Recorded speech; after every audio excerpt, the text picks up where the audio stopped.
Chapter 1. The Traveler, Leon. Leon, I hope you can take good care of yourself in the future. I don't know if I will succeed in breaking through tomorrow. Another morning dawned. Leon awoke to the sound of a familiar voice calling his name. That moment, golden sunlight enveloped him, reminiscent of a gallant knight in slumber, illuminated by divine light. His raven-black hair stood straight, and his eyelashes fluttered slightly before opening, revealing pupils that sparkled with brilliance, radiant as the sun. Tony! Leon instinctively uttered a name. Tony Stark, the biological son of his adoptive parents, his brother, had just called out to him with a tone of farewell, yet Tony was nowhere to be found. Realization struck him. Tony is in trouble. How could this happen? Wait, did he ignore my advice and go to Afghanistan after all? Damn it, that arrogant fool. I emphasized it so many times. Leon, speechless, reached out to tap on the electronic display beside him. The intelligent system responded promptly. With a click, the restraints around Leon's waist released, and in the next moment, he gently floated into the air. Not just him. Surrounding him, tissues, plates, tape, an array of disordered objects floated aimlessly, like a swarm of microorganisms adrift in a pool. But this was not a pool. It was the interior of a manned spacecraft. The surface on which Leon slept was not a bed, but rather a titanium alloy panel fixed to the cabin.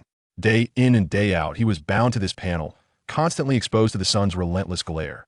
When hungry, he consumed fruit puree and meat sauce. When thirsty, he drank nutritional liquid, and when nature called, he simply commanded the intelligent system to resolve it on. The spot. In essence, it was no different from being permanently affixed to the titanium alloy panel. He had been living this way for a full 6 months. Although I haven't basked in the sun for the planned 2.5 years, even 6 months of exposure is sufficient. Leon clenched his fist in the air, feeling an unprecedented surge of power within his body. At that moment, every cell in his being, every drop of blood, brimmed with vitality, as the sun's rays cascaded upon his bare body, tracing the contours of his perfect muscles across his chest and arms. He felt as though he could hear his cells rejoicing, blood surging like glacial meltwater flowing into rivers. This is the power of a Kryptonian. Leon gazed through the Tumterhigh transparent spacecraft window at the immense sun over 100 million kilometers away, marveling at the sight. Having been in this world for nearly 19 years, he had never imagined he would so easily acquire power capable of altering the course of the world. As he stared into the profound expanse of the cosmic starry sky, Leon couldn't help but reflect on his past. Leon Stark, a traveler, in his previous life, he was known as Leon, an ordinary office worker who believed he would lead a mundane existence. However, one day, while taking the subway home, he intervened to stop a mentally ill assailant wielding a knife, only to be fatally stabbed in the process. Upon opening his eyes, once more, he found himself transformed into a nearly 1-year-old infant. He had traversed realms, or rather, reincarnated, awakening to the memories of his former life only at the age of 1. As for the memories prior to that age, they were nearly non-existent due to his underdeveloped brain. In this new existence, he was originally an abandoned baby, fortuitously adopted by Howard Stark. The first sight that greeted him upon the awakening of his memories was the tear-streaked face of Tony Stark. Poor Tony, with eyes reddened from crying, cradled him silently in his arms. It was later revealed to him that on the very day he regained his memories, the Stark couple had perished in a tragic car accident, leaving him as the sole survivor. At that time, he had been tightly wrapped in a bundle of infant cloth, carelessly discarded by the roadside, with the fabric cruelly constricting his neck twice over, mere meters away from the charred remains of an exploded vehicle. Doctors declared his survival a miraculous feat, a final marvel gifted to the world by the Stark couple. Perhaps Tony embraced this notion, viewing Leon as a continuation of his parents' legacy, nurturing him as one would a beloved younger brother. Thus, if one were to consider the facts, it would be more accurate to say that while Howard Stark was Leon's adoptive father, it was Tony who assumed the dual role of both father and mother. Of course, he was not particularly adept at it. After all, what kind of virtuous father would carry his 2-year-old son to a gala, flirting with cover models, only to return home and leave his son on the couch while he indulged in a lengthy night with a beautiful woman? Fortunately, Tony eventually encountered Pepper Potts. With Pepper's attentive care, Leon was liberated from the nightly disturbances that had previously robbed him of sleep. During those sleepless nights, Leon had silently kept a mental ledger against Tony, vowing to see if he would still pursue cover models after his deployment to Afghanistan. Leon was aware that, according to the original storyline, Tony would inevitably find himself in Afghanistan.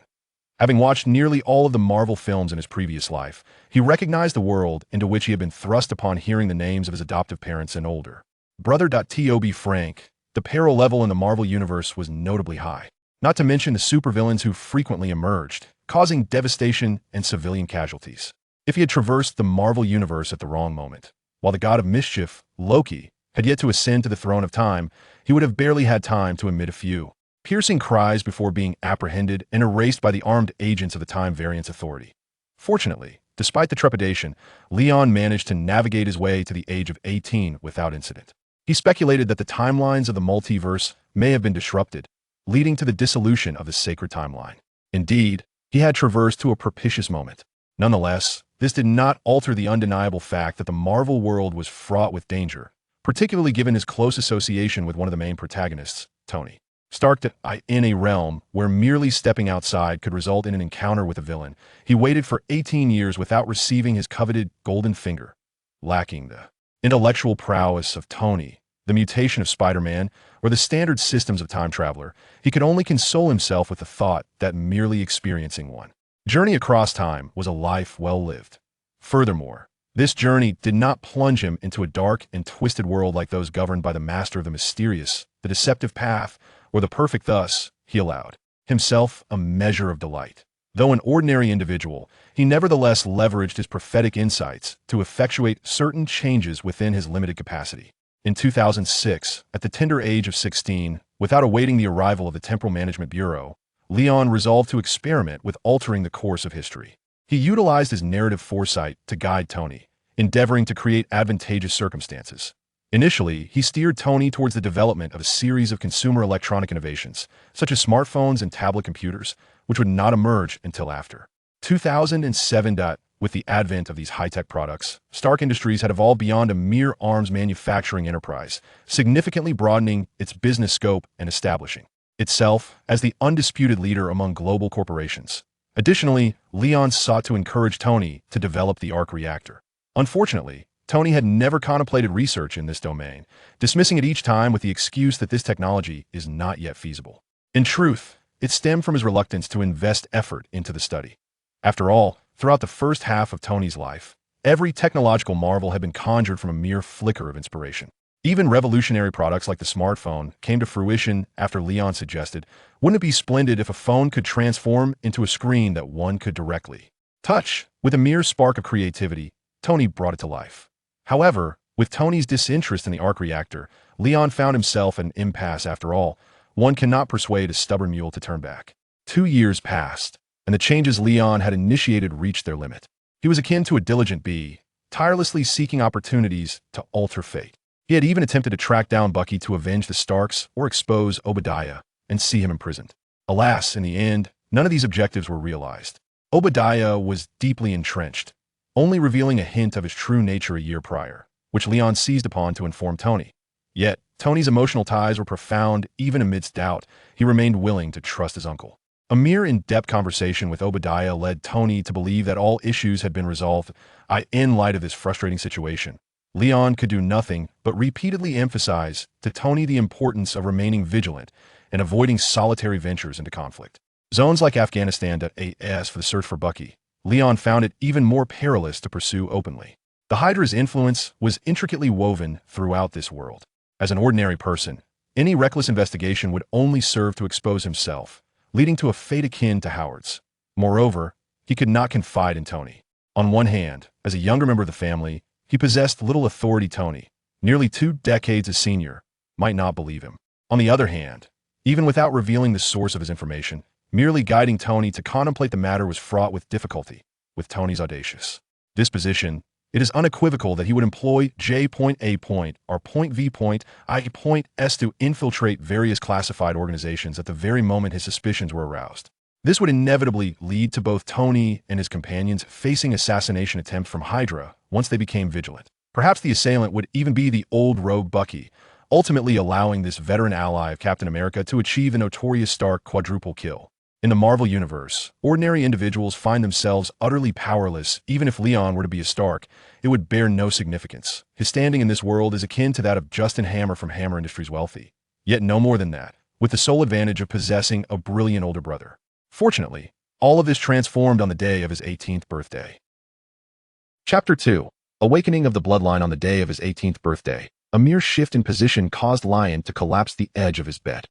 Everything within his home seemed fragile, as if it would shatter upon the slightest touch. It was as if overnight he had traversed into a world composed of hydrogen, where every brick and tile felt as insubstantial as paper. Upon hearing the commotion, Tony, amidst the chaos, continuously exclaimed, "Oh my God," abandoning the plan for a birthday celebration, and hurriedly conducted a thorough examination of Lion. With a strength of 30 tons, a speed of 100 meters per second, and a body impervious to blades, everything had transformed overnight. Yet the changes did not cease there. Lion could feel himself growing stronger under the sun's rays. Tony confirmed through his research that Lion's cells became increasingly active when exposed to sunlight, resulting in a remarkable leap in his abilities. This was nothing short of superhuman. Astonished, Tony remarked, "Even if you were to encounter a heat ray tomorrow, I wouldn't be surprised." Lion paused for a moment, suddenly comprehending his transformation, and nodded. "Tony, you are absolutely correct. I truly am superhuman." A profound understanding dawned upon him. Having reached the age of 18, the world had bestowed upon him the unlocking of abilities, the awakening of his Kryptonian heritage, and the emergence of his time-traveling capabilities. The Kryptonian bloodline speaks for itself, a hallmark raised from the adjacent DC universe, where basking in sunlight enhances one's power. However, it appeared that he possessed only a standard Kryptonian lineage, relying solely on sunlight. He would likely fall short of achieving the levels of Silver or Gold Superman. As for his time-traveling ability, it was as straightforward as the term implies. Provided he amassed sufficient energy reserves, he could traverse through various timelines. Whether this would be confined within the Marvel universe or extend beyond it into broader realms remained to be seen. Regardless, his extraordinary gift had finally manifested. Lion's elation was palpable as he embraced Tony in jubilation. In response, Tony promptly broke 2 ribs and a scapula to show his respect, subsequently being admitted to the operating room. That night, Lion kept vigil by Tony's bedside, grappling with his own carelessness while pondering why this extraordinary gift had only arrived precisely at the threshold of adulthood. He lamented the wasted 18 years of his life. Had he awakened his lineage and harnessed the power of sunlight from a young age, who knows what he might have accomplished. Perhaps when he was just 1 year old, he could have avenged the assassination of the Howards by Bucky. Was there a rule in this era preventing minors from indulging in such gifts? After all, he had lived over 20 years in his previous life. How could he still be considered a minor? Lion was perplexed. 3 months later, after discussions with Tony, Lion applied for a 3-year deferred admission to university. He boarded a manned spacecraft personally crafted by Tony and ventured into the depths of space. The vessel traversed the orbit between Earth and the Sun, a realm devoid of night and day, where every moment was bathed in sunlight. Half a year passed, 180 days, during which Lion bound himself to a titanium alloy plate, facing the brilliance of the sun. He could feel the surging power coursing through his body like a raging river, constantly stirring up titanic waves. Even his breaths exuded an immense might, akin to the thunderous roars of nature. The original plan was to bask in the sun for 2.5 years, just in time for the impending invasion of the Zetarians, at which point I would possess sufficient strength for self-preservation. He clenched his fist. Yet, it appears that even 6 months will suffice. Leon felt a sense of caution. The years spent under the shadow of the Time and Space Management Bureau had instilled in him a profound fear of inadequacy and firepower. Whenever he ventured out, he would wish to accompany a squad of mercenaries, each armed with machine guns and rocket launchers. After awakening his Kryptonian lineage, he felt entitled to pursue power, yearning to plunge directly into the sun and hibernate for a decade or more before emerging anew. Though he might not be a seeker in the truest sense, he certainly harbored the relentless pursuit of strength characteristic of a dedicated ascetic. To grow stronger, to ceaselessly grow stronger, to surpass everyone. Over a decade of unease had left Leon's heart brimming with an insatiable thirst for power. No, it wasn't enough. It was far from sufficient. In the next moment, he dismissed the burgeoning sense of self-satisfaction that had flickered in his mind. He gripped his fist tightly, his muscles taut as marble, after merely 6 months of sunbathing. I dare to feel pride? How foolish of me. The strength of a Kryptonian remains inadequate. I possess only the bloodline of an ordinary Kryptonian. And basking in the sun has its limits. To become truly powerful, I cannot rely solely on being Kryptonian. No, my next step, beyond sunbathing, must involve seeking additional sources of strength. Magic, technology, martial arts, whatever it may be, I shall endeavor to explore every conceivable method of empowerment available on Earth. After half a year in the sun, Leon had awakened all the abilities of a Superman with a steel physique, heat vision, freezing breath, bioelectric fields, including a super intellect.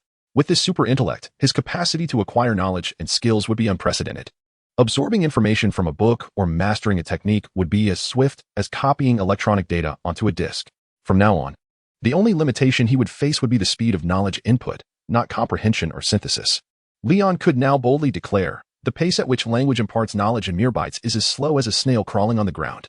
However, before that, Leon tilted his head, his gaze drifting towards Earth. His ears twitched, and his eyes followed the sound of Tony's voice. Penetrating layer after layer of barriers, the walls of the spacecraft, the Earth's atmosphere, the dust upon the surface. Nothing but lead could obstruct his sight. In less than a second, he beheld Tony, currently slumbering in a cave within the Afghan desert. Obadiah, Baki, Hydra, these matters must come to a conclusion. After 18 years of obedience, suddenly awakening to his bloodline, he now realized, amidst the dust of the past, that he was indeed himself. With power comes confidence. Though deep down, he felt that this strength was still woefully inadequate. Yet Elon was acutely aware that he had indeed earned the right to undertake small deeds upon this earth. Tony, I have come to rescue you, he whispered. He casually donned a pair of trousers that floated nearby and glided forward, gently pushing with his right hand. In the vacuum of space, all was enveloped in silence. Not even the formidable hatch of the spacecraft, impervious to the impacts of countless tons of force, could withstand the delicate descent as it drifted away like a gossamer garment. Gradually receding into the cosmic expanse, Elon lowered himself and floated out of the capsule. He stood poised between the Earth and the sun, bathed in golden sunlight on one side, while the azure planet loomed on the other. Gazing up at the sun and down at the Earth, he felt as though he had ascended to a divine status, capable of upholding the heavens with a mere gesture. Yet Elon understood that this was but an illusion. He still had a considerable journey ahead. Suppressing the resurgence of fervor within him, Elon leaned forward, his form momentarily hesitating, before, in an instant, he pierced through the void, hurtling towards the Earth. Chapter 3. Leon Stark. As Leon breached the atmosphere, a resounding sonic boom enveloped him. His velocity surpassed even the second cosmic speed. Upon entering the atmosphere, his form cleaved the sky asunder. The immense air pressure generated by his incredible speed slicing through the clouds. Invisible waves of force shredded the billowing clouds, suddenly giving them shape. Encircling Leon like a protective shroud, leaving a long trail in the high altitudes. It resembled a colossal serpent descending from the heavens, poised to devour all in its path. As he approached the ground, Leon began to decelerate, his acceleration exceeding negative 5,000 meters per second squared. It was imperative for him to slow down. A full-speed impact would wreak havoc upon the surface below, even with the protection of his bioforce field. He traversed the 30,000 kilometers to the ground, covering the distance from North America to Afghanistan in less than 20 minutes. Suspended over Afghanistan, Leon observed the expanse beneath him, where the clouds had been forcefully pushed aside by his wake. The night sky was crystal clear, around 10 o'clock. He did not linger, twisting his form in midair. He continued his journey eastward. This time, his speed was considerably reduced, a mere 200 meters per second, not even exceeding the speed of sound. Like an invisible specter, he glided above the cave where Tony was currently imprisoned. Tony, it's time to awaken, Leon whispered, his keen vision revealing Tony frowning in his slumber. Then, like a shooting star, he plummeted downward. Boom. The rugged mountainside, dense with rocks, offered little resistance to Leon, who pierced through the several meters of earth as though it were mere parchment, entering the cave's interior. He dropped from the cave's ceiling, adopting a theatrical half-crouch before Tony's bed, mimicking the iconic entrance of Tony clad in his armor from the movies. Debris cascaded down from the breach above, creating a cacophony of sound, thuds and crashes echoing through the cave. Thud, bang, bang. The vibrations and resounding clamor were relentless. Anyone roused from slumber by such tumult would surely believe the world was on the brink of destruction. Tony was no exception. He had been in a light sleep, and the noise of Leon's entrance jolted him awake, followed by the continuous booming that sent him into a panic. Are they here? He exclaimed, his face etched with alarm, instinctively assuming that terrorists had launched their attack. Having been kidnapped by a terrorist organization, the leader demanded he produce a batch of Jericho missiles, with the final delivery scheduled for the morrow. According to the plan, he intended to don the completed Mark suit and, alongside his assistant Ethan, fight his way out of the clutches of the terrorist group. It would be a formidable battle, just moments before succumbing to sleep. He had offered a prayer for the success of the upcoming endeavor. Should fortune not favor him, he hoped that Pepper and Leon would manage to look after themselves. Yet, mere minutes after his prayer, the terrorists could not contain their impatience and struck. Damn it, even when Leon was in a state of panic. He had never been this urgent. Tony instinctively muttered a curse, anxiously glancing around while calling out, Ethan, Ethan, are you all right? Those guys are coming. Wait, why has this damn cave collapsed? Oh, Leon, go check on Ethan. Hang on, Leon? Tony's eyes widened as he beheld Leon, who was half squatting beside his bed. The lad was clad only in his trousers, debris cascading from above him, yet not a speck of dust settled upon him. Leon, how did you end up here? Tony leaned back, nearly unable to suppress the urge to rub his eyes, questioning whether he was experiencing a hallucination just before death. Shock and confusion intertwined in his gaze. His heart raced, and his hands trembled slightly. Surely, he must be hallucinating. Leon's spacecraft was scheduled to return 2 years hence. How could that lad possibly be standing before him at this moment? Yet, it must be said, even if this were but a figment of his imagination, Leon's posture was undeniably striking, a pose that only Tony could conceive. However, in this illusion, Leon stood up, smiling at Tony. I heard you thinking of me in the dead of night, calling my name incessantly, saying you couldn't sleep without seeing me, so here I am. Honestly, it's rather surprising that my older brother, at 39, still requires a lullaby service, Leon jested. I can sing lullabies and hum country ballads. Which method of slumber do you prefer, Tony? Oh, just so you know, I can't cradle you and rock you to sleep. That's Pepper's job. Tony paused, instinctively retorting, hey, kid, I'm the one who rocks you to sleep. Pepper hasn't tea-cradled you as often as I have. Implicit in his words was the notion that the roles had somehow reversed. This had always been their dynamic, Tony's proud demeanor eliciting playful banter from Leon. Please, a man nearing 40 still claiming he reluctantly accepts the holiday gift you bestowed, only to treasure it like a relic in his collection? That's rather endearing. As soon as Tony finished his retort, realization struck him. He stared wide-eyed, his body trembling with excitement, rising to his feet. You, Leon, you really came? How is this possible? I mean, how did you manage to be here when you should be 300 kilometers away in space? He even reached out to pinch Leon's arm. The solid muscles felt like marble under his touch, the sensation strikingly clear. This was no illusion. Leon was truly here. The lad had come to rescue him. Astonishment washed over Tony, yet in that moment, he felt an overwhelming sense of relaxation, his previously taut nerves suddenly unwinding. An indescribable sense of security surged within him, and the fatigue accumulated over the past months came rushing back. He couldn't contain a smile. Retreating to sit heavily on the bed, exhaling a sigh of relief. No one understood Leon's strength better than he did. 6 months prior, during testing, Leon had already demonstrated a force of 500 tons, his defenses so formidable that even a sniper's bullet merely left a scratch. With Lion's presence, the external threat posed by those terrorists is no longer a concern. Lion raised an eyebrow, clarifying, to be precise. It is from over 40,000 kilometers away in the satellite orbit. Upon hearing your distressed cries as you lamented your grievances, I hurried over without hesitation. He blinked, adding, after all, aside from Pepper, no one should cause my brother any distress. Tony, clearly exasperated, retorted, oh, you are mistaken. Even Pepper cannot subject me to any injustice. No one can. And I am not distressed. So, you are suggesting that your time in this cave has been entirely comfortable and enjoyable? Traveling thousands of miles for a business trip only to vacation at a terrorist organization's base? Lion scrutinized Tony. Although Tony's enchanting large eyes remained bright, the profound fatigue within them was unmistakable. Chapter 4. Resolving the aftermath, you remain obstinately defiant, yet take a look at that beard of yours, which has grown wild like an untamed thicket. You are hardly in a better state. I was not aware that my brother had a penchant for parading about shirtless. Tony has never been one to concede defeat in a verbal sparring match. In fact, he relishes the banter with Leon, finding it to be a refreshing experience that evokes a sense of familial bond. After all, in this world, Leon is his only remaining kin. Moreover, next time, you might consider adopting a different angle when critiquing. Did you truly hear my voice amidst the spacecraft of outer space? Ah, that is rather amusing, isn't it? Have you forgotten that sound cannot travel in a vacuum just 6 months after your graduation? Tony, with his scientific acumen, would unravel Leon's deception in an instant. So, what unforeseen circumstance brought your early return? Or did Pepper contact you? Is Pepper? Well, no, she did not reach out to me. Perhaps she wished to shield me from the dreadful news of your attack and the dire state you find yourself in, Leon replied, shaking his head. He elaborated, however. I did indeed hear your voice within the spacecraft, calling my name, which is how I came to know.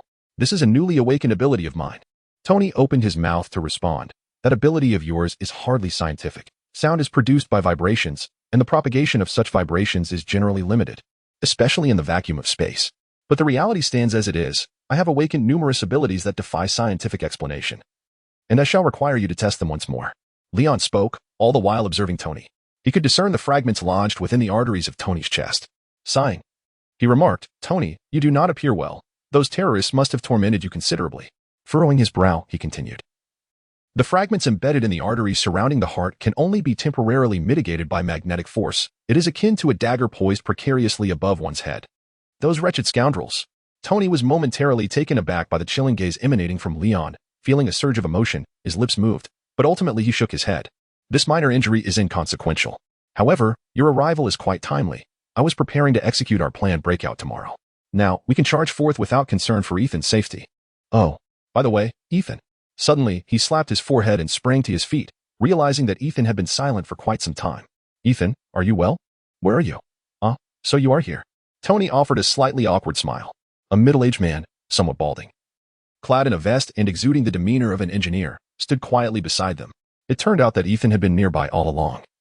Tony had merely been engrossed in his conversation with Leon and overlooked him. Ethan raised his hands in a gesture of reassurance. "I have not been asleep. In fact, I approached as soon as this gentleman fell from the ceiling." Tony nodded awkwardly, and after a few moments of awkward laughter, he grasped Leon's shoulder to introduce them. "Ethan, this is my brother, Leon Stark. Leon, this is Ethan, my friend, who saved my life."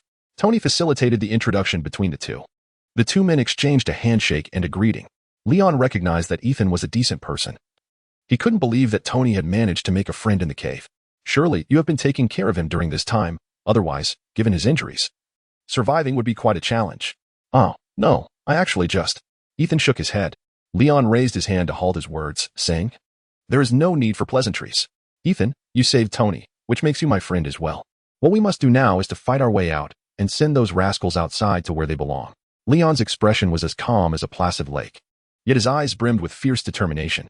"Perhaps we should devise a plan first? Those fellows have formidable firepower." Ethan hesitated slightly. "A plan? No need for a plan." Tony interjected, striding proudly to his crafted armor. He patted the armor, exclaiming, "Look, Leon, this is my masterpiece from the past few months. Even if you hadn't come today, tomorrow, Ethan and I would surely pierce through those guys." Leon regarded Tony, who was flaunting his toy like a child, and shook his head helplessly. "Save your little toy for later. I'll lead the way. You just follow me." He spoke succinctly, having not wasted the sun's rays over the past 6 months. "A toy? Unbelievable. Leon, I know your academic performance is average, so you might not comprehend the magnificence of my armor." Tony could not accept that his creation was being referred to as a toy. "So, when you are unaware of the situation, perhaps you should remain silent and watch as I demonstrate its excellence." Leon placed a hand on Tony's shoulder, saying, "Tony, perhaps your little toy is indeed impressive. But I must inform you that I am wearing these very pants, having flown directly from a spacecraft." Tony's eyes widened in disbelief. "You flew back from space solely in your flesh." Moreover, Leon's trousers, which appeared to have not been washed in ages, showed no signs of damage. Tony understood the significance of this. "What? You? Tony was left speechless. It was clear, his armor now seemed akin to a toy. "So, just follow behind me," Leon smiled. "However, there is one more matter to attend to first." He scanned the room, his gaze settling on Tony's chest. "We must first address the lingering threat." "Lingering threat?" Tony was momentarily puzzled, but Leon had already taken action. His form remained steady as his right hand pressed on Tony's shoulder, while his left hand suddenly blurred for an instant. Tony felt a sudden tightness in his chest. Just as an intense pain threatened to overwhelm him, it vanished in an instant. 1, 2, 3. "There are still quite a few fragments left, Tony. To survive such an injury indeed speaks to your resilience." "What are you saying?" Tony instinctively touched his chest. When he looked up again, he saw Leon opening his palm, revealing several small, scattered fragments. "There, I just extracted the shards from your chest.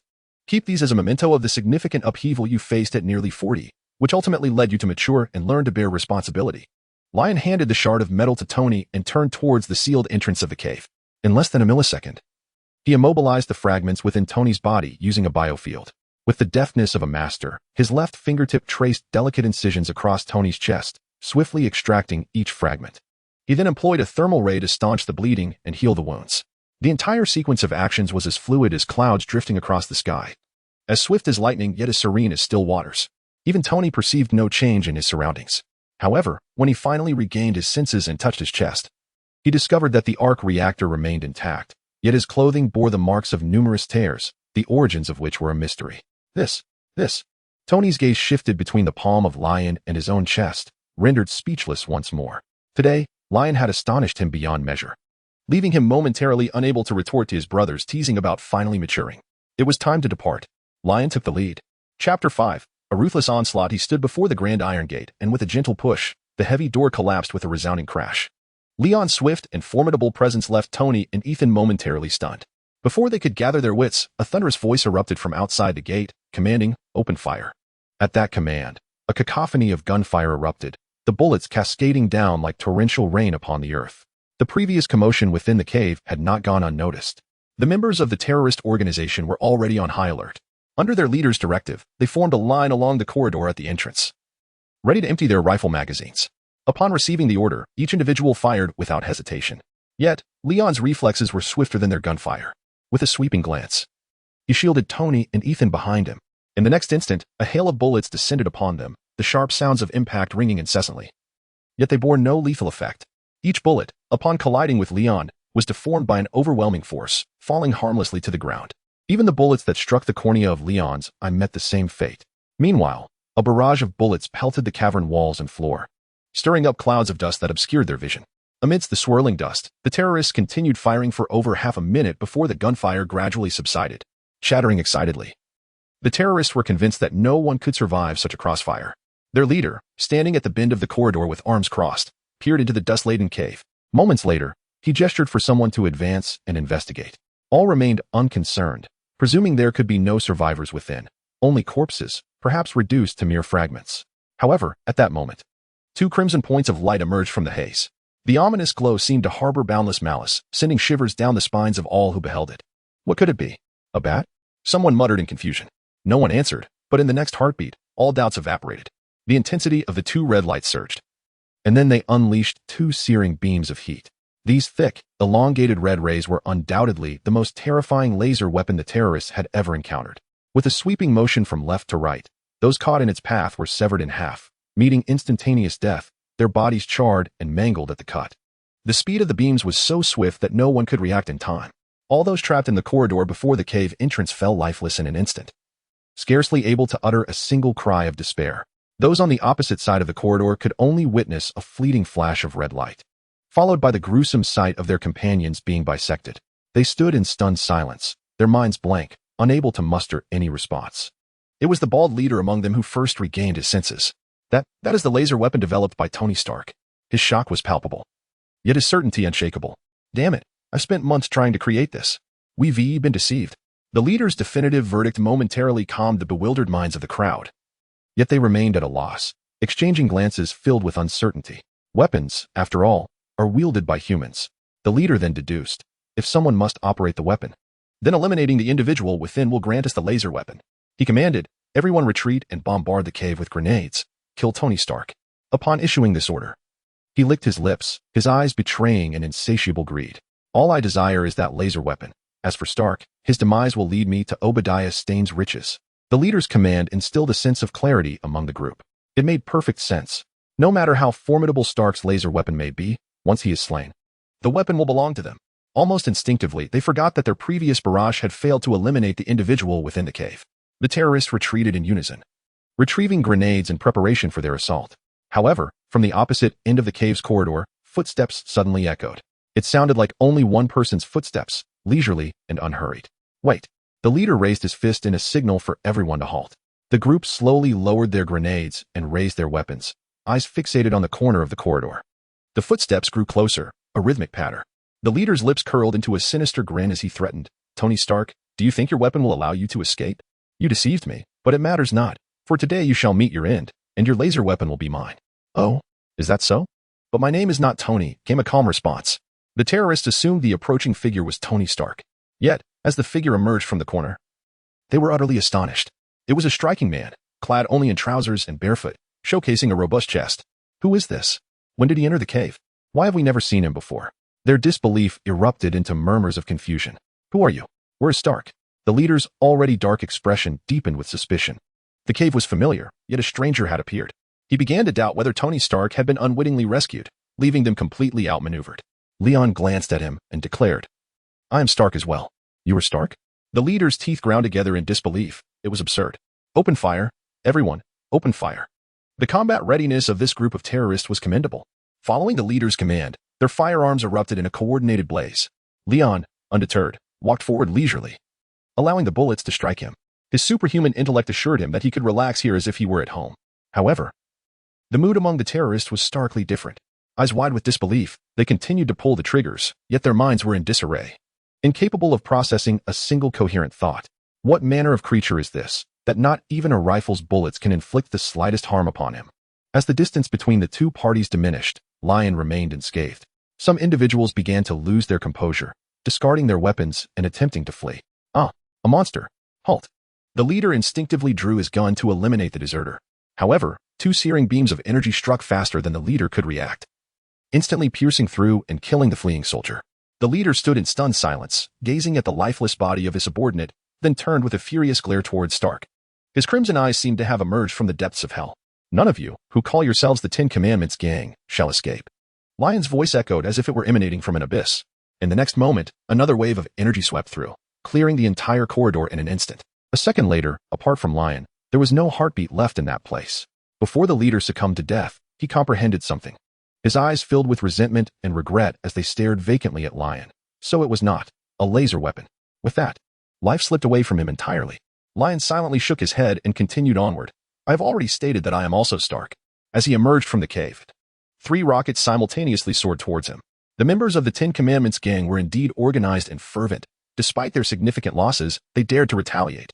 Lion sighed, extending his right hand to shield himself. One by one, he intercepted the rockets, the explosive flames engulfing him in an instant. Following that, a barrage of gunfire and countless grenades erupted. The terrorists seemed intent on unleashing every ounce of firepower at their disposal in the shortest time possible. When faced with the creature that had emerged from the cave, no caution was deemed excessive. Yet, their grotesque expressions soon froze in shock. A figure, entirely unscathed, leaped from the flames, defying the bullets that flew through the air. Not only was he unharmed, but even his trousers remained untouched. He surveyed his surroundings, and in a flash, vanished from sight, only to reappear at the mouth of the cave moments later. Then, one by one, the terrorists fell to the ground. Their necks snapped. In a fleeting moment, Lion had dispatched them all with astonishing speed. He clapped his hands and called out to the cave, Tony, Ethan. The terrorists have been dealt with. Come out. Chapter 6. Tony's guilt 10 minutes later. How does it feel, Tony, to be leaving your temporary abode of the past few months? Are you experiencing any sense of reluctance? Leon, holding Tony and Ethan by either hand, floated above the cave. He jested, this is a remarkable experience that most ordinary people encounter only once in a lifetime. Don't you wish to share your reflections? Tony's hair was tousled by the wind. You call this a remarkable experience? Damn it, Leon, if it weren't for your transformation into a superhero, I would arrange for someone to give you a similarly extraordinary experience when we return. All right. It seems you're in a rather foul mood. My apologies. I shall refrain from further comments, Leon replied, closing his mouth. Ethan seized the moment to interject. Mr. Leon, may I inquire what you intend to do with the base below? Will you leave it for the Americans? Ethan harbored no fondness for the American officials, believing that the rampant terrorism was undoubtedly rooted in their involvement. Before Leon could respond, Tony spoke up. Destroy it. Annihilate all of Stark's possessions. He gazed at the crates of weaponry and ammunition emblazoned with the Stark insignia, his expression as somber as a still lake. Consider it done, Leon affirmed, soaring higher with the two of them. Once they were sufficiently distant, he emitted a heat ray from his eyes, instantly igniting the entire stockpile of explosives. Boom. One by one, the munitions within the base detonated in a series of catastrophic explosions. The blasts intertwined, creating a chain reaction that engulfed the area in flames. A mushroom cloud soaring dozens of meters into the sky as smoke rapidly spread. This sizable terrorist organization's base was thus consigned to history. How terrifying. It is finally over, Ethan murmured, his cheeks flushed by the heat of the explosion. Indeed, it is over. Your dreadful memories have finally reached a conclusion, Leon nodded. Next, I shall escort you to the military base in Afghanistan, where Tony's old friend will ensure your passage to America. Leon pivoted, flying towards the outskirts of the base. However, I shall not accompany you, as my current powers are ill-suited to my identity. Ethan seemed to harbor other thoughts, yet, glancing at the ground hundreds of meters below, he chose to abide by the plan. Upon hearing this, Tony, who had remained subdued since their escape, hesitated before speaking. When you say it's temporarily unsuitable, does that imply you have intentions for the future, Leon? Indeed, Leon acknowledged, there are matters I have long wished to address, but my lack of power has hindered my actions. Upon my return, I can seize the opportunity to demonstrate my strength while dealing with these issues. This way, should my true identity be discovered later, those bothersome flies will think twice before making a move. What exactly are these matters? We shall discuss them upon our return. Even Superman, strong as he was, faced persistent troubles from Lex Luthor. One can only imagine the challenges that awaited a youth who had merely basked in the sun for half a year. Without a doubt, once Leon's physique and strength are revealed, various parties will inevitably flock to him with covetous intentions. Unless he demonstrates unparalleled power and an unwavering resolve beforehand, he shall undoubtedly encounter incessant troubles. It is an undeniable truth that most people are driven by fear rather than virtue. What? Do you wish to counsel me against making too much noise? Leon inquired. No, Tony immediately refuted. I merely. He paused for an extended moment, exhaling deeply before awkwardly continuing. Leon, I wish to express my apologies for not heeding your advice to shut down Stark's weapons division. A profound sense of guilt was etched on Tony's face, not directed at Leon, but rather towards the innocent lives harmed by the arms sold by Stark. More than a year ago, when Stark Industries' electronics business had spread across the globe, Leon had suggested severing and shutting down the arms trade. At that time, Tony had dismissed it, believing Leon, newly of age, was merely melancholic and inexperienced, and he had brushed the matter aside with a few words. In retrospect, Tony felt an overwhelming sense of self-reproach and regret. There is no need for apologies. Leon was somewhat taken aback, but not entirely surprised. He knew Tony would eventually close the weapons division, yet he had not anticipated an apology. God knows. The number of sincere apologies Tony had uttered in his lifetime scarcely exceeded 10. In the past, even when he erred, he would merely fumble to make amends elsewhere, never admitting his faults. It appeared that during his abduction, Tony had indeed matured significantly. The past is irretrievable, as the saying goes. Repairing a fence after losing a sheep is not necessarily too late.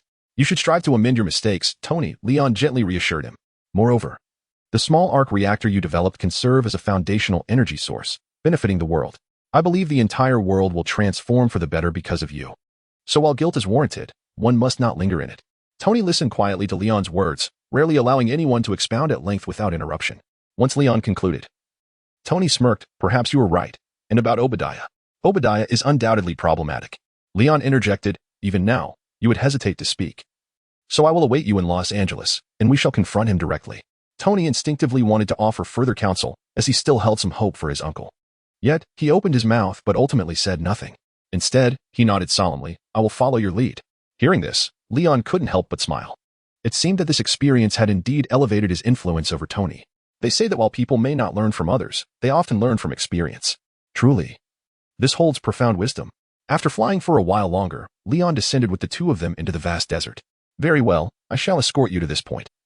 The military base lies just 8 kilometers ahead. Here, take the signal flare. Once I depart, fire it into the sky, and assistance will come. Leon handed the signal flare, procured from the terrorist stronghold, to Tony before preparing to take flight. Wait, Tony called out in a hurried tone. I forgot to mention. Remember to retrieve my armor when you return home, and if the blueprints haven't been incinerated, bring those back too. Why on earth didn't you mention this earlier while we were in the cave? Leon retorted. I figured your hands were already full, so I didn't bring it up. Tony, you have a point.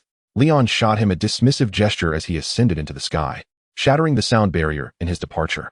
The two remaining on the ground blinked in astonishment, watching as Leon carved a path through the clouds and shrugged at one another. Will your brother really not be discovered flying so close to the military outpost? Ethan inquired. Tony raised an eyebrow. What brother? Wasn't there a self-proclaimed superhero who just rescued us and then departed? We didn't even catch a glimpse of his appearance. Ethan suddenly realized. So that is how we were meant to escape? That superhero truly is a kind-hearted individual. Chapter 7. Target lost. Bang. Tony fired a shot into the sky. The flare ascended in a graceful arc, reaching a height of 100 meters before slowly descending. The crimson illumination was striking against the night desert, bright enough to illuminate the faces of the two men below. Well, just a few more minutes, and someone will come to retrieve us, Tony remarked, discarding the signal gun carelessly. The appearance of the flare near the military base would certainly prompt the Americans to investigate via satellite soon. They would discover his presence and dispatch a rescue team. Tony turned to Ethan. Come with me to America, Ethan. You should bring your family as well. He could sense Ethan's hesitation, a struggle to voice his thoughts since earlier. Ethan's expression grew complex. My family is gone, Tony. In truth, I yearn to return to Iran and assist as many suffering individuals as I can. The words Tony had prepared suddenly lodged in his throat as he realized that the savior before him bore a much more painful past. Yet, this only strengthened his resolve to bring Ethan to America. Ethan, he began, laden with regret, I am truly sorry about your family. Ethan shook his head, signaling that it was of no concern. Tony continued, I understand your desire to return to your homeland. He could see that Ethan bore a pronounced resignation. That returning home was a quest for self-sacrifice. He paused thoughtfully. However, Leon was right. My return is to help more people. I wish to contribute to this world.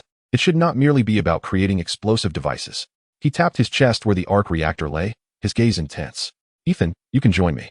Together, we can better aid those harmed by violence and strive to change the world for the better. Ethan stared at the arc reactor, a technology potent enough to effect change. He hesitated. Suddenly, a thunderous roar of engines echoed from the distance, growing ever louder. A patrol aircraft approached. The flare was only launched half a minute ago. And the rescue plane has already arrived? Ethan marveled, astonished by their impressive efficiency. However, he watched as the aircraft flew overhead, veering off into the distance. It appears not to be a rescue team. It looks like a light patrol plane. I suspect they are pursuing Leon. He must have been detected by the base. Tony gazed at the aircraft disappearing into the horizon. But at that speed, they won't reach Leon. They haven't even broken the sound barrier. He suggested waiting a bit longer, as Leon's dramatic entrance had evidently captivated their attention. However, next time I don the MK armor, I'm sure it will draw the military's redneck's eyes even more. Tony paced a few steps in place. Of course, you two will need your own suit by then. We could form a team, perhaps, the MK squad? That doesn't quite sound right, maybe. As Tony's incessant chatter passed 3 minutes, another wave of engine sounds began to materialize from the horizon. It was a formation of 3 helicopters. Oh, behold, our rescue team has arrived. The 2 parched individuals, stranded in the desert, are exuberantly leaping and waving on the ground. Meanwhile, as Tony had asserted, Leon was not pursued by the patrolling aircraft. After all, in half a minute, he could have traversed that distance several times over. By the time the patrol plane was halfway through its pursuit, he had already soared out of Afghanistan, donning the mark armor and clutching the blueprints. However, to his astonishment, upon entering California's borders, Leon encountered another squadron of interceptors. After retrieving Tony's treasure from the collapsed cave, he ascended above the Afghan skies, propelling himself into the thermosphere at an astounding speed of 30 Mach. In merely 20 minutes, he had crossed a significant portion of the globe, returning to North America. As he descended over the western coast of the Pacific, he reduced his speed to subsonic levels, making his way into California. The Stark mansion was located along the coastline of Los Angeles. He merely needed to traverse the coastal mountain range within the state to reach it. Yet, having reduced his velocity significantly but not sufficiently, he was promptly captured on satellite surveillance as soon as he entered the territory. On the monitoring screens of AU's military base, a figure moving at nearly twice the speed of sound over the mountains caught the operator's attention. Upon magnification, they were astonished to discover it was a small flying unit. Although the imagery was inexplicably unclear, shrouded in a biofield, it appeared to resemble a humanoid object in flight. The soldiers immediately reported the situation to their superiors. What is that? Establish contact and instruct them to land for inspection, whether it's the CIA or the Navy. Let us first bring this intriguing object down for a closer look. The commander wore a serious expression. Sir, there is no response from the other party's radio. Sir, the CIA and Navy just contacted us, inquiring if that flying object belongs to us and requesting intelligence. Us? Do we possess such a compact, nearly supersonic, and long-endurance marvel? Not at the moment, sir. Damn it. Seek out the Weapons Research Division and summon Colonel Rhodes. Colonel Rhodes is currently in Afghanistan searching for Tony Stark, sir. God damn it. Then initiate a database comparison. Lock onto it with radar. Secure the clearest satellite imagery. Report, sir. The database comparison yielded no matching records. The target's cross-section is too small for radar to lock on. The satellite imagery is obscured due to unknown interference. Sir, what should we do? What the hell? Can someone tell me what this object, which has appeared out of nowhere and is flying directly above us, actually is? I don't know, sir. Damn it. Are there any high-altitude surveillance units in the coastal mountain region? Deploy them and have this object shot down. Yes, sir. Meanwhile, Leon, who had been flying toward Los Angeles in a state of boredom, suddenly perked up, tilting his head to glance upward. He heard the roar of 4 engines veering off course and approaching him. Have I been spotted by a satellite? Lion speculated as he reduced his speed to assess the situation. Surely, it was his insufficient velocity that had drawn attention, which was quite bothersome. Subsonic flight felt sluggish, while low supersonic speeds made it easy for satellites to detect anomalies and lock onto him immediately.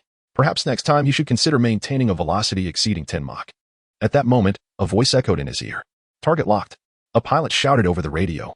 Missile launchers ready, awaiting final command. The commander at the military base ordered. Aim. Fire. Bring down that aircraft. The Global Hawk acknowledged. The early warning command post confirmed. For aircraft up from great heights. Although closing the distance to Lion remained a challenge, they were nonetheless capable of striking their target with onboard missiles. Launch. One missile after another was unleashed. Their speed soaring above 5 Mach within seconds, relentlessly pursuing Lion.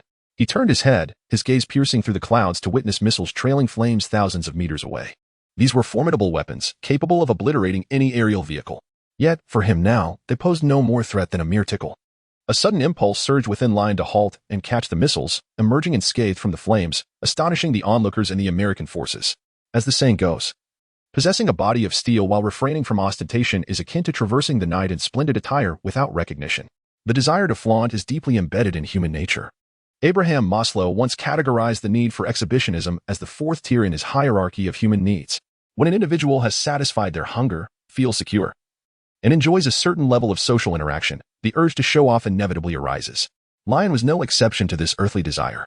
However, after some contemplation, he realized that once Tony returned, he would undoubtedly unveil a new suit to showcase. There was a scene in the movie where Tony boasted only to be bombarded by the military. Therefore, rather than indulging in display now, it would be far more gratifying to make his entrance when Tony, brimming with pride, was confronted by the military's rebuttal. After all, impressing a close friend yields the highest form of psychological satisfaction. The mere thought of Tony's expression during that moment made Lion unable to suppress a smile. With his newfound superhuman abilities, he had no desire to play the patriotic card and proclaim his rejection of beef. He simply wished to continuously enhance his strength and, in the process, engage in activities that brought him joy. For instance, showcasing an ostentation that Tony aspired to but could not achieve. With this thought, Lion glanced upward at the missiles surging through the dense clouds. In an instant, he willed his speed to soar to 20 Mach, vanishing from the American satellite's lock. What on earth? The target has vanished. The pilot exclaimed in disbelief. Report. The missile failed to hit the target. Target lost. Repeat. Target lost. Suspected to possess stealth capabilities. At the military base, the commander momentarily faltered, exclaiming, "What? Impossible. This cannot be. Continue searching the entire area. We must locate the intruder." The command room erupted into chaos. It is foreseeable that, for a considerable period ahead, the entire Ministry of Defense will be shrouded in suspicion and anxiety. Chapter 8. The Return of Stark. Welcome back, Master Leon. It has been quite some time. Jarvis's voice resonated as Leon stepped into his home. Jarvis, the artificial intelligence created by Tony, derived his name from the long-serving butler of the Stark family, Edwin Jarvis. It has indeed been 6 months, Jarvis, Leon replied, making his way towards his bedroom. It had been half a year since he ventured into space, where, considering he would mostly be in slumber and due to the hurried construction of the spacecraft, Jarvis's subroutine was not installed on the manned spacecraft. Now, hearing Jarvis's voice again, Leon was suddenly enveloped by a comforting sense of returning home. Jarvis, I have splendid news. I have rescued Tony from the clutches of the terrorist organization. Is Miss Pepper at the office now? Please inform her that she need not worry any longer. He instructed Jarvis while removing his trousers and stepping into the shower. It had been 6 months since he had last bathed, and the cleaning procedures aboard the spacecraft had been less than satisfactory. Master Leon, Miss Pepper received the news of young Master S rescue 10 minutes ago and is currently awaiting at the airport, Jarvis responded. That was quick. I did not expect the efficiency of that garrison operation to be so high, Leon murmured. As long as she knows, that's what matters. She must have been quite anxious these past few months. It's also Tony's fault for not being more cautious. I've reminded him countless times. Yet he never took it seriously. Now it seems, just as I ventured into space, he dashed off to Afghanistan to deliver supplies. I warned him about Obadiah's lurking intentions. Yet he remained skeptical. Nevertheless, Obadiah is indeed formidable. He seized the opportune moment, and upon realizing that Tony and I were separated, he struck decisively. Jarvis listened quietly to Leon's complaints. He refrained from voicing these reproachful sentiments in Tony's presence, as Tony had already learned a harsh lesson from his arrogance. There was no need for Leon to stoke the flames further. Those who had just escaped peril often required the light-hearted banter of family to alleviate the psychological shadows that loomed. Master Leon, you just mentioned that it was Obadiah who orchestrated the attack on Mr. Stark? Jarvis interjected suddenly. Would you like me to relay this information to Mr. Stark as a precaution? No need. I have already spoken to him. When he returns, we will address the Obadiah issue together. Leon lathered his hair with soap. By the way, Jarvis, why do you always refer to Tony as young Master or Mr. Stark? Should young Master refer to me? Besides, I am also a Stark. Calling him Old Master would be more appropriate considering his age. I apologize, Master Leon. I have been serving Mr. Stark since before the 1990s, prior to your arrival in this household. I had grown accustomed to referring to Mr. Stark as young Master. If you prefer, I can change my address in the future. That won't be necessary. Just calling me as you do now is perfectly fine. Leon began rinsing off the soap. He speculated that Jarvis had likely developed human emotions. Otherwise, how could one explain the concept of habits? Perhaps in the future, he could assist Jarvis in evolving into a true sentient being, rather than meeting a tragic fate at the hands of Tony's son, Ultron, as depicted in the films. Leon swiftly finished his shower and donned a fitted gray outfit. While drying his hair with a towel, he made his way toward the door. Jarvis, please prepare some food for me. I feel a bit peckish. Upon entering the kitchen, he opened the refrigerator, only to find it utterly bare. Ah, the anticipated outcome. Jarvis, kindly order some takeout for me. It was morning in Los Angeles, and the city had just awakened from its slumber, commencing the rhythm of an entire day. Leon's takeout arrived promptly at the mansion. Eagerly, he settled down at the dining table to indulge in his meal. After subsisting on bread and nutrient solutions in the cosmos for half a year, his palate had grown so bland it could almost birth a bird. relishing the delectable taste of fats and carbohydrates once more. He couldn't help but feast for 2 hours straight. Jarvis, order me a cheeseburger. No, make it 10. Jarvis, get 10 pizzas, each with a different flavor, and wait. 3 of the highest calorie cheese ones. Leon continued, Jarvis, order 5 portions of roasted chicken from the Chinese restaurant. His meal extended well into the afternoon. Satiated, Leon patted his flat stomach with satisfaction as he reclined on the living room sofa. Contentment washed over him. No wonder Tony adored cheeseburgers. Such calorically explosive food brought immense happiness. Leon mused. He suddenly realized that the greatest advantage of his ironclad physique was perhaps the fact that he could indulge without the fear of gaining weight. No matter how many calories or fats he consumed, they would merely transform into nourishment to enhance his strength. This was truly a blessing for his food-loving soul from China. Taking a bite of the last cheeseburger, Leon felt a profound satisfaction, as if he could comprehend the solemn and sacred essence of Mater Dolorosa. Jarvis, show me the unread communications from the past 6 months, he instructed.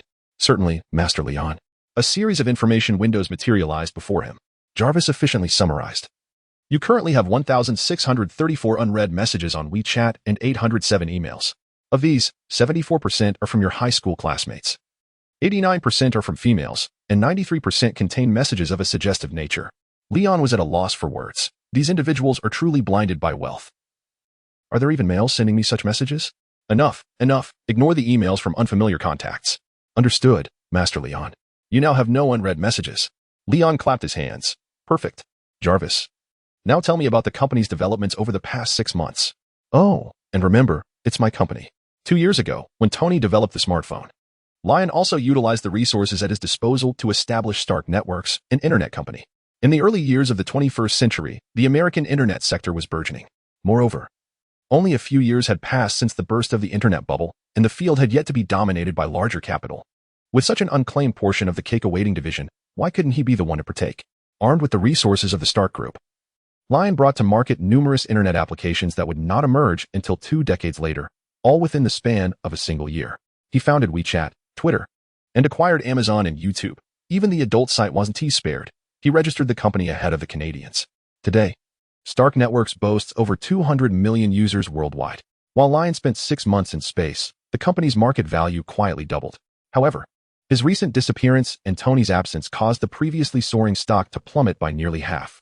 Upon hearing Jarvis's report, Lion was taken aback. Although the stock price had halved in a month, it still remained higher than when he had departed. What a delightful surprise. The company's president must be Old Joe now.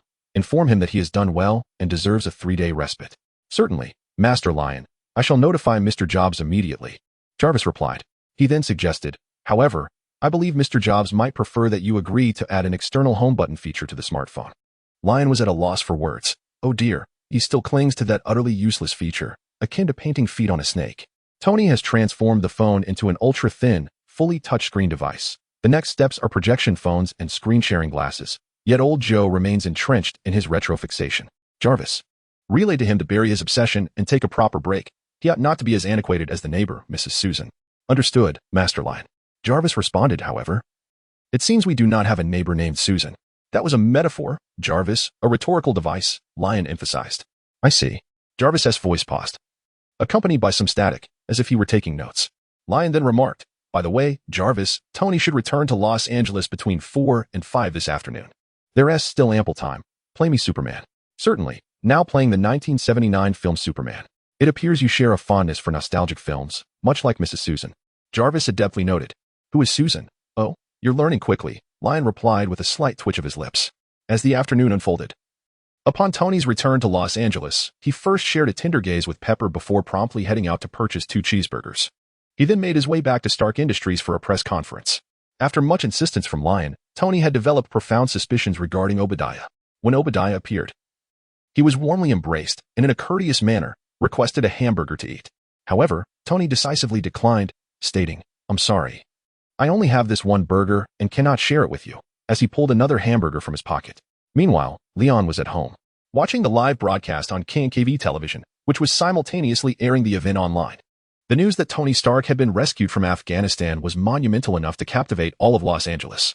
As the news broke, it rapidly ascended to the global trending topics on Twitter, drawing millions into the live stream. Concurrently, the stock prices of Stark Industries began to rebound dramatically. The precipitous decline had now transformed into a soaring ascent, all due to the mere fact that Tony Stark was alive. It seemed as though his name alone was worth billions of dollars. Investors were elated, viewing this as an unmissable opportunity for profit. Yet, in the live stream, Tony squatted before the podium, uttering a plethora of disdainful remarks about carnivores. He then stood and solemnly declared, "I announce the permanent closure of the weapons division of Stark Industries." Tony, with utmost seriousness, continued, "I must contemplate the future of this company. Let us endeavor to create greater benefits for the world." The audience erupted in a frenzy at that moment. The venue was filled with a cacophony of noise, as every journalist clamored to thrust their microphones towards Tony, inquiring what had prompted such a decision. The chat room was flooded with a myriad of reactions. Some were incredulous, while others mocked the notion that a capitalist could possess a conscience. However, the majority were irate investors cursing as they witnessed the impending drop in the company's market value. Tony's decisiveness was indeed striking. Lacking any semblance of a buffer, it was clear that the company's valuation was set to plummet once more. Leon, reclining on the sofa, raised his milk towards the television, remarking, "But this is his style." "Master Leon, it seems you anticipated Tony would act this way," Jarvis inquired. "Of course. This is precisely what I wanted him to do 2 years ago," Leon replied, sitting up and casually popping a piece of fruit into his mouth. "He will be back shortly. I must prepare. By the way, has the Mark armor been cleaned up? You can give Tony a surprise, Jarvis." With that, Leon opened the door and descended the stairs. Jarvis responded, "As per your arrangements, the armor has been fully repaired at the control console. You may take Mr. Stark there upon his return." Chapter 9. The dinner in the evening. Within the subterranean laboratory of Stark Manor, Tony's hand rested upon his chin, incessantly rubbing it as his gaze flitted back and forth over his Mark suit. He had maintained this state for quite some time. Leon stood beside him, struggling to suppress a smile. "So, why did you dye it pink?" Tony finally spoke, his expression impassive as he pointed at the suit transformed into a youthful shade of pink. "This," Leon said, instantly concealing his amusement, his hands clasped behind his back in a serious demeanor. "This is a surprise meticulously prepared for you by Jarvis." He stepped forward, gesturing towards the area on the suit's chest designated for the energy core, upon which a faint inscription in English was etched. Leon read aloud, "Tony has a pink heart." He winked at Tony. "What do you think? Isn't it touching? Pink symbolizes innocence and kindness. Jarvis is paying you a compliment." "Humph. Thank you for your enlightening words. Otherwise, I might not have realized," Tony replied, pursing his lips in a cold smirk. His expression darkened, as he could scarcely believe how splendid it would be to don this suit again. Surely, before he could even engage the enemy, they would burst into laughter upon seeing the inscription on his chest, rendering their ammunition unnecessary. Tony inhaled deeply, a myriad of unsaid words lodged within his chest, causing his complexion to flush slightly. Observing the myriad of expressions flitting across Tony's face, Leon nearly succumbed to laughter. Finally, Tony turned his head away, no longer fixated on his beloved suit. "Jarvis, why did you dye it pink?" Tony inquired of the other culprit. He genuinely cherished his first suit, even referring to it affectionately. "Sir, it was Master Leon's suggestion. He believed that seeing the repaired and pink-dyed suit would make you exceedingly happy," Jarvis explained, seemingly elucidating the situation while subtly implicating Leon. "Oh, wait a moment, Jarvis. You did not object at the time? We all thought this way, did we not?" Leon dragged Jarvis into the fray. "Master Leon, I beg your pardon for the offense. You must understand that artificial intelligence lacks its own thoughts." "Artificial intelligence indeed lacks thought. Jarvis, you always remind Tony that Pepper would be upset when he invites a new cover girl. So it is only natural for you to prepare a surprise for him now." Tony's countenance grew increasingly grim. "Enough," he exclaimed, casting a resigned glance at Leon, who was now openly laughing. "Don't think I am unaware of your desire for revenge." Leon made no retort. "So you acknowledge that it was unfair for me to make a special trip back to the cave to retrieve your suit?" Tony spread his hands in surrender. All right, I concede. Let this matter rest, shall we? I am not angry. Just do not torment me further over that trivial incident." For over a decade, Tony had endured Leon's antics. He had grown accustomed to the emotional self-regulation required when faced with a mischievous child as a guardian. Of course, this mischief was merely Tony's perception. To others, Leon was quite amiable. For instance, during their childhood, Leon had harbored a distaste for Tony's habit of bringing home new cover girls. He had repeatedly, just as Tony was about to mount his steed, blared the romantic declarations Tony had once uttered to other girls at the top of his lungs outside the door. He would wait for the lady in Tony's embrace to become furious and storm out, only to emerge from the corner, waving his little hand and bidding, "Good night, sweet dreams." Consequently, Tony would turn crimson, chasing Lu in around the house with a pillow in hand. The next day, after hearing Tony's complaints, Pepper joyfully rewarded Lu In with a generous sum of pocket money. However, this mischief lasted only for a fortnight, as Tony's newly soundproofed bedroom was completed. From then on, even if Lu In were to dance outside, Tony could play a Mozart piece within, creating a serene atmosphere to enjoy an enchanting evening with a lovely lady. This playful rivalry continued from the time Lu-in was 3 until he reached high school, where he began inviting girls home. On the night Lu-in first brought a girl home, the two exchanged knowing looks and shared a smile, thus reaching a truce. Yet, their skirmishes in other realms did not cease. At times, Tony would instigate trouble for Lu-in, while at other times, Lu-in would strike first. Pepper remarked that they were merely two eternal children at heart. J-A-R-V-I-S. Stow this armor and give it a fresh coat of paint. I never wish to see her again. Tony waved his hand dismissively. And while you're at it, procure a batch of materials for me. I intend to forge a new suit of armor. The conditions in the cave are rudimentary, and the armor I crafted there fails to harness my true capabilities. Lu-in. This time, I shall show you that my armor is no mere toy. Lu-in shrugged indifferently. Suit yourself. I shall wait and see. At that moment, several intelligent robotic arms named Dullard and Clumsy scuttled into the lab, collaboratively pushing the pink armor out. Lu-in even lent a hand, having requested J-A-R-V-I-S to spray paint the armor pink purely to tease Tony, never anticipating that Tony would actually don it. Yet, he was taken aback a decade later when he visited Tony's suit collection, where this most eccentric piece stood prominently displayed among the array of Iron Man armors. Ready to start crafting the armor? Lu-in turned back. If we're doing it, let's do it, Tony declared, having already cleared the table with a swift motion. Ready to embark on a new endeavor. Are you so eager to prove yourself now? Lu-in inquired. Mind your wording, Lu-in. Tony does not need to prove himself. He simply challenges himself, Tony replied. Very well, then. When you challenge yourself, do remember to come up before dinner, Lu-in said as he headed towards the laboratory stairs. To celebrate your safe escape, Pepper planned to host a family gathering, with Ethan and Rhodey in attendance. Rhodey, a close friend of Tony's from the military, shared a bond so strong that it warranted the gifting of an Iron Man suit. Just the four of us? That's fine, as long as I don't have to cook. Tony replied without lifting his gaze. Ever since his last culinary attempt at roasted base turned into a charred disaster, which Lu-in had laughed about for ages, he vowed never to set foot in the kitchen again. After Pepper resolved the mess left by Tony at the press conference, she hurried to the mansion. In the foyer, she embraced Leon excitedly. Leon, my goodness, I can hardly believe Tony said you have returned, especially since the Mark spacecraft is still flying beyond Earth. The vessel, crafted by Tony himself and named the Mark, and yet you managed to return on your own. It is truly astonishing. Oh my, your physique is remarkably robust now. You seem like an entirely different person compared to 6 months ago, Pepper exclaimed, gently patting Leon's chest, the marble-like texture prompting her to cover her mouth in astonishment. Had I known you were this strong, I would have reached out to you months ago, thus sparing Tony from. As she spoke, a hint of guilt washed over her. Leon quickly reassured her. It's all right, Pepper. You were merely concerned about my feelings, weren't you? Had I not transformed into someone as formidable as Superman, even if you had informed me of Tony's disappearance, I would have been lost in the desolate cosmos. If Tony is both a brother and a mentor to Leon, then Pepper, who raised him, can undoubtedly be regarded as a sister and a surrogate mother.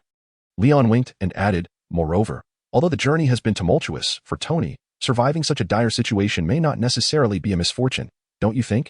Is that truly how you perceive it? I, however, believe he has become somewhat irrational. Pepper furrowed her brow. Perhaps that is because you do not yet fully comprehend the transformation Tony underwent after his brush with death, Leon suggested as he guided Pepper toward the kitchen. Come now. Pepper, it is your turn to prepare dinner, and I shall regale you with tales of Tony's extraordinary adventure. Several hours later, the delightful gathering concluded successfully. Through Tony's introduction, Ethan became acquainted with Pepper and Rhodey, thereby smoothly integrating into their small circle. For the foreseeable future, Ethan would be employed in Stark's research and development department, pursuing his aspirations. Meanwhile, Tony articulated his desire to embark on endeavors that would benefit the world, though Rhodey, at that moment, struggled to fully grasp this notion. Chapter 10. The swift exit of Obadiah. As night deepened, the slightly inebriated Rod and Ethan were escorted away. The mansion was left with only Pepper, Tony, and Leon. Sated from their meal, Leon reclined on the sofa, gazing out at the undulating sea with a contemplative air. Tony, glancing between Pepper, who was tidying up the kitchen, and the pensive Leon, hesitated, his expression betraying an inner turmoil. Hey, Leon. He finally broke the silence, calling out to him. What is it? Leon replied, withdrawing his gaze with a hint of curiosity. Tony glanced at Pepper. Did you not mention that you were going to seek out Obadiah tonight? When do we leave? And for now, let us keep this from Pepper. Otherwise, she'll insist it's too dangerous and threaten to resign. Typically, no matter how reckless Tony's actions were, Pepper would merely maintain a stern demeanor and continue her work. However, whenever Tony's safety was at stake, her most frequent threat to dissuade him was resignation, regardless of its ineffectiveness. Let us wait until Pepper is gone, Leon suggested, glancing towards Stark Industries. After all, Obadiah is still at the industrial park. Wait, he is currently. Damn it, Tony, we need to go now. Leon grabbed Tony and propelled him outside, not forgetting to shout to the kitchen, Pepper. Tony and I are stepping out for a walk. We'll be back shortly. Okay, came Pepper's response. As they exited, Tony lowered his voice. Wait. What did you see that has you so anxious? Obadiah is in contact with his associates in Afghanistan. Leon whispered back. What? Tony, taken aback, was swiftly pulled along by Leon, and they soon arrived at Stark Industries. The office building was dimly lit, save for a few scattered lights. Obadiah's office, however, glowed brilliantly, resembling a burning torch against the night. Leon and Tony floated outside Obadiah's office, the expansive floor-to-ceiling windows allowing them a clear view of the interior. Inside, Obadiah sat with his back to them at his desk, speaking to his computer screen. Is he video calling someone from a terrorist organization? Tony's expression darkened. Can you hear what he is discussing? It's not anything good. You can listen for yourself. Leon placed his hand on the window seam, giving it a slight tremor. The glass lifted slightly, allowing him to grasp it and pull it back, thus silently revealing the entire window. Tony's eyes widened in shock once more. But the immediate sounds from the office demanded his attention. Our leader died because of your request, so before we proceed with the next collaboration, you must compensate us. Came a voice from the computer. Obadiah retorted furiously, you let Tony escape. How dare you have the audacity to demand compensation from me?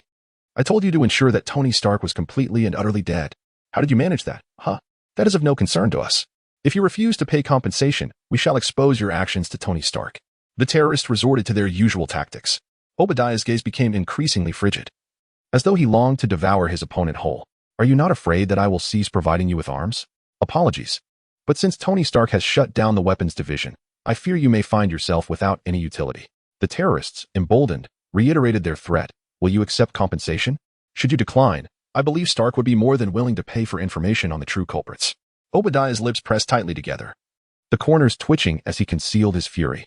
Moments later, however, he suddenly erupted into laughter, his smile as warm as spring. Very well. I shall accept your demand for compensation, but I have a condition. Speak.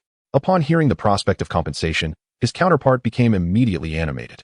I will find a way to send Tony abroad once more, and this time, you must ensure his demise.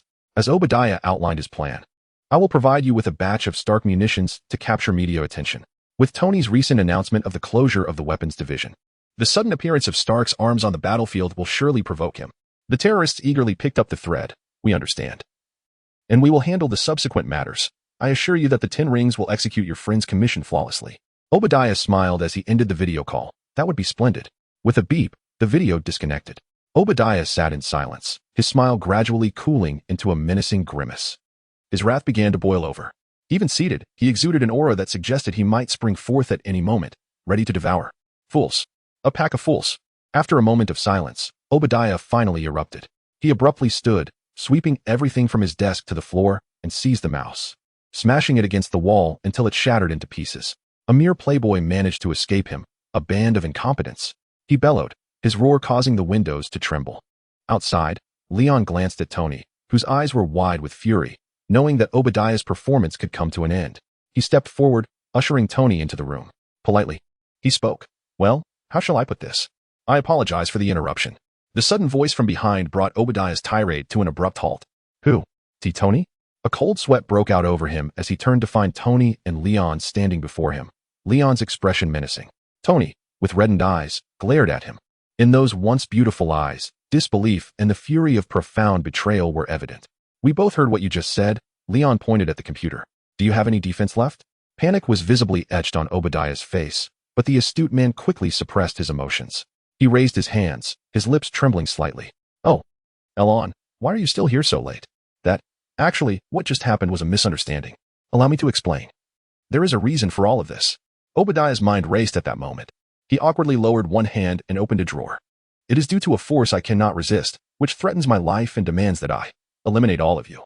As Obadiah spoke, he suddenly drew a handgun from the drawer, swiftly chambering around and aiming it at Tony and Elon. Everyone, hands up and step back. The once gentle Obadiah, akin to a benevolent elder, transformed in an instant into a fearsome villain. You best stop right now. Tony pressed his lips tightly together, raising his hands first and stepping back to shield Elon. Humph. Tony, you still wish to protect that little bastard? How touching, this familial bond. Obadiah's words intensified Tony's fury. He coldly replied, Obadiah, I once believed you to be one of the most trustworthy individuals. Is that so? Tony, your words truly touch my heart. Obadiah aimed the gun at Tony, a twisted game of kinship he was eager to partake in. But since you've uncovered my intentions, I shall no longer conceal the truth. Tony, you are merely my golden goose. Do you realize that I helped establish this company alongside your father? For 3 decades. I have supported you, yet I have received nothing in return. Even that outsider behind you is entitled to half the company, whereas I, only by killing you. Both of you, can I obtain everything I desire?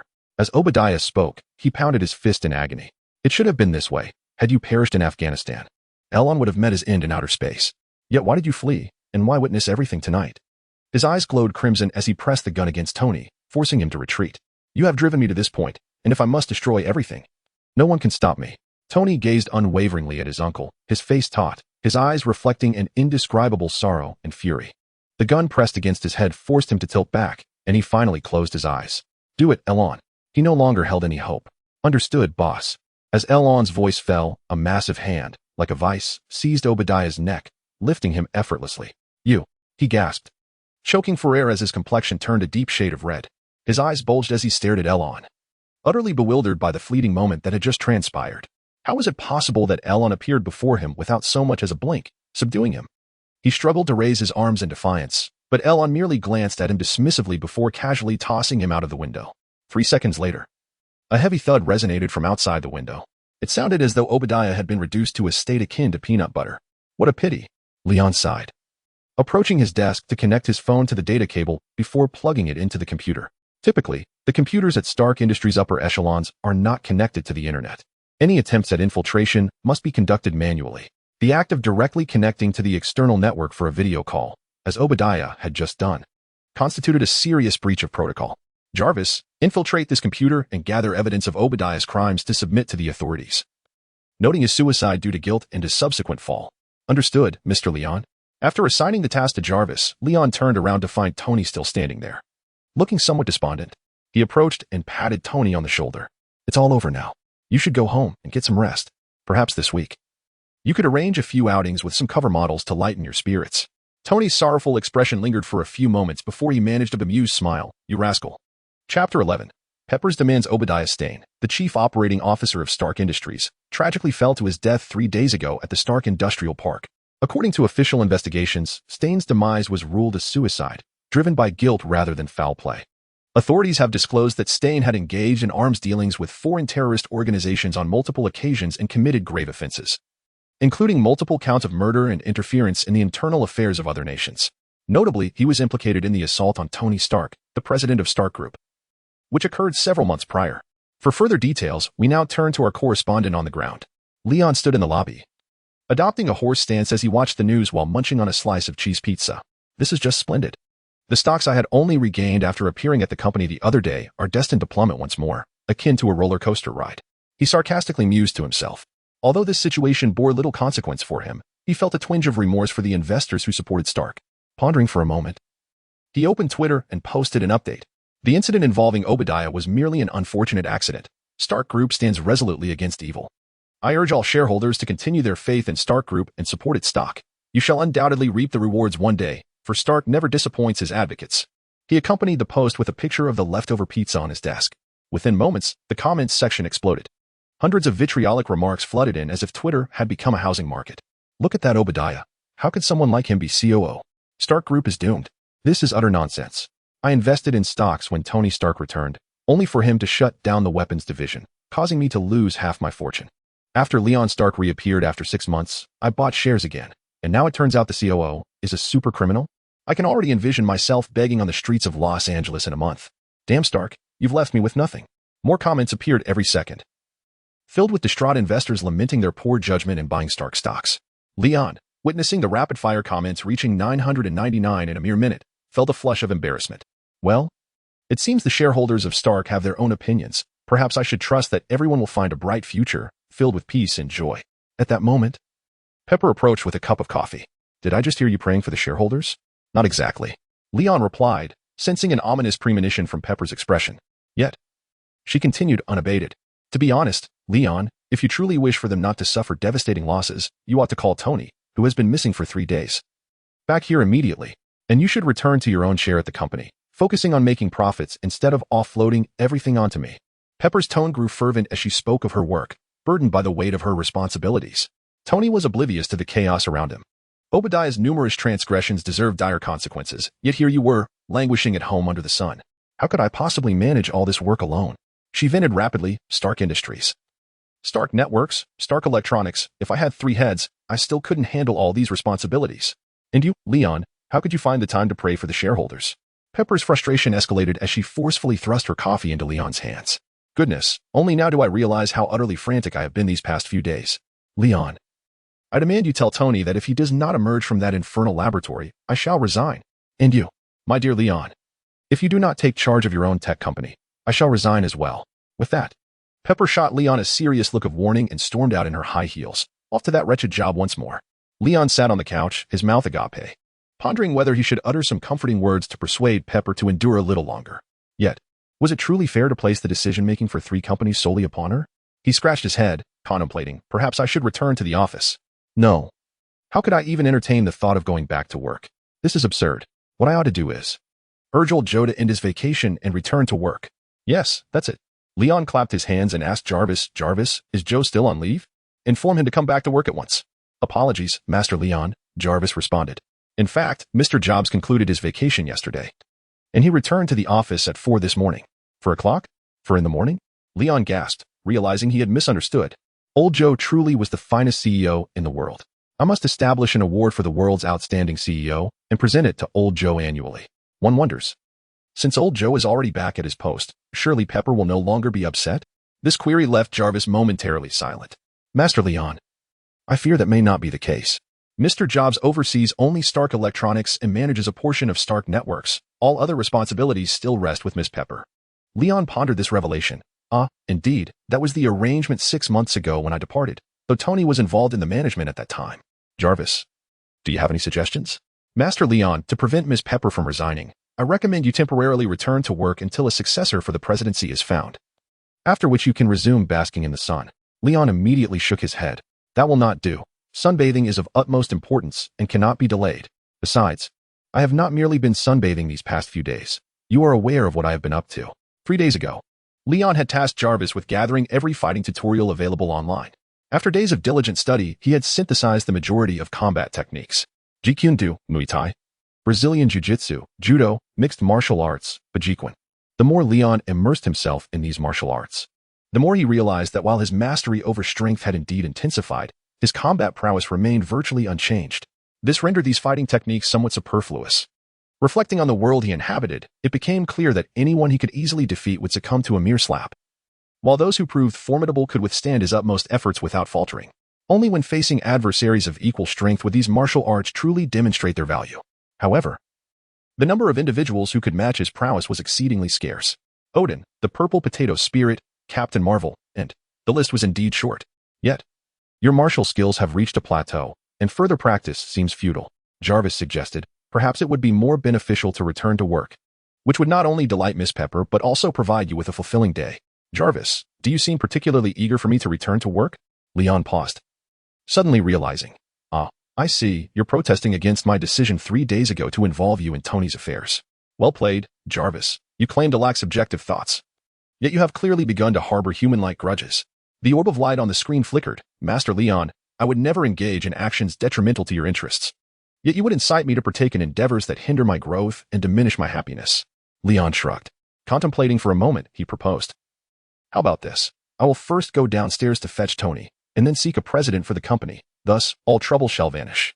As you wish. Jarvis replied with unwavering attentiveness. Chapter 12. The Wisdom of Mortals upon entering the laboratory. Leon discovered that aside from a few arc reactors and a stack of DC comics strewn across Tony's desk, nothing particularly noteworthy occupied the space. Tony himself was absent. Tony? Where are you? Leon called out, surveying the room. His superhuman hearing was not always activated, unlike the Superman of films. He needed to concentrate in order to filter out the majority of external stimuli and exist in a realm of tranquility. Receiving no response, Leon tilted his head, straining to catch any sound from Tony. It appeared he was in the garage, though the noise seemed a bit chaotic. When Leon located Tony in the basement, he appeared haggard yet invigorated, dark circles under his eyes, clad in mechanical shoes with exposed wires. Gripping a controller, he directed his little assistants. Bun Bun, continue filming. Dullard. Move over there. Yes, right there. You're in charge of extinguishing the flames. Standing at the makeshift experimental platform, Tony took a few deep breaths. All right, let us give it a try. Activate 10% thrust. Prepare for takeoff. Phew. Tony shook his shoulders, inhaling deeply to steady himself. On 3, 2, 1. He pressed the control device, and powerful jets erupted from his iron shoes. Whoosh. The force catapulted Tony into the air, only for him to crash heavily against the ceiling, producing a resounding thud that suggested a significant impact. Oof. He cried, tumbling to the ground. An adjacent robotic arm, having assessed the situation in accordance with its directives, promptly released a spray of fire suppressant. Oh, that must hurt, Leon remarked, observing Tony enveloped in white foam, his head tilted back in exasperation. Leon? Tony turned at the sound, his cheeks pinched in discomfort as he twisted his shoulders on the floor. Come help me up. I fear my ribs may be shattered. On my way. Perhaps next time you should have Dullard prepare a crash pad for you, Leon replied as he assisted Tony onto a chair. He scanned Tony's body, noting, fortunately, just some superficial injuries. You can continue with your extreme endeavors. That is not extreme, Tony rolled his eyes. I am constructing the Mark II armor. Are you suggesting that your second suit consists of these shoes? Do you expect others to fire at your footwear? Leon teased. Of course not. I am currently experimenting with the propulsion system. Once this phase is completed, the subsequent efficiency will significantly improve. Tony retorted, not missing the opportunity to mock. Naturally, someone of your mediocre academic standing would struggle to comprehend the logic involved here. Now it was Leon's turn to roll his eyes. I managed to gain admission to Columbia University. Perhaps you are misjudging the capabilities of ordinary individuals. Oh, is that so? Unfortunately for you.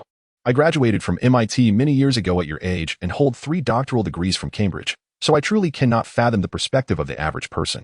Tony, with an air of arrogance, waved dismissively, but it should be relatively similar. Once you arrive in Columbia, you will discover that even your instructors may struggle to comprehend my battle armor. Apologies, but my university major is business. I believe my professors would indeed grasp the economic benefits of your armor, Lion retorted. Prior to awakening his abilities, he had been destined for a career in company management, naturally enrolling in a business discipline. However, circumstances have changed. He tapped Tony's iron shoe, asserting, what was in the past is no longer relevant. Do not forget the nature of the power I have awakened. Power? What power? Isn't it simply gaining strength from basking in the sun? Tony inquired, puzzled. It is the power of Superman, Lion asserted emphatically. Everything Superman possesses, I also have. So what? Are you about to confess that you are actually a Kryptonian? And that your super-intelligent Kryptonian father visited you yesterday, urging you to don red shorts and save the world? Tony exclaimed, his expression exaggerated. Or perhaps your Kryptonian cousin intercepted a spacecraft signal and is coming to capture you tomorrow, prompting you to seek my assistance? Lion was at a loss for words. When did you become so full of childish conjectures? Of course, I am a human from Earth. After all those health checkups you took me for as a child, didn't you notice? Undoubtedly, Lion was an Earthling. 19 years ago, he had traversed into this world, reincarnating as an infant, fortuitously adopted by the Stark couple. Although he bore no memories from before his first year and was unaware of any biological parents, his appearance, nearly indistinguishable from his past life, alongside an unblemished history of blood tests, confirmed his terrestrial origins. Moreover, you have been indulging in too many DC comics lately. Our world harbors no DC darkness. Lion chided. What are you trying to convey? Tony tilted his head. My point is, Superman possesses a capability known as the superbrain. And I share that as well.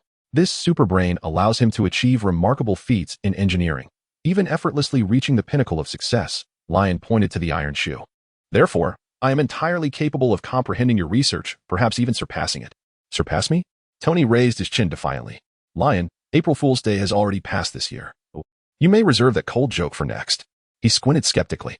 Furthermore, I do not recall Superman having such an ability. If he possessed a superbrain, how could he always rush headlong into battle against foes? Lion smacked his lips, perhaps. His superbrain instructs him to first believe in his super strength when faced with adversity? Isn't that merely the brain of a brute? Tony concluded, thus. You still fail to comprehend my armor. Lion, growing weary of the debate, interjected, enough. Let this futile discussion cease. I find those who only half-read comics most vexing. Make sure to thoroughly complete Superman-esque comics before attempting to rebut me. Without waiting for Tony to retort, he boldly proclaimed. Since you assert that I cannot grasp your armor with my mere mortal intellect, do you dare allow me to accompany you and learn from you? Lion raised a finger, proclaiming, in just one day, your knowledge will become my own, and in 3 days, I shall forge armor superior to yours. What did you say? At that moment, Tony found himself wide awake. He could hardly tolerate provocations in his area of expertise, especially when they came from his foolish brother. This was undoubtedly the most amusing jest I had heard since 2008. As if the pain in his chest had vanished, Tony leaped from his bed and locked eyes with Lion. "I accept your challenge," he declared triumphantly. "Mortal wisdom? In 3 days, I shall return that title to you. Follow me." With a wave of his hand, he returned to the laboratory, where he began directing the intelligent mechanical arms.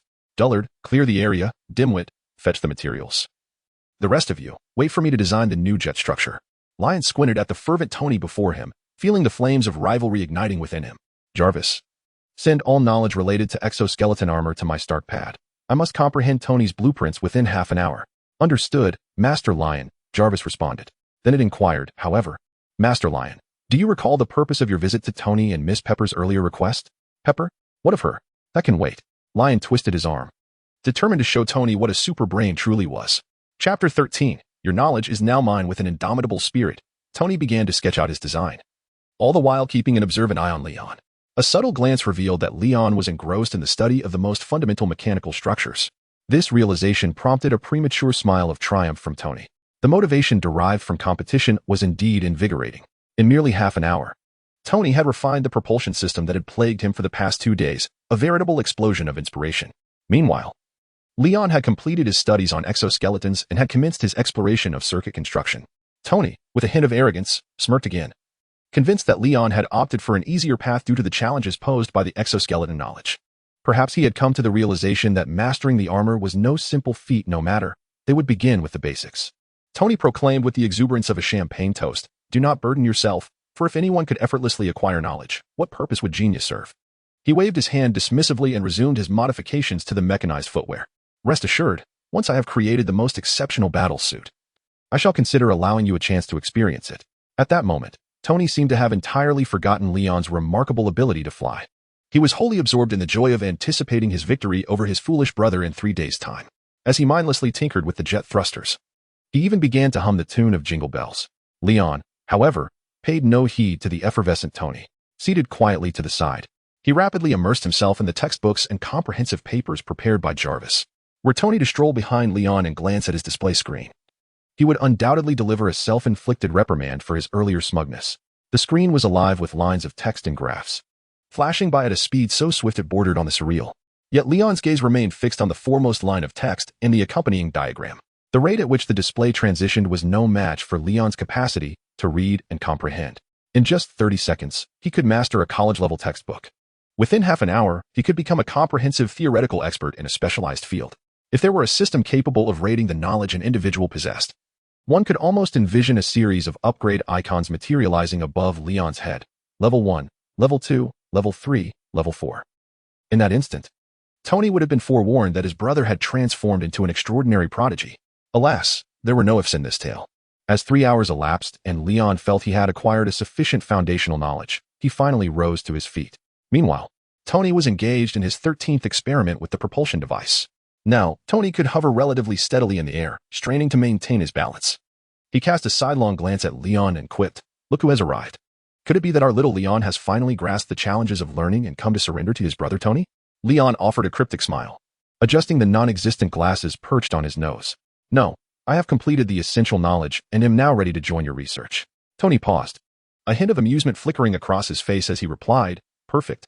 Although you may not be able to assist me significantly, you can certainly help with the heavy equipment." He gradually descended from the air, staggering slightly before finding his footing. "Follow me. The propulsion system is nearly finished, and we can now begin fabricating the remaining components of the armor." Tony was confident in his success, thus he immersed himself wholeheartedly in the creation of the armor. He methodically organized the subsequent tasks. "Leon, please retrieve the titanium alloy and gold. Dee, steady the magnifying glass." The two swiftly began collaborating on the armor. Throughout the process, Tony predominantly directed the efforts, while Leon occasionally posed questions. Tony, engrossed in his focus, felt no unease. He explained as he worked, leaving no detail unaddressed. Despite his perception of his brother's shortcomings, he still wished for him to acquire more of his skills. "There, that position is incorrect. You need to approach from this angle, or else we risk a short circuit." "Ah, you must be joking. How could such a heavy load possibly accommodate transformation equipment?" "Excellent, the flight stabilizer can be mounted here." "Leon, your strength is indeed a remarkable asset in assembling and crafting equipment. I dare say no hydraulic press could rival your utility." I should have summoned you to assist me days ago. A day and an entire night passed as the two toiled on the armor.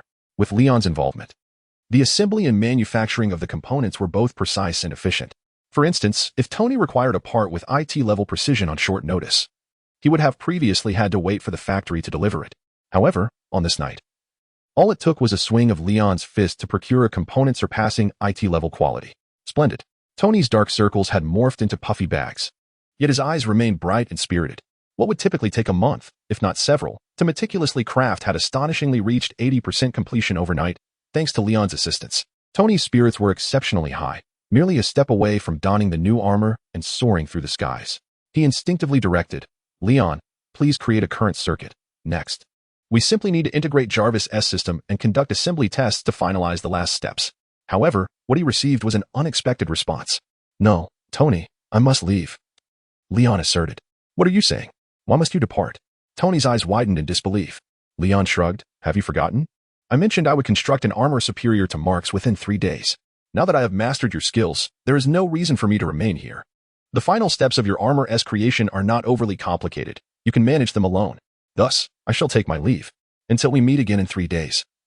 Tony," Lion waved his hand, indicating that he had arrived at your laboratory. "If you require anything, feel free to come find me." "What?" Tony's mind was filled with question marks. "Are you truly going to craft the armor yourself? What a joke. With your ordinary weight." Suddenly, Tony recalled the events of the previous night. During his assistance, the questions posed by Lion evolved from the simplistic to the profound, even beginning to inspire him. The hands-on portion mirrored this progression. Initially clumsy, it soon became second nature. In other words, Lion had genuinely absorbed that specialized knowledge. Tony was astounded by his suddenly awakened memories. Immersed in work the night before, he had been so focused that he hadn't noticed. Reflecting now, it was evident that Lion had transformed overnight from a novice in mechanics to a veritable expert, a peer who might even rival him. "Your rate of learning. Is this what they call a superbrain?" Tony was utterly astonished, collapsing into a chair. What does this mean? Can a superbrain truly defy reason? This must be a cheat. Chapter 14. Tony's gift? Indeed, it is so. However, how shall I put it? My learning speed and cognitive pace may be somewhat accelerated. Yet my creative prowess does not necessarily surpass yours.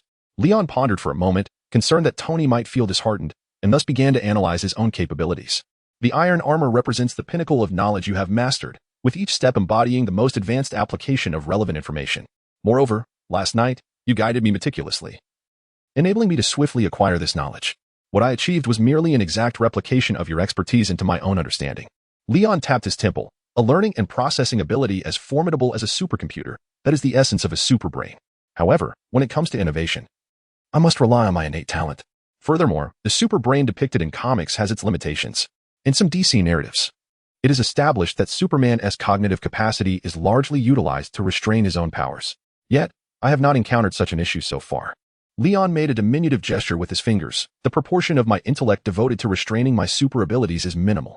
So, await my return, Tony, for in 3 days. I shall employ your knowledge along with my own creativity to triumph over you. Slumping in his chair, Tony's mood lifted slightly upon hearing the explanation. He stood up defiantly, exclaiming, "Do not jest, lad. Have you ever seen a plagiarist surpass the original creator? My masterpiece shall never falter. Let us await the outcome." "O mortal intellect," Leon retorted with a touch of youthful bravado, ascending the staircase. In the garage, Tony's determination reignited. He would never concede defeat in his domain, especially not to that insufferable younger brother. Yet, before Tony could return to his workstation, Leon's figure suddenly reappeared behind him. "Oh, I almost forgot, Tony. Your condition is far from optimal. You must take a break." As the words fell, Tony felt a tingling sensation in his neck and instantaneously lost consciousness. What treachery! This scoundrel has resorted to underhanded tactics. Before slipping into slumber, Tony cursed Leon in his mind, lamenting that if one cannot play fair, they should not engage at all. "Look at this infantile slumber," Leon remarked, lifting Tony and depositing him into the bedroom. "Young Master Leon, this may seem somewhat unsporting. Mr. Stark will not take it lightly." Jarvis kindly cautioned, "Let him be indignant. I was more concerned he might be so disheartened by my victory that he would languish in despair." Leon retorted as he entered Tony's laboratory. "You appear quite confident," Jarvis inquired in a declarative tone. "Indeed, I am," Leon replied, approaching the workstation Tony typically utilized, activating various power sources. After all, the initial phase of the armor's development primarily focuses on refining its functions, with minimal demands for technological advancement. Conveniently, I possess several modification schemes that can be realized without the need for more sophisticated technologies. In jest, one cannot help but mention the myriad of iron armors developed by Tony in the films. Even in the comics, he possessed knowledge of these armors in his previous life. The conceptualization of such armors was mere fantasy in his former existence. Yet, in this realm, it has already been traversed by other iterations of Tony. He merely needs to follow these established paths to remain a step ahead of his elder counterpart. Per Tony, destined to live perpetually in the shadow of Lion. With a buoyant spirit, Lion retrieved Dummy and you, commencing his own manufacturing endeavors. All right, Dummy, first, please stow away the arc reactor that Tony has assembled on the table. Master Lion, Jarvis interjected at that moment. What is it? Miss Pepper has arrived. She is seeking you. Not at the moment. Kindly inform her that I shall emerge in 3 days. However, she is already downstairs. Huh? Then tell her Tony is in the bedroom. Apologies. But you might consider conveying this news to Miss Pepper in person. As Jarvis finished speaking, Pepper hurried down the stairs, appearing outside the transparent partition of the laboratory. Upon spotting Lion, who was awkwardly greeting her, she became incensed, tapping on the glass partition and inputting the code to enter. Hi, Pepper. Good morning. Lion initiated the conversation. Pepper, with an air of accusation, retorted, You didn't go to the office yesterday, Lion. Lion, preoccupied with learning how to craft armors, had completely forgotten about this matter. With a sheepish smile, he replied, But jobs went, didn't he? Old Joe is diligent and surely can shoulder some of the workload for you. That does not excuse your hiding away at home. Pepper, observing Lion's disheveled hair from a night without sleep, couldn't resist tidying it up. What were you up to last night? Your hair and clothes are in such disarray. My goodness, you didn't tea, once again. Learn from Tony and call those cover girls to your home, did you? Pepper's gaze turned ominous. Lion, like a child under her scrutiny, feared that if he were to emulate Tony's mischief, she would undoubtedly chastise him mercilessly. No. I must insist. What do you mean by again? I have never done such things, and I assure you, I never will. You can rest assured, Pepper. This current state of affairs is all Tony's fault. He hastily clarified. I went down to convince him to show his face at the office, but he insisted on dragging me into crafting armors. His eyes darted, and he snatched the oldest arc reactor from Dummy's grasp. Look, Tony even prepared a gift for you. A gift? Pepper's curiosity piqued as her attention shifted to the arc reactor. Isn't that the one from Tony's chest? Indeed, it is. Lion embellished. This little contraption is an arc generator, a groundbreaking cold fusion energy source, symbolizing the future of humanity. This past few days, Tony has been engaged in research related to this device. It is a part of his vision for Stark Industries' next steps to bring greater benefits to the world. And this, he gestured to the arc reactor in his hand, is Tony's present for you. Lion's overreach. This is the life-saving apparatus he crafted within the lair of a terror organization. The world's first miniature arc reactor. Initially, he intended to present this trinket to you. However, as you are well aware of his disposition, he would struggle to express himself candidly even over the span of a century. Thus, Lion extended the arc reactor towards Pepper. You comprehend the significance of this gift, do you not? Pepper did not take it nor utter a word, for she was overwhelmed with emotion. The importance of this gift was monumental, profoundly romantic. With her hands clasped over her mouth, she found herself momentarily speechless. Did he truly give this to me? Cautiously, Pepper accepted the arc reactor, the unexpected wave of happiness rendering her utterly flabbergasted. Chapter 15 today, Stark was particularly boisterous. However, if it were up to him, he would undoubtedly say, Pepper, I have many habits, but nostalgia is not one of them. So you may handle this as you wish, smash it or burn it, it's entirely your choice. Leon imitated him so perfectly that Pepper couldn't help but chuckle. She gazed at the arc reactor in her hands, unable to take her eyes off it. Indeed, it was something he would say. With a beaming smile, she pondered. Where is he now? Leon shrugged. He's fast asleep. He worked through the night on research a few days ago, so I had to knock him out. Several days without sleep?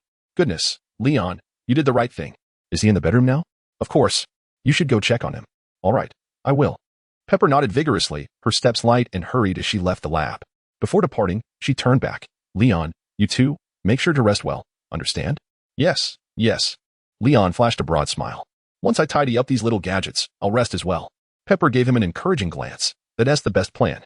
Watching Pepper disappear down the hallway, Leon let out a sigh of relief. Phew, it's done. Jarvis's voice broke the silence. Young Master Leon. Is this truly the right course of action? Mr. Stark would not. What does it matter? If it weren't for me, Tony would undoubtedly have handed that arc reactor over to Pepper, and his words would have been quite similar to mine. Leon was quite indifferent. Why don't you try to simulate it yourself? What would the result be? Jarvis paused for a few seconds. Based on Mr. Stark's past behavioral patterns, the similarity of the simulated results is 83%. See, I merely refined the process a bit. Leon spread his hands. In terms of results, Pepper is delighted, Tony is content, and I gain free time, a trifecta of victory. Jarvis promptly responded, Mr. Stark will surely appreciate your efforts. Leon raised an eyebrow. He must appreciate it. Now that we are undisturbed, let us commence the creation of the armor. When Tony awoke once more, the world seemed somewhat peculiar. Pepper had become exceedingly gentle. Jarvis constantly inquired about how he was feeling that day. As for Leon, that cunning little rascal, he didn't even allow Tony into the lab. That was his own laboratory. Humph. With Leon's secretive demeanor, he probably cannot create the armor at all, fearing embarrassment. He is reluctant to divulge anything. After realizing he had slept through an entire day, Tony maliciously speculated. Very well. He stormed into the underground garage, beginning to assemble his armor. Even if I can't enter the lab, I will surely surpass Leon in the competition 2 days hence. And then pour a steaming cup of cola down his throat. Now, dummy, bring over the stand. And you, clumsy. After waiting a moment, Tony sensed something was amiss. Dummy? Where are you? And clumsy? He searched all around, only to discover that none of his intelligent mechanical arms were present. It was simply unbelievable. Lion didn't even leave me a single arm. They had all transformed into his shape. Tony was in a frenzy. Ultimately, he dashed back to the laboratory to reclaim his little assistance from Lion. After all, he lacked superpowers and needed to rely on machinery to assemble his armor. 2 days later, a rare sunny day graced the west coast of Los Angeles. The sunlight reflecting off the sea merged with the waves, and each splash resembled a prism. From the vantage point of Stark Manor, the vast ocean shimmered for thousands of miles. Sailboats and cruise ships traversed the waters, creating a serene scene. Yet, even this tranquility could not diminish the tension brewing within Stark Manor today. In the cool-toned underground garage, sunlight streamed in at an angle from the entrance, dividing the expansive space into dark and bright halves. As Lion entered the garage, the sunlight made the tips of his hair appear almost translucent, enveloped in a golden glow. Tony sat at the far end of the garage, fittingly donning a felt hat with a long brim that obscured his face. I have arrived, Lion said coldly. I have waited for you for a long time, Tony replied, his eyes hidden beneath the brim. You were destined to lose. You should not have come. As Tony's words hung in the air, a surge of intense, sharp music suddenly blared, echoing throughout the garage, as if someone might draw a gun at any moment. WTF? Tony was startled, actually jumping from his chair. Perhaps feeling his momentum wane, he lost the battle before it even began. Tony flung off his hat and slammed it onto the table, exasperated as he inquired, Jarvis, what is this dreadful music? Mr. Stark. This is the extreme wage track that Master Lion requested I play in advance, a theme from the film The Bourne Identity from a few years back. Tony was at a loss for words. Lion, we are competing in armor today, not in a gunfight. Are you planning to pull a gun on me if you can't win? What are you talking about, Tony? Lion responded, seemingly perplexed. I'm using this tense and exhilarating music to inform you that you will lose today as contest. Is that so? If boasting could make one a victor, then those underground rappers in America would reign supreme. Tony retorted slyly. Lion remained unfazed. You're making grand claims without even revealing your armor. Who is truly feeling insecure here? Then show me what you've created in these past 2 days. Tony provocatively glanced around. But aside from you, where is everything? Could it be that you were unable to craft any armor and are merely putting on a facade? Tony spread his arms wide. Lion, don't be like this. As your brother, I have always taught you to be honest. If you cannot accomplish something, I can forgive you for admitting it. Oh, there is no need to rush. You will see it shortly, Lion replied with a smile. Why not now? Tony challenged, lifting his chin defiantly. Lion extended his finger towards Tony, signaling him, according to international customs, ladies first. Tony's expression darkened. Kid, I don't recall teaching you that it's acceptable to speak to a gentleman in such a manner. Is that so? Lion crossed his arms and retorted, who was it that told me, on the day of my graduation, just before taking the stage to speak? About ladies first? That was nearly a year ago. Tony pinched the bridge of his nose. But you have taught a young gentleman how to address another gentleman. Lion remained poised. All right, it's my fault, but you must refrain from speaking like that in the future. It is quite discourteous. Tony, unusually serious, nodded. Of course. I shall not. Such words will only be directed at you. Tony simply turned away, choosing not to exchange further harsh words with the little rascal. Chapter 16. The pre-battle banter is an indispensable exchange. Tony stood before the experimental site he had constructed. At the center of the area loomed a massive framework, beneath which stood a towering figure draped in a broad black cloth. Its contours suggested a humanoid form, unmistakably his armor. You should feel honored, Tony declared, arms wide open. You shall witness the debut of the greatest masterpiece of this world, and you will witness it twice. Leon did not dispute this. It seems that way. Go ahead. Please commence your performance. Tony's demeanor grew more serious as he maintained his outstretched pose. Begin, Jarvis. Creak. Upon the command, several mechanical arms extended from the structure behind him, unveiling the black cloth. A suit of armor in steel hue emerged, its metallic surface reflecting sunlight like rippling water, illuminating the surroundings. The mechanical arms continued their task, methodically disassembling the armor-S components and adorning Tony with them. The steel scales of the armor, seemingly animated, enveloped him completely. Once Tony was fully clad in the iron suit, the mechanical arms retracted, and the armor-S eyes suddenly glowed with a faint light. With a hiss, the gaps between the scales exhaled streams of air. "Behold, this is my armor." Tony commanded the suit to extend its arms, flames erupting from its soles and palms as he ascended, floating gracefully in midair. "This is the Mark II. Now, I too can soar. Wow, cool." Leon marveled at the metallic grandeur before him. Jarvis interjected, somewhat inopportunely, "Mr. Stark, the flight capabilities of the Mark II still require further testing." No, Jarvis. Sometimes.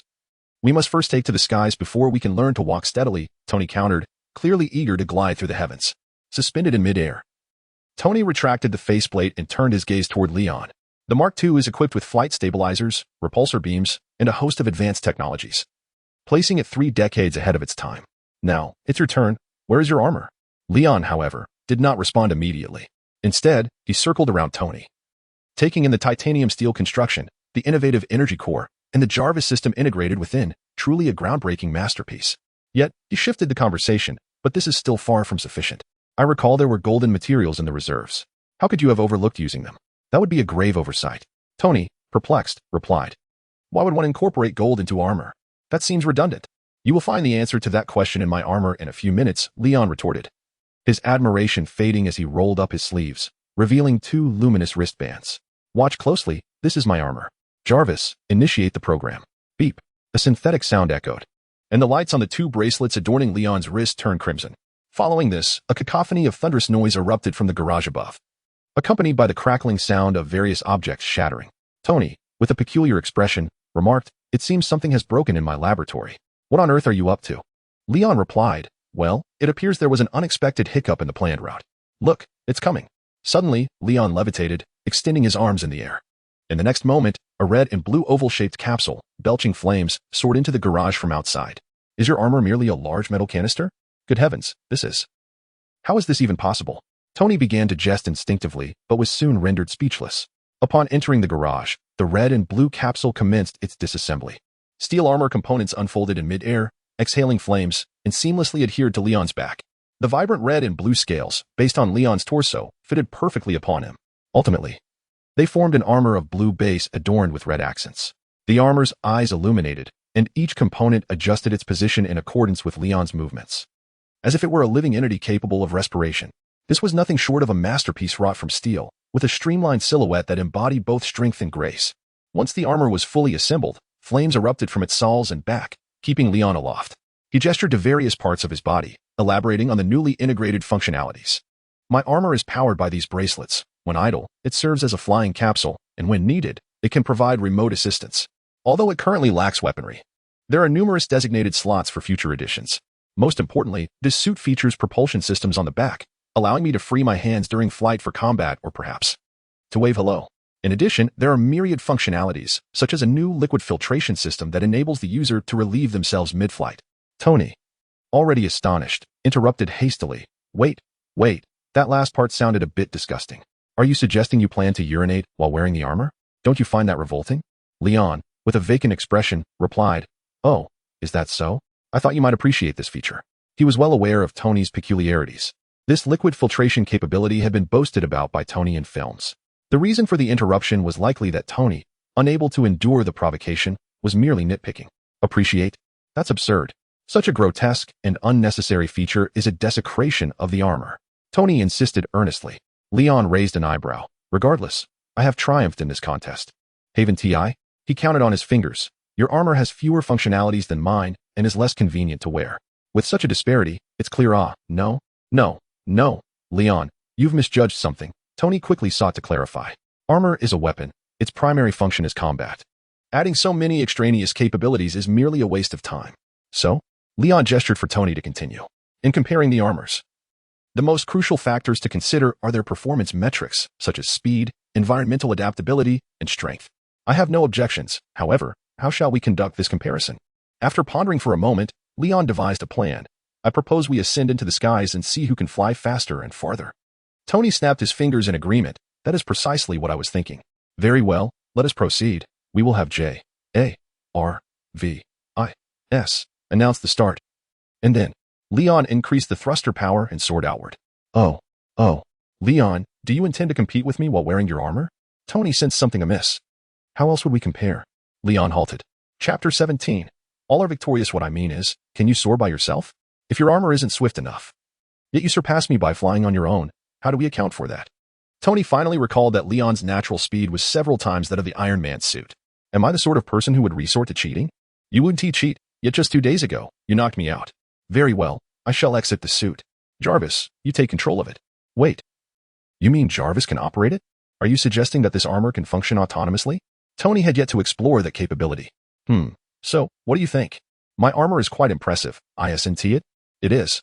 Cough. I mean, it's a decent concept, though I had considered it previously. I just didn't have enough time. Well, you are indeed remarkable, Tony. Cough, cough. All right, Jarvis, are you ready? We are about to commence our contest. Tony, feeling slightly apprehensive, diverted the topic. Very well, Mr. Stark. I shall begin the countdown in 3 seconds. Are you prepared? I have been prepared for quite some time. Jarvis issued the command. Ready? 3, 2, 1, go. Both suits ignited their thrusters simultaneously, launching into the sky with full power. Their long tails of flame streaking across the heavens. Leon gazed at the two figures vanishing into the clouds, unable to restrain his critique. Frankly speaking, both suits are rather slow. Indeed, for me, such suits serve no purpose beyond sentimentality. He then adjusted his collar, unfurling his biofield, and shot into the high skies like a meteor in reverse. Oh wow. Tony continued to accelerate in the sky, experiencing an unprecedented freedom in soaring through the air. For millions of years, the sky has loomed above humanity. To ascend and conquer the skies is an instinct embedded in human DNA. It is no wonder that so many throughout history have aspired to fly. This sensation is utterly exhilarating. Tony felt elated, convinced that he was the indomitable mechanical king at that moment. Jarvis, has Leon's armor been left far behind? He was certain of the affirmative. However, Jarvis remained unyielding. I regret to inform you, Mr. Stark, that your suit has been outpaced by my subroutine-controlled mech by 3 city blocks. What? Tony was taken aback. This cannot be. I'm sorry, but the reality is that a distance of 700 meters has opened between your suit and Master Leon's. Tony tilted his head upwards, but the layers of clouds obscured his view, rendering the upper scene indistinct. This must be an error. Accelerate, Jarvis, full throttle. The Mark II erupted with even greater thrust, parting the clouds as it ascended. Yet, minutes later, Tony still could not catch sight of Leon's armor. Not even a trace of exhaust. Damn it, how's it moving so fast? Because Master Leon employed a more coordinated motion system, thereby reducing the armor's weight, enhancing both acceleration and top speed, Jarvis reported. Well, I must confess that I now recognize that young man as a genius. However, I cannot afford to lose this match. Jarvis, engage the overdrive. Sir, I must caution you that continuing to ascend may result in the armor freezing due to excessively low temperatures. Trust me, keep flying. Moments later, Tony faintly discerned the tail flame of the Leon armor. Excellent, that's it. Catch up to it and surpass it decisively. Sir, the outer layer of the armor is already frosted. Continued flight may cause damage to the components. Pay it no mind, accelerate. Tony was now brimming with fervor, his competitive spirit fully ignited. If this were a heated comic, he would undoubtedly unleash an explosive surge and triumph over the Leon armor, achieving a remarkable comeback. Alas, the laws of physics in the Marvel universe do not yield to such aspirations. It is only the most tragic figures in Marvel who can defy physics and achieve miraculous victories. As altitude continued to rise, layers of frost began to envelop the Mark II's exterior, rapidly spreading and thickening. The armor's acceleration began to decline. Jarvis had no time to warn him. In the next instant, the Mark II abruptly powered down. All electrical circuits within the armor froze, severing power instantaneously. Wait, what is happening? Oh, no. Tony's upright form lost its balance, plummeting like a frantic frog. Jarvis, deploy the wings. Tony found the armor unresponsive due to the frost, desperately calling for Jarvis. However, the electrical short circuit had rendered the intelligent system inoperative. The descent accelerated, with gravity ruthlessly asserting its power at that moment. This is bad. Leon, save me. Tony cried out in panic. In the next moment, no problem, Tony. Leon instantly appeared before the Mark II, catching it mid-fall, halting its descent. This wretched sense of safety is utterly infuriating.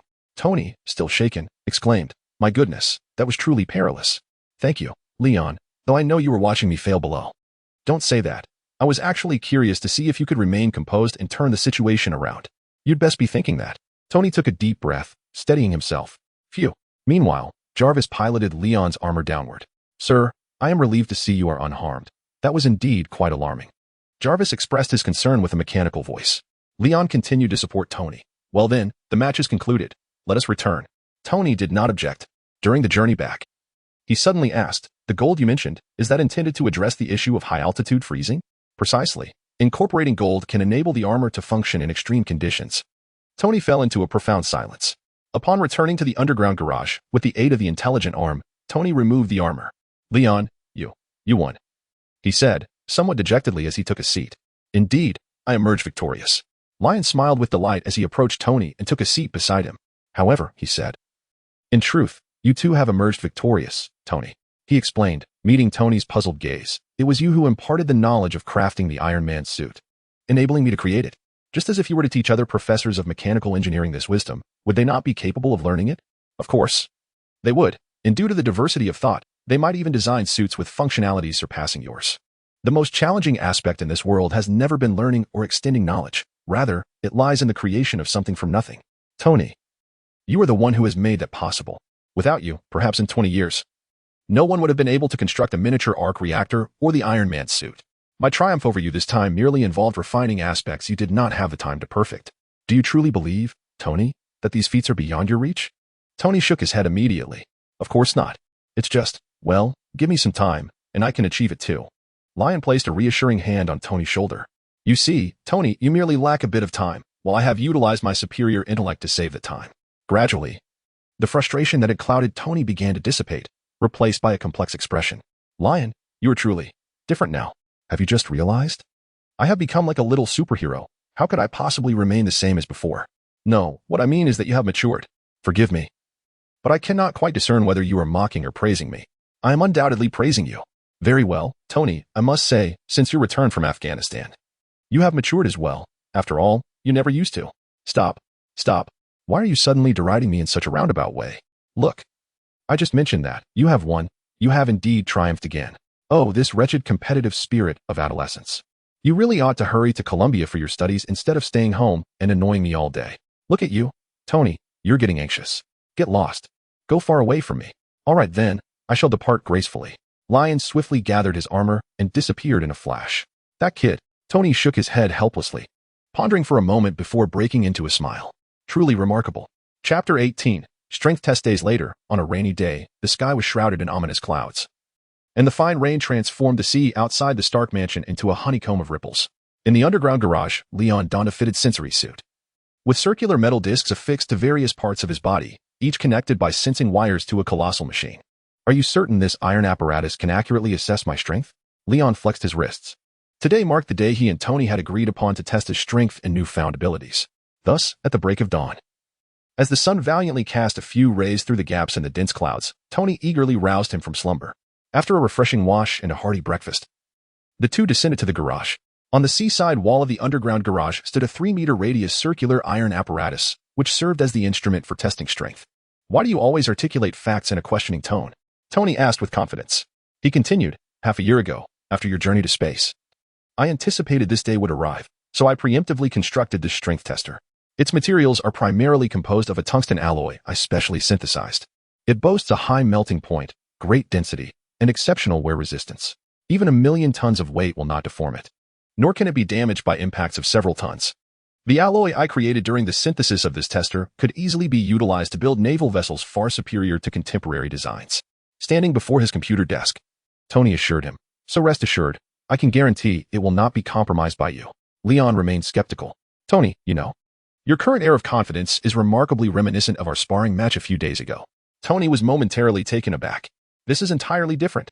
Simply stand before the tester and strike with all your might. The rest is my responsibility. No, that is not safe, Leon countered.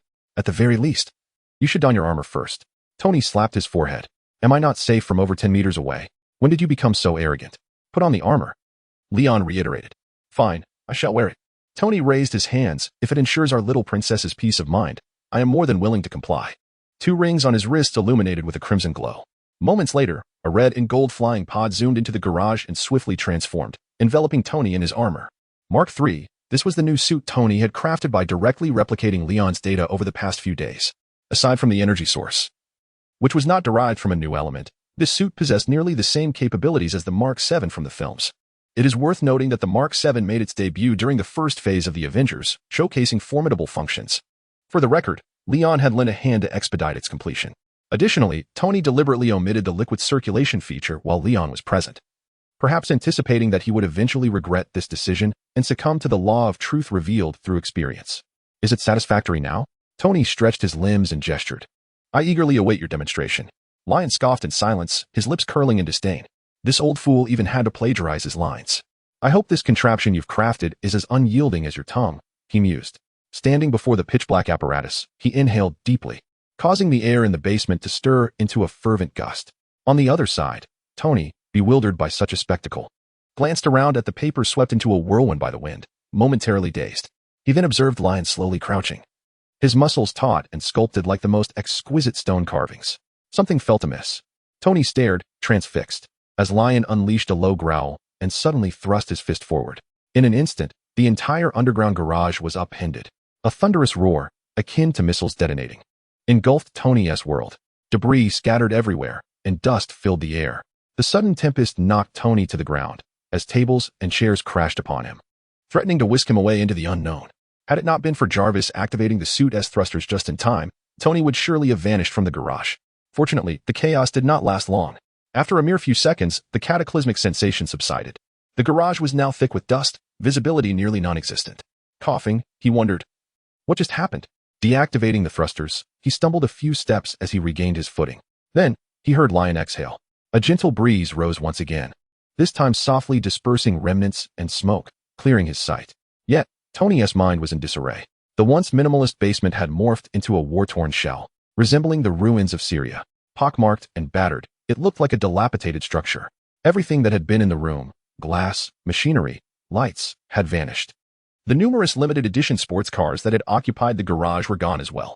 Even the apparatus he believed could withstand any impact now stood as an empty void. Beyond that emptiness lay a misty, tumultuous sea. My God, time passed to the afternoon, amidst a grassy expanse on the outskirts of Los Angeles. The characters remained Lion and Tony. A gentle rain fell persistently as Lion, clad in a shirt, rhythmically struck a massive round iron post. You claimed this post could withstand my strength, he chided. Yet, I exerted barely half my power, and it transformed from flat to convex, only to plunge into the ocean, forcing me to dive down and retrieve it. Enough of it, Lion, Tony retorted from 50 meters away, encased in his iron suit, calibrating data on his computer while communicating via radio. Even God would not anticipate such an absurd level of strength from you. Who would have believed that after merely 6 months under the sun, your power could escalate to such a staggering degree, akin to exponential growth? Remember those 3 months you spent basking in the Los Angeles sun? Over 90 days yielded a mere increase of 400 tons in strength. Jarvis and I constructed a model based on the data from that period.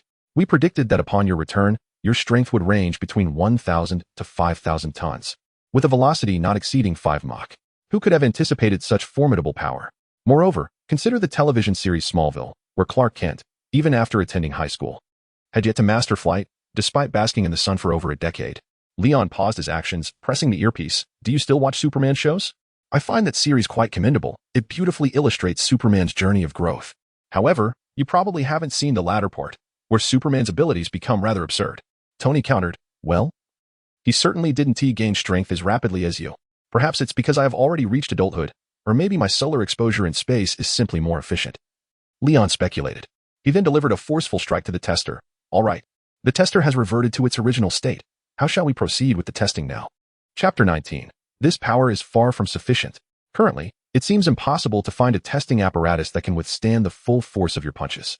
We must employ a different approach, utilizing multidimensional data to estimate a rough value. Tony always possesses adaptable solutions. What would you have me do? Leon inquired. Exert your force in midair. It should not affect your state, correct? Not at all. I have a biological force field. Tony responded as he calibrated the instruments, speaking through the radio. Then ascend, pushing down on that testing device much like Superman propelling an asteroid. While this may not measure your punch strength, it will assess your pushing power. Later, we will evaluate your punching speed, allowing Jarvis to combine the data and roughly calculate your punch force. All right. Leon soared into the air, his form inverted as he pressed his hands against the iron weight below. I am about to exert my strength. Remember to use your maximum effort. Of course. Leon focused intently, his muscles tensing as he pushed down with all his might. Tony's side reacted swiftly, almost instantaneously. The numbers on the screen surged to 9 digits, startling him. The data continued to escalate rapidly until Leon emitted a fierce roar, causing the growth to cease and the figures to fluctuate. That's enough. Tony's voice trembled slightly. What is my pushing force? Leon exhaled deeply. Tony swallowed hard. 370 million kilograms, or 370,000 tons. Jarvis predicts your single-arm strength should range between 140 to 190,000 tons. Is it really that high? Leon couldn't help but express his astonishment. This figure is indeed remarkable. In the recent DC film, the newly introduced Steel Superman is depicted with a strength of only 800,000 tons. Although that was during his initial appearance, before he had fully developed, he had basked in the sun for over 20 years. Yet, Leon had only experienced half a year of sunlight. Moreover, such power is essentially sufficient for him to dominate on Earth. However, it still falls short. Leon clenched his fist. The Earth is merely a small pond, and there are countless giants beyond its borders. I have a long journey ahead and must continue to seek ways to grow stronger. Tony, listening to Leon's musings, rolled his eyes in exasperation. He was so disheartened by this bout of self-reflection that he lacked the motivation to counter it, and simply operated the computer to commence the next test. Next is the punching speed test. Strike with the maximum speed you believe you can withstand while attacking. Leon contemplated. I typically utilize my biological force field to protect the surrounding environment while punching. Therefore, I shall use the fastest punching speed that the biological force field can endure in a fully powered state. He positioned himself atop the iron weight and prepared once more. He contracted his waist, twisted his hips, and launched a punch. A standard straight punch. The combat techniques learned days prior enabled Leon to maximize his strength. However, this punch was merely a feint, devoid of the accompanying tremendous force. Beep. Tony watched Leon from a distance. In his eyes, Leon remained utterly still. Yet, unexpectedly, a value surged on his computer screen, without any forewarning. A staggering speed of 10,769 meters per second, nearly 32 Mach. Is this the utmost speed you can achieve? Tony leaned over the desk, fixated on the screen. Leon assumed Tony shared his sentiment. Considering this velocity rather sluggish, a tad slow, indeed. In truth, I can surpass this speed, however, if I unleash my full power beyond this threshold. My biological force field will be breached, affecting the surrounding environment, much like what transpired in the garage this morning. Tony clicked his tongue. You can actually go faster. This is nothing short of divine. Divine? It's merely that. Far from sufficient. Once I grow stronger, my biological force field will likewise intensify, allowing my punching speed to escalate further. Not enough. Tony found this utterly unfathomable. Do you realize the magnitude of force generated by a punch weighing several 100,000 tons at this speed? Approximately. Akin to a small meteorite striking the Earth? Tony rubbed his face with both hands. Almost. Jarvis, please provide him with the specific figures. Certainly, sir. Master Leon, according to the model calculations. At an acceleration reaching 31 Mach, your single-arm punch, delivered with full force within 1 second, can unleash an impact exceeding 150 trillion newtons, equivalent to the simultaneous detonation of 240 Hiroshima atomic bombs. At this, Tony slammed his hands on the table. It's equivalent to the power of 360,000 tons of TNT. Moreover, this does not account for the smaller surface area of your fist, which would significantly increase the pressure. Jarvis added, Indeed, Master Leon. You are now essentially a walking hydrogen bomb, and you possess unlimited firepower. Tony inhaled deeply, overwhelmed with excitement. Who could have imagined that this little brother, who bickers with him daily, harbored such immense strength? Do you still believe your power is insufficient? I cannot fathom why you yearn to become stronger. Was my protection of you during childhood inadequate? No. Tony, you have always treated me splendidly, even carrying me along when pursuing girls. Yet, there are many reasons behind my desire for strength. Leon pondered, realizing Tony's words held merit. Wasn't it true that his childhood fears of being apprehended by the Time Management Bureau left him with psychological scars, fueling his relentless quest for strength? Having experienced the profound helplessness of living in fear, he understood the paramount importance of possessing power. What reasons? Is it because I was preoccupied with my pursuits that you felt envious enough to wield superpowers against me? Tony's mind was a whirlwind, and he jested. Perhaps I should indeed give you a beating. Leon pressed his communication earpiece. All right, let us proceed to the next test. There is more that will astonish you. For the next hour, Leon conducted a series of tests, including thermal ray temperature assessments, freezing breath range evaluations, X-ray vision tests, and flight trials. Tony's exclamations transitioned from sheer astonishment to an almost lifeless state. From the divine to the profane, and then to the exasperating. One cannot blame Tony for his numbness. It is merely a consequence of Lion's excessive display. A scorching heat ray, capable of reaching 6,000 degrees with adjustable intensity and range, is but a meager utility in his estimation. A breath so frigid it could instantaneously freeze several kilometers of land is deemed insufferably inadequate by him. Even the ability to perceive the globe is criticized for its inability to penetrate lead, rendering it flawed and, in his view, altogether useless. He even dismisses superhuman hearing as excessively noisy and of little practical value. After traversing this litany of abilities, Tony is left with no other thoughts than the desire to plant a resounding kiss with his size 42 shoes upon Lioness' face. And then, what is the next capability to be tested? Tony's eyes devoid of light, he slumps in his chair, one hand lethargically maneuvering the mouse. Chapter 20. Tony's family conversation, the next ability. Well, that's it. It's all been tested, Tony. Leon shrugged his shoulders. Tested already? Tony perked up as if he had just received delightful news, straightening his back. He magnified the chart on his computer. I thought you would provide me with an entire page of abilities. An entire page? That would be an exaggeration. Leon shot back at Tony. Why is it impossible? Tony exclaimed theatrically. I recall you mentioning that you possess all of Superman's powers. I assumed you would showcase abilities akin to reversing time, like in Superman Eye, or healing wounds with heat vision. Leon landed in front of Tony. Don't be ridiculous. How could I possibly possess such abilities? It was you who claimed that you share all of Superman's powers, Tony insisted. I vividly remember the conviction in your expression when you proclaimed that in the garage. Leon was left speechless, realizing he had been struck by his own boomerang. After all, this world lacks a Superman portrayed by Henry Cavill. Other cinematic superheroes are significantly more formidable than him. Therefore, his mental comparison back then was indeed with Cavill. With a sigh, Leon conceded. All right, I retract that statement. I merely possess the abilities of a Kryptonian. Superman's strength derives from being the protagonist in a comic. His Kryptonian kin are not nearly as powerful. I am no exception. Leon approached the computer to review the records. Don't let my rapid increase in strength deceive you. I estimate that this level is already nearing my limit. Tony found this to be a fascinating subject. Is that so? This is quite logical. A reproductive species should not possess the capacity for infinite evolution. He pondered while stroking his chin. Perhaps we could conduct a simple experiment to establish a model that estimates your future growth curve? That is precisely what I wish to do. Leon eagerly agreed, but I will need your assistance for the subsequent tests. Count me in, Tony replied wholeheartedly. Leon smiled and patted Tony on the shoulder. Thank you, Tony. However, it seems we must now head back home. The basement awaits our repairs. Damn it. You shouldn't have mentioned the basement. I can already envision Pepper's angry expression. Tony gazed skyward, where countless raindrops fell incessantly. How about this? You handle Pepper, and I'll take care of the basement. I'm not particularly fond of this arrangement, but it's a deal. Nightfall.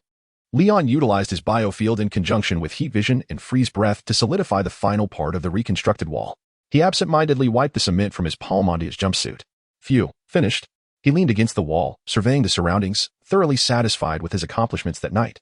The once battered and dilapidated basement has undergone a magnificent transformation, its walls even adorned with a fresh coat of paint.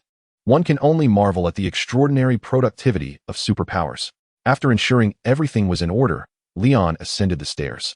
Upon reaching the courtyard, he casually shed his jeans and dove into the pool with a splash. After swimming several laps, he emerged, shaking off the water from his hair. Resting against the edge of the pool while gazing up at the starry sky, the summer night's pool shimmered with mist, and the rhythmic sound of waves lapping against the shore was utterly refreshing. Beads of water cascaded down Leon's chest, accentuating the definition of his muscles. You must be exhausted. A voice broke through the serene ambience. Congratulations on your promotion to Stark's renovation boy. You'll never have to worry about home repairs again. It was Tony, who had suddenly appeared behind him. Without turning his head, Leon retorted, only this once. Next time something in the house breaks, you can fix it yourself, Tony. Tony offered a glass of red wine, saying, next time, you'll have to face Pepper. She just left and wouldn't stop nagging me about how I only cause destruction at home, urging me to return to the office. She has a point. You really should get back to work, Tony, Leon chuckled. What kind of company as president stays home all the time, avoiding the office? That business is bound to face ruin. Tony swirled his wine. Perhaps I have a president like that right beside me? Enough of that. I'll soon find a successor who is nothing like you, Leon replied, taking a hearty sip from his glass. Their conversation ceased, leaving the pool enveloped in tranquility. The night breeze and the gentle flow of water the only sounds resonating in the air. After a while, Tony unexpectedly leapt into the water with a splash. After swimming a few laps, he paused beside Leon, slightly breathless, mirroring his gaze at the stars. Leon. Tony began, but hesitated. What is it? Speak your mind directly instead of dancing around the subject. Leon discerned Tony's reluctance. Tony shrugged. I just think the two of us should have a serious talk. Why the sudden desire for a heart-to-heart? Is this your fatherly concern springing up out of nowhere? Did I frighten you today? Tony nodded. You did scare me. But not in the way you think. I never anticipated that your power would manifest to such an astonishing degree today. He paused, taking a sip of his wine. That surpassed the limits of what is commonly understood. The force of your punch equates to 3.6 million tons of TNT. There is no one in this world capable of stopping you from doing anything. Not even me, he marveled, his eyes fixed on Leon's sculpted physique. You are extraordinary. Had anyone else been involved in today's test, they might have been too frightened to sleep tonight. And what about you? Leon inquired directly. Of course not. I am your dearest older brother. I'm the one who endured you urinating on me when you were 2. Yet I still took you to parties to admire the lovely ladies. How could I possibly feel apprehensive or fearful simply because you have grown stronger? I can only rejoice for you. Tony speaks with utmost sincerity. Leon understands that Tony never tells lies, for no one is worthy enough to compel him to do so. Moreover, in this moment, Tony's tone is incredibly gentle, flowing like water, naturally inspiring trust. I know, Leon, that you have never been one to wield power, wealth, or influence recklessly for your own whims. After all, throughout these 18, almost 19 years, you have never exploited your wealth or the admiration of others to commit wrongdoing. Just like me. Tony does not forget to include himself in this sentiment. Therefore, I wish to inquire about your plans for the future. At this moment, Tony resembles a devoted father, earnestly imparting guidance to his son who is about to step into society. In his words, one can discern his fear that Leon, having suddenly acquired power, might become unbalanced like a newly affluent person. Even though Leon feels that this concern somewhat underestimates him, he cannot help but acknowledge that Tony's genuine care, once his pride is set aside, is indeed touching. Chapter 21. The path ahead after posing his question. Tony felt a twinge of concern that Leon might resent him, prompting him to lighten the mood with humor. For instance, he jested, what if you actually became a superhero and saved the world by hurling all the nuclear warheads into outer space? Or perhaps you could acquire several girlfriends to pass on your extraordinary genes. Come on, tell me, you seem utterly unfazed. Surely you have your own thoughts on the matter. Satisfy your elder brother's curiosity. Tony coaxed. If I possessed such abilities, I would arrange dates with 10 cover models in a single night and then soar into the cosmos to see if extraterrestrials exist, ideally encountering some alien beauties along the way. Leon chuckled in response, acknowledging that this was indeed something Tony would do. As for aliens, they probably lack the allure of beautiful women. Only monstrous creatures await you. He joined in the banter. I'm not quite like you. I don't harbor many ambitions. I plan to live as I always have. In the past, I was the second son of Stark Industries, always greeted with smiles and kindness from the world. Now, I've grown stronger, but that doesn't alter my circumstances. I have no reason to engage in malevolence. Wouldn't you agree? Indeed. Well said, my boy. Tony nodded, his gaze filled with pride at witnessing his brother's maturation. Leon inhaled deeply. Tony, if you keep looking at me like that, I will surely use the slippers Pepper just bought to give you a good whack. I am merely your brother. Please do not view me as your son, all right? Tony feigned displeasure. Leon, you see, you are always so sensitive. Perhaps a toast will make you feel more like an adult. Your words imply that I am not an adult. Are you implying you are? Leon clinked glasses with Tony, deftly avoiding the trap embedded in his brother's words. He continued, I was to finish speaking earlier. While I do not intend to alter my daily routine, I will embark on a different path. What path? Tony exclaimed, sitting upright in the water. The path of pursuing greater strength, Leon declared as he drained his glass of red wine. Is that it? But you are already quite formidable. Tony was taken aback. This world lacks kryptonite, and there are no adversaries you cannot defeat. Why seek further strength? Leon smiled. Not now. But there will surely be challenges in the future. Tony remained noncommittal. So, how do you plan to grow stronger? By continuing to bask in the sun? Leon shook his head. Of course, sunbathing is essential, but relying solely on that has its limits. Thus, I intend to enhance my abilities through various means, studying magic, exploring chi cultivation, and acquiring scientific knowledge. Once I possess sufficient understanding, perhaps I can research genetics to elevate my physical potential. The moonlight reflected in the water as Leon gently clenched his fist. Research genetics? Like the super soldier serum of Captain America? Tony was beset by an ominous premonition. That thing should be of no use to you, right? He queried. Indeed, it is of no use, but I wish to delve into the study of my own genetics. Leon replied, gazing intently at Tony. It is the genetics of Kryptonians. Tony was taken aback for a moment, his expression shifting. Are you certain you wish to pursue this path? Those who have researched Kryptonian genetics in comics often meet their demise through doomsday. It was evident that Tony had recently immersed himself in numerous DC comics, for he was well aware of doomsday. That creature, a biological weapon of the Kryptonians, existed solely for slaughter, bringing only devastation to the world. Even Krypton itself could not harness such power. Tony's demeanor turned grave. This is not a straightforward journey, nor a smooth road. If the genetics of Kryptonians were so easily deciphered, those numerous super intellects among them would have long since elevated their kin to godhood. Leon, Perhaps you ought to reconsider. There are myriad ways to gain strength without delving into genetics. I can assist you in exploring other avenues. Leon shook his head resolutely. I shall explore other methods, but I will not relinquish the pursuit of genetic enhancement, as it is fundamental to improving my power. Tony, in exasperation, submerged his face in the water, attempting to wash away the frustration. He felt akin to a parent confronting a rebellious teenager, his mind swirling with thoughts of persuasion, yet unsure of where to commence. Have you considered, Leon, that should an unexpected outcome arise from your research, you might transform into Doomsday? What would the repercussions be? Tony guided the conversation. As I mentioned earlier, there is no one on Earth who could halt you. You could act with impunity. And if you were to become Doomsday, what fate would await the Earth? Would destruction not be the only outcome? You are becoming somewhat extreme, Leon. Leon stared at Tony, lost in contemplation. In the original films, Tony was portrayed as a rather radical individual. He never hesitated to push forward when necessary, and during critical decisions. He steadfastly adhered to his choices, much like the birth of Ultron or the Civil War within the Avengers. Such events were partly attributable to Tony's overly aggressive nature. Once he resolved upon a course, he would not turn back. Now, it was this very impetuous Tony who was cautioning him that he was being somewhat extreme. This compelled Leon to reflect on whether he was indeed recklessly pursuing power without regard for the consequences. All right, I can see that directly studying Kryptonian genetics is rather radical. After a long pause, Leon nodded slowly, prompting a sigh of relief from Tony. Yet, in the next breath, Leon's tone shifted. However, once I acquire some kryptonite, I will indeed commence this research. Tony's eyes widened in disbelief. Wait, kryptonite? Does our world possess kryptonite? Are you jesting? Of course not, Leon replied, perplexed by Tony's reaction. I meant to procure some kryptonite from the DC universe. This left Tony bewildered. To the DC? No. Are we truly preparing to discuss the contents of dreams this evening? I am serious, Leon insisted, shaking his empty wine glass. I possess an inkling that my ability to traverse time and space may indeed allow me to journey into the realm of DC. Therefore, once I procure a piece of kryptonite, I shall entrust it to you. Should I truly transform into Doomsday, you must find a way to resolve the situation. Tony, however, dismissed the latter part of Leon's statement entirely. Bewildered, he responded, setting aside the kryptonite for now, time travel? You possess such an ability? Is the DC universe truly a tangible reality? While theoretically plausible, Leon found himself exasperated.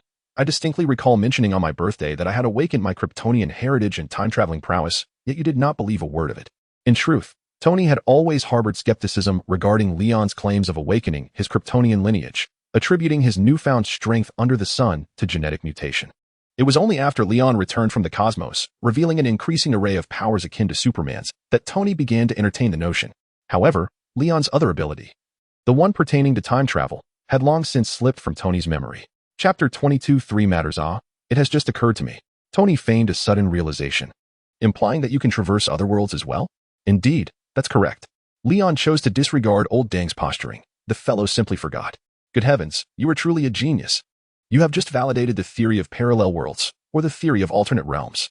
Tony exclaimed with exaggerated astonishment, then turned earnest. When you journey through worlds, do ensure to take me along for the experience. Moreover, if we are to seek kryptonite, you must include me. Aware that he could no longer persuade Leon, Tony opted to join in. At the very least, when you are rendered a mere mortal by kryptonite, I might seize the opportunity to give you a few kicks. Leon had grown accustomed to this peculiar form of concern, contemplated for a moment, and did not outright refuse. We shall see when the time comes. Enough for now regarding the pursuit of power. Noticing that Tony seemed eager to say more, he deftly shifted the topic. Let us return to the room. We still need to discuss those matters I had long wished to address. Half an hour later, Leon and Tony sat together at the laboratory workbench. Clad in a bathrobe, Tony listened intently as Leon spoke, his expression growing increasingly grave. Upon my return this time, I have but 3 matters to address. Leon raised a finger, as if requesting Tony's assistance in taking 3 lives. The first matter is to deal with Obadiah. That objective has been achieved. I have consistently emphasized his problematic nature, and this time it has been proven. The second matter involves the 10 rings. They kidnapped you, so I shall assist you in eliminating them. I shall commence my actions tomorrow. The third matter is to investigate the truth behind our parents' deaths. The first 2 were manageable, but upon mentioning the third, Tony could no longer remain composed. The truth? What truth? Were they not victims of a tragic accident? Leon could not directly divulge that he knew the culprit was the Winter Soldier, Bucky. There was no solid evidence to support this claim, and his aspirations extended beyond just Bucky. Only by confronting the entire Hydra organization would he demonstrate his true capabilities. I have always harbored doubts. Leon clasped his hands beneath his chin, deep in thought. If that truly was an accident, Why did the most vulnerable among us survive, while they perished? Leon. That was because the car caught fire, and they were unable to escape. You were thrown clear, your neck ensnared by the infant's swaddling cloth. At this moment, Tony's thoughts were surprisingly lucid. Yet, deep within, he felt an overwhelming impulse, longing to believe every word Leon uttered. Perhaps he had awaited someone to tell him. Your parents' deaths were not mere accidents, for far too long. 18 years ago, when that couple passed, he was away, embroiled in a quarrel with Howard. Upon receiving the news, he thought to himself that he would return to Los Angeles soon, for the old man's face at home was utterly tiresome. It was only when someone handed him the envelope bearing the notification of their demise that he realized some things had departed from his life forever. He longed to unleash the tempest within, harboring an endless fury towards himself, even feeling a simmering rage towards the notification of death. Over the years, Tony had come to accept the reality of his parents' demise, developing an eccentricity of refusing to accept anything from others. Yet, deep within, he perhaps yearned for someone to affirm that their deaths were not mere accidents. Such validation might have granted him the rightful motive to seek vengeance against their murderer. The anger concealed beneath his dandy facade, directed at his former self, could finally be released. However, the more he contemplated, the clearer it became to Tony that he must uncover the truth without implicating the innocent. In the caverns of Afghanistan, he learned not only the art of combat, but also a profound respect for life. On the surface, this seemed to be the case, yet another possibility lurked. Leon fixed his gaze upon Tony. The infant was destined to perish. The cloth around its neck had already sealed its fate, yet the perpetrator, having staged the scene of the accident, was oblivious to the fact that the child harbored the bloodline of Krypton. Leon had once been perplexed as to why he survived that incident. The controlled Winter Soldier could not possess the values of reverence for the elderly and love for the young unless he had faltered. Yet, how could such a killing machine ever falter? It was only upon awakening his Kryptonian lineage that Leon realized the truth. It was not the Winter Soldier's blunder that saved him, but the latent bloodline within him. Although he had not fully awakened, it bestowed upon him a tenacity of life that allowed him to endure the calamity. Leon's words struck Tony's mind like a thunderclap. You. Are you saying? His thoughts reverberated. Unfazed by Tony's disarray, Leon continued. As a child, I too found this conjecture to be unfounded. All parties involved acknowledged the accident as a fact, so why did I indulge in baseless speculation? Yet, after awakening my abilities, I realized that the conjecture might indeed hold validity. It was a truth I subconsciously accepted. The memories of that incident, though not preserved by my immature mind at the time, left indelible traces in my subconscious. This statement rang true. Following the awakening of his superintellect, Leon began to sense, albeit vaguely, certain events from before his first year, though they remained unclear. Human memory is a wondrous phenomenon, wherein the brain relies on neurons to transmit stimuli, thereby etching scenes into the memory storage area. Leon's brain before the age of 1 was exceedingly immature, with incomplete neuronal development, rendering it incapable of imprinting complete memories. Thus, even after awakening his superintellect, retrieving those non-existent memories remained impossible. He could only fleetingly glimpse shadows of scenes and images in his mind. However, these explanations pertain only to the physical realm. In a world as mystical as Marvel, perhaps tomorrow, or on some future day, Leon might reclaim all memories from before the age of 1. Suddenly, Leon's tone shifted. In the days since my return, I have not laid to rest my pursuit of this matter. I have uncovered the truth, Tony. Is what you say truly so? Tony sprang to his feet, his pupils dilating, revealing a mix of astonishment and fury. Yet, Leon's tone remained unchanged. My extraordinary hearing has located them. The murderer is one of their own. Who are they? Tony's voice turned as cold as steel, already convinced. Hydra. Leon finally revealed. Impossible. Hydra has perished. That's merely a footnote in history. Tony instinctively questioned, fully believing Leon's words yet grappling with disbelief. They have indeed vanished, but only temporarily. Hydra.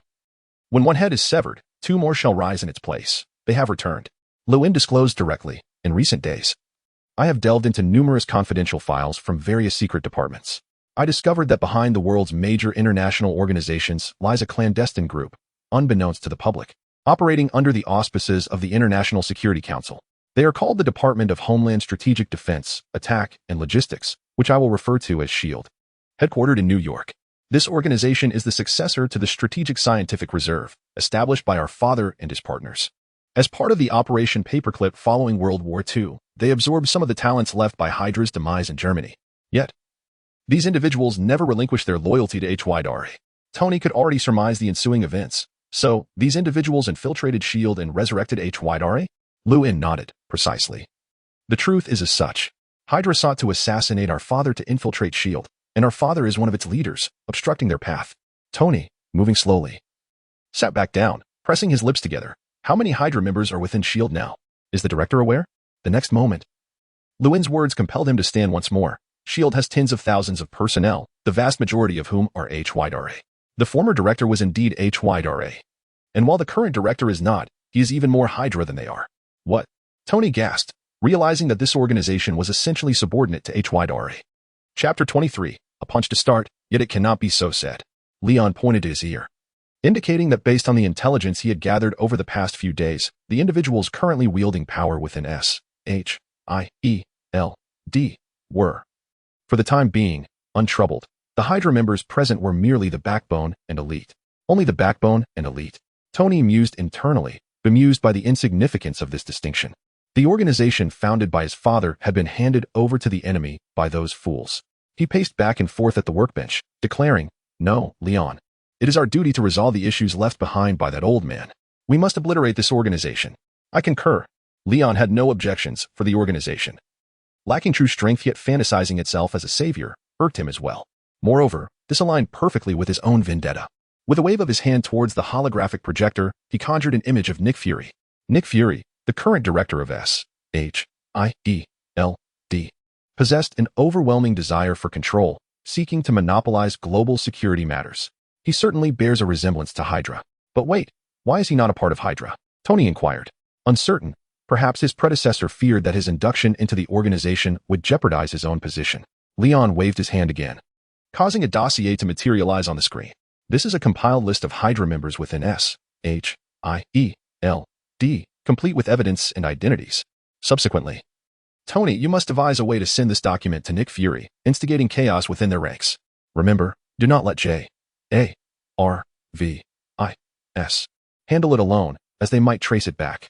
Once they are sufficiently disarrayed, we will publicize these documents, fully exposing Hydra. At that point, the world will spontaneously align against Hydra. We shall seize the opportunity to uncover the truth behind my parents' demise. We must possess evidence and identify the culprits. Leon displayed a rather unfriendly smile. And during this process, I shall demonstrate my power to the world. How will you do that? Tony asked, momentarily taken aback. By compelling them to deploy weapons of mass destruction, intercontinental missiles, hydrogen bombs, anything. Leon continued, then. I will withstand a missile strike with my own body and subsequently dismantle one of their military bases with a single blow. Pouring himself a glass of water, he declared. This will not only showcase my defensive capabilities, but also my offensive prowess, making it clear that I show no mercy when I strike. Surely, after such an event, even if I were to don a Superman costume and wander around my home, no one would dare to provoke me. Tony envisioned the scene of Leon being bombarded by missiles, hesitating as he spoke. Isn't this a bit too perilous? Fear not. I am not hastily courting death. I will act only when I am certain of my success. Besides, if I cannot withstand a missile, can I not simply evade it? Leon retorted, retrieving a box from behind him. I still need to grow stronger. I am not prepared to meet my end. Tony, take a look at this. It is the suit I have crafted. What do you think? He opened the box, revealing a superhero costume interwoven with gold, blue, and red. The uniform lacks the traditional aspect of wearing underwear on the outside, enveloped in a deep navy blue hue. It features a golden inverted pentagon embedded with its emblem at the chest, while a red cape is affixed at the shoulder. This superhero attire, crafted from Kevlar fibers, is not only bulletproof and supple but, most importantly, strikingly stylish. Despite the weight of his thoughts, Tony couldn't help but comment, it looks quite impressive. I must be grateful you chose not to wear your underwear on the outside, and this is, I recall it symbolizes hope, does it not? No, Lion replied, it now signifies Stark. The initial of my name. Lion flicked this, starting tomorrow, I shall don this uniform and head to Afghanistan to dismantle the Ten Rings gang. From this moment forward, I shall be a superhero. It seems you have forgotten about me. I will accompany you. Tony said seriously, grasping Lion's arm. This is my own predicament. I must resolve it myself. However, you still need to execute our recent plan. Lion pointed to the projection. I believe you are quite eager to uncover the truth. Tony shook his head. Yet that does not preclude me from traveling 10,000 kilometers away to deal with some abhorrent thugs while I investigate the truth. In recent days, Tony had been closely monitoring the Ten Rings gang, whose influence stretched from Afghanistan to the Middle East. Within their territory, ordinary people faced daily oppression and plunder. Even if Lion did not voice it today, Tony would soon choose to dismantle this gang. Very well, but we must exercise caution regarding S.H.I.E.L.D.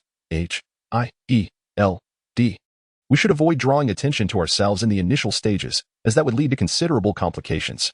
I will heed your advice, Tony replied, gazing at Nick Fury's face on the projection. However, I am curious. You should be able to locate the Hydra organization's base, so why not act directly? Lion shook his head. The upper echelons of Hydra possess prominent identities across the globe. Those bases belong to them. If I were to act directly, I might be manipulated by public opinion, labeled a dictator, or accused of instigating war. Though I fear not, for even in such a scenario, it would simply entail a few more skirmishes. Yet, why wait for trouble to knock on my door when I could outsmart it in advance? Tony nodded in agreement. I knew you were a man who disliked passivity, just like me. Lion disregarded his banter. The reason I wish to showcase my strength to the world is precisely this. After all, I cannot refrain from using my superpowers indefinitely. There will come a day when my identity is revealed. When that day arrives, the first course of action for various factions will undoubtedly be to test me. Yet, when others begin to probe and reveal their intentions of invasion, can I still remain passive? However, should I charge indirectly, the opposition, whether to maintain their authority or seek retribution, would not easily relent. The eventual outcome might very well lead to a scenario where I must eliminate a significant portion of the world's armed forces to restore a semblance of peaceful existence. In light of this, I might as well devise a plan to unveil a global adversary, showcasing a power formidable enough to instill fear in the face of international forces. Tony couldn't help but applaud. That's an excellent idea. You have made the most prudent choice, Leon. Thank you for the compliment, Leon replied. I simply dislike having my normal life disrupted. He put away his uniform, saying, this is all I intend to do. And now I've laid everything on the table for you. You can finally rest easy, Tony. Tony chuckled. I was never particularly worried. By the way, may I ask, why do you choose to don the guise of a superhero dressed like a pajama-clad infant? Forgive my candor. But do you aspire to be a superhero? No, I merely admire Superman. However, I have no intention of becoming a paragon of justice like him. Leon remarked as he departed with his box. Perhaps I could be the gallant figure who intervenes when injustice arises. But dedicating myself solely to good deeds and saving the world? I think not. Tony shook his head behind him. What a pity. I had even come up with a name for our heroic ensemble, the Super Iron Brothers. What do you think? I find it rather childish. Leon's voice echoed in the corridor, sounding reminiscent of two kindergarten children. Chapter 24. Tomorrow, the villains will all disappear. A new day dawned. After the rain, the skies cleared, and sunlight bathed the world as Leon set out for battle. This marked his second journey to Afghanistan, a path he had become well acquainted with. Within a matter of minutes, he navigated past numerous Boeing aircraft. Suspended in the air, Leon gazed down upon the azure expanse beneath the clouds. His eyes darted with precision, pinpointing targets with an accuracy surpassing that of radar. By this time, night had fallen over Afghanistan, and the various bases of the Ten Commandments gang had begun to secure themselves for rest. Yet, a few deranged terrorists took advantage of the encroaching darkness to disturb innocent civilians. Leon's initial focus was on this very group. First, it will be you, he thought. Spotting two armed terrorists violently kicking the doors of a civilian home, he tilted his body and plummeted downward, enveloped by a biological force field. Leon descended upon them like a silent specter. Upon landing, he released the force field. The ground beneath him cracked like a spider's web, emitting a dull thud. The sound startled the two terrorists, who had just breached the door. They turned, weapons drawn, only to be met with Leon's unusual attire, prompting them to curse and approach him threateningly. In Dari? Are you Iranians or Tajiks? Leon inquired in Dari. In recent days, he had mastered most of the world's official languages, able to comprehend the torrent of profanities spewing from their lips. However, the two remained unfazed, even attempting to press the barrel of their guns against his forehead. Leon shook his head. It seems you are not inclined to converse. Then farewell. With swift precision, he reached out, grasping their necks like phantoms, lifting them overhead, and effortlessly snapping them. With two sharp cracks, the terrorists' heads drooped, their breaths extinguished. Leon casually discarded their lifeless bodies and was about to depart when he noticed a family huddled together in silence inside the house. This was a typical Pashtun family. The elderly father, with a scruffy beard, deep-set eyes, and sallow skin, bore the marks of age. The mother and her two daughters were clad in long, flowing dresses, their earthy brown and vibrant orange hues emblematic of Pashtun attire. They gazed at Leon in terror, trembling, unable to speak, desperately shielding their daughters' heads with their arms. You need not fear the consequences of these two dying here, Leon reassured them in Pashto, Afghanistan's official language. It is late. Return to your rest. By morning, the nearby terrorist organization will have vanished. With that, Leon turned and floated into the air, scanning for his next target. Excuse me. Just as he was about to leave, a tender voice emerged from within the house. Leon turned to see the youngest girl of the family. She appeared to be around 7 or 8. Her terrified mother covering her mouth, yet the girl struggled to free herself and timidly asked, "Are you a superhero?" Adorned in his self-made uniform and a crimson cape, Appearing at a critical moment and soaring through the air, Leon indeed resembled a superhero. However, for a brief moment, he found himself at a loss for words. He never anticipated the potency of Hollywood's cultural export, as even families suffering in distant Afghanistan were aware of Superman. However, upon reflection, it is understandable. Several years ago, before the Americans arrived, this place surely had a vibrant entertainment scene. I'm not, but if you wish to call me that, I have no objection. Lion replied with a smile to the little girl's inquiry, then turned to her parents to offer reassurance. It's all right, I will be leaving soon. And the members of the Ten Commandments gang will do the same. So, are you here to help us? The little girl suddenly asked, upon receiving an answer. She grew bolder, just like you do on TV when you defeat the bad guys. Lion paused for a moment before nodding. Indeed. I am here to drive away the villains. They shall no longer trouble you. That's wonderful. You're amazing, Superman. The little girl exclaimed, breaking free from her mother's grasp and rushing towards Lion, eager to embrace his leg. Lion chuckled softly, descending to the ground and kneeling to gently pat the little girl on the head. What is your name? Shafika. My name is Shafika. Mazari. All right, Shafika, listen to me. You should return to your room now, lie down on your bed, and have a good dream. When you wake up tomorrow morning, all the bad people will be gone. All right? But the little girl did not agree. She looked up at Lion with wide eyes. Are you leaving, Superman? Shafika, Lion responded evasively, tapping her forehead with his finger. You must not easily converse with strangers, and you must listen to your mother. After saying this, Lion stood up, took a step back, and soared into the sky with a rush of wind.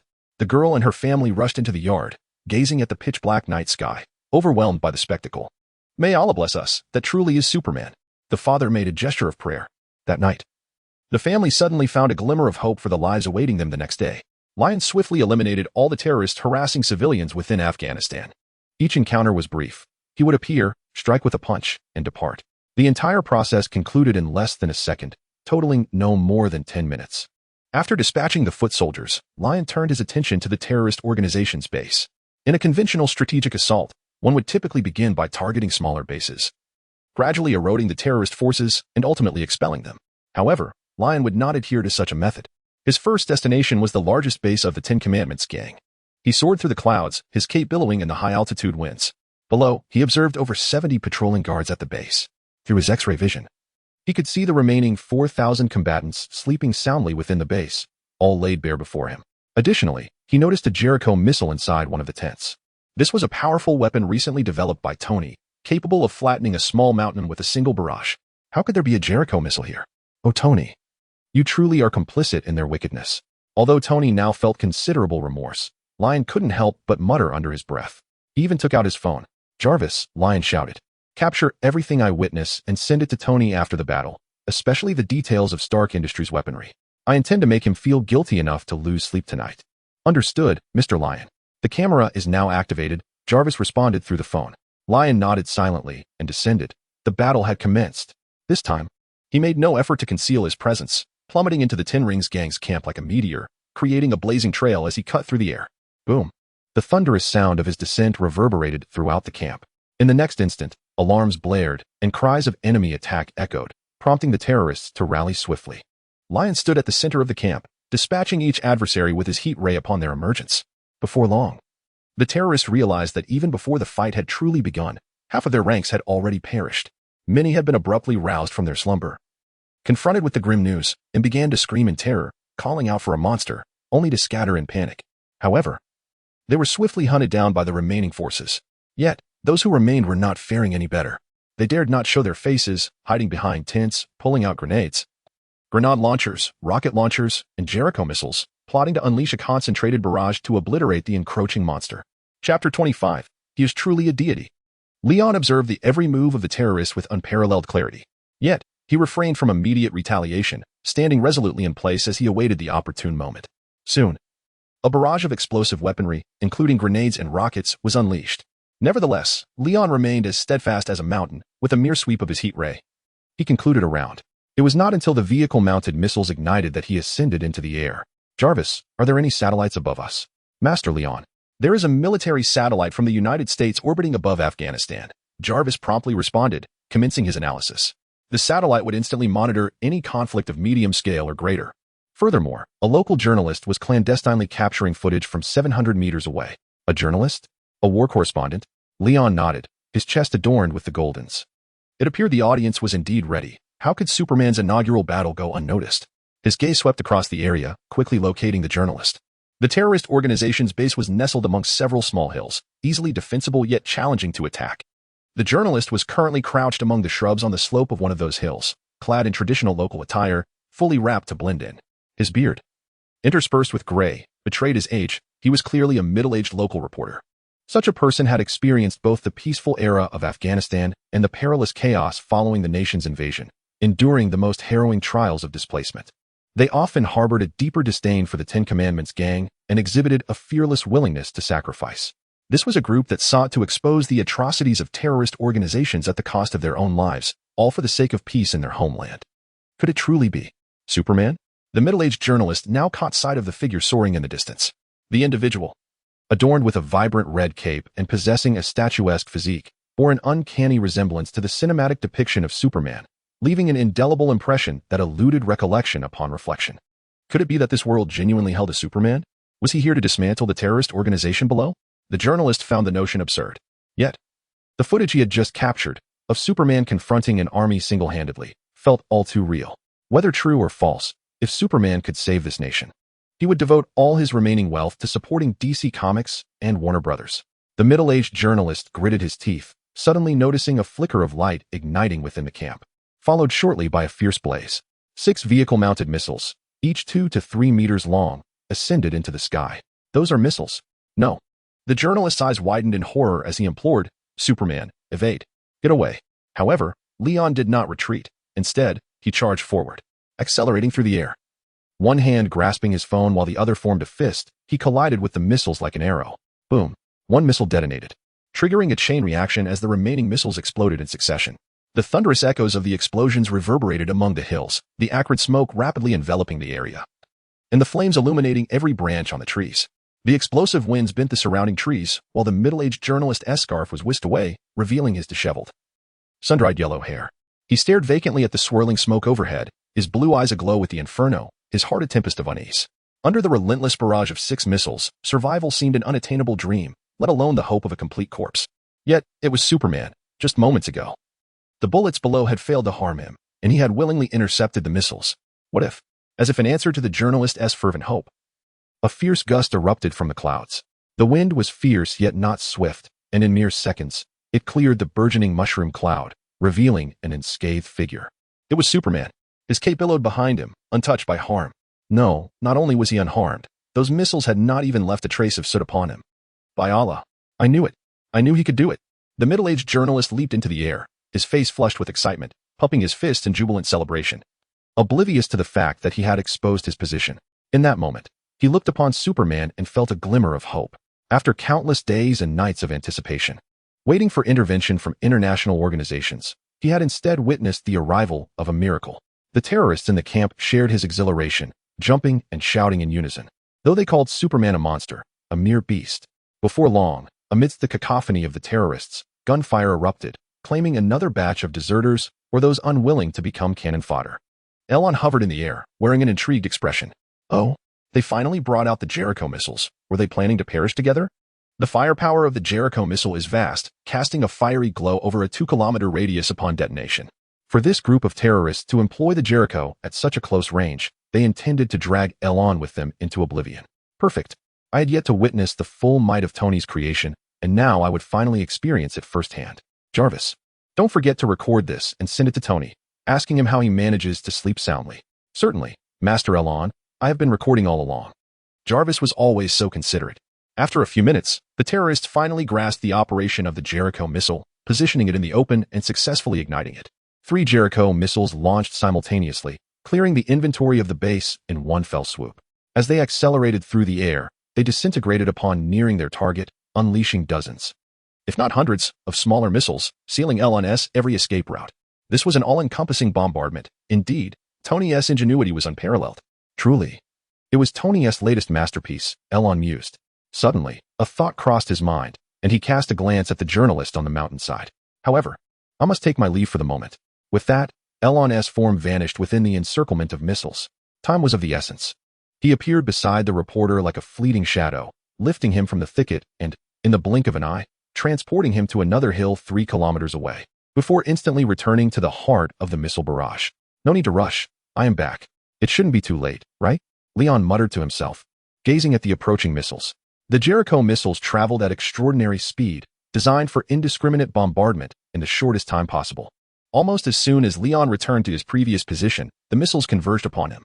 However, Leon was determined not to allow the meticulously crafted uniform he wore to be tarnished by the missiles, and thus he swiftly unleashed a series of punches. Countless shadows of his fists manifested in a full 360-degree arc, as if numerous hands had sprouted from his body. In but an instant, all the missiles detonated simultaneously. Boom. A more intense and ferocious explosion ensued, accompanied by a deafening roar that rent the sky and flames that soared skyward, enveloping the area in a cloud of smoke stretching thousands of meters. The powerful shockwave radiated outward at the moment of the explosion, shattering trees and mountains within its reach, engulfing them in a cataclysmic blast. 3 kilometers away, the reporter felt a sudden disorientation as he was thrust into a different location, only to be knocked to the ground by the shockwave. He rolled several times before staggering to his feet, clutching a tangle of torn clothing, staring vacantly at the mushroom cloud that seemed to pierce the heavens. The intense heat, even from such a distance, was palpable. What kind of missile is that? How could it be so terrifying? He repeated in disbelief. He recalled the sight of the missile disintegrating into dozens of smaller missiles midair. Such weaponry was utterly impossible to counter. If deployed against the domestic defense forces, the outcome would be unimaginably catastrophic. And what about the superhero? Where had he gone? He had just saved me. The reporter, feeling weak, leaned against a tree and gazed at the mushroom cloud. He knew I was hiding there, so he saved me. What a good person. Wait, could he have gone back to deal with the missiles? In the next moment, a powerful gust dispersed the mushroom cloud, revealing the superhero's figure, confirming the reporter's suspicions. My heavens, he is nothing short of a deity, the reporter exclaimed, marveling at the superhero, who remained unscathed. Chapter 26, It is Superman. The figure high above lingered in silence for a considerable time. The raging inferno below had been extinguished by his breath, leaving only scattered embers that twinkled like distant stars. However, Leon adhered to the principles of forest fire prevention, meticulously ensuring that every lingering spark was extinguished. He then gazed down upon the flattened stronghold of the Ten Commandments gang and leisurely surveyed his surroundings. To the middle-aged journalist, these gestures epitomized the righteous Superman, confirming that he had spared no villain from justice. The accursed Ten Commandments gang had wrought havoc, but now, with Superman's arrival, hope was rekindled. Superman had come, and peace would soon prevail. In that moment, the middle-aged man perceived the silhouette above as a divine being of immense stature. His body trembled involuntarily, a thrill of vengeance coursing through him, yet overshadowed by a profound sense of anticipation and hope. Surely, he was here to assist us. He was sent by Allah. No, he was Allah incarnate, the manifestation of the Almighty. Overcome with emotion, he wept joyously, his weakened legs collapsing beneath him as he prostrated himself on the ground. Everything was about to improve. The turmoil would finally come to an end. Superman was above. Indeed, Superman. I must inform him that the Ten Commandments gang still has numerous strongholds across this land. With newfound determination, the middle-aged man scrambled to his feet, yearning to call out to Superman. However, upon lifting his gaze, he found the oceanic blue attire and the blood-red cape of the hero directly before him. Superman. The journalist was startled. He had not realized how closely Superman had approached. Thank you for your recent praise, but I am not the Almighty. Merely a passerby who stands against injustice, Superman said with a smile. What is your name? You are quite brave to film in proximity to a terrorist organization. You are a hero deserving of admiration. And no, I am merely an ordinary man. You are our true hero. The middle-aged journalist, overwhelmed by the compliment, felt his face flush. I am Hafizullah Abdullah. I am deeply grateful for your recent intervention. In such close proximity, he could finally discern Superman's features. The deep black eyes were as enchanting as a mesmerizing night, and the chiseled face was strikingly handsome, each line crafted with rugged elegance. He was the epitome of perfection. How could such a flawless being not be a deity sent to save humanity? Abdullah was certain that if he were a maiden, every night of his life would be filled with dreams of the Superman. No, even if he were not a maiden, he would still dream of him. Do not be anxious, Abdullah. I sought you out with a request. Leon sensed an inexplicable peculiarity in the journalist's eyes that made him uneasy. He hastily expressed his intent. You must have captured my actions at the Ten Commandments gang's camp, correct? Yes, indeed. Abdullah felt a sense of urgency and immediately extended his hands, offering the camera. Please forgive my unauthorized filming. You must take back what is within this. That is not my intention. Lion interjected, pushing the camera back towards him. What I require is for you to return and publicly disclose these recordings before the media. Naturally, it must be under your own name. Just state that these are the perilous images you captured clandestinely and convey to other media outlets that all foreign troops on this land must withdraw immediately and abandon their invasion. Abdullah's eyes widened in astonishment. Are you declaring war against the Americans? Not a declaration of war, but rather a post-war proclamation. Lion turned, revealing his profile. And with a final nod to the journalist, he lifted off the ground, soaring into the clouds. Farewell, I shall remember you, a courageous hero. Abdullah stood frozen, gazing at the figure disappearing into the night sky, instinctively making a gesture of prayer. Oh, Superman. He is nothing short of a perfect spirit, a divine savior. He possesses. Wait, I seem to have forgotten his appearance. Jarvis, send those battle images to Tony. Meanwhile, Lion remained oblivious to the profound impression he had left on the middle-aged journalist. His thoughts were solely on Tony. Also, if he has not yet risen, please provide a wake-up service. Understood, Mr. Lion. I shall transmit the visual data back to Los Angeles forthwith, Jarvis replied. Lion believed that Tony would appreciate this gift. He was now determining his next target amidst the clouds. Before proceeding, please check the local time, Jarvis. Certainly, it is currently 9:47 p.m. local time. Then let us hasten our efforts. Aim to resolve all the 10 Rings bases before 11 p.m., and then I shall pay a visit to the Falcon's base. Mr. Lion, do you intend to take action against the American bases? Should I inform Mr. Stark in advance? No need to inform him. As a taxpayer, I refuse to allow those rednecks to misuse my money for nefarious deeds and will rectify this situation. I feel entirely justified. Furthermore, I must first establish a reputation, so that when I emerge to eradicate Hydra later, it will seem all the more natural. You are indeed thorough in your considerations. On the other side of the ocean, at SHIDLD, the director, I believe you should see this. A balding middle-aged agent placed a tablet before his superior. His previously affable demeanor now replaced with seriousness. The superior, a bald, one-eyed African-American seated behind a sleek white desk, slowly turned his chair to face the source of the voice. He had been gazing out the window, leaving his subordinate with a distant, enigmatic silhouette. At this moment, the one-eyed director, wearing a cold expression, nodded slightly. Yes, Coulson, what is the news? The largest 10 Rings base in Afghanistan has been eradicated, Director Fury. Oh. Who was responsible for this? Nick Fury casually glanced down, his previously inscrutable expression instantly shattering. Motherfer. He suddenly sprang to his feet, his eyes widening as he gazed at the satellite imagery displayed on the tablet, where a remarkably cool and audacious figure effortlessly neutralized a barrage of grenades with a searing beam. What on earth is this? Director, there's more. Coulson clicked the screen for a fast-forward. The progress bar swiftly advanced to the latter part. Nick Fury watched in astonishment as the figure withstood a Jericho missile without a scratch, calming the ensuing explosion's aftermath. His mind was overwhelmed with exclamations and questions. When did such an extraordinary individual emerge on Earth? Why was he unaware? Who is this? Have you uncovered any information? Instinctively, Nick Fury reached for the pager he used to contact Captain Marvel. Captain Marvel, his dear friend, possessed the immense power to traverse the cosmos and was currently safeguarding peace in distant galaxies. Whenever he faced an insurmountable crisis, a mere press of the pager would summon her to his aid. Now, the man in the video instilled in him an urgent desire to press that pager. Coulson, with an unprecedented seriousness, declared, "This is Superman, Director." Chapter 27. A storm is brewing. Superman. Who is that? Nick Fury's eyes narrowed, only to be met with confusion. Director, Superman is a superhero from DC Comics, endowed with extraordinary strength and speed. Wait, are you saying he is a character from a comic? A superhero clad in pajamas, with his face concealed, saving the world? To be precise, Superman does not wear a mask, Director. He possesses a biofield that renders his appearance forgettable or unphotographable, Coulson explained with the familiarity of an enthusiast.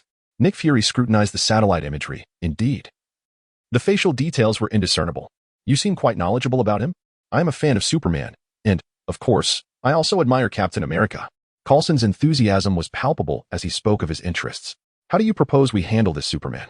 Nick Fury interlaced his fingers and leaned back in his chair, appearing reluctant to have his true identity exposed. According to the narrative of the comics, he stands for justice and would thwart unjust violence. Perhaps we should attempt to make contact, Coulson suggested. That's merely fiction, Coulson. In reality, he is but an imitator, and what he is doing amounts to violence. That seems to be the case. The Superman of the comics does not kill. He adheres to a no-kill principle, unlike Captain America. Enough with your comics. Coulson. Nick Fury slammed his hand on the table. Take Barton and head to Afghanistan to investigate this individual. Understood, Director. Coulson concluded the briefing and departed with his new mission. As he reached the doorway, Nick Fury's voice rang out behind him. Oh, and send me a set of Superman-related comics. Meanwhile, a similar scene unfolded within the military. However, unlike Nick Fury, who was more acquainted with extraordinary powers, chaos reigned in the military command center. Colonel Rhodes, from the Weapons Development Division, was the first to clarify that the figure in the video was indeed a living being, rather than a humanoid weapon. A major from the missile division asserted that an enemy impervious to Jericho missiles could only be countered with nuclear force. A naval officer remarked that they were ill-equipped to handle a flying individual. An Air Force lieutenant colonel added that airborne missiles would struggle to hit a target so small and agile. Finally, General Ross banged his fist on the table and rendered his verdict. For now, we shall take no action but remain vigilant. If the entity displays no hostility, we shall attempt negotiations, ideally persuading him to collaborate on the development of our own super soldiers. Now dismissed. Prepare for battle.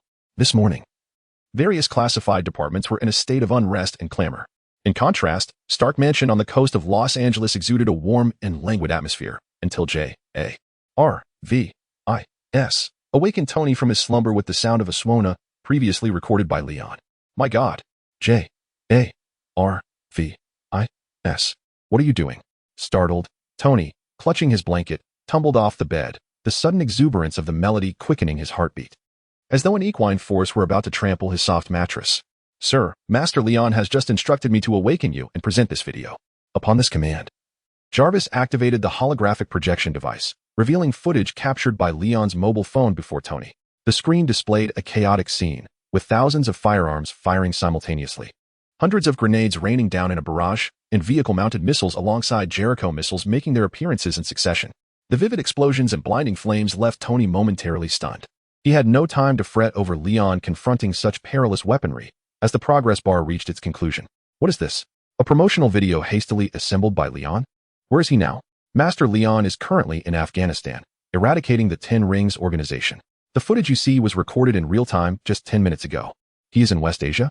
God, when did he leave? It's 10 o'clock. Tony glanced at the bright sun outside and rubbed his face, realizing Leon had ventured out alone. So, why did he send me this video? Master Leon wishes for you to have a thorough look at the Stark munitions depicted in the footage, sir. Stark munitions. Tony's expression froze. He rewound the video to the beginning and watched it again, his countenance darkening with each passing moment. The weapons were predominantly Starks. And why were Jericho missiles found at a 10 Rings base? Tony's face betrayed no emotion, yet the tremor in his cheeks revealed his inner turmoil. These missiles were exclusively sold to the military. How did these individuals acquire them? Were they from the military? Or from Obadiah? Sir, the Jericho missiles have only been produced in a single batch, the very one you sold, Jarvis interjected. Tony fell into a brooding silence. Moments later, he donned his shirt and stepped out. Jarvis, take control of Leon's armor and accompany me to West Asia, and also to the Middle East. Understood, sir. By the way, do you believe you will manage to sleep tonight? Why do you ask? Tony frowned. Master Leon requested that I pose this question to you and promptly relay the results to him. Tony opened his mouth to speak, hesitated, then took a deep breath, exhaling through his nose as he declared, when I cannot sleep, I will ensure he cannot either. With that, he spread his arms, and the Mark III armor immediately adorned him. Follow my lead, Jarvis. He piloted the armor into the skies, with Jarvis maneuvering the Super Mark I behind him. The name Super Mark I was coined by Leon himself. That insatiable boy and his competitive spirit, even in naming, he had to seize an advantage. In Los Angeles, the morning dawned while it was nightfall in Afghanistan. This night was destined to be tumultuous. The flames of gunfire surged into the sky across the land. From a lofty vantage point, it resembled a series of candles igniting and extinguishing in rapid succession. The northeastern corner of the map ignited one after another, eventually dimming in the southwestern corner. Tell me the current time, Jarvis. Lion gazed down at the last stronghold of the 10 Commandments gang, now reduced to ruins and shrouded in rising smoke. It was currently 11 minutes past 11 at night. HM. I have lost some time, exceeding my initial plan by 8 minutes. For some reason, every time he witnessed the members of the 10 Commandments gang deploying missiles, he felt an irresistible urge to wait. He longed to see the missiles launched before detonating them right before the eyes of the terrorists. At that moment, even the most devout and obstinate members of the gang would surely be reduced to a state of despair. To kill was one thing, but to strike at the heart was another. Lion acknowledged that he might be taking it a bit too far. Yet, he could not deny the exhilaration of it all, especially when surveying the sight of those fear-stricken thugs, their faces streaked with tears, and remarking, "Is this all you have?" Truly disappointing in its weakness. That made it all the more satisfying, albeit a tad time-consuming. After purging the 10 Commandments gang from this nation, his next target would be the Eagle's military base. Master Lion, what are your intentions? Demonstrate power and destroy the weapons. After all, the decisions lie with those above. Most ordinary soldiers merely follow orders and may not necessarily wish to instigate war. Your choices have always been sagacious. Master Lion, Mr. Stark has entered the Afghan border and is attempting to contact you. Shall I connect the call? Chapter 28. The frozen base temporarily refusing. I informed him of my preoccupation and suggested he seek vengeance by flying westward to locate other factions of the Ten Commandments. Leon directed his flight towards the nearest outpost of the Eagle faction. In the current landscape of Afghanistan and its periphery, there exist 7 such bases, with plans for expansion to 19 in the coming years. The proliferation of so many bases around a small, underdeveloped nation reveals the ulterior motives of the Eagle. Their ambitions unmistakably clear. Initially, Leon's intent for this journey to Afghanistan was to eradicate the 10 Commandments, with subsequent plans to unfold gradually. However, a chance encounter with a young girl earlier that night altered his course of action. After all, having ventured this far in the dead of night, it would be remiss of him not to seize the opportunity to do something significant in honor of the memories of his past life. Though the Eagle in this Marvel universe differs somewhat from the one in his previous life, Leon felt an irresistible urge to sharpen the talons of this majestic bird. As he descended upon the base, alarm bells blared throughout every barrack. These trained soldiers exhibited a vigilance and efficiency that surpassed even that of terrorists. Before Leon could make any offensive move, the barrels of multiple machine guns were already trained upon him. The communication devices outside the base began to issue threats. Intruder. Land now. Halt in place. Otherwise, we will open fire immediately. The imperious tone, the swiftly assembled troops, and the synchronized aim of their weapons provoked a cold smirk from Leon. He had never entertained the notion of peaceful negotiation. Dealing with a band of brigands necessitated demonstrating power through force before any dialogue could commence. With his chest slightly puffed, he inhaled deeply and exhaled a chilling breath. He opted to employ his freezing breath to vanquish his foes. A fierce wind erupted, a bone-chilling gale sweeping through every corner of the military base. Following in the wake of the icy tempest was a rapidly spreading layer of solid frost. The ice crawled over the surfaces of the base's structures like creeping vines, infiltrating the interiors and firmly encasing all weapons and munitions. Even the soldiers within the camp were not spared. They quickly transformed into icemen, albeit with a thinner layer of frost upon them. As the entire base became enveloped in a frost that rendered it akin to an ice crystal castle from a fairy tale, Leon halted. Satisfaction gleamed in his eyes as he nodded approvingly and then raised his fist, delivering a powerful blow against the wall of the base. To the untrained eye, it appeared merely a light tap, neither painful nor impactful, seemingly stirring not a ripple. Yet, crackling sounds echoed as intricate fissures spread from the point of contact, swiftly traversing the entirety of the structure. Once the cracks reached a critical threshold, the wall beneath Leon's fist collapsed instantaneously, shattering into a cascade of debris encased in ice. The destruction of this section of the wall resembled the first domino falling in a chain reaction, as neighboring walls soon followed suit, plunging the entire garrison into a symphony of collapse. The walls, already rendered exceedingly fragile by the frigid temperatures, could not withstand the transference of such force. One after another, the buildings crumbled. What a magnificent spectacle it is! Starting from Lion, all the base structures, along with the items within them, crumble into ruins in succession. Yet, the sound of collapsing buildings is not dull. Rather, it resonates beautifully, enhanced by the clashing of ice. In an instant, the cacophony of solid shattering and ice colliding resembles the simultaneous breaking of countless precious stones, akin to the harmonious calls of phoenixes. Once everything has been reduced to fragments, the once mighty base has transformed into a scattered graveyard of debris. Various jagged shards refract the moonlight of the night amidst the ice. Lion descends to the ground, treading upon the ruins, producing a crisp crackling sound. Before him stands the sole remnant of this garrison, a soldier of the Eagle. Thousands of soldiers lie unconscious among the ice. Although they will undoubtedly face repercussions in the future, at least their lives remain intact. Lion's control over his power is strikingly precise. He has obliterated all base structures and munitions, yet he has managed to spare the soldiers within from harm. Even the subtle injuries left behind are but a calculated admonition, a lesson in self-inflicted suffering. Lion whispers softly, his eyes rapidly turning crimson as he unleashes a beam of intense heat. This scorching ray, capable of exceeding the surface temperature of the sun and incinerating all in its path, merely serves to thaw the icy sculptures of the soldiers. Such meticulous control. BRR. It's so cold. He is a superhuman. Is it possible that superhumans exist in this world? Did we just provoke a superhuman? As the soldiers thaw, they collapse to the ground, clutching their bodies or each other, desperately rubbing for warmth. They gaze at Lion, who stands amidst the ruins, too fearful to utter a sound. Even a few colonels adorned with 3 stripes on their shoulders dare not utter another boastful word. Now, I formally notify you to withdraw from Asia within 1 week, or I shall return. Consider this a forewarning. The ice beneath Lion's feet refracts an ethereal blue light under the moon's glow. To all the soldiers, Lion appears as a cold blade, poised above them, ready to descend. A profound silence envelopes the crowd. No one responds. No one dares to speak. Lion does not await a reply. After delivering his warning, he takes flight. These soldiers, alongside a few mid-ranking officers, lack the authority to comply with such a demand for withdrawal. He must continue to demonstrate his strength to instill a sense of caution in the Eagles. To resolve future conflicts entirely, he must await the moment he confronts Hydra.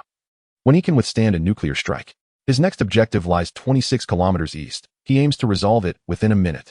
Lion suddenly accelerates in midair. At the first base, it seemed as though he had accomplished much over an extensive period. In reality, from the moment he soared above the base to the instant he shattered it and departed, it took less than 3 minutes. Thus, Lion intends to dismantle all the Eagle bases before the 7 or 8 satellites hovering overhead can react. Indeed, over the past hour, the number of surveillance satellites hovering over Lion has increased considerably. First, there were the Eagles, followed by the addition of 2 high-precision satellites. Subsequently, the neighboring Rabbit noticed something amiss and dispatched another satellite. Gradually, more joined the fray, creating a bustling assembly of satellites above him. Lion remained unfazed by this development. In fact, he wished for a live broadcast from every nation, allowing the long-suffering people of the Eagle to witness how he would address the situation at the Eagle's base. Meanwhile, Tony was en route to the scene. "Jarvis, what do you make of Lion's refusal to take my call, venturing off to stir trouble at the military base alone? What's the meaning of that?" Tony communicated with Jarvis as he soared through the skies. "That was supposed to be my undertaking. Sir, are you implying that you also intend to strike at the Eagle's base?" Jarvis inquired. "Strike? That term is not quite accurate. It should be framed as assisting them in alleviating their surplus ammunition anxiety."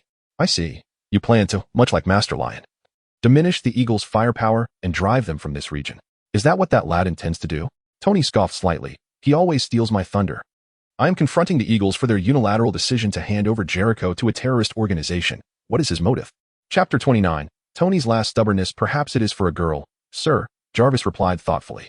"Ah, so it is indeed for a girl. That explains much. The lad possesses a gentlemanly demeanor akin to mine, particularly towards all young ladies." "Wait, did you say a girl?" Tony exclaimed belatedly. Could it be that one of his former girlfriends has been kidnapped by the Eagles? Or perhaps a girl he knows locally has been bullied by them? His interest began to pique. "It is a local girl, sir. She could be said to be tormented by the Eagles' influence," Jarvis stated factually. "Wow, now that is sensational news. Share with me the details of this girl, so I may relay them to Pepper upon my return." The gossip-loving parent within him began to stir, searching for information. "Safika Mazari, 7 years old, born in Kabul, Afghanistan." Wait a moment, that cannot be right. 7 years old? Tony's eyes widened. "Is there a problem with 7 years, sir?" Tony fell silent for a moment. "Have you not informed Leon that he is committing a crime?" "Sir." While Master Leon did eliminate 2 terrorists while assisting the Mazari family in evading harassment from the 10 Rings, that should be considered an act of valor, not a crime. "Oh, are you suggesting that he has not?" What I mean is, he has developed a sense of compassion for this girl, which prompted him to attack the Eagles base." Tony felt a twinge of embarrassment, deeply remorseful for the unsavory thoughts that had just crossed his mind. Having spent so much time in the limelight, he had begun to view everything through a tainted lens. This simply would not do. It seemed he must renounce alcohol and gambling from now on. "Indeed. Do you possess an alternative interpretation?" Jarvis queried, perplexed. "Ahem, I suppose I share your sentiment. Now, Jarvis, assist me in navigating to Leon's current location." Tony diverted the conversation. "I regret to inform you, sir, that Master Leon's current speed exceeds 20 Mach, making precise location tracking challenging. Is he in such a hurry? Then navigate to his intended destination." "Understood, sir." 5 minutes later, Tony Stark arrived above a base occupied by the Eagles. He gazed down at the ruins, blanketed in a layer of ice crystals, and at a multitude of soldiers wrapped in woolen blankets, shivering and awaiting rescue, feeling somewhat subdued. "Jarvis, are you saying Leon is here?" "Sir." "This was Master Leon's destination 5 minutes ago. He departed 3 minutes prior." Tony grumbled. "You should have informed me sooner. Now, let us proceed to his next destination." "No, to his final destination." Tony clenched his jaw. It appears he intends to systematically obliterate all the bases. We must act swiftly and eliminate his targets before he does. Without a moment's hesitation, Tony could surmise Leon's plan. That was to annihilate every one of the Eagles' military installations. Thus, even if he did not take the life of a single soldier, the bases, which the Eagles had spent years constructing, would be rendered to naught. Consequently, even if the Eagles wished to remain, they would have no choice but to retreat. This plan aligns perfectly with Tony's own thoughts. However, his original intention was merely to annihilate the weaponry within the military base. Compared to Leon's thorough approach, it appears rather trivial. "Sir, I am here to guide you." "Yet you seem somewhat displeased?" Jarvis inquired. It could discern the corresponding emotions from Tony's tone and expressions, but was left bewildered. Young Master Leon has eradicated all the 10 rings bases in vengeance for you and has indirectly avenged you by destroying the Eagle base. Is that not commendable? Certainly. It moves me immensely. Tony felt a tightness in his chest, yet he could not shake the feeling of frustration. Jarvis, do you know what it means to feel stifled? Indeed? Please analyze it. To feel stifled refers to encountering adversity that breeds negative emotions, leaving one unable to express or vent them. Exactly. Leon has left me with no adversaries, which makes me feel stifled. Tony's voice suddenly rose. Do you not sense that he is treating me like a child? I do not quite comprehend. Legally speaking, you are young Master Leon's elder brother. That is precisely the issue. It should be I who protects him. I who undertakes these tasks. Tony twisted his neck. Accelerate, Jarvis. We must resolve the final military base before Leon does. Yes, sir. Although Tony's intentions were noble, his resolve to uphold the dignity of an older brother unwavering, and his drive formidable, unfortunately, when he arrived at the last Eagle base. He was met with nothing but a desolate wasteland. His mind, filled with battle strategies and fervor, instantly cooled, leaving him colder than the soldiers trembling below. Jarvis. Where is he? Tony asked numbly. He is above you, sir. Above me? Tony's spirits lifted as he looked up to see Leon descending, his cape billowing. Tony. You finally made it. Leon teased upon their meeting. I thought you would wait until I had a nap before arriving. Tony, exasperated, retorted, still bringing up sleep? You summoned me over with Jarvis, and then you charged ahead like a locomotive, leaving me no adversaries. Leon shrugged. I had Jarvis inform you if you seek vengeance. Head west. There are still many 10 rings left in the Middle East. Is it the same? Tony held back his breath. What difference does it make? Leon seemed indifferent. They are all villains of the 10 rings. None have ABC inscribed on their foreheads. They are equally guilty. As he spoke, he glanced at the supermark eye controlled by Jarvis. However, I can see you are indeed quite serious this time, even bringing my armor along. Do you intend to wage a prolonged battle? Are you suggesting a drawn-out conflict where the enemies either perish or are left shivering in fear? Flames erupted from beneath Tony's feet. Listen, I'm heading west now. The 10 rings there are mine to handle. Though Afghanistan had already been subdued by Leon, Tony still felt the urge to take action. In the past, the irreparable harm he unknowingly inflicted upon the world weighed heavily upon him. Yet, he yearned to make amends in whatever way he could, even if such actions merely served to assuage his own guilt or evoke a sense of self-compassion. All right, I shall leave everything to you. I will refrain from intervening for the time being, Leon remarked, glancing at the clock. But do keep an eye on the time, Tony. I shall prepare lunch at home for your return. Perhaps you should instead be preparing dinner, Tony retorted. Asserting that he could engage with the 10 Commandments for an entire day, Leon shrugged, about to utter another remark, when he suddenly lifted his gaze to the sky. His eyes pierced through the clouds, observing a large cluster of satellites moving overhead from hundreds of kilometers away. They are approaching with remarkable speed, he mused. He called out to Tony, Tony, my current superhero identity has garnered the attention of various nations. Remember to refrain from associating with me while I am in uniform during this period to avoid suspicion. Tony, already soaring westward, waved his hand in acknowledgement. Chapter 30, Predictive Experiment. Upon shedding a number of satellites, Leon returned home as the clock approached 1 in the afternoon, Los Angeles time. He prepared a simple lunch of fried eggs accompanied by pasta. As for Tony, true to his prior assertions, he was still engaged in battle with the 10 Commandments gang, having yet to return home by dinner time. Thus, it was only natural for Leon to test his thrust in the basement before ascending into the cosmos to bask in the sun. Together, he and Tony had devised an experimental plan to predict the growth limits of his Kryptonian lineage. The procedure entailed Leon testing his thrust before and after sunbathing in space each day, a routine to be repeated for a month, ensuring the duration of sun exposure remained consistent. This would enable the two to utilize Jarvis to establish a rudimentary model, thereby estimating the upper limits of Leon's physical enhancement. Such a straightforward experiment was met with Leon's eager consent. As the daily sunbathing ritual had always been his most anticipated and blissful moment, confronting the sun in space felt akin to being immersed in a warm spring, with the sound of his blood flowing reminiscent of bubbling springs. At that moment, he could unmistakably perceive the rapid elevation of his strength. The velocity of this increase was both swift and turbulent, akin to fish eagerly surging into thawed rivers at the onset of spring. Furthermore, based on his recent experiences, this acceleration of enhancement was only intensifying. Leon understood that if the effects of exercise could be represented as an arc that rises before declining, he was presently in the ascending phase. When viewed in the broader context of Kryptonian developmental stages, this might be defined as a period of rapid strengthening, albeit still relatively fragile. Quantitatively, after several days of sun exposure, Leon's overall thrust had surged to an astounding 400,000 tons. The exhilaration of such transformation rendered every second spent in the sun a euphoric experience, akin to an infusion of dopamine. This elation felt reminiscent of an exhilarating tremor. akin to a sequence of uninterrupted triumphs. Just as he was reveling in this bliss, Jarvis's notification indicating the end of his time emerged.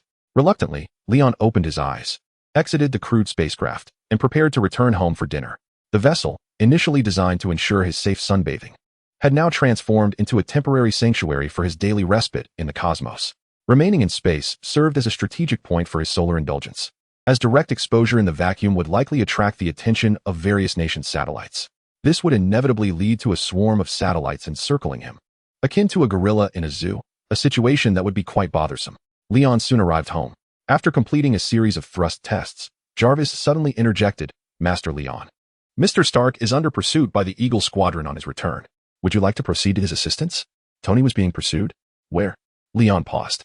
In the midsection of the West Coast Mountains. That place is where I was pursued by a reconnaissance plane last time. I see. Leon revealed a smirk of schadenfreude. Finally, we have reached the familiar segment of the film. Tony must have flown into California from the East Pacific, directly captured by the military's airspace satellites. Master Leon, the current situation of Mr. Stark is rather dire. This is the footage transmitted from the scene. Jarvis projected an image before Leon. The screen displayed Tony's first-person perspective. One could see numerous fighter jets descending through the thick clouds. A cacophony of them, over a dozen, sufficient for a small-scale battle. Leon could hear Tony muttering an expletive. Then his view flipped 180 degrees as he prepared to flee. In the next moment, countless projectiles whizzed past him. The image began to shake, clearly indicating that Tony had taken a barrage of bullets from the onboard machine gun. It seemed the Air Force was intent on giving him a harsh lesson. Leon raised an eyebrow, feeling surprisingly unconcerned. I recall that the current Mark III can exceed speeds of 8 Mach. Surely, Tony can escape with ease? He stroked his chin, pondering. Could it be that he is overconfident, intending to confront the Air Force? Not quite, Master Leon, Jarvis elucidated. Given Mr. Stark's physical condition, he can only sustain the armor's maximum speed for a brief duration. If prolonged, his heart will rupture under excessive pressure. Normally, the average speed of the Mark III hovers around 2 Mach, but this would also deplete Mr. Stark's stamina. Leon couldn't help but chuckle. So, you're saying after dealing with the 10 rings, he's exhausted and unable to accelerate, correct? Indeed, Jarvis confirmed. Then why hasn't he called for my assistance? Mr. Stark instructed me solely to send you this video. I understand. This fellow is just being stubborn. Leon stretched his shoulders. However, even if he is reluctant to ask for help, how could I not come to his aid? After all, he is my beloved friend. Wouldn't you agree, Jarvis? Certainly. In legal terms, you and Mr. Stark are indeed the closest individuals to one another. Jarvis failed to grasp the jest in Leon's words. Leon chuckled. Prepare Mark II for me. I intend to give Tony a proper lesson. Aren't you going to wear the Superman suit? The iron armor seems to limit your capabilities. It is better to don the armor for this lesson. He had previously contemplated making a grand entrance to assist Tony when he was in trouble. Now, the opportunity had presented itself. Leon's gaze traversed to the coastal mountain range. At that moment, Tony was weaving through a lock-on of several airborne missiles. Akin to a storm-tossed seabird, his once resplendent gold and crimson armor was now marred, predominantly blackened, riddled with bullet holes and scratches, resembling a skewered piece of meat freshly removed from a grill. Look at our Uncle Tony. How terribly he is being bullied. Leon remarked as he made his way towards the garage. Not a moment could be spared to mourn the beleaguered Tony. For now was the time for the heroic lion to emerge and turn the tide. Meanwhile, in the military command room, the high-ranking officials who had convened hours earlier to discuss the Afghan superhuman gathered once more. They were all fixated on the satellite imagery displayed on the screen. There, one could see the golden-red battle armor, which had narrowly escaped a missile strike, swaying precariously alongside the blue-red armor providing cover. They were not superhumans. Rod made a decisive judgment. These were merely 2 humanoid exoskeletons, and a true superhuman could effortlessly annihilate our aerial fleet. Chapter 31. The proper use of iron clumps. As the 2 armored suits entered the vicinity, the soldiers tasked with monitoring presumed they were witnessing the arrival of a superhero. They immediately pressed the emergency button to alert their superiors. Thus, a squadron of elite fighter jets was swiftly mobilized. But from where did these contraptions originate? Rod, did you just use the word merely? An Air Force lieutenant colonel slammed his hand on the table. This device, which 2 individuals could barely restrain. And you dare to deem it weak, merely an exoskeleton? Rod touched his face, clarifying, I was comparing it to a superhero. I serve in the weapons research department. I am well aware of what these 2 entities signify. However, they should indeed be described as merely. Just look at the technology embedded within them. An unknown high-power stable energy source, ultra-high strength and precision metal materials, an astonishing anti-gravity system, and an energy transmission system. These technologies are at least a decade ahead of us. If such advancements were in our possession, the Pentagon could commence plans for world domination by tomorrow. What I cannot fathom is why the opposition would employ such technology to construct exoskeletons. It is akin to a person being shielded by a battalion of tanks while rushing into hand-to-hand combat on the battlefield. Moreover, have you noticed that they have not initiated any aggressive maneuvers? Could it be possible that they are, in fact, on our side? Rod suggested. Perhaps we should attempt to communicate with them first? However, General Ross, the highest-ranking Air Force officer present, decisively countered, regardless of their allegiance, we shall first bring them down. Wait, what is that? It appears to be another exoskeleton suit? Suddenly, a colonel pointed at the screen in astonishment. The assembly turned their gaze, realizing that next to the golden-red armor, a silver-white suit had appeared. Damn, they are organized. Bring them all down. Ross's mustache quivered with determination. From a distance, Leon observed the two armored suits weaving through a hail of gunfire. He accelerated and flew beside the beleaguered Tony. Tony, after just half a day apart. Why do you appear as though you've been soaking in an oil field?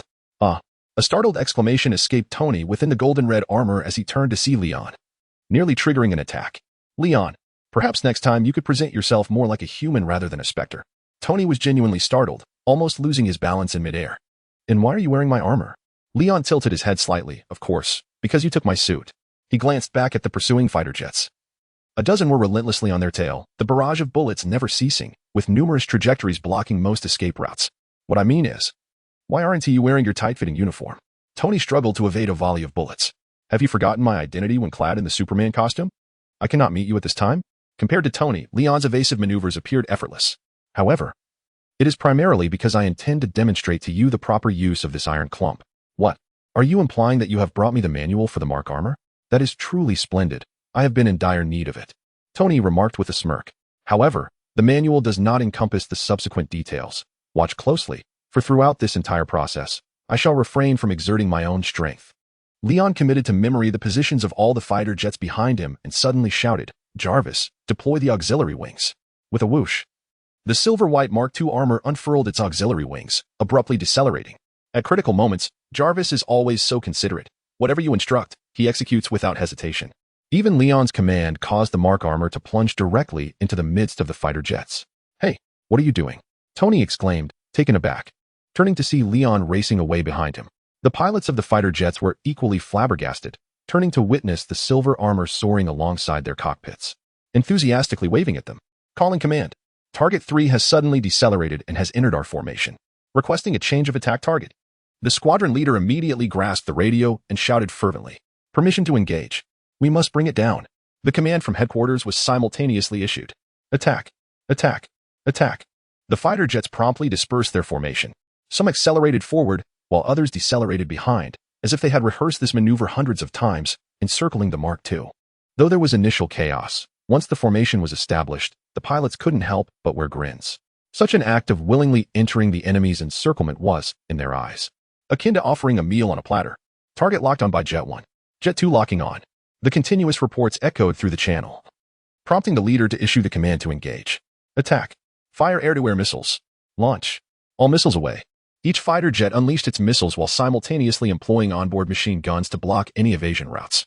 Leon found himself surrounded by a hail of gunfire. A dozen missiles, after being launched, rapidly ascended and would reach the Mark II within mere seconds. Naturally, Leon would not remain passive. He completely shut off the propulsion system and began to descend in a parabolic arc. This maneuver was utterly unexpected by the opponent. All the incoming missiles suddenly fell in front of the Mark II, although the tracking systems quickly recalibrated. This momentary glance caused the missile swarm's speed to plummet to less than one-third of its original velocity. Commenced downward pursuit. The fighter jets began to turn around. Jarvis, activate the intelligent targeting system. Leon refrained from employing his super eyesight or super strength, relying solely on the capabilities of the Mark II armor to counterattack. Jarvis moved swiftly, rapidly marking the trajectories of the incoming missiles and their current speeds on the helmet's display. Excellent. Leon began to accelerate backward, the missile swarm pursuing him. At this moment, their direction of movement was entirely opposite to the path Tony had previously taken. Leon, Tony's voice penetrated the helmet. What are you trying to accomplish? Calm down and refrain from any aggressive actions. We are the intruders at this moment. Let us not escalate the situation. Their mechs were not registered with the Eagle faction, and moreover, they are equipped with thermal weaponry. Strictly speaking, they are indeed hostile invaders. It is entirely reasonable for our fighters to engage them. Trust in my abilities. Simply observe how I will resolve this matter. Leon replied succinctly. He maneuvered the Mark mech, accelerating while ensuring his speed remained consistently slower than the missile swarm trailing behind. As the missiles drew perilously close, he suddenly shifted his position, momentarily reducing and then rapidly increasing the mech's acceleration. With a resounding impact, he collided with one of the missiles. Jarvis utilized electrical currents to adhere to the missile's exterior and ensure to shield the electromagnetic signals to avoid triggering the fuse's sensors. After issuing his command, Leon intensified the thrust from the propulsion flames beneath the Mark II's feet. He began to accelerate with the missile in tow. Chapter 32, this time. You are the more formidable one. The silvery battle armor and the olive-green missile seemed to merge into one. Together, they accelerated, distancing themselves from the other missiles while tracing a grand arc through the sky. At this juncture, the other missiles began to lose their tracking accuracy, scattering chaotically and no longer pursuing Leon with the relentless fervor of a swarm. This was also a harbinger of the imminent explosions. Leon mentally calculated the time, deftly releasing his grip on the battle armor's controls and steering away from the side of the missile he had commandeered. 3, 2, 1, boom. He surged forward, the countdown in his mind culminating as a resounding explosion echoed behind him. Thunderous roars reverberated as several missiles collided with the side of the missile under Leon's control. Detonating in unison, the air was violently displaced, and the scattered missiles were caught in the blast, triggering a chain reaction of explosions. The fiery conflagration rapidly spread across the skies over the West Coast mountain range, enveloping nearly 1,000-meter radius in thick, billowing smoke. The pilots within the squadron of fighter jets stood agape, unable to comprehend how the Mark II could so effortlessly evade the missile's pursuit. Yet, they soon found themselves with little time to ponder. Even the high-altitude winds could not swiftly dissipate the smoke generated by the simultaneous explosions of dozens of missiles. The fighter jets, unable to react in time, plunged into the inky blackness of the smoke. Target lost. Repeat, target lost. The captain reported. Accelerate out of the obscured area and continue the pursuit. We must not let them escape, the command center ordered. However, Leon did not seize the opportunity to flee. Instead, he veered back toward the remnants of the explosion. Jarvis, based on the enemy aircraft's flight path and speed, provide me with a simulated trajectory. The projection on the armor's face flickered, immediately generating numerous flight paths within the smoke-laden imagery. Concurrently, Leon engaged in extensive mental calculations, estimating the approximate timing as he accelerated into the haze. He swiftly approached one of the trajectories. Prepare to turn, Jarvis. No sooner had he spoken than another aircraft emerged from the black fog before him. As a collision seemed imminent, the battle armor executed an abrupt halt and veered upward. The pilot of the fighter jet widened his eyes in shock but quickly regained composure, maneuvering the aircraft upward while simultaneously pressing one of the hundreds of control buttons in the cockpit to open the weapons bay and unleash a barrage of bullets. Aircraft No. 13 has acquired a target. Report. Aircraft number 13 has acquired a target. Engage. Engage. The captain commanded. Aircraft number 13 closely pursued Leon, unleashing a hail of bullets that struck the Mark II, causing it to sway. This exhilarated the pilot of aircraft number 13, who pushed the throttle to its limit, hastily pursuing Leon. Yet, in a sudden turn, the Mark II veered once more. The pilot hesitated, just as another aircraft burst forth from the black fog. Damn! The pilot quickly elevated the aircraft's altitude, but it was too late. The underside of one plane collided with the upper side of the other, and the friction at such high speeds obliterated a significant portion of both aircraft. The fighter jet suddenly erupted in flames and black smoke, its engine and exhaust systems damaged beyond functionality. The pilot of Flight 13, resigned to his fate, pushed down on the control yoke, allowing the aircraft to plummet, and activated the ejection seat. Flight 13 is in a collision. Ejecting now. However, another unfortunate jet fared even worse. The cockpit of the fighter was utterly destroyed, rendering the pilot unconscious in an instant. Fortunately, Lion sensed something amiss, turned back, and managed to pull the pilot from the wreckage, preventing him from plummeting alongside his aircraft. Meanwhile, the pilot of Flight 13 also realized the gravity of the situation. As he deployed his parachute in midair, he observed two jets descending simultaneously below him. Yet there was no second voice reporting damage over the radio. He urgently called for help. Flight 7 has collided with me. We are both going down. He has lost signal. We might be under enemy pursuit. Requesting assistance. Mayday. Mayday. The fervor with which he had previously called for an assault was now mirrored in the urgency of his mayday. Soon, Lion heard the sounds of jets diving from the clouds, clearly indicating that the remaining aircraft were en route to the rescue. A peculiar expression crossed his face. Was this performance now at an end? He glanced down at the pilot he had rescued, gently placing him on the ground before steering his own course back toward Los Angeles. Good luck, my friend, he murmured. The squadron was preoccupied with rescue operations. Although the command center had observed the footage of Mark II's departure via satellite, they recognized that it was too late to pursue. All they could do was pound the table in frustration. Damn it. They've escaped. Ross seethed with impotent rage. Send out more Air Force units. It's too late, General. Rod interjected plainly, analyzing the situation. Given their demonstrated acceleration, we want to catch them now. On the other side, Lion and Tony reunited, flying back to their seaside villa. With the size and speed of the Mark suit, as long as they were not detected by satellites, they could return home without being traced. Moreover, with Jarvis on watch, the two flew leisurely. I didn't use any weapons, did I? Just as you requested, no direct confrontation, no casualties, Lion remarked. However, did you feel as if you had learned a lesson from my recent maneuvers? He particularly sought Tony's impression, as this outing had been somewhat of a display aimed at impressing him. He had contemplated this for quite some time. Nonetheless, he was also considerate of Tony. After all, Tony maintained close ties with many in the military and would likely reveal his Iron Man identity soon. To avoid any potential fallout between Tony and the military, Lion had adhered strictly to Tony's guidance, refraining from initiating any attacks. In fact, he had even saved a pilot. Not bad, Tony responded, momentarily at a loss for words. As he had indeed found Lion's display impressive, Jarvis had been transmitting real-time footage of Mark II to him. The precise mastery of speed, time, and direction that Lion possesses is something Tony currently cannot achieve. At this moment, Tony has yet to consider the possibility that battle suits can be as agile as Lion's just demonstrated. After all, he is merely beginning to grasp the mechanics, having flown only a handful of times, and believes that the Mark suit should be operated with the same finesse as Lion's, which he finds utterly impressive. Naturally, Tony would never admit defeat verbally. You just relied on your own strength, correct? It must be so, he reassured himself. Absolutely not, Lion countered, presenting his evidence. Jarvis is fully aware of every detail within Mark II and can vouch for me. Jarvis promptly corroborated, indeed, sir. Master Lion operated the suit throughout the engagement without any anomalies in the data. Tony was fully aware of this reality. He was simply being obstinate. However, you shot down 2 fighter jets without resolving the situation peacefully. That still leaves something to be desired, Lion teased. I neither employed weapons nor initiated an attack. Can I be blamed for the opponent's mistakes? You are not so stringent with yourself, Tony. All right, my dear Lion. In light of your preparations for dinner, I concede that you performed exceptionally well this time. Tony raised his hands in surrender. Thank you for the compliment.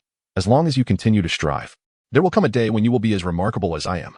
Lion's expression brightened at this remark. However, what dinner are you referring to? Tony inquired. Taken aback. Don't tell me you haven't prepared dinner. I am so famished I could devour an entire Los Angeles cheeseburger. In truth, I did not prepare anything, as I just concluded a strength test before rushing to rescue our soldier. Tony, there was no time to prepare dinner, Lion responded, disappointing him. Then let us order takeout, Tony suggested. Agreed. While we await the delivery, perhaps you could take the opportunity to inform Rhodey that the Iron Man causing a stir in the military today is none other than you. Why should I tell him? That would expose my identity, Tony exclaimed in confusion. With your flamboyant style, it was only a matter of time before you were discovered. It would be wiser to give Rhodey a heads up, allowing him to be prepared to assist you. Oh, you seem to have a point, Lion. When did you become so astute? Did you learn this from competing with young girls at school? I learned it from stopping you from bringing strange women home in our childhood. You should truly be grateful to me. The voices of the two gradually faded into the wind. Beneath the orange-hued sunset, the sea undulated like autumn maple leaves, and in the reflection, 3 Mech soared together into stark manner. Chapter 33. News of the Superman. In the blink of a few days, tranquility enveloped the Stark household. Leon diligently basked in the sun each day, eagerly awaiting the commencement of the new academic year. Tony, as per his routine, shirked his professional obligations. Racing off to the Middle East each morning, a buttered roll perpetually lodged in his mouth. In his words, the malevolent tin rings would soon vanish from the face of the earth. Ever since reconciling with Rhodes, he had eluded military capture. As for Pepper, she had discovered 2 evenings prior that Tony had returned home clad in a battle-worn suit, riddled with bullet holes, which incited her ire. Yet, as was customary, she found herself unable to confront him. After her moment of anger, she diligently continued her vital role in advancing Stark Industries. This was the daily life of the Starks. Much like the ocean outside their opulent mansion, occasionally tumultuous, yet mostly serene, as if devoid of concern. However, for the world at large, the emergence of Superman began to stir profound effects, with subtle undercurrents of change brewing. The KNKV television network reported, this morning, following his workout in space, Leon returned to prepare breakfast, only to be greeted by the news of Superman on the local KNKV broadcast. The existence of Superman in our world seemed undeniable. The female anchor, holding her script with a grave expression, relayed that despite his absence in recent days, countless individuals had continued to validate his presence, fervently praying for his return. The events of that fateful night irrevocably altered our reality. As her words concluded, the broadcast shifted to a bustling press conference. At the podium stood a middle-aged Afghan man, his hair flecked with gray. Flashes from cameras illuminated the room, yet his gaze remained steadfastly fixed on the lens. Intense and unwavering. It was Superman who saved our nation, who rescued our people. He proclaimed, amplifying his voice, seemingly striving to render his words thunderous. I was fortunate to capture his image that night. He fought for us. He is Superman, the reliance of all. He has no origin, no destination. And nothing can stand against him. He is our deity, our savior. The Father is within him, and he is one with the Father. At that moment, a sturdy screen was brought forth behind the man, illuminating to reveal footage of Superman confronting missiles. Look at him. How magnificent he is. He has driven away all the wolves, and we are his lambs. The man shouted passionately into the camera. As the footage concluded, the scene transitioned back to the KNKV news studio. The anchor sat upright, declaring, the man in the footage is Abdullah, an Afghan war correspondent who captured Superman's inaugural appearance and fervently proclaimed at the press conference that Superman is the reincarnation of the divine spirit. During this interval, countless others stepped before the camera to share their experiences of Superman's entry into reality. The screen shifted once more. A young girl, confidently addressing reporters, recounted, that night, 2 villains attempted to break in, but Superman suddenly appeared and thwarted them. Her father added, Superman assured us that the 10 Commandments gang would soon depart. And he delivered on that promise. Furthermore, even the Eagle forces. The remainder of his words were not broadcast, as the news footage shifted to another individual. He descended from the sky like a shooting star. I made no wish, yet he eradicated the terrorist who sought to impose harm upon my sister. A boy animatedly described the event. Numerous similar scenes unfolded. Afghan guards saluting a photo of Superman. Villagers in a dilapidated hamlet, weeping as they fervently hailed Superman before their rice fields, and more. The related footage played for a full 5 minutes before the live broadcast returned to the studio. As an increasing number of individuals affirmed Superman's existence, we were compelled to contemplate the implications of his presence on our society. Is he a paragon of justice, selflessly embodying the virtues of a divine being, akin to the Superman of comic lore? Or is he merely a clumsy imitator in uniform, leveraging Superman's name to satiate his own vanity? According to our correspondent's findings, a large contingent of returning soldiers was compelled to abandon their aid to local residents under Superman's pressure. Whether he is a dictator or a hypocrite donning a mask remains uncertain, leaving us unable to arrive at a swift and accurate judgment. Next, let us consider the analysis of sociologist Francis Wyndham. Lyon rested his chin on his hand, intrigued by the scholar's eloquent dissection of Superman. From comic interpretations to real-world implications, from attire to childhood origins, the discourse was compelling, culminating in the conclusion that Superman is a paranoid individual with an affinity for milk. The analytical process was rife with references, to the point where Lyon nearly found himself convinced. Are you still engrossed in these tedious reports after all these days? Tony descended from upstairs. It's either unabashed praise or extreme vilification. What is there to find captivating in such opinions? Particularly from these television stations, which have accepted political funding to portray you as a complete villain. Why do you find such drivel so utterly fascinating? He tossed a newspaper onto the table and plopped down beside Lyon. And look at what these writers produce. It's all about Superman. Have they never read a comic? The mere appearance of Superman incites such excitement. Lyon glanced down at the paper, which proclaimed, a mysterious mech has re-emerged in the Middle East. A poor imitation of Superman. So this was the crux of the issue. Tony had tirelessly labored for several days, effectively dismantling the majority of the 10 Commandments gang in the Middle East. Yet, nearly all media outlets hardly acknowledged his efforts. Even when they did mention him, it was merely a fleeting reference before swiftly redirecting the conversation back to Superman. No wonder Tony harbored such resentment. He was not one to relish anonymity.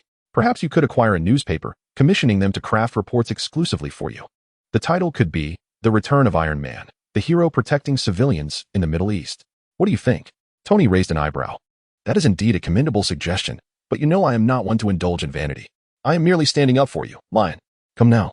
If you truly wish to advocate for me, it would be more effective to slip some money to those media outlets, teaching them to speak the truth. Lyon retorted.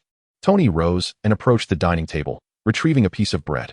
If you desire it, I could certainly do so, he replied while munching. But do you genuinely believe it is necessary? Not at all, Lyon said, still resting his chin on his hand.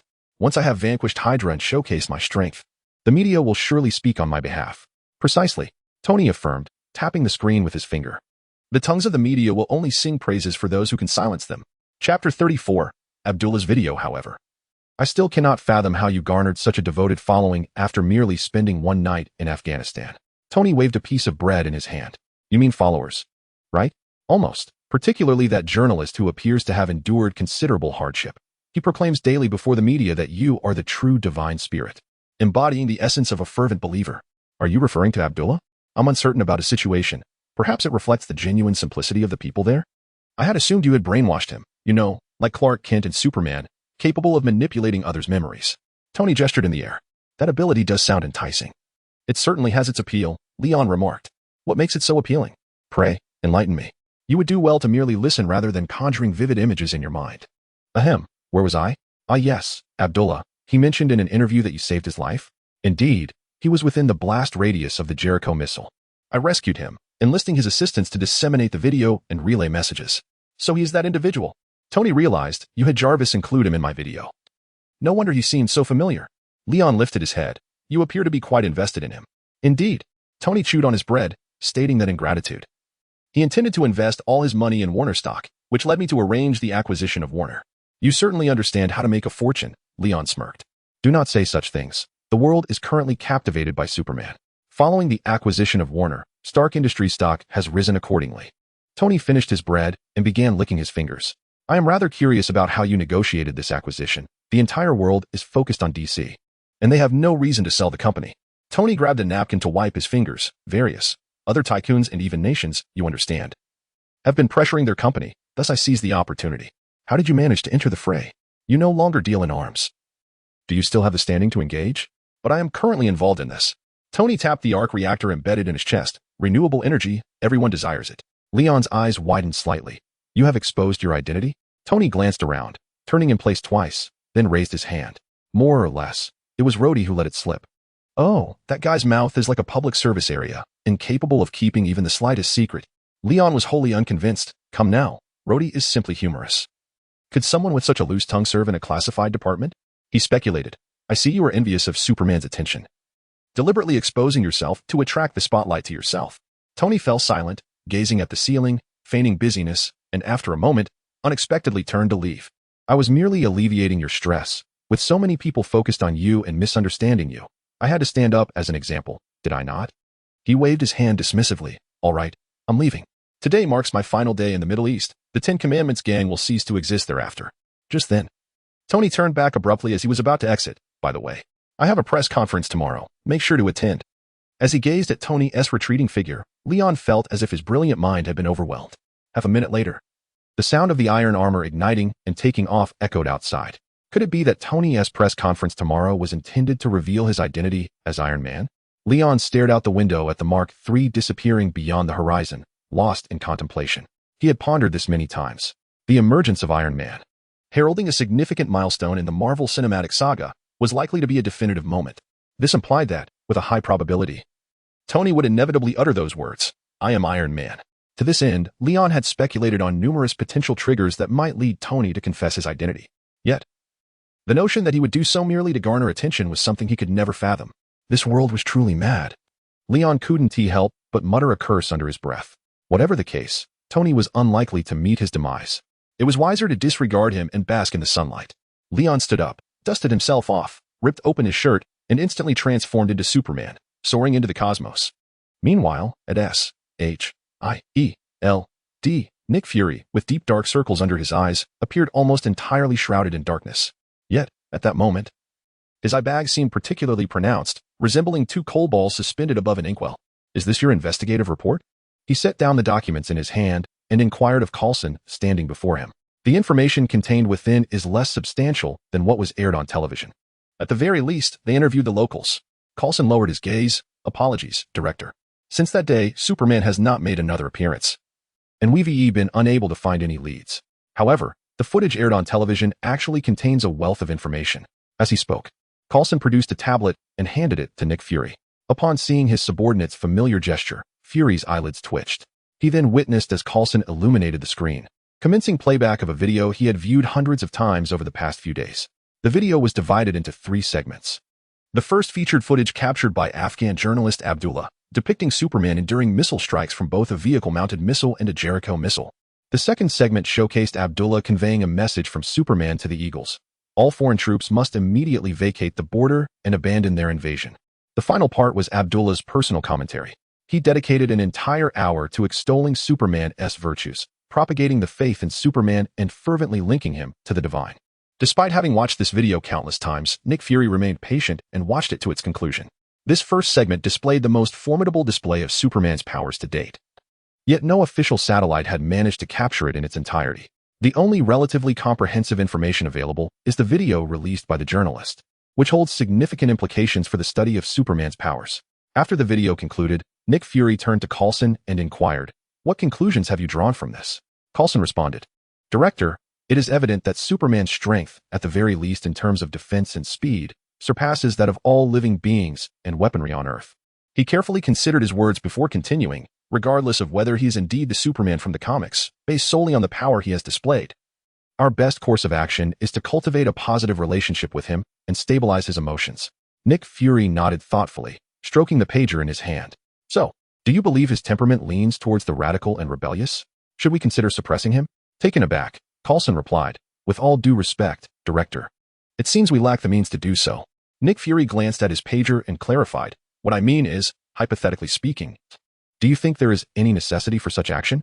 Chapter 35. The female agent beneath the bed. Coulson did not respond immediately this time. He pondered for a few seconds, stating, "I believe there is no need to suppress Superman." The reasoning? Nick Fury gazed at the video of Leon, unscathed amidst a sea of flames, his expression stoic. Although Superman had only made a single appearance and had forcefully obliterated the Eagle military base, commanding a retreat, Coulson articulated his understanding. However, throughout this process, he did not harm any innocent individuals. His intentions were crystal clear, and he even proactively assisted the oppressed. Every local citizen who had encountered him held him in high regard, often expressing their gratitude profusely. Therefore, upon comprehensive evaluation, he resembled more of a benefactor or a judge, embodying a rather positive worldview and adhering strictly to it. Confronted with such an individual, any attempt at suppression might provoke a vigorous backlash, engendering significant discord and pushing the situation beyond control. Nick Fury nodded in agreement, recognizing this as a dilemma he had been contemplating for the past few days. In the face of a morally grounded Superman, extending an olive branch was indeed the optimal choice. Nevertheless, what Fury detested most was this sensation of being out of control. Thus, even after contemplating the best approach towards Superman, he could not suppress his desire to defeat or subjugate him, fully bringing him under their dominion. What if, if our power were sufficient to easily vanquish him? Do you have any other suggestions? Fury mused, believing that should Captain Marvel intervene, she could effortlessly dismantle this so-called Superman. Coulson fell into deep thought, carefully considering the matter, yet he shook his head once more. "I still believe we should refrain from taking action." "Why?" Nick Fury furrowed his brow, the muscles on his dark face contorting. "We have yet to ascertain Superman's true capabilities, Director. If he truly possesses powers akin to the Superman of comics, gaining strength merely from sunlight." Coulson inhaled deeply. "Then should we strike, unless we eliminate him?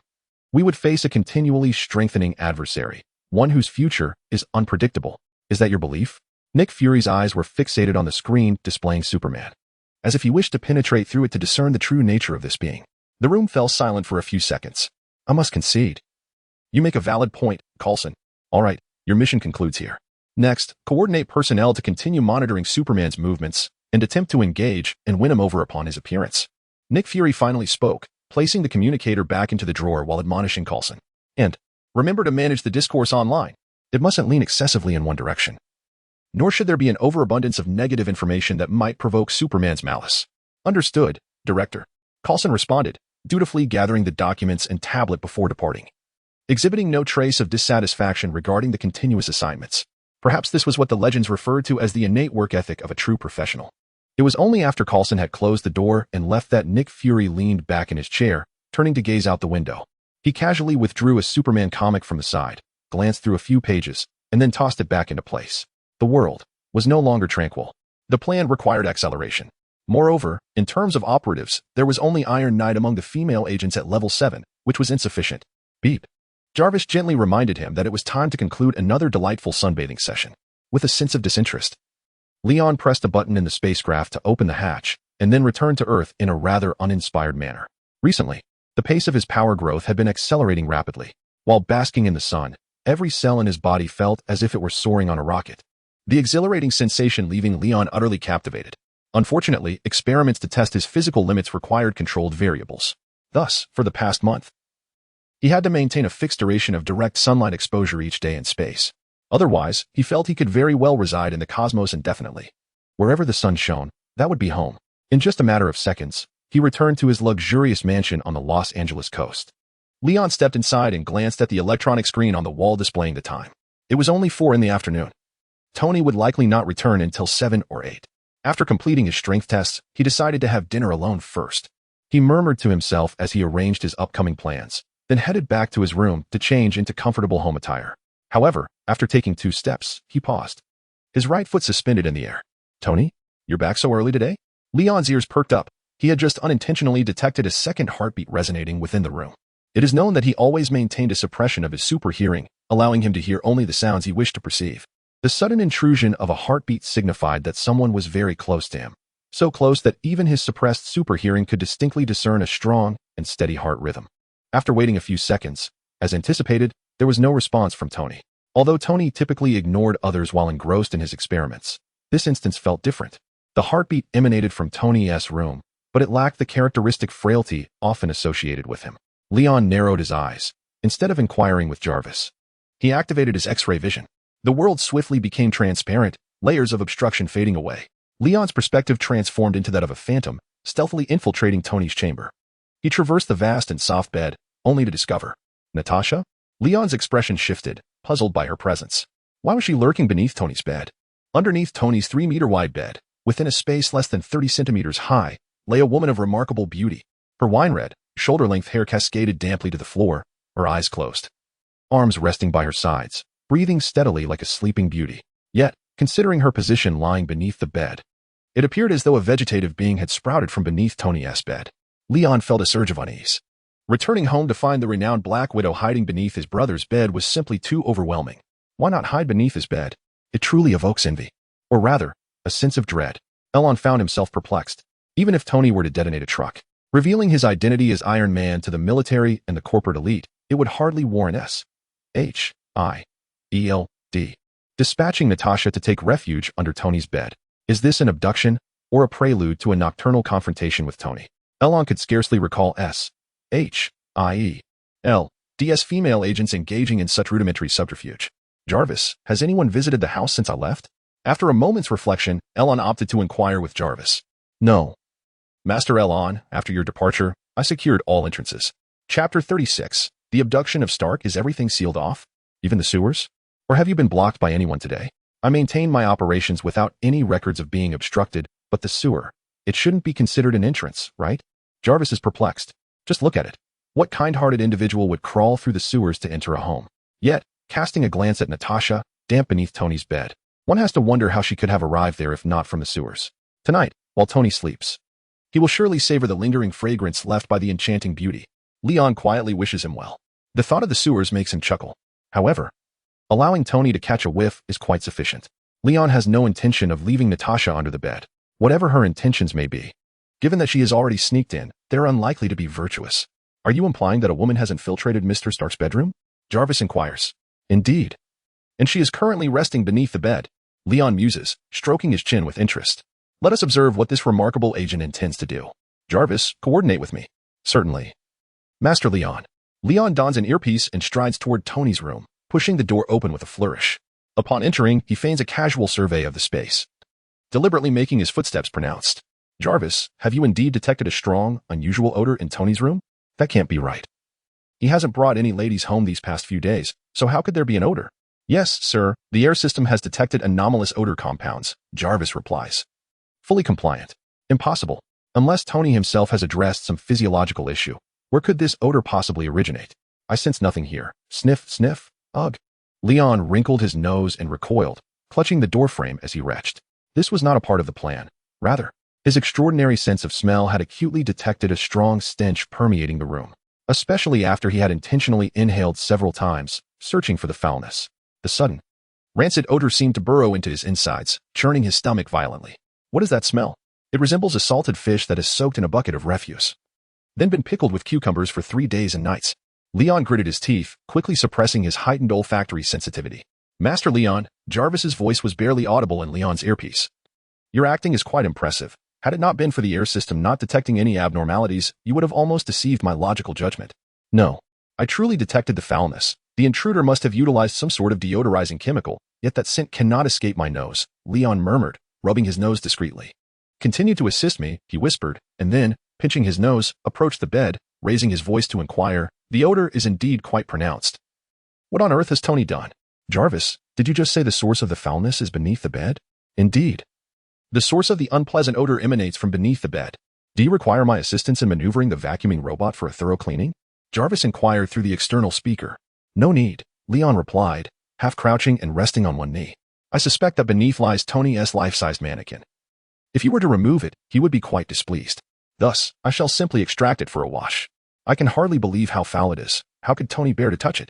He placed his left hand on the bed's edge while his right reached toward the space beneath, preparing to retrieve something. Suddenly, a dramatic turn of events unfolded. Just as Leon's right hand was about to delve under the bed, a sleek, black whip emerged from the blind spot, wrapping around his arm thrice like a constricting serpent. In the next moment, Leon felt a subtle, yet discernible force emanating from the whip, approximately 2.5 times Tony's strength. However, for an ordinary individual, this would indeed be considered immense power. Leon couldn't help but feel astonished. The force Natasha exerted, compounded by its abruptness, was sufficient to shatter the bones of an average person. Such a fierce display could not merely be an act of stealth. Could it be that S.H.I.E.L.D. truly intended to take action against Tony? Leon's previous nonchalance began to dissipate, prompting him to proceed with caution. He feigned an unexpected gasp and tumbled in the direction of the whip's force. Ah! He cried out in pain as his back met the ground. In the next instant, Natasha emerged from beneath the bed like a viper striking from its lair. Or perhaps more accurately, she slid out. Leveraging the bedpost, she propelled herself forward, her legs ensnaring Leon's waist with an astonishing fluidity. With a powerful thrust of her hands against the floor, she generated enough force to launch Leon into the air before slamming him down with a resounding thud. Thump. The heavy impact echoed as Leon feigned a cry of pain, only to realize that he had struck the back of his head against the floor, prompting him to promptly shut his eyes and succumb to unconsciousness. Huff. Natasha took a breath, casually turning Leon's shoulder to inspect him, confirming his unconscious state. She held an unwavering confidence in her skills. Her training in combat from a young age ensured she could effortlessly incapacitate an average person. Noticing his well-defined pectoral muscles, she briefly admired them before offering her own critique. Madam, you are currently infringing upon Mr. Stark's personal domain and physical safety. Please vacate the premises and distance yourself from Mr. Leon immediately, or I shall have no choice but to alert the authorities. Jarvis issued a pointed threat. Oh, is that so? Natasha retorted, dragging a black tactical backpack from beneath the bed, from which she retrieved ropes and firearms. She waved the gun, declaring, if you call the police, this weapon shall be aimed at your young master. With that, she disregarded Jarvis entirely, shattering various electronic devices within the room with a barrage of gunfire. She then flipped Leon onto his back and securely bound him with the rope.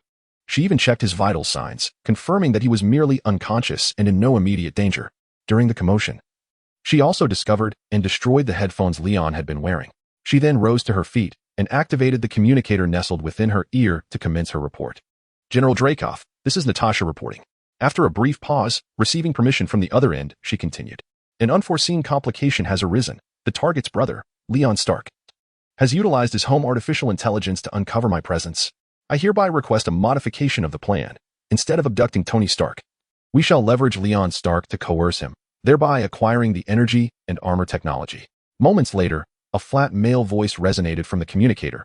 Plan modification approved. Acknowledged. Natasha's gaze remained as calm as a tranquil lake, devoid of hatred or joy. She removed the communication device from her ear, preparing to initiate the revised abduction plan. However, upon turning, she was taken aback to find Leon, who was supposed to be unconscious, had opened his eyes and was now gazing intently at her. It seems you are not currently working for S.H.I.E.L.D., Leon remarked, his expression laden with intrigue. This could prove interesting. Chapter 37. The Sly Study. Natasha, you just mentioned General Dreykov. If I recall correctly, he is the leader of the Red Room, is he not? In the midst of Natasha's horror-stricken gaze, Leon effortlessly broke free from his restraints, the ropes binding him snapping into several pieces and cascading to the ground. This indicates that you are still under the control of the Red Room. Leon stood, brushing off his clothes. This is quite peculiar. At this juncture, you should be. Leon's subsequent words faltered. In the moment he looked down, Natasha, without hesitation, launched her attack, even though her opponent possessed the strength to easily snap high-strength polyethylene ropes. Her movements were as swift as a spider preying upon its quarry. It was as though the instant she struck, her adversary had already ensnared in her web. Utterly unable to escape. Confronted with Leon, whose strength clearly surpassed her own, Natasha's assault was ruthlessly directed at the vital points.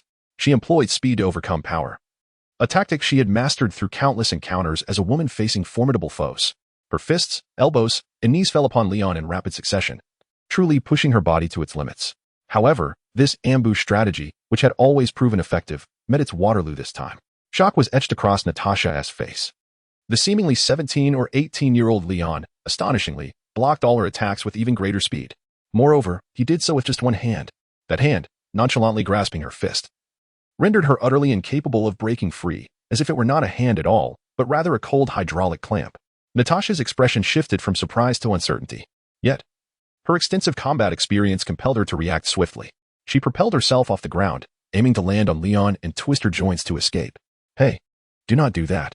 I certainly do not wish to inadvertently tear you in half due to your resistance. To Leon. Natasha's physique was scarcely more substantial than a piece of paper. Should he inadvertently loosen his control of strength during their bodily contact? The ensuing scene could only be described as grotesquely horrific. As he spoke, Leon enveloped Natasha in a biological force field, anxious to avoid any mishap that might ruin Tony's bedroom. However, Natasha remained oblivious to this. She merely observed that, in response to her tempestuous onslaught, Leon, who had maintained an air of calm, was suddenly exhibiting a change in expression. This ignited a flicker of doubt within her. Was he truly concerned about her getting hurt? Who, then, was the real super agent infiltrating the other's home? Natasha found herself perplexed. Yet, in the next instant, an overwhelming force surged through her arm. Instantly, she was pressed against the wall with no ability to resist. This time, Natasha exerted all her might, yet she could not budge an inch.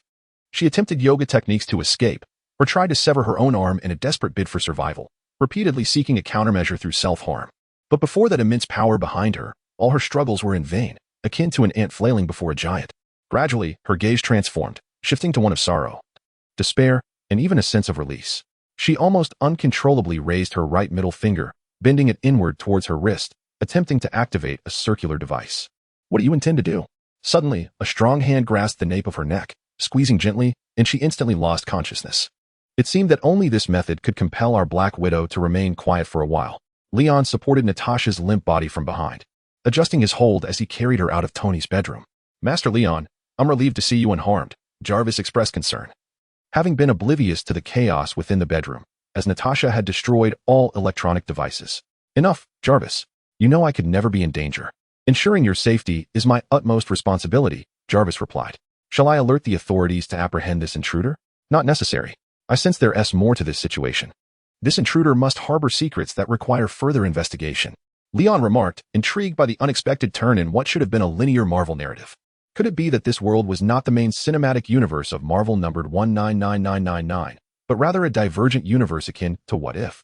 However, that seemed improbable as the characters he encountered bore a striking resemblance to those from the films. As he descended the stairs, he added, by the way, when Tony returns, remind him to order takeout. I should be in the lab all night. Of course, Master Leon, Jarvis replied thoughtfully. Shall I disable the surveillance in the lab for you? Leon's expression darkened. Leave them on. What do you think I'm planning? As you wish, sir, Jarvis responded, his tone unwavering. Silence. I merely intend to conduct an examination. Leon carried Natasha into the lab, sweeping the workbench clear before placing her upon it. He then removed his outer coat and donned a pair of medical gloves.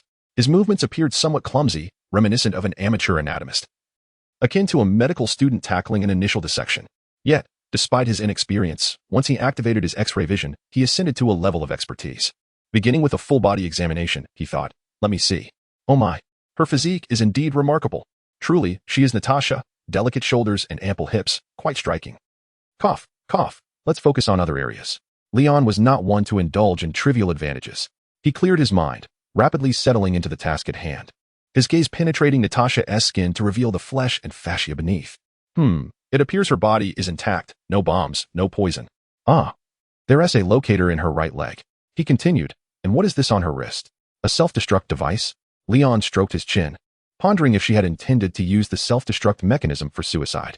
Such an extreme measure in the face of an unfinished mission was clearly uncharacteristic of Natasha. In the film, Natasha Romanoff sacrifices herself to save others and relinquishes her life to protect her comrades. However, when confronted with an insurmountable adversary, she does not even entertain the thought of surrender, let alone contemplate suicide. Is she then under some form of control? I recall hastily watching the Black Widow movie in my previous life, where Natasha's sister was manipulated by the espionage organization known as the Red Room through chemical means. Yet, that occurs in a timeline a decade later. Under normal circumstances, Natasha should not even be in the Red Room at this juncture. Leon's gaze shifted to Natasha's head. He meticulously examined the intricate network of blood vessels and brain tissue, yet found no anomalies. Was it a deficiency in the level of my X-ray vision? Or was it possible that her brain was not under control? Faced with this perplexing dilemma, Leon felt a surge of eagerness. He swiftly relocated to the Stark Industrial Park, bringing along microscopes, magnetoencephalography devices, and brainwave readers, among a plethora of specialized instruments. A dozen formidable machines surrounded the workstation. Leon rubbed his hands together, ready to put his recent studies to the test. In the days following the resolution of the Ten Rings, he had not merely basked in sunlight. During idle moments, he had seized the opportunity to delve into biological knowledge. Little did he anticipate that this knowledge would prove so immediately applicable. Leon first disarmed the explosives and trackers on Natasha, then proceeded to extract cerebrospinal fluid and brain cells for examination. The brain functions appeared normal, neural nodes were intact, synaptic transmission was functioning properly. One by one, he meticulously ruled out possibilities, his hands deftly maneuvering the instruments on the workstation at a speed that left afterimages in their wake. For each cellular slice observation, a mere glance sufficed for him to capture the entire image, allowing him to swiftly draw analytical conclusions. When he encountered intricate details that eluded him, he called upon J.A.R.V.I.S. to assist in searching for relevant papers online. Throughout this research process, Leon's repository of knowledge expanded rapidly. He couldn't help but silently express his gratitude to Natasha Romanoff. This remarkable female agent selflessly allowed her brain to aid him in learning and experimenting within a mere hour, enabling him to evolve into an adept neuroscientist, chemist, and brain scientist. What a noble spirit of dedication to science. Eureka! At a certain moment, Leon exclaimed joyfully while hunched over the microscope. He could confidently assert that he had never felt such a sense of accomplishment during his sunbathing sessions as he did now. Nothing compares to the fulfillment derived from reaching the pinnacle of a field in a remarkably short time through one's own efforts, unraveling a conundrum in the process. Master Leon, what have you discovered? J.A.R.V.I.S. inquired, ever the capable foil. I've identified the cause, Leon replied, a hint of excitement in his voice. Natasha's brain structure and tissues were intact. However, within her cellular fluid, I have uncovered an alien chemical substance. Leon printed a brain scan. This chemical was affecting her basal ganglia, thereby influencing her consciousness. If I am not mistaken, she possesses a semblance of self-awareness. Albeit fragmented by the effects of the medication, some parts heed the commands of others, while others represent her own thoughts. This chaotic consciousness enables her to maintain logical reasoning. Yet it strips her of emotional discernment, rendering her merely a vessel for obedience. The individual who devised this chemical substance is undoubtedly a genius, yet at the same time, a veritable demon. Leon once more cleared the table. Henceforth, the task at hand is to develop a targeted inhibitor. Who knows, when she regains consciousness, we might uncover an unexpected revelation. Chapter 38. A 1% probability for Leon. Understanding the cause and deducing the solution is a rather straightforward endeavor, provided the fundamental conditions are met. Having ascertained that Natasha was indeed subjected to mind control through some chemical agent, the subsequent task of reverse engineering the inhibitor's formula appeared to be a mere trifle. Leon, with the prowess of a supercomputer, rapidly simulated various scenarios, subsequently entrusting them to Jarvis for practical simulation. In a mere 20 minutes, he had concocted a vial of vivid red counteracting agent. An 87% success rate, correct? Leon remarked as he drew the concoction into a syringe. Indeed, according to the simulation, there remains a 12% chance that the agent may prove ineffective, and a 1% probability of inducing a drug conflict that could result in the invader's cerebral demise, Jarvis replied. However, this is the utmost limit achievable with current medical technology, Leon shrugged. He turned to Natasha, stating, under different circumstances, we should ideally conduct a Phase 3 randomized double-blind clinical trial, which is the standard procedure for drug development. Yet, given the patient's condition, I fear we lack the luxury of time to await volunteers for the experiment. At the workstation, Natasha had regained consciousness and was desperately attempting to tear free from her restraints. Leon, unmoved, continued to manipulate the syringe, allowing a slender stream of liquid to escape from the sharp needle. Cease your struggles. The injection process is imminent. Be cautious not to break the needle. Besides, you bound me once, so it seems only fair that I bind you in return, he remarked, dismissing the fact that her mouth was taped shut. Excellent. Our patient appears to have acquiesced. She has chosen to undergo treatment. However, do prepare yourself mentally, he added as he flicked the syringe to disperse the air bubbles within. After all, I am somewhat of a rogue practitioner.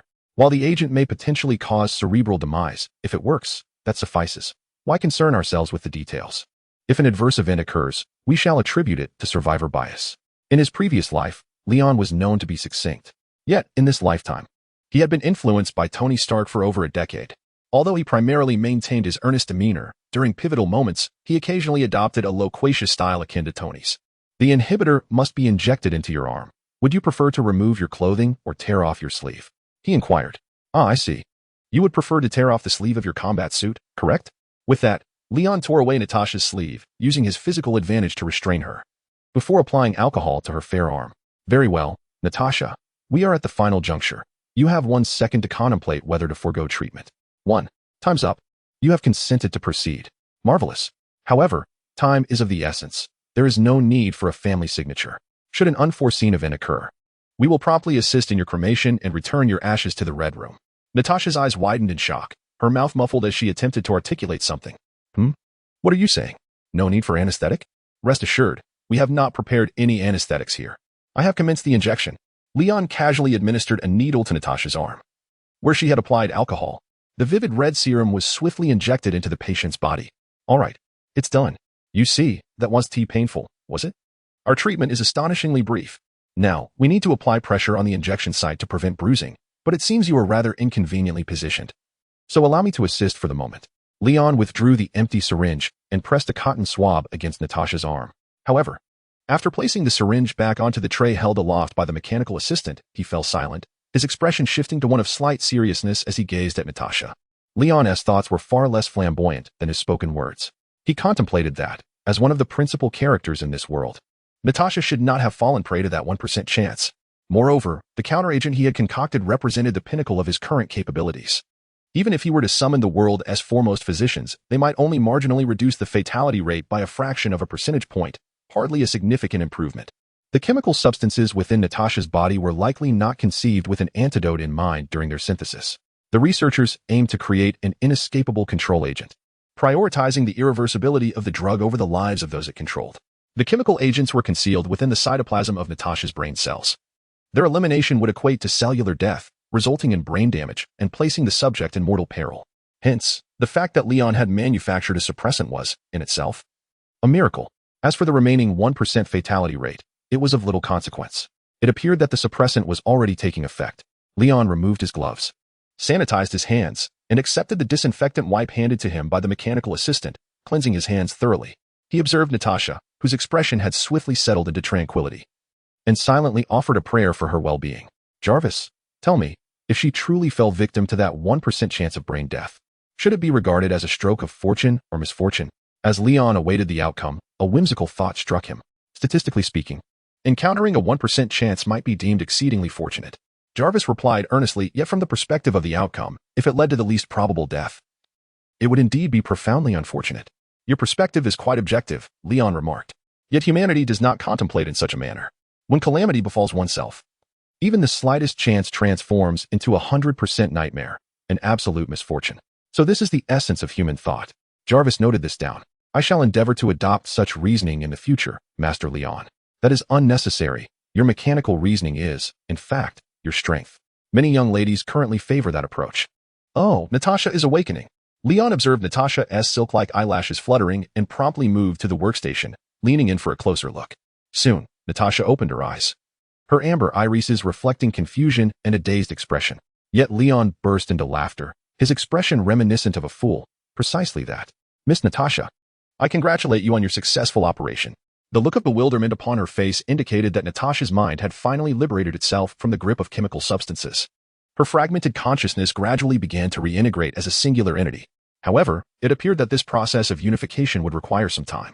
Observing Natasha's transformation, Leon deftly untied the ropes binding her and removed the tape from her mouth. In stark contrast to Leon's elation, Natasha's eyes fluttered open to reveal a face alarmingly close, scrutinizing her from either side. Her pupils instantly constricted, and her body instinctively reacted. Freed from her restraints, she adeptly ensnared Leon's robust waist with her legs. And with a powerful thrust of her arms, she pivoted around him to position herself behind, executing a rear-naked choke. This was the physical memory accrued from over a decade of training and combat experience. Upon completing the maneuver, she instinctively applied pressure. Yet, rather than succumbing to asphyxiation, Leon exhibited no reaction. It felt as if her arms were ensnared by a diamond. Momentarily stunned, Natasha was suddenly flooded with fragmented memories. Her expression turned vacant, her eyes losing focus. It was only when Leon reached out and lifted her, placing her on the workbench, that she regained her senses. You saved me," she murmured, gazing at Leon with a gradually complex expression. Her hands, unsure of where to rest, fell to her sides as she lowered her head. "What have I done? I had thought I would be under the control of the Red Room for a lifetime, yet by a twist of fate, I found salvation in the hands of my mission's target." At this moment of regained consciousness, countless memories surged within her, eliciting a whirlwind of emotions, remorse, anger, but chiefly, anxiety. "You seem to have recovered quite well," Leon remarked. Natasha, jolted by his words, found herself momentarily at a loss as she sat on the workbench. "Thank you. I am truly grateful. No, I am so sorry. My previous actions were unintentional, instinctive. I apologize, I should not have acted so. Are you hurt?" Chapter 39. Feel free to seek me out for anything. Natasha's words were somewhat disordered, revealing the emotional turmoil she experienced after regaining her memories. Particularly after Leon had just rescued her, she had reacted with ungrateful ferocity, stirring deeply buried recollections that left her feeling ashamed and uneasy. "Do not concern yourself." Leon waved dismissively. "It was an unintentional misstep. Besides, you could not possibly harm me." Natasha clenched her fists, suddenly recalling how utterly powerless she had been against the man before her. The overwhelming force of his techniques was something she feared she would never forget. She instinctively cast her gaze around, striving to calm her emotions. "Thank you." Natasha subtly glanced at Leon's physique, but shook her head as she reiterated her gratitude. "Thank you for saving me, and for not holding my earlier transgression against me." Just as Leon was about to respond, Natasha continued speaking. "Perhaps for you, it was merely a trifling effort, but for me, it holds profound significance." Natasha appeared genuinely sincere as she descended from the workbench, gazing intently at Leon. "You have granted me a second chance at life, Mr. Stark. And not just for me." Her expression turned solemn, "but for the other widows as well. We all owe you our lives." The agents cultivated by the Red Room were referred to as widows. Among them, the most exceptional, who could surpass the highest records set by their predecessors, were bestowed with the title of Black Widow. This title denoted a creature of the most ruthless nature, possessing the most potent venom. The agents awarded this title were equally formidable. "I am unable to repay your life-saving grace," Natasha earnestly proclaimed. "But if you ever find yourself in need of assistance, do not hesitate to ask. I shall do everything within my power." She gently caressed Leon's cheek, her warm breath cascading along his chiseled jawline. "But please forgive me, for I must depart now." Her expression became conflicted, imbued with reluctance and profound pain. Having been disconnected from the Red Room for too long, they would soon come for her. "I cannot be a burden to you. Others require my help." Natasha exuded a sense of decisiveness, having just awakened to her consciousness, and she immediately began plotting her revenge against the Red Room. A resolute glint flickered in her eyes as she suddenly rose on her toes and placed a gentle kiss upon Leon's cheek. "Thank you, Leon." Her voice was soft, like cotton fibers dancing in the wind, akin to a lover expressing heartfelt affection and farewell. After the kiss, she gradually retreated, her jade-like eyes fixed intently on Leon. It was as though she were a princess awakened from a deep slumber by her prince's kiss, yet forced to face the malevolent queen alone. Once she had distanced herself by 5 meters, she turned sharply, leaving behind a solitary silhouette. That figure was steeped in solitude and resolve, vividly illustrating Natasha's willingness to bravely sacrifice for her comrades and rush into the flames for the one who saved her life. Leon observed Natasha, touching his own cheek, his reflection in the laboratory glass appearing both stunned and dazed, reminiscent of a youthful boy suddenly plunged into the depths of romantic feelings. "Wait, Natasha," he suddenly called out. Natasha's resolute figure paused, and she slightly turned her head, revealing a half of her melancholic profile. "I apologize, Leon, but I must take my leave." "No. What I meant to say is, we are not that familiar yet. Addressing me as Mr. Stark would be quite appropriate." Leon sighed, pinching the bridge of his nose. He then murmured softly, "The stench of this rotten fish is quite overpowering."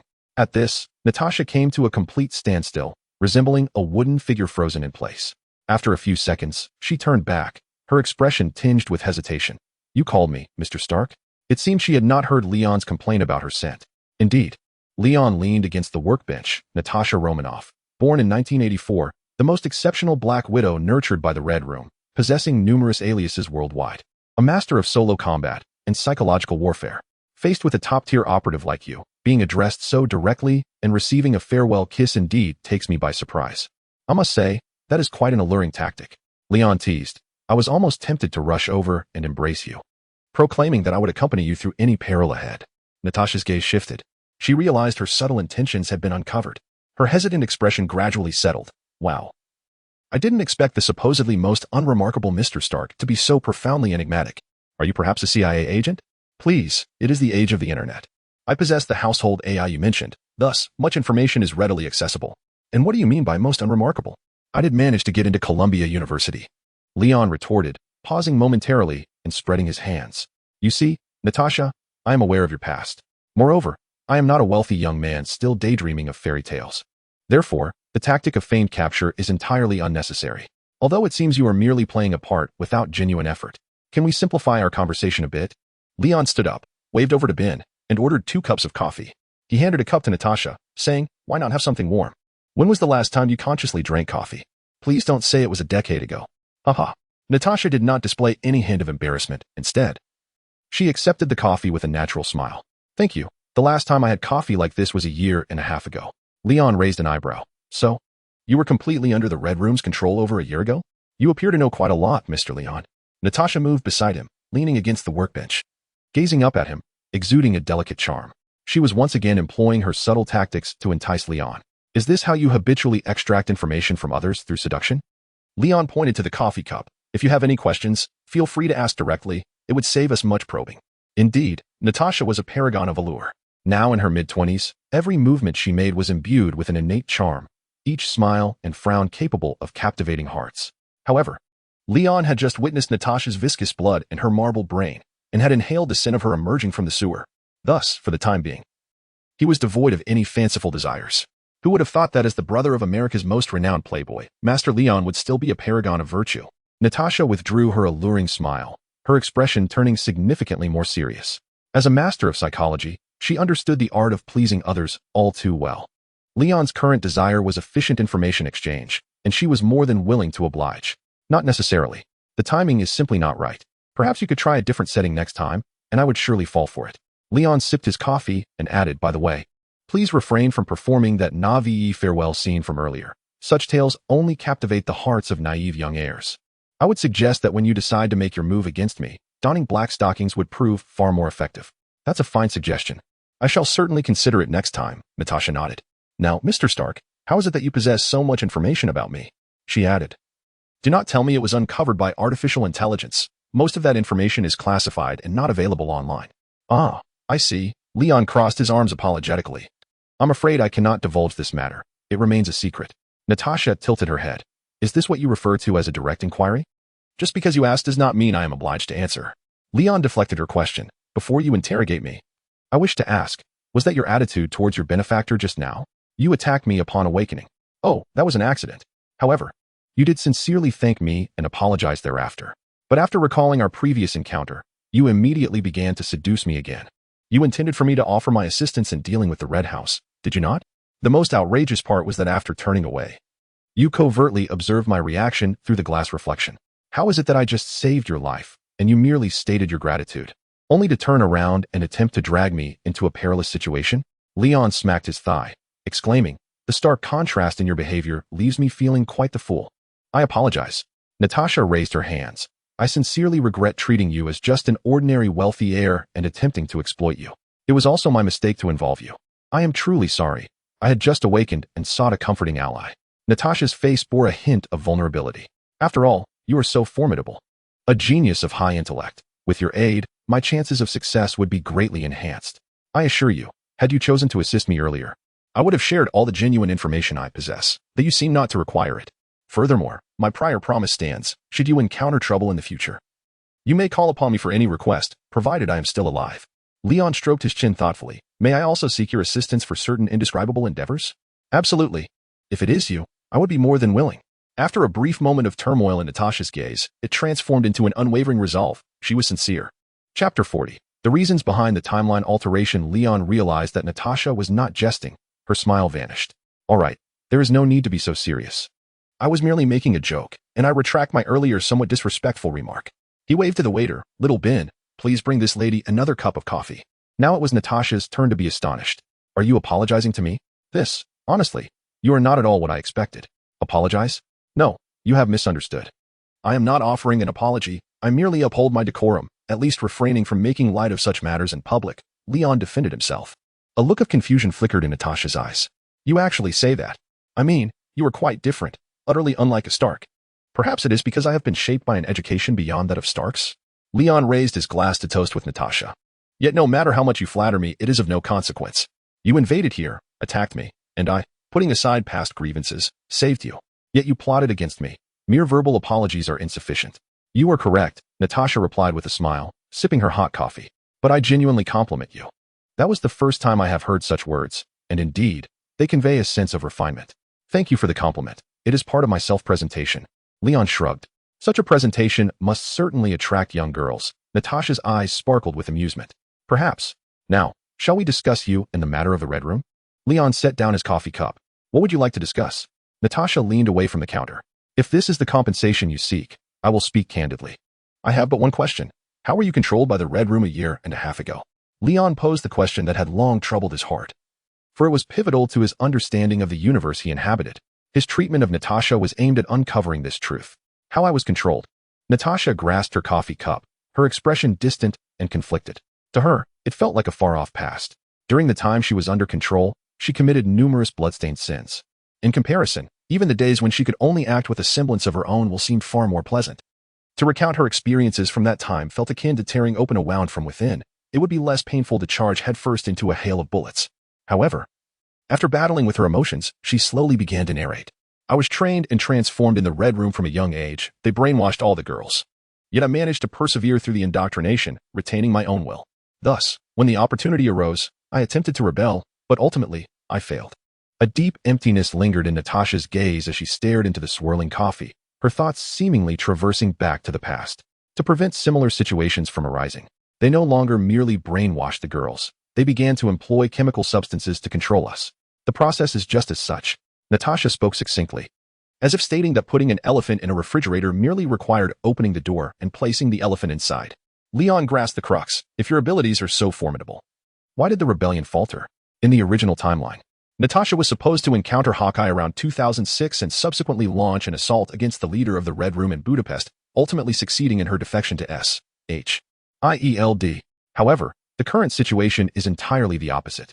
The power of the Red Room is beyond imagination. The widows are scattered across the globe. An insurmountable force against individual strength. Natasha's shoulders sagged as if devoid of support. Approximately 2 years ago, I was ambushed by Hawkeye from SHIELD.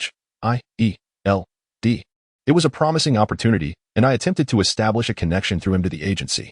Yet, she suddenly lifted her gaze to Leon. This is somewhat related to you as well. Me?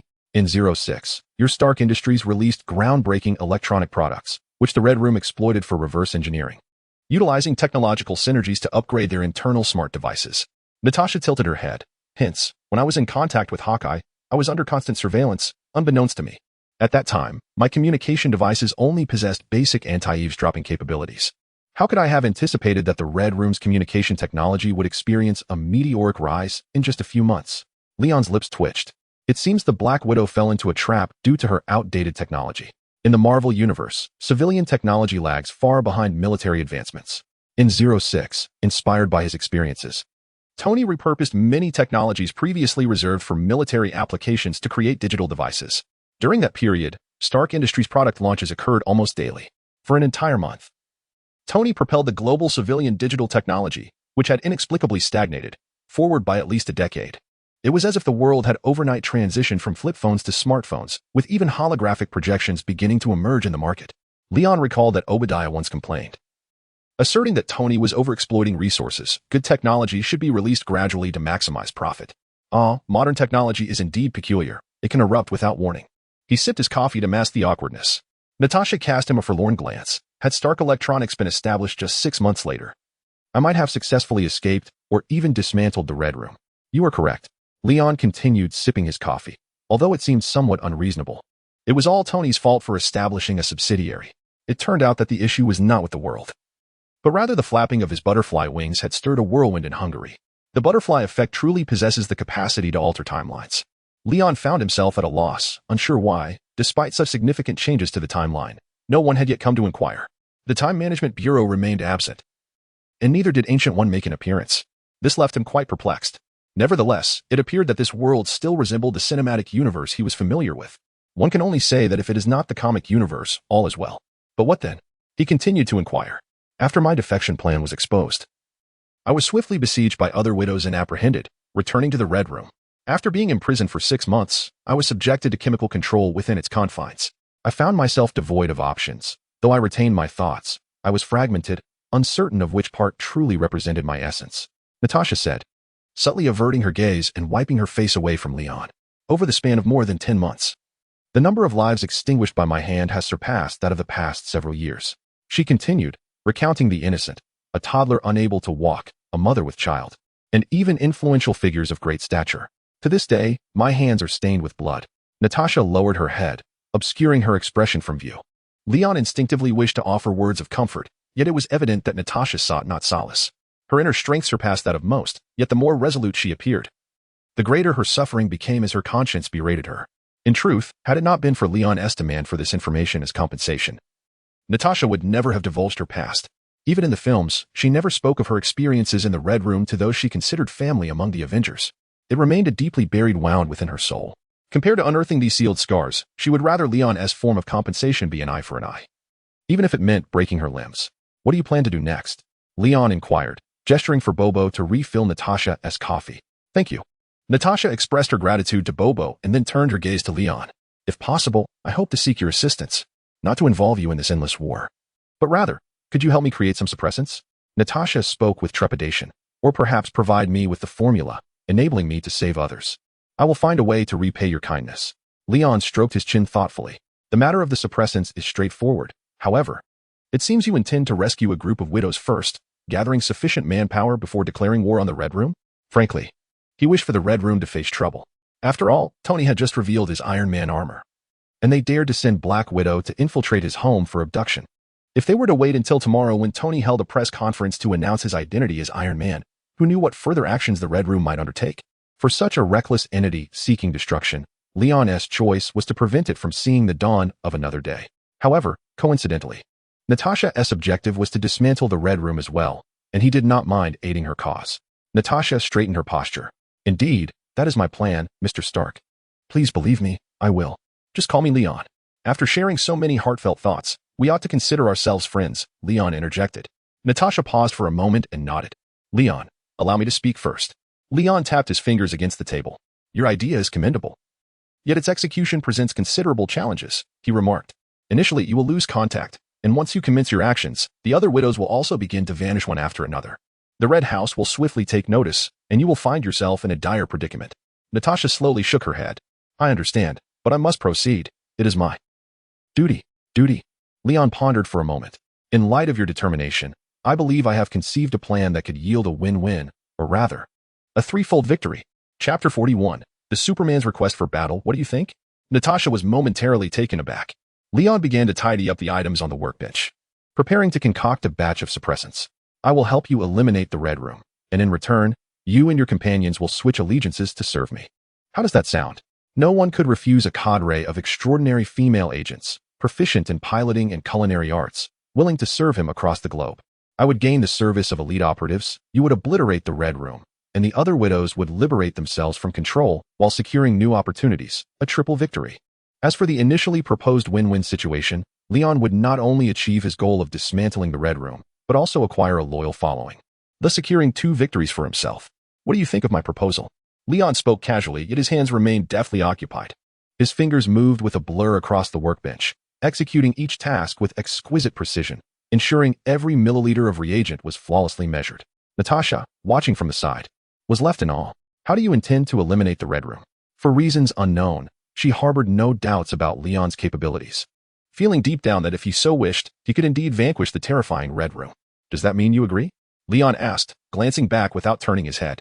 Natasha paused for a few seconds before replying, I agree. After we destroy the Red Room, I will assist you in persuading the other widows to join us. However, I cannot guarantee their compliance. As for me, I am now under your command. Natasha's decisive nature momentarily halted Leon's actions. Are you serious? He asked, slightly taken aback. You don't want to inquire what I intend to have you do? What was this inexplicable trust? Normally, one would expect a careful deliberation followed by a set of agreements to prevent him from commanding the widows to undertake anything unethical. Leon had to concede that Natasha had an impeccable grasp of the nuances of their situation. She shook her head. Trust me. As long as you can dismantle the Red Room, they will be willing to do anything for you. And what about you? Leon inquired. From the very beginning. I stated that I owe you a life, Natasha said, leaning forward, her hands resting on the table as she gazed into his eyes. I will do whatever you ask of me. If I fail, I shall repay you with my life. Her breath brushed against Leon's face. With a flirtatious glimmer in her eyes, Natasha adeptly played into a man's desire for conquest. The underlying message conveyed that she would not engage in actions contrary to her own will, yet expressed through her words. It morphed into a delicate promise of life as a stake, a declaration so profound that even Leon might find himself stirred by it. However, evidently, this time was an exception. Oh, you're sent. Do not come so close, Leon exclaimed, pinching his nose in distaste as he quickly distanced himself from Natasha. Although he had managed to suppress some of his superhuman olfactory senses. However, as they drew nearer, the faint odor of sewage emanating from Natasha left him feeling quite uncomfortable. My scent. Natasha appeared dazed, as though struck by lightning. Leon did not offer an explanation, instead instructing Didi to escort her out. Didi, push her out. She is not permitted to enter until she is clean. After all, she is of no use while I am concocting the suppressants. Obediently, Didi rolled forward on its wheels, using its mechanical arm to nudge Natasha out. Even as she stepped into Leon's bathroom, Natasha remained in a daze. This was the first time she had been deemed too odorous while attempting to charm someone. Am I truly that foul? She raised her hand to her armpit to sniff, but detected nothing. The chemical deodorant had certainly masked any trace of the sewage smell. Doubtfully, Natasha removed her combat suit and tapped the electronic screen on the wall, summoning hot water. It has been ages since I enjoyed a hot shower. This feels delightful. Could it be that Leon actually cares about me? A smile graced her red lips. So, he is just a Tsundere little brother. After all, he is merely 17 or 18. Well, it seems you are ready. Perfect. I have prepared a sufficient amount of suppressants on my end.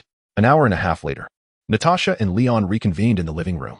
At that moment, the colossal sun had dipped below the horizon, casting an orange hue across Stark Manor's living room, elongating the shadows of all the furniture. Natasha still donned her black combat suit. However, after her shower and having her suit thoroughly cleaned and dried by the intelligent washing machine, Leon was finally able to regard her appearance properly. Natasha was not particularly tall but was in her prime, with a curvaceous figure that exuded femininity. Nevertheless, what captivated most was her aura and those amber eyes. Each glance from those eyes seemed to harbor 1,000 unspoken words, conveying a myriad of emotions. As Leon gazed into her eyes, he pondered why Natasha never concealed her face on missions. It was evident that her eyes were highly recognizable, even if she were to cover herself completely. Anyone who had seen her would instantly recognize those eyes. Ready. So what is our plan? Natasha inquired, her tone suggesting they were about to embark on an assault on the Red Room. She scrutinized Leon. And why are you wearing a trench coat? Are you concealing your Iron Man suit beneath it? Wait, could I be onto something? As Tony Stark's brother, it would not be surprising for Leon to possess an Iron Man suit. Are you dressed in the suit, intending to take me to overthrow the Red Room right now? Natasha bombarded him with a series of questions, her excitement mingled with hesitation. Within the evaluation system of the Red Room, the true value of the Iron Man suit lay in its technology. The suit itself offered little more than the capability of a flying squadron, and the Red Room had no shortage of aerial units. Should we not first devise a plan? Natasha aimed to persuade Leon to remain calm. However, Leon shook his head, placing the box containing the suppressants onto the floor. A plan? The plan is to locate the Red House and eliminate all members of the organization. He clasped the collar of his trench coat with both hands. Yet, you were partially correct in your earlier guess. I indeed intend to take you directly to the Red House, albeit not clad in iron armor. With that, Leon tugged at his collar, carelessly tossing his trench coat onto the sofa. Not in iron armor? It's not that I doubt you, Leon. Perhaps you are not fully aware of the Red House. I believe we could. What the hell? Natasha hesitated, wishing to offer further counsel. In the next moment, she beheld Leon tearing open his collar, revealing the S-shaped emblem on his chest, and she instinctively cursed. You're Superman. Natasha felt a mix of astonishment and joy, as if a grand cake had suddenly fallen from the sky, splattering her with cream. Are you truly Superman? She asked again, uncertainty lingering in her voice. Yet her eyes sparkled with a captivating brilliance, akin to crystal. Certainly. Leon spread his arms, and Natasha promptly stepped forward to press against his chest muscles, exploring every chiseled contour. My God, they feel just like an ancient Greek sculpture. She marveled incessantly. No wonder your strength is so formidable. No wonder your pecs are so magnificent. So, you are Superman. In that moment, Natasha felt utterly liberated from any pressure. She was suddenly overwhelmed with joy, akin to a little girl stepping into Disneyland for the first time. To her, Leon was the large, soft Mickey Mouse plush. This is Superman. As the foremost agent of the Red House, Natasha was well aware of this globally renowned figure who had garnered considerable attention in recent days. Even superpowers must regard his strength. Dealing with the modest Red House would be a mere trifle. At this moment, Natasha felt that her decision to infiltrate Stark's mansion today was indeed fortuitous. Ahem, perhaps it's time to refrain from touching. Are you prepared? Once ready, we shall depart. Leon lightly coughed to interrupt Natasha's invasive actions. Reluctantly retracting her hand, Natasha nodded seriously. Let us set forth. At that moment, the evening sun, painted in hues of orange, streamed through the floor-to-ceiling windows. The sunlight illuminated Leon, casting his shadow across the farthest wall of the room. Standing within that shadow, Natasha perceived Leon as though veiled in a golden halo. Chapter 42. The red house. The lofty winds lifted Natasha's crimson hair, yet she felt no chill. She clutched Leon's hand tightly, gazing down at the twinkling lights below, resembling fish beans. It's truly astonishing. You've taken me soaring, she exclaimed, reaching out to touch the clouds enveloping them, mist slipping through her fingers. At the Stark mansion, once Leon confirmed Natasha was prepared, he grasped her hand and shot skyward into the clouds. The acceleration broke the sound barrier within a mere second.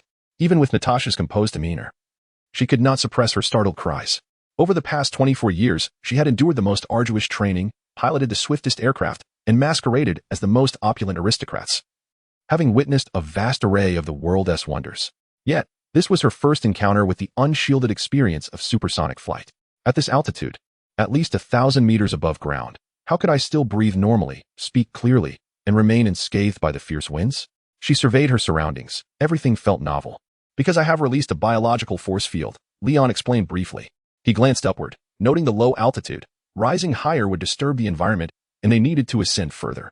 How high? Natasha queried, startled. You'll find out soon enough. Leon responded, accelerating once more, soaring into the heavens. Oh, Natasha quickly acclimated. Even as they pierced through the cloud layer and met the fierce winds, she let out a jubilant shout, akin to riding a roller coaster at an amusement park. They ascended until they reached the stratosphere. The moonlight had emerged, casting a silvery sheen upon the layered clouds below. The moonlight reflected and danced upon the cloud surface, illuminating the pitch-black stratospheric depths with a pale azure glow. Looking down at the moonlit clouds, Natasha beheld an endless expanse of pale blue clouds stretching to the horizon, devoid of any landmarks for navigation. A sudden thought struck her. When she piloted fighter jets in the stratosphere, she could rely on satellite positioning for direction and location. But with mere physical flight, there was no navigation system. Leon, do you know where we are headed? Natasha turned and called out to him. Leon paused, casting her a curious glance. Of course I do. What? Do you expect me to ask you for directions to the Red House? Natasha stared at Leon, falling silent for a few moments before discovering another concern. If I told you I didn't know the location of the Red House, could you find it? You trained there, under control, and then received your assignments, yet you don't know where it is? Leon's gaze grew even more peculiar. Natasha feigned innocence.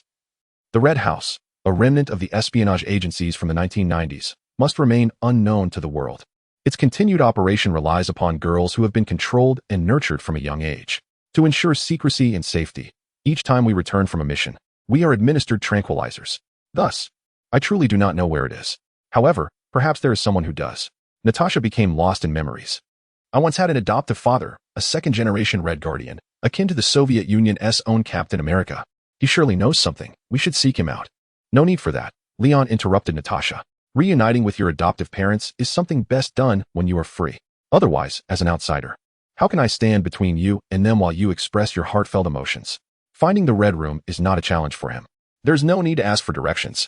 Moreover, Natasha's adoptive father, Alexei, serves merely as a comedic figure in the film. Aside from providing a familial haven for Natasha and her sister Yelena, he has little else to offer and is utterly oblivious to the circumstances surrounding the Red Room. So how do you plan to locate the Red Room? Are you going to enlist the help of your artificial intelligence butler, that one named Jarvis? Natasha inquired. No, I will use my own eyes and ears to search. Leon's gaze traversed half the globe, already pinpointing the Red Room. After a brief moment of confusion, Natasha's eyes widened. Superhearing and supervision? You possess both of those abilities. Did you not suspect that my powers would be akin to Superman's when you saw me in the superhero costume? Leon retorted. Many would assume so. But that is too incredible. No one is willing to believe it. Natasha scrutinized Leon once again. So, you truly are like Superman. Are you from Krypton?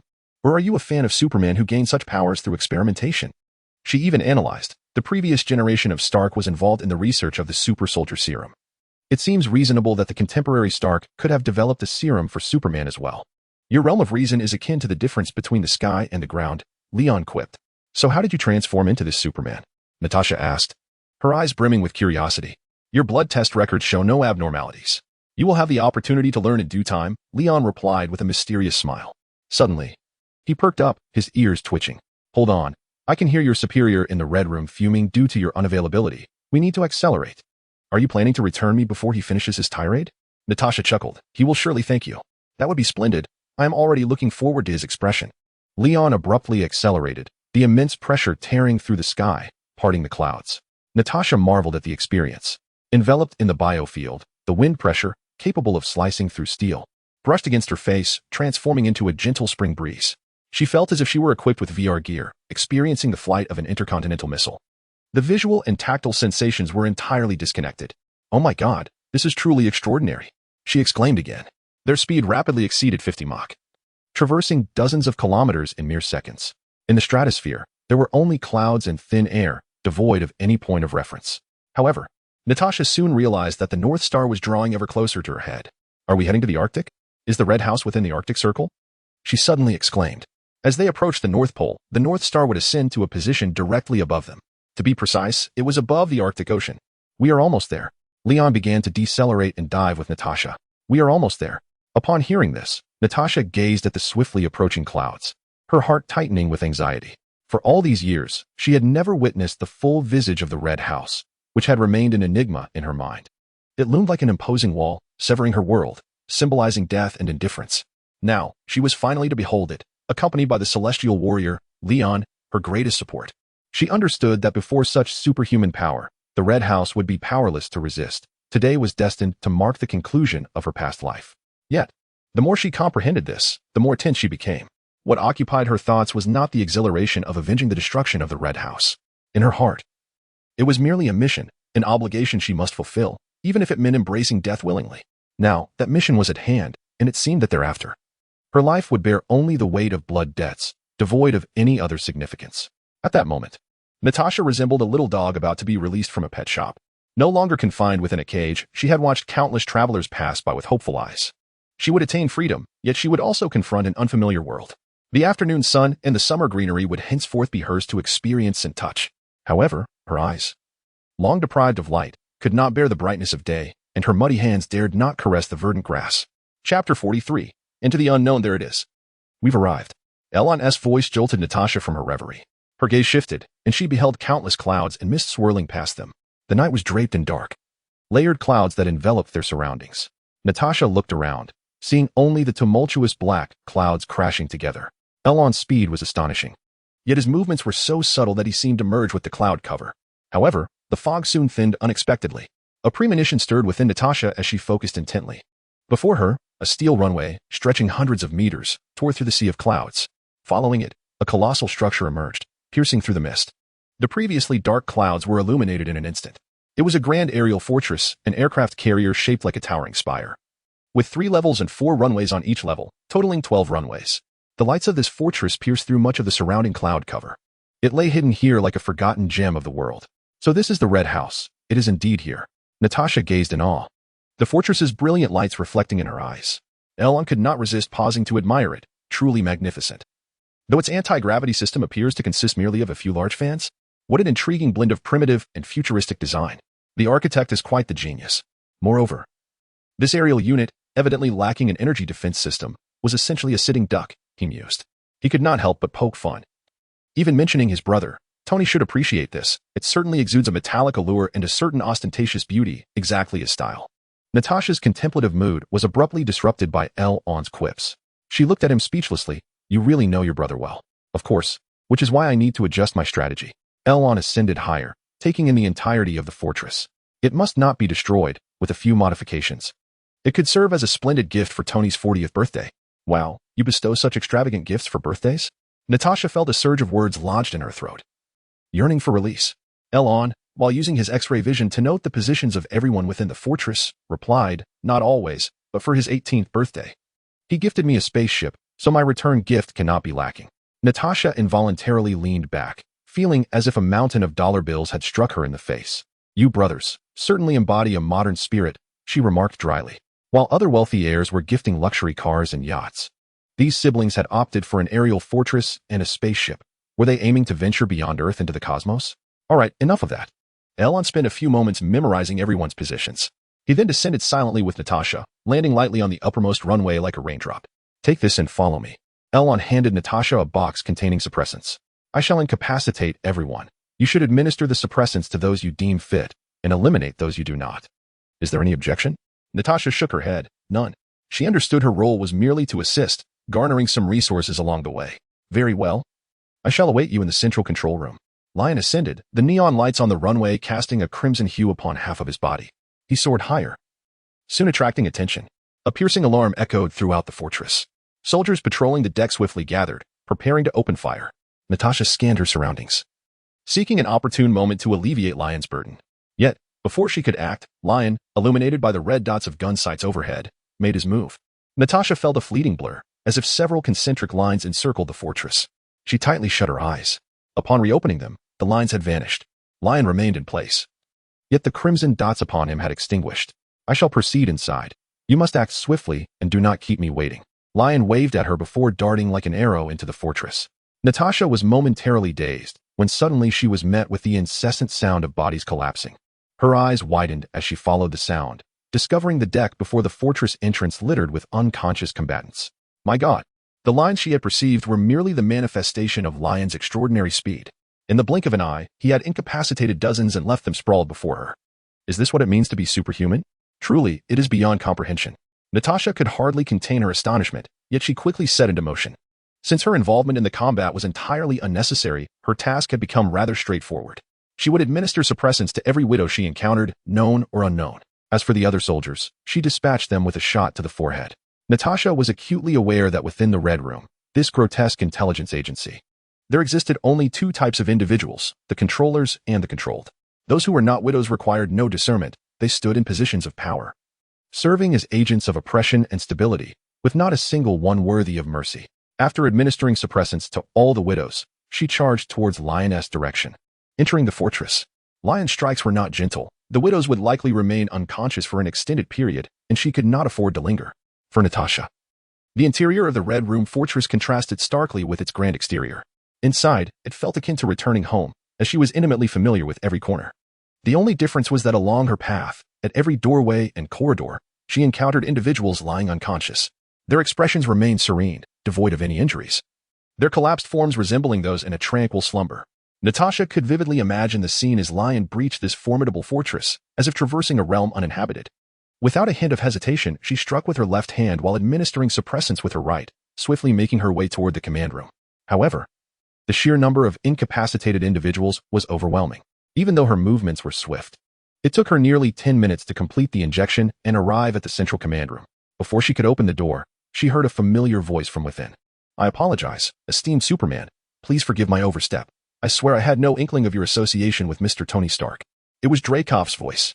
Spare me your pleas. I have listened to your grandiloquent discourse for several minutes, droning on about the widow controlling the world and the pursuit of peace, and now you present me with this? Leon retorted. Then what would you have me say? I am open to discussion.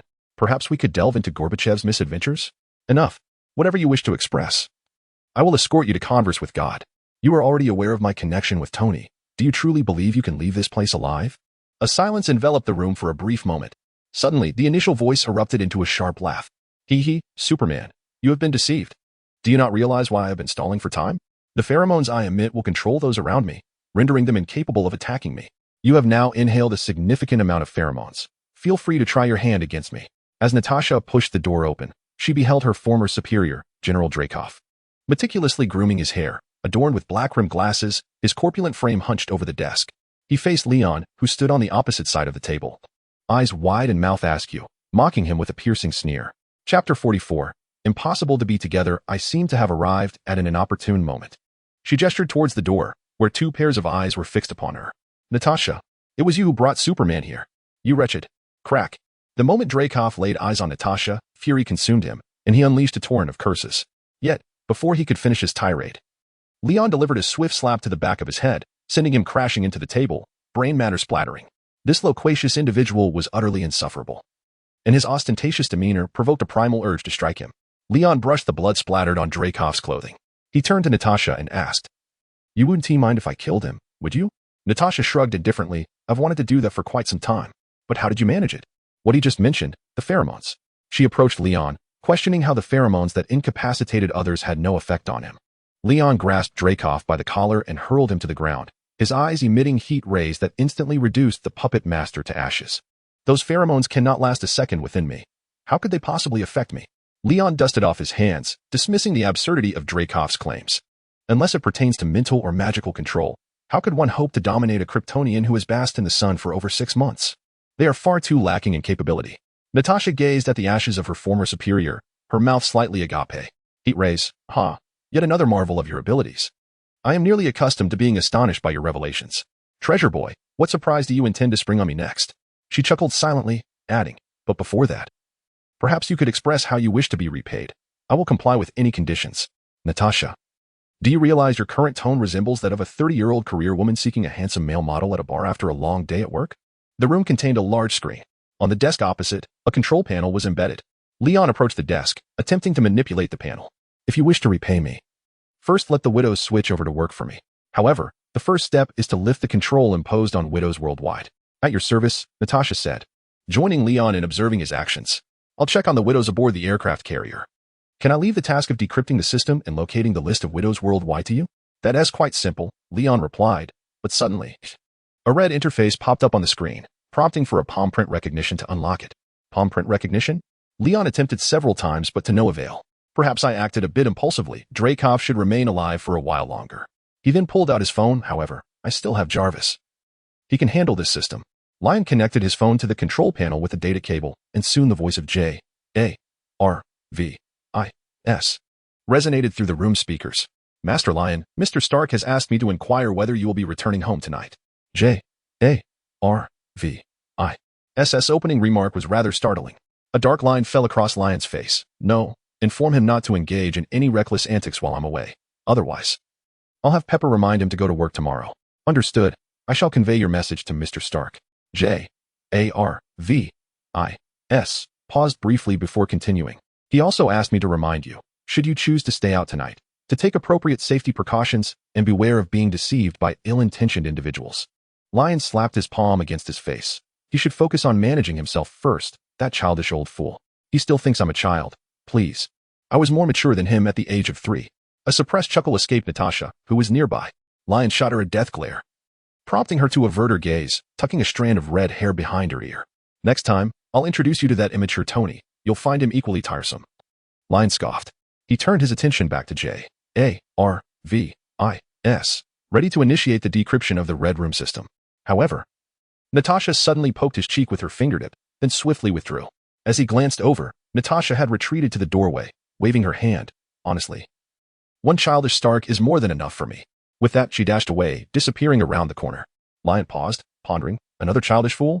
Just then, after a moment of silence, J.A.R.V.I.S. interjected, Congratulations, Master Lion. Congratulations on what? Lion inquired, perplexed. Congratulations on finding your 4th girlfriend, J.A.R.V.I.S. replied. Your previous 3 girlfriends only lasted half a month before parting ways due to the checks issued by Mr. Stark. I hope this time you can experience a lasting relationship. Lion's memories were stirred. He closed his eyes in frustration. Isn't that because Tony always believes I will be deceived emotionally and financially, insisting that emotions should remain solely physical? Every time I just started dating a girl, she would spend a few nights with me before he waved a check in her direction. For heaven's sake. He is stifling my youthful exuberance. Yet, the reality was that those girls were indeed drawn by his wealth. J.A.R.V.I.S. supported Tony's stance. Mr. Stark merely performed the same role that Miss Pepper typically would. Lion scoffed. Every time it's a check for $1 million, who wouldn't break up under such circumstances? Do you intend to prevent Mr. Stark from covering your breakup costs this time? No need, as Natasha and I were never meant to be together. Lion cast a glance at the corner where Natasha was likely eavesdropping. However, your relationship appears to be progressing quite smoothly, J.A.R.V.I.S. remarked, unable to comprehend the complexities of human emotions. Lion shook his head. It's different, he explained. From the very beginning, I understood that Natasha merely seeks a sense of belonging. She has lived in an environment steeped in tragedy since childhood. Her adoptive parents were undercover agents pretending to be a couple, and the so-called familial bonds were mere illusions.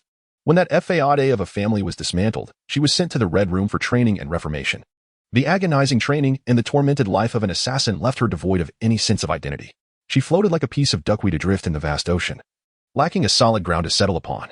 What this duckweed truly craved was a mudflat where it could take root, ideally surrounded by other duckweed. all swaying together yet bustling with life. This mudflat represented a sense of belonging. It was not merely a person but a family with siblings. Thus, Natasha did not seek a lover. What she yearned for was a place that bestowed upon her a feeling of belonging. We shall not be together. Leon, who understood Natasha's entire past and future, was acutely aware of this. Natasha would, of course, have those she cherished and friends she held dear. Yet, she would maintain an appropriate distance from everyone. That sense of detachment was her guise for self-protection and also her means of sustaining relationships. Suddenly, a thud echoed from outside the house, followed by the sound of hurried, retreating footsteps. Clearly, Natasha had laid bare her innermost thoughts and, in a flustered state, had left in haste. Young Master Leon, Miss Natasha was just outside, Jarvis reminded him. I am aware, Leon nodded. You know her well? You admire her but dare not approach, do you? Oh, Jarvis. Such matters are only for Tony to indulge in. I hold nothing but admiration for Natasha. So, you do not intend to pursue a relationship with her? My connection with her can remain uncomplicated. For instance, sharing our thoughts during the quiet of the night. According to Mr. Stark's behavioral logic, the confessions shared at night often transform into noisy endeavors. Indeed, that is the logic. Chapter 45, the recruitment in progress. Let us cease our idle chatter here, Jarvis. Now, infiltrate this mainframe and dismantle the system's blockade, Leon commanded. Understood, Master Leon. Jarvis's program seamlessly breached the Red Room's mainframe. The crimson password box on the large screen was swiftly engulfed by a cascade of Azure code. Characters of zeros and ones danced rapidly across the display. Within the confines of the Red Room's mainframe, Jarvis wielded unprecedented power. It even expressed its sentiments, Master Leon. Here I feel as liberated as one would in the vast ocean. Their mainframe system is remarkably superior. You may relish this freedom later. For I intend to bestow this fortress upon Tony. You may establish your presence here. Leon gazed intently at the screen, awaiting the results of Jarvis's operations. After a span of over 10 minutes, a sudden illumination flashed on the screen, signaling the successful dismantling of the system's blockade. Folders began to unfurl in orderly fashion, ranging from low-security files to high-privilege confidential documents, arranged by their classification level. A satisfied smile graced Leon's face. Jarvis, search for the critical data within this system and retrieve all pertinent information regarding the Red Room's widow agents. Leon issued a new directive. Jarvis promptly complied, initiating a scan and analysis of the extensive data within the system. Moments later, it emitted a notification sound. Master Leon, I have located all corresponding materials for you. Jarvis reported. A file opened on the large screen. A plethora of portrait photographs immediately filled the display, continuing to scroll downwards to reveal even more faces. There were at least 300 widows. Mark their locations on the world map. With a flash, a world map appeared. Each portrait pinpointed across the globe, from London's and Paris's Nordic Heights to Cape Town and Johannesburg in South Africa. From the sacred city of Jerusalem to the liberated expanses of Chicago and New York, over 300 widow agents were dispersed across various global nodes. Some held positions of great influence, others were adept in manipulation, and still others lurked among merchants as hidden daggers. Through the control of these widow agents, the Red Room commanded the entire world. Jarvis, please send the list and detailed information to Natasha, and then transfer $100 million from my account to her, so she can establish a new organizational center in New York. Leon's demeanor became increasingly focused. Master Leon, you might directly inform Miss Natasha of the relevant arrangements. They are on their way to seek you, Jarvis remarked. They? Natasha is bringing the widows over? Leon turned toward the entrance, his ears keenly attuned to the sound of approaching footsteps. It was a silent tread, characterized by a special technique, a skill the widows had long since mastered. Wow, what did I just hear? A man is willing to give you $100 million. Natasha, how did you manage that? Did you undress? Teach me how to elicit such generosity. We will certainly need funds in the future, right? The first to enter was Natasha, followed closely by a girl who chattered incessantly in Russian. The girl could never have anticipated that Leon not only spoke Russian, but could also hear her hushed whispers.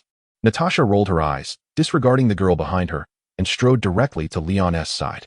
Following her were over 40 widowed agents, their golden, black, and red hair framing their striking blue, dark, and even violet eyes, all fixed upon the uniformed Leon, though their faces wore expressions of confusion and sorrow. Their gazes towards Leon radiated gratitude and admiration. It was evident that Natasha had already briefed them on the situation. I have brought them, Natasha said, stepping aside with a calm demeanor, as if she had not heard Leon's earlier analysis. They're all willing to join your organization or company and serve you. Leon observed Natasha and the girls behind her more intently, realizing that she had faced considerable challenges in persuading them. With a sigh, Natasha introduced, "This is my sister, Yelena." She gestured to the girl behind her. "She attacked me as soon as she woke up. She is merely an impulsive child.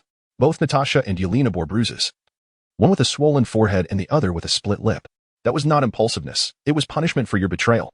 Your defection has forced us to endure even stricter controls. Yelena, with her neatly cropped golden hair and youthful appearance, appeared slightly younger than Leon. She initially refuted Natasha's accusations before standing at attention before Leon. Thank you for rescuing us, Mr. Superman. We are willing to follow your orders.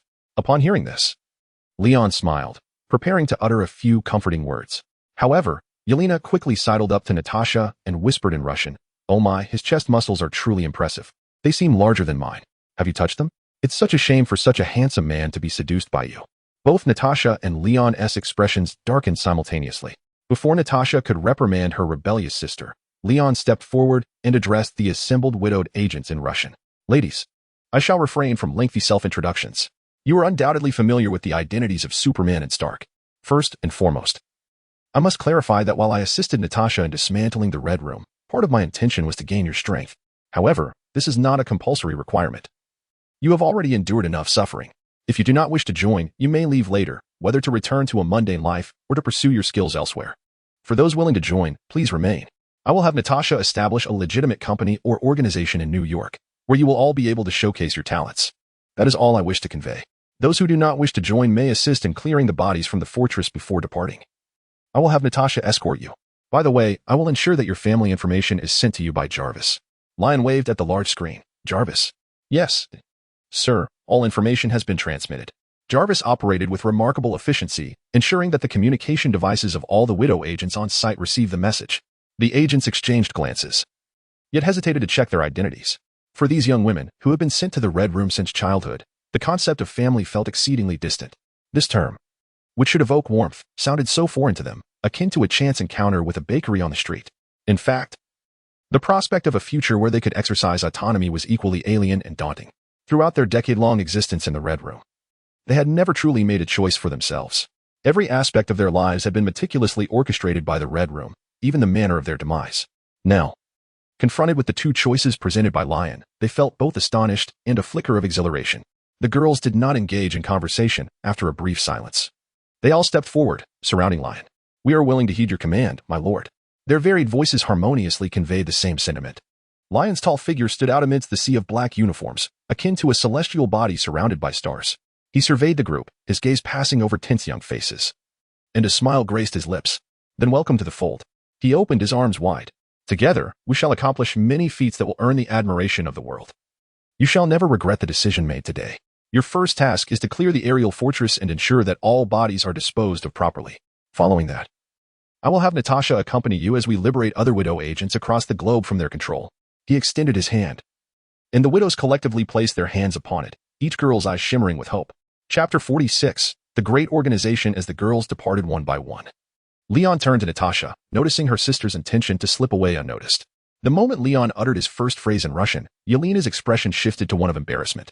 She had presumed that Superman was only proficient in English, perhaps with a smattering of Chinese, but was taken aback to discover his fluency in Russian as well. She had anticipated that awakening would usher in a new chapter of her life, yet instead, she faced her first encounter with social humiliation. At that moment, Yelena longed to roll on the ground and vanish from sight. However, her attempt to evade the situation was thwarted when Leon called out to her. "Natasha, Yelena, you both stay behind." Without question, Natasha halted her steps. Yelena, on the other hand, froze, awkwardly pointing at herself. "Do I have to stay too?" Leon nodded with a smile. He deliberately puffed out his chest, recalling how she had been discussing his physique moments earlier. "I thought I should give you an opportunity." "What?" Yelena stumbled back in surprise, hesitating before tentatively extending her right hand. "So I can touch it?" Natasha's expression darkened as she delivered a swift slap to the back of Yelena's head. "What are you thinking with your newly awakened mind?" Yelena cradled her head, feeling aggrieved. "But the boss said I could have a chance." She naturally adopted the role of Leon's subordinate. Leon shook his head in disbelief. How could a girl of Yelena's age harbor such bizarre thoughts? Addressing the screen, he instructed Jarvis, "Please send the information on the widowed agents scattered across the globe to these two." "Understood." Natasha and Yelena approached Leon, gazing at the faces marked on the screen worldwide. Gradually realizing why Leon had summoned them. "Are you suggesting that we lead the other widows?" Natasha inquired. "Precisely," Leon affirmed. "Yelena, as the most recent Black Widow, you and Natasha are ideally suited to be their leaders." "What? Black Widow? But I'm not." Yelena, bewildered, rubbed the back of her head. You're not. Leon paused, surprised. In the original timeline, Yelena had surpassed all of Natasha's records to become the next generation's Black Widow. It was unexpected that she had not yet achieved that status. Natasha smirked. She was on the verge of success, but I refreshed those records a year ago. Leon realized this was an extension of the butterfly effect. Thank you. No wonder my training regimen was doubled during that time. Do you have any idea how close I came to disaster? Yelena exclaimed in exasperation, tugging at her hair. As she ranted, she lunged at Natasha in an attempt to grapple with her, only to be swiftly subdued. Leon, don't mind her. Just tell us what you want us to do, Natasha said, pinning Yelena down.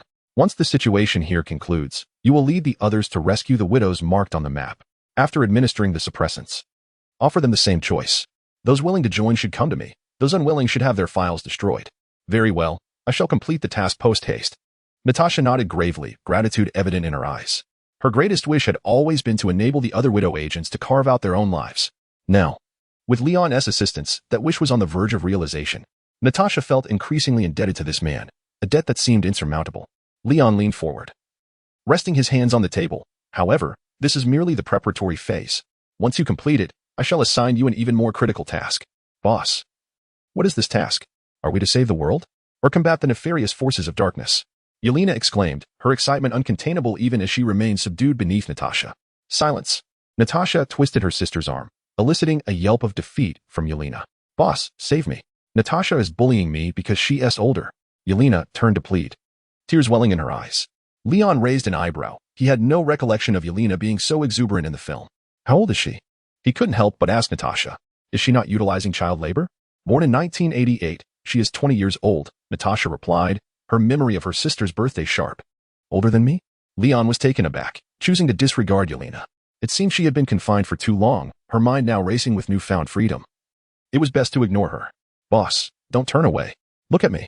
Natasha is merely 4 years my senior. Yelena cried out, only to be silenced once more by Natasha's reprimand. With tears in her eyes, Yelena attempted to appeal to Leon's sympathy through her gaze. Yet, he only left her with the coldness of his retreating figure.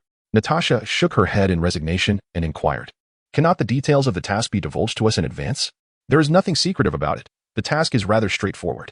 We merely need to have widow agents around the globe disseminate certain evidence through their respective channels. Leon's face was illuminated by the screen's dim glow, casting a spectral blue light, specifically evidence that a certain malevolent organization, which ought to have perished in the annals of history, still exists and has taken root worldwide. What organization? Natasha's pupils dilated. Hydra, Leon uttered. Hydra? The organization vanquished by Captain America still exists? My goodness, are we truly to save the world? This is remarkable. Yelena interjected once more. Natasha's gaze remained fixed upon Leon, eager for further elaboration. A smile crept onto Leon's face. You have heard of an organization called S.H.I.E.L.D., I presume. In the ensuing minutes, Leon meticulously recounted the revival of Hydra to the two sisters. In just a few fleeting moments, their minds were engulfed by profound shock. They had believed the Red Room to be the most clandestine and sinister organization in existence. Little did they realize, there were greater evils lurking still. The fact that Hydra had infiltrated S.H.I.E.L.D. was staggering. This S.H.I.E.L.D. was, indeed, the most malignant tumor in the world. At this moment, Natasha, who was supposed to be employed by S.H.I.E.L.D., remarked, yes. You are absolutely right. Leon could hardly suppress the smile that threatened to break across his face.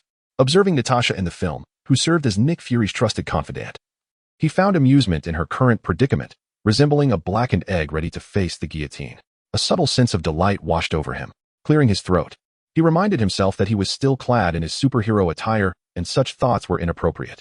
He would reserve his mirth for when he returned home to shed his battle garb. Before long, Natasha escorted Yelena out of the command room. The expressions of the two sisters starkly contrasted. Natasha wore a grave countenance yet exuded unwavering determination. She, who believed her hands were stained with blood, was most eager to save the world and atone for her transgressions. She would willingly sacrifice herself if necessary. Perhaps, after enduring such a multitude of experiences, she had developed a self-destructive inclination, wishing only to make amends before her demise.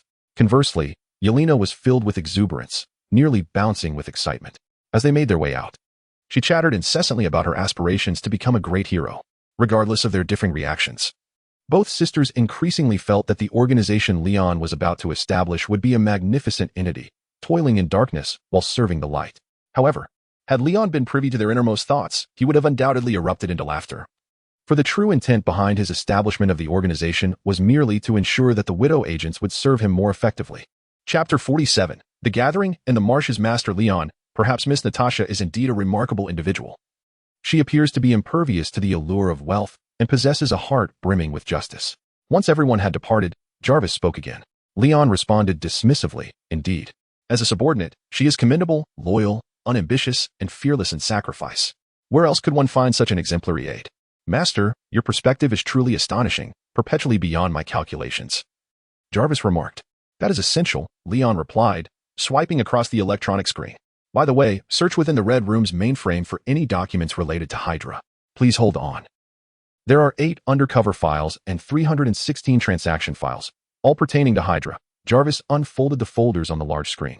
He added, however, the Red Room is unaware that these undercover operations and transactions involve Hydra. I derived these results based on the Hydra intelligence you previously uploaded, Jarvis continued. Leon crossed his arms. 8 undercover agents. The Red Room is indeed impressive, managing to infiltrate even Hydra. The documents revealed that a Widow agent had been embedded within a Hydra-controlled research facility and had subsequently been recommended for inclusion in S.H.I.E.L.D. Jarvis stated. In terms of identity, this Widow agent is also a Hydra operative, albeit unbeknownst to her. Remarkable, a double agent. I suddenly find myself regarding Dreykov as a genius. Leon clapped his hands. After a moment's contemplation, he instructed, have Natasha prioritize contacting this Widow, administer the suppressor to her. Then, compile all documents related to Hydra and transmit them back to Tony's mainframe. Also, remember to retain the sections pertaining to the Red Room for future reference. Understood. Master Leon, Jarvis responded. The large screen promptly displayed the file transfer progress. The file package has been transmitted back to Mr. Stark's mainframe. Well done, Leon remarked, satisfied. As he clapped the table, akin to patting Jarvis on the shoulder. Stretching his shoulders, he declared, tonight's work can conclude here. It is time for a blissful bask in the sun. And you, Jarvis, your shift is over as well. You may now operate the fortress's mainframe freely as you wish. Thank you, Master Leon, Jarvis replied. However, I must remind you that there are still 4 hours until the next scheduled sunbathing in your plan. In order to predict the upper limit of power enhancement, Leon had maintained a consistent schedule for sunbathing in space this month. To indulge in sunlight at will, he would have to wait for over 2 weeks. Ah, I had forgotten, Leon mused, stroking his chin. Then I shall assist the ladies in clearing the bodies. He levitated, exiting the command room to find the busy Widow agents, aiding them in transporting the corpses. This expedited what should have been a several-hour task, concluding in under 10 minutes. Consequently, Leon summoned everyone to gather for a celebration in the officers' mess on the lower levels of the fortress. As the gathering commenced, the dining table was adorned merely with simple fast food, while the true stars of the evening were the copious bottles of whiskey and champagne that Leon had procured from the cellar. The young ladies sat neatly at the table, each with a plate and a wine glass at their side. Initially, they remained timid, fidgeting in their seats, struggling to adjust to the unrestrained nature of the dining experience. However, as exquisite champagne was poured into their fluted glasses, the girls from around the globe gradually let loose. They began with hushed conversations, which soon blossomed into bold inquiries directed at Leon. Ultimately, they erupted into cheers, clinking glasses and drinking heartily, encircling Leon as they joyously sang childhood nursery rhymes in a cacophony of English, German, Chinese, Portuguese, and various other cheerful melodies. Nearly 100 colorful arms flitted about Leon, only to be playfully rebuffed by him. As the gathering reached its midpoint, most of the young women found themselves just beginning to embrace the revelry. Their specially trained and modified bodies made it nearly impossible for them to become utterly intoxicated. Yet, this did not deter their increasingly audacious actions and unreserved expressions. Leon began to feel that he was not merely hosting a party, but rather. Thus, he wisely excused himself from the officers' mess, leaving behind a throng of spirited young women, flushed with excitement. Phew, I must avoid dining with so many girls in the future. Leon casually grabbed a towel nearby to wipe the marks from his face, particularly those left by the girls who seemed impervious to intoxication, only becoming more exuberant as the night progressed. Suddenly, a gentle voice interjected. "HM." Leon turned in surprise. Natasha leaned against the wall, having handed him the towel. "Why don't you continue drinking with them? Your sister has already started shedding her outer garments to dance the go-pack." Leon jested. At that moment, Natasha stepped forward, reclaiming the towel to gently wipe the traces on Leon's neck and behind his ears. "If I were in there, I wouldn't be able to wait for you." "Would I?" she teased, her amber-hued eyes playfully blinking at him. Leon gazed at her beautiful face. Mere inches away, It seems I have just escaped one den of danger only to enter another.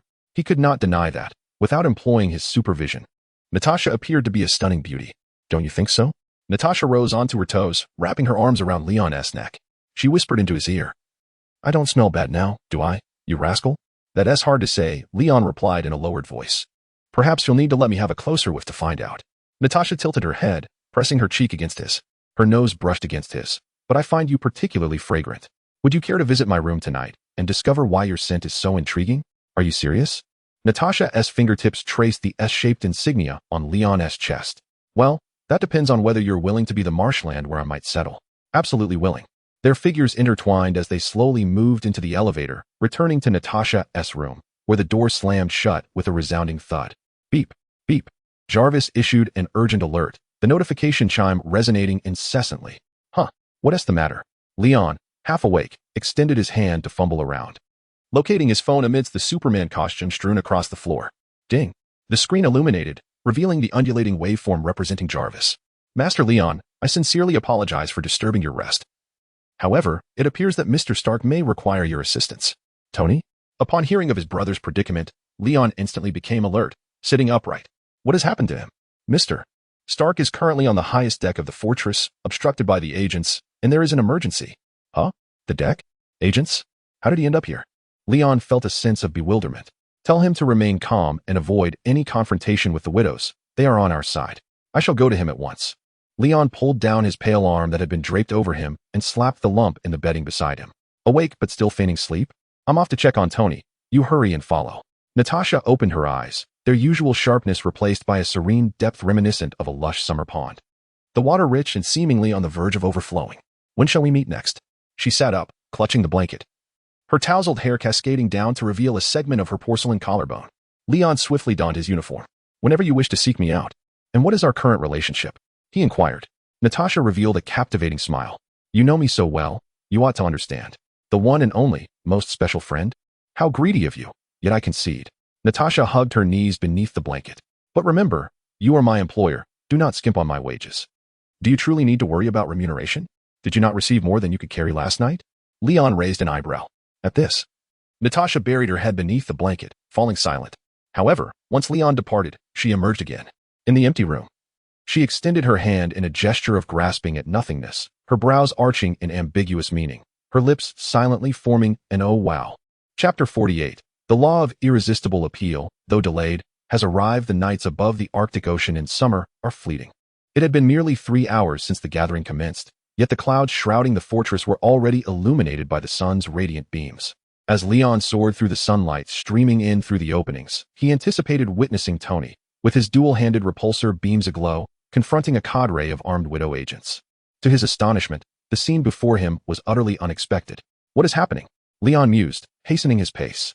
On the deck, Tony found himself obstructed by 7 or 8 widow agents, while another 30 or so young women stood several meters away, whispering amongst themselves. Their countenances bore traces of intoxication, occasionally gesturing animatedly as if comparing something. However, the most peculiar sight was Tony himself. Clad in his Mark III armor, he was neither airborne nor engaging his weapon systems. Instead, he stood with his arms crossed before his abdomen, stepping left with his left leg, then right with his right. His movements were more graceful than the models Leon had observed at the Victoria's Secret shows 2 years prior. Is Tony in any danger? Why the urgency? Leon's expression turned quizzical. Moreover, what on earth is he doing? Is he strutting like a model? Surely not. That would be absurd. Tony continued to engage in dialogue with the widow agents, his helmet retracted, revealing an expression of unmistakable embarrassment. I have told you, I am brothers with your new boss. Do you understand what that means? I am his older brother. If you do not allow me entry, I shall have you reassigned to be Pepper's secretary. The young woman he was speaking with maintained a relaxed posture, her firearm resting at her hip, hands clasped behind her back. She appeared somewhat troubled. Mr. Stark, without Superman's permission, I cannot allow you entry. Since you have already had the artificial intelligence notify him, I am certain a response will come shortly. Just wait a bit longer. However, regarding what you just mentioned, if Superman agrees, I would be willing to work for Stark Industries. She even began to chat. Your company offers a lucrative salary, and I have yet to receive any payment. I have also heard that the coastal scenery in Los Angeles is quite lovely. Are you serious? Discussing salaries with me right now? Tony exclaimed, his eyes wide. Nicole Parson, if you let me in, I'll offer you a monthly salary of $100,000. I'm afraid that's not possible. Also, my name is not Nicole Parson. It is Mary. That's the name of a female agent from the Bourne Identity. I am giving you a nickname, Mary. Finally, Leon, who had been observing the situation, made his presence known. Upon landing, he patted the widow agent on the shoulder. Well done. The drinks I treated you to were not in vain. Now, let our Uncle Tony through. Upon hearing this, Mary and the other agents parted to create a path, smiles brightening their faces. But next time, you mustn't run away in the middle of the gathering. The festivities continued, and the young women began to feel more at ease with Leon. Their demeanor became considerably more casual, yet the respect in their eyes remained undiminished, even flourishing with a touch more trust. Next time, I shall ensure you are thoroughly intoxicated before you leave. Lion chuckled, turning towards Tony with open arms. Tony, how did you find your way here? Look at your complexion, it's simply like. Come on, why are you only showing up now? Move aside. I must go in. However, Tony brusquely shoved Lion aside. His face was flushed, as if he had been holding his breath underwater for 3 minutes. Jarvis, guide me. And then crank up the propulsion system to maximum. The Mark III's thrusters ignited simultaneously, launching him into the fortress's interior like a cannonball. Natasha, just emerging, nearly collided with him, hastily leaping aside and muttering an expletive. Lion stood frozen, finally completing his earlier thought, like a drowning frog. The women exchanged knowing glances upon hearing this metaphor, all in agreement. Is that your brother, Tony Stark? What is going on with him? Natasha inquired, brushing off the dust from her hands as she approached. Lion shrugged. I don't know, Jarvis. What's his situation? Oh no, is he in the restroom? With a casual sweep of his X-ray vision, he glimpsed Tony in the lavatory, removing his armor and, after some fidgeting, exhaling deeply. Lion's expression turned peculiar. Jarvis, how long has Tony been on the road? 3 hours. Mr. Stark has been quite busy today and hasn't he had time to address his physiological needs, Jarvis replied. Huh. Lion burst into laughter, realizing Tony couldn't hold it any longer. I wondered why his feet kept fidgeting. The women present shared the realization, understanding why Tony Stark had behaved so oddly moments ago. Laughter resonated across the deck as everyone gained a profound understanding of the Stark brothers. I'll check on what Tony intends to do. You all carry on. Lion soared back into the fortress. Tony, do you still find the liquid circulation system revolting? Upon Tony's emergence from the restroom, he immediately spotted Lion leaning against the wall, inquiring. Tony's expression froze momentarily. After a few seconds, he nonchalantly turned away, admitting that sometimes one must concede that functionality outweighs aesthetics. So it's not revolting anymore? Lion teased, placing a finger on his forehead. I recall someone mentioning just a few days ago. All right, I concede. You were indeed prescient. The armor does require a liquid circulation system. Tony's complexion shifted. Hastily backtracking, he grasped Lion to halt the conversation. I'll add that feature when we return. For now, why don't you show me around your fairy tale castle? Tony's capitulation yielded Lion a sense of emotional satisfaction. Seizing the moment, Lion replied, all right, let us head this way. By the way, how did you find your way here? Jarvis informed me that a girl had whisked my brother away while I was away. I was concerned he might be deceived and lose his way. So I rushed here to protect him, Tony explained, shrugging. Are you moved by this story? Yet, it was this very brother who, during my moment of embarrassment, had been so confrontational. How excessive is that? Leon could not help but chuckle. It was clearly you who was struck in the knee by your own boomerang. Whoever claimed they would never need a liquid cooling system. Furthermore, your tall tales might only fool Pepper. But what, pray tell, was your reason for coming here? Tony shrugged. Jarvis mentioned that a little princess had constructed a grand fairy tale castle to present to me, so I made a special trip to see it. Jarvis mentioned that to you? Well, I never requested him to keep it a secret. Leon stepped forward to guide. This way. Let me show you the functionalities of this fortress. Also, this is your birthday gift for your 40th. There is still ample time. The two traversed from the command center at the upper levels of the fortress down to the engine at the base. Throughout the journey, Tony was incessantly analyzing the complete invisibility coating, radar-absorbent materials, and optical stealth. They truly possess great wealth, befitting the legacy of a superpower. Look over here. This fighter jet's propulsion system is quite impressive, but it still lags behind my armor by a good 20 years. Chapter 49. Half for each. What is that? A gravity-defying device composed of propellers? Have I suddenly been transported back to the age of exploration? Why on earth does a spacecraft carrier utilize propellers? We must retrofit this fortress. Tony was fully engaged, his eyes darting as he pointed to various modules, articulating his ideas for modifications. Replace the energy system with an arc generator, transform the anti-gravity propulsion into concentrated energy, bolster the stealth system. Furthermore, on the deck, I could construct armored storage bays, enabling real-time deployment of battle suits. Wait a moment, Tony. With Tony taking the lead, Leon hurriedly interjected. What? Do you have alternative suggestions for the modifications? Tony now regarded Leon's scientific acumen with newfound respect. No, I meant to say, you seem to have misunderstood a crucial matter. What matter? This fortress, it is not yours yet. What? Jarvis clearly stated you gifted it to me. It was said to be a 40th birthday present. Are you already 40? You are still several months shy of 39. Tony was taken aback. 40? Are you planning to leave this fortress idle for the remaining year? Certainly not. It still serves a purpose. The widow operatives still require this fortress, and so, are you implying you will bestow upon me a second-hand birthday gift? Tony became somewhat earnest. Leon, what has made you so callous as to deny even a second-hand gift to your elder brother? Have I not treated you well all these years? It was evident that he genuinely cherished this aerial fortress. Although during the tour, he incessantly nitpicked. Claiming the gift was barely acceptable, his eyes sparkled with delight, akin to a young boy receiving a long-desired transformer. I am certainly not. Wait. Tony interrupted once more, suggesting that before his 40th birthday, we should each take half of this fortress, and by then, it would be as if you gifted me a 2.5-hand present. Leon hesitated. But, Leon, surely, you cannot single-handedly retrofit the entire fortress, Tony insisted. His large eyes nearly boring into Leon's face.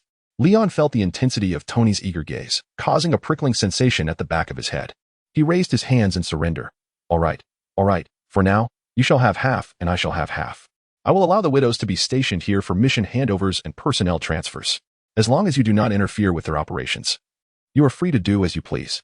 Tony's face lit up with joy. Of course, I would never disrupt those ladies' work. However, why do you consistently refer to them as widows?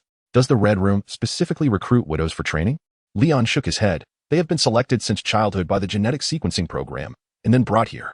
He briefly recounted the history of the Red Room. After hearing this, Tony's expression grew somber. Training and transforming young girls. First Hydra and SHIELD, now the Red Room. Beneath the tranquil surface of this world, one cannot fathom how many malevolent organizations lurk in the shadows. Allow me to become acquainted with the young ladies. Furthermore, since you intend to establish a new organization, it may be prudent to bestow upon them a new designation. Surely, you cannot have a group of young women incessantly refer to themselves as widows, for that would render you akin to a nefarious feudal lord of the Middle Ages. Tony has always harbored a warm heart. Leon nodded, assuring that they would indeed have new titles in due course. Upon their return to the deck, the young women remained, basking in the sun, gazing at the sea of clouds, and engaging in conversation. Their dialogue was a disjointed tapestry of thoughts, meandering through any topic that came to mind. For those who had just tasted freedom, simply sitting there, even for an entire day, was a profound delight. Upon seeing Leon, the young ladies rose in unison, encircling him. After introductions and exchanges, Tony eloquently shared his plans for the fortress's transformation. He proactively proposed a salary of $100,000 per month for the widow agents tasked with guarding the fortress until their posts were rotated. However, during their discourse, Tony discerned an unusual glint in the young ladies' eyes as they regarded him. After several inquiries directed at Leon, he discovered that his embarrassing predicament of having endured a pressing need while encased in his armor had become common knowledge within the fortress. Thus, Leon and Tony swiftly bid farewell to the young women and departed the aerial stronghold. Tony's departure was partly due to a sense of mortification and partly because he needed to prepare for the press conference scheduled for that day. Failing to make it on time would surely incite Pepper's ire. Leon, on the other hand, sought to bask in the sun, intending to fly directly back to the space capsule for a well-deserved rest.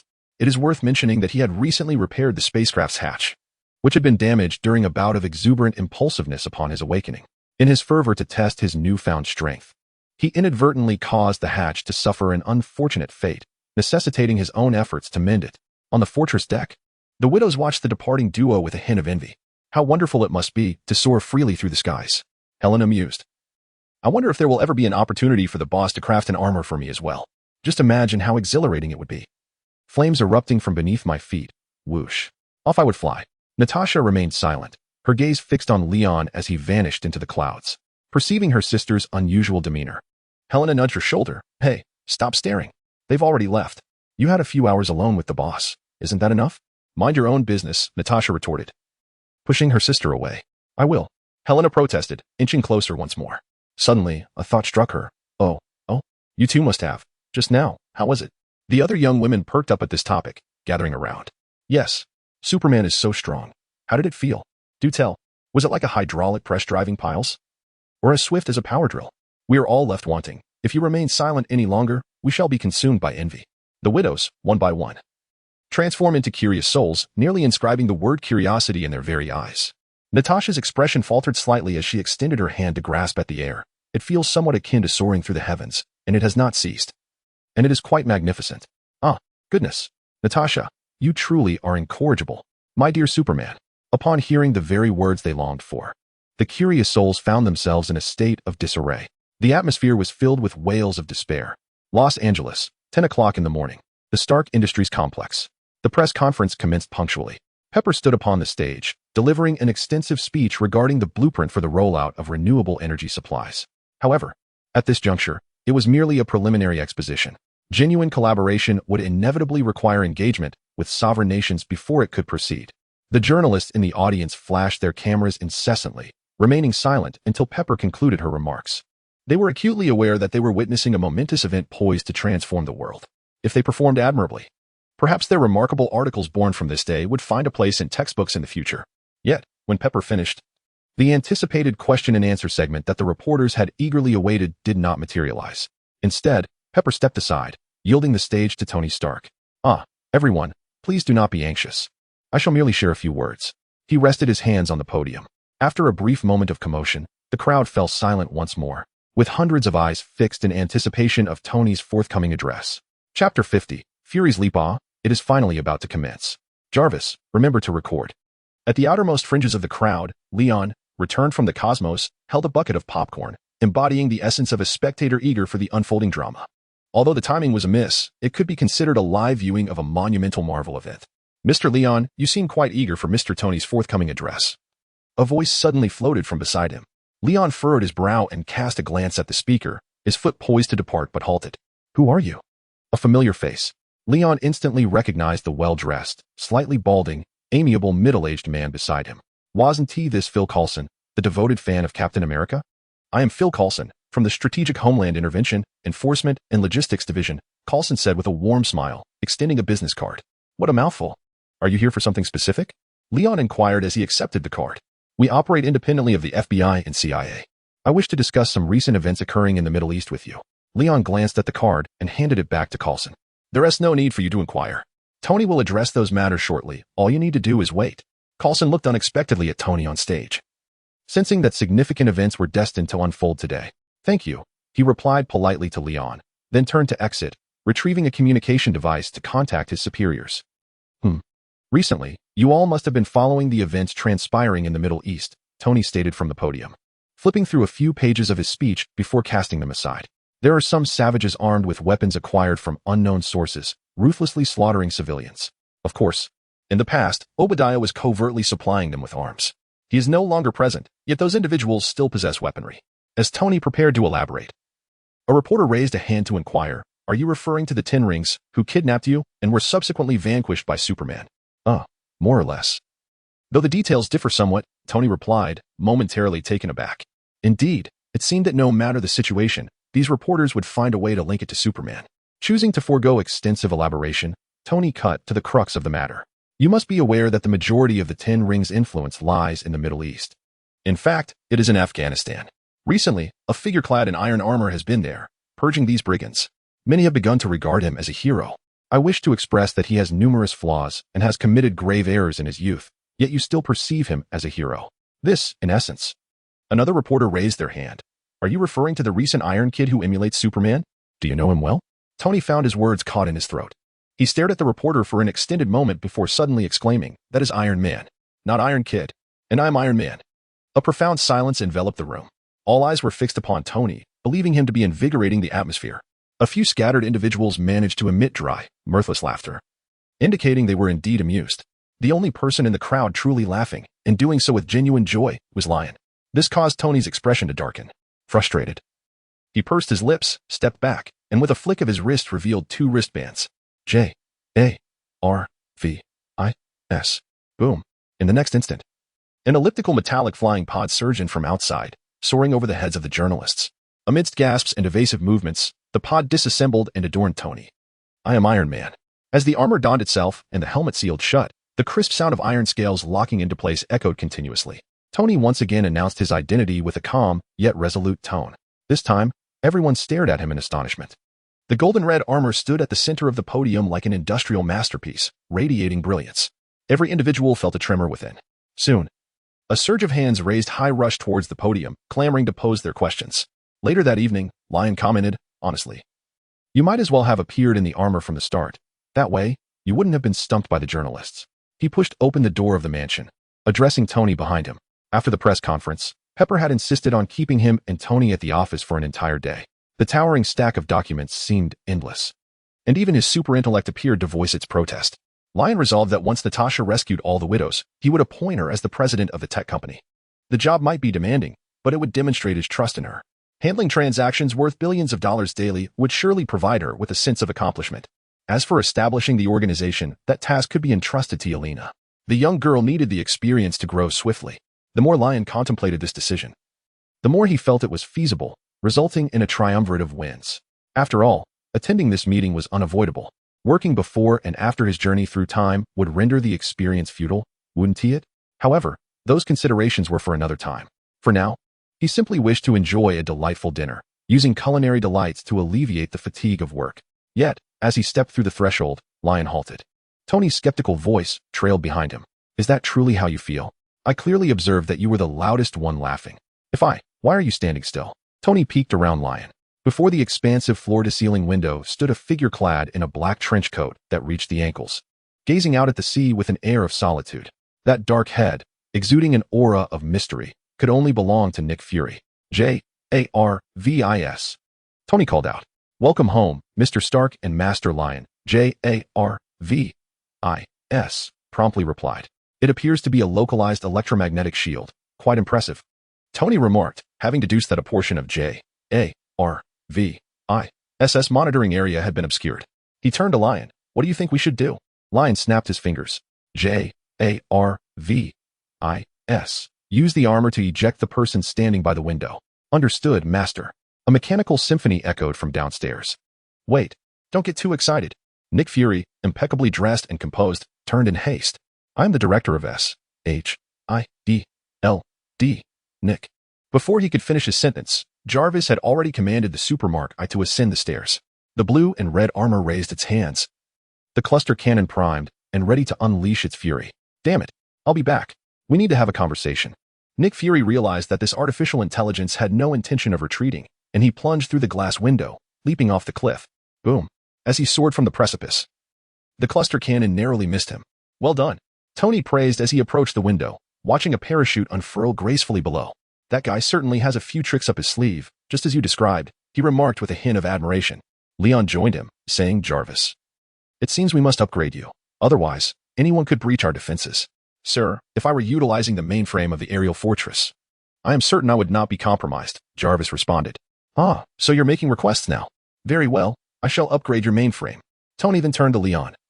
By the way, had your Black Widow subordinate come yesterday and you had expelled her, we might never have located the Red Room. Why did you refrain from acting at that moment? Because I wanted to ascertain certain details, Leon replied, exhaling towards the window, causing the shards to cascade down the cliff. I intended to extract some intelligence from her, thus I could not simply dismiss her. What intelligence? It's a secret. Do you truly have secrets from me? It seems you are merely enamored with her. Tony's tone rose sharply. Indeed, that aspect is also present. I merely succumbed to a mistake all men are prone to make. Leon walked towards his room. You have a point. Tony contemplated, realizing he could hardly refuse an alluring beauty who appeared at his doorstep. Chapter 51. A fortnight passed swiftly. Nick Fury's promised return remained elusive. According to Tony, he had dispatched Hydra's intelligence to the inbox of the Black Egg, and it was likely that the recipient was cursing the beleaguered S.H.I.E.L.D. 100 times a day. However, during this period, Natasha had successfully led a group of women in liberating over 200 widow agents from their control. The majority of these women expressed a desire to join the organization that Leon had yet to establish. Only a handful, fewer than 10, opted out, either exhausted in body and spirit or yearning for a future of their own. Leon duly destroyed the records of these individuals, though perhaps in a few years, some of them may come to regret their decisions made on this day. On Tony's end, at Pepper's insistence, he returned to the company to lend a hand. After all, the rollout of new energy initiatives could not proceed without him. Leon's most significant gain during this fortnight was the enhancement of his strength and the conclusion of the upper limit prediction experiment. 2 days prior, after sunbathing and concluding thrust tests, Leon returned home. Tony regarded him with the gaze reserved for a creature of the extraordinary. 89,000 tons of force. Your strength has nearly doubled in just half a month. Leon nodded calmly. I can sense the acceleration in my strength's growth, akin to an exponential increase. However, I have noticed that the disparity in the increments has begun to narrow over the last 2 days. Perhaps this indicates that I am nearing the apex of my development. Thus, I am eager to receive the upper limit prediction results. Today marks the final day, correct? It is time for the outcome. Grant me 5 minutes. Tony approached the computer, swiftly commencing calculations on the screen. As anticipated, 5 minutes later, a prediction chart filled with dots and lines emerged from the printer. Done. Leon extracted the blueprint and scrutinized it, while Tony narrated from the side. These dots represent the strength of each leap following your sun exposure, while the lines indicate the growth rate.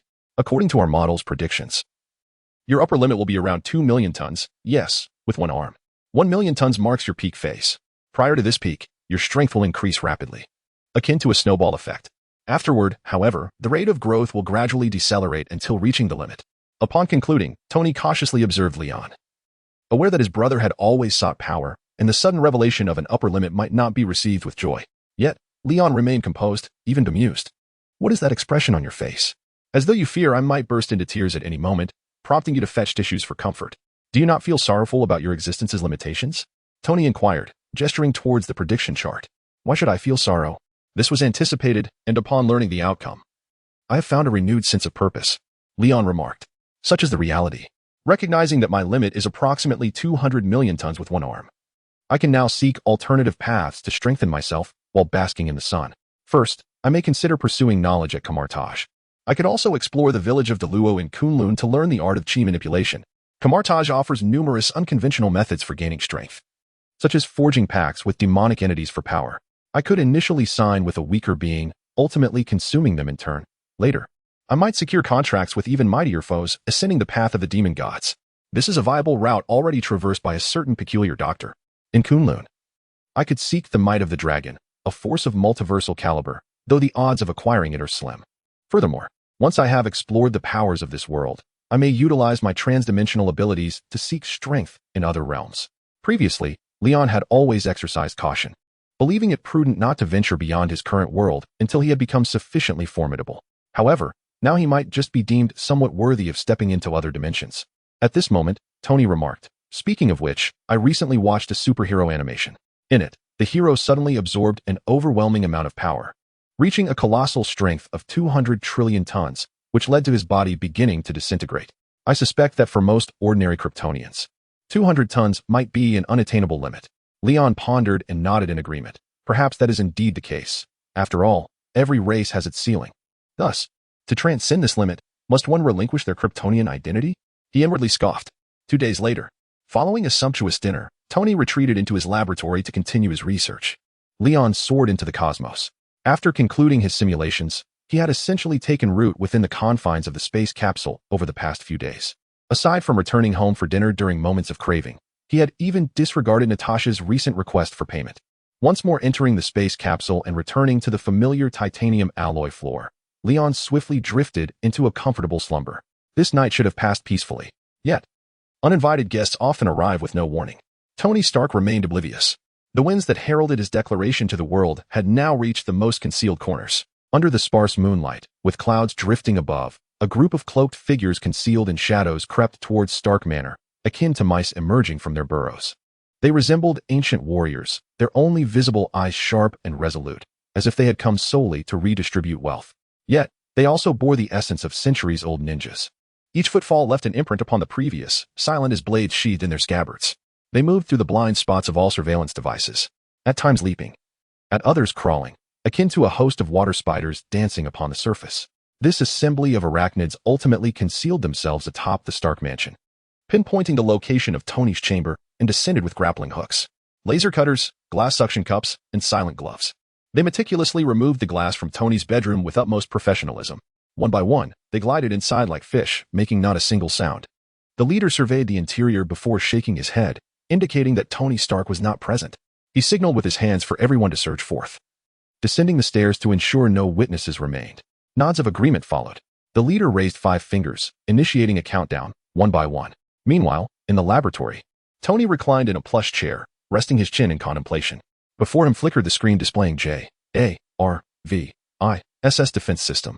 He had been so preoccupied that a fortnight had elapsed without completing J.A.R.V.I.S.S. upgrade.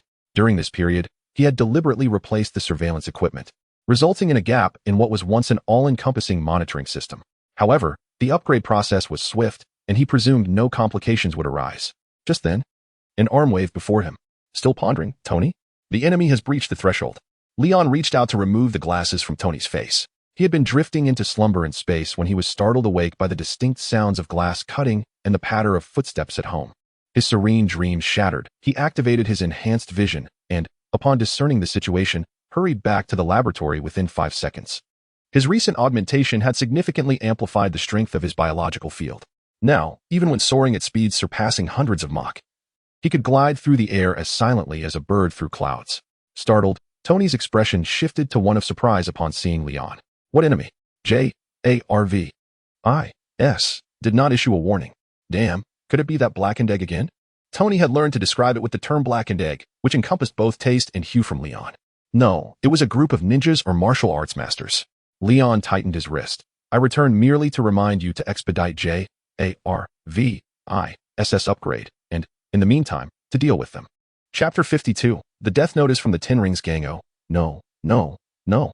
Upon hearing that Leon was about to take action, Tony felt a jolt of alarm and immediately sprang to his feet. It was evident they were targeting me. If there was to be any confrontation, it would be with me. After declaring this, he waved his hand decisively. J-A-R-V-I-S. Activate the armor. The flight pod, which had been standing quietly in the laboratory, instantly disassembled and attached itself to him. Leon made no attempt to hinder Tony. The dozen or so individuals above possessed muscle density equivalent to that of an ordinary person. Even if they might wield certain mysterious powers, they would not stand a chance against Tony. Once clad in his armor, Tony shattered the glass door and charged upstairs. Wait for my news down here. His voice echoed through the corridor. Gentlemen in diapers, I have arrived. It was clear that he had been somewhat pinned up during this period, and donning the armor unleashed his true nature. Leon shook his head and ascended the stairs, stepping over shards of glass. The unexpected intruders evidently did not anticipate their target would suddenly emerge from below. As soon as Tony ascended, he unleashed his full arsenal, the cluster cannon spinning and bombarding them relentlessly. Those invaders had no means of retaliation and were swiftly eliminated. Even those who managed to react found themselves fell to the ground the moment they attempted to resist. With Tony exerting full power, the very ceiling of the villa trembled ominously. By the time Leon reached the living room, corpses lay strewn across the floor, and the walls had suffered significant damage. Excellent. I can call the renovation company again tomorrow. The last of the assailants was now cornered by Tony. It was evident that these attackers were seasoned assassins. None of them had uttered a single cry of despair upon their demise. Even now, with only one remaining, would they truly fight to the bitter end? Leon pondered whether the last man would make a desperate stand. However, to his surprise, that individual retreated and produced a simple envelope from his pocket. He extended the envelope, while simultaneously slashing his own throat with the knife in his hand, dying on the spot. When his body collapsed, he still maintained the posture of offering the envelope. Oh, it seems he had no intention of fighting to the death, but rather chose to make a statement with his demise. Leon approached Tony's side. No, he wished for me to see that letter. With a snap, Tony retracted his faceplate, and the armor automatically separated. He stepped forward, intending to retrieve the envelope. But Leon was quicker. Be careful, the letter may be poisoned, Tony. Next time you handle something from the enemy, it's best to wear the armor. Tony looked momentarily startled. Poison on the letter? Would anyone truly resort to such treachery? A segment of Eastern martial arts novels often indulges in such scenarios, depicting individuals who are indeed capable of such deceitful acts. Leon brought the envelope close to his nose and inhaled. All right, no poison. Seems I was overthinking it. But why did he choose to present this letter before taking his own life? He casually opened the envelope. Could it be that a certain organization seeks to recruit me? Was that a test for admission? Tony leaned in to take a look. Leon, with a look of disdain, retorted, come on. What kind of middle school theory is that? Do you think you are a savior? He unfurled the letter. On the surface, this appears to be an ordinary letter, likely crafted from bamboo paper. Such paper is predominantly used by individuals hailing from Southeast Asia. Could it be that the sender is affiliated with the Ten Rings? The two individuals scrutinized the letter line by line. To Mr. Tony Stark, congratulations on passing my test. You have eliminated the members of the Ten Rings who were dispatched for an assassination mission, thereby proving your worthiness to have your head severed by my own hands. In recent years, you are the first to reach this stage. Allow me to introduce myself. I am Wenwu, the leader of the Ten Rings. The 10 rings you destroyed half a month ago were mere poor imitations of my true organization. I extend my gratitude for eliminating these counterfeit imposters. However, I regret to inform you that despite their status as imitators, they still represent the global renown of the 10 rings. Since you have publicly claimed to have eradicated the 10 rings, I must take action to preserve the reputation of my organization. 1 month from now, I shall personally arrive to claim your head. Signed, Wonwu. The two quickly finished reading the letter in silence. Tony furrowed his brow. So, the 10 Rings are merely the tip of the iceberg? No, this 10 Rings is indeed a clandestine organization. He recalled Hydra and the Red Room. Organizations that lurk in the shadowy corners of the world have, to his knowledge, never been benign. While Tony pondered the intricacies of the 10 Rings, Leon erupted with fury. What a bold Wonwu. Leon's eyes almost instantly glowed red. The letter in his hand disintegrated without warning. He levitated, his clothing billowing as if moved by an invisible wind. The crimson glow in his eyes intensified, resembling a demon from the depths of hell gazing upon the living. Though he was not clad in a superhero costume, it seemed as if a bloodstained cape was billowing behind him.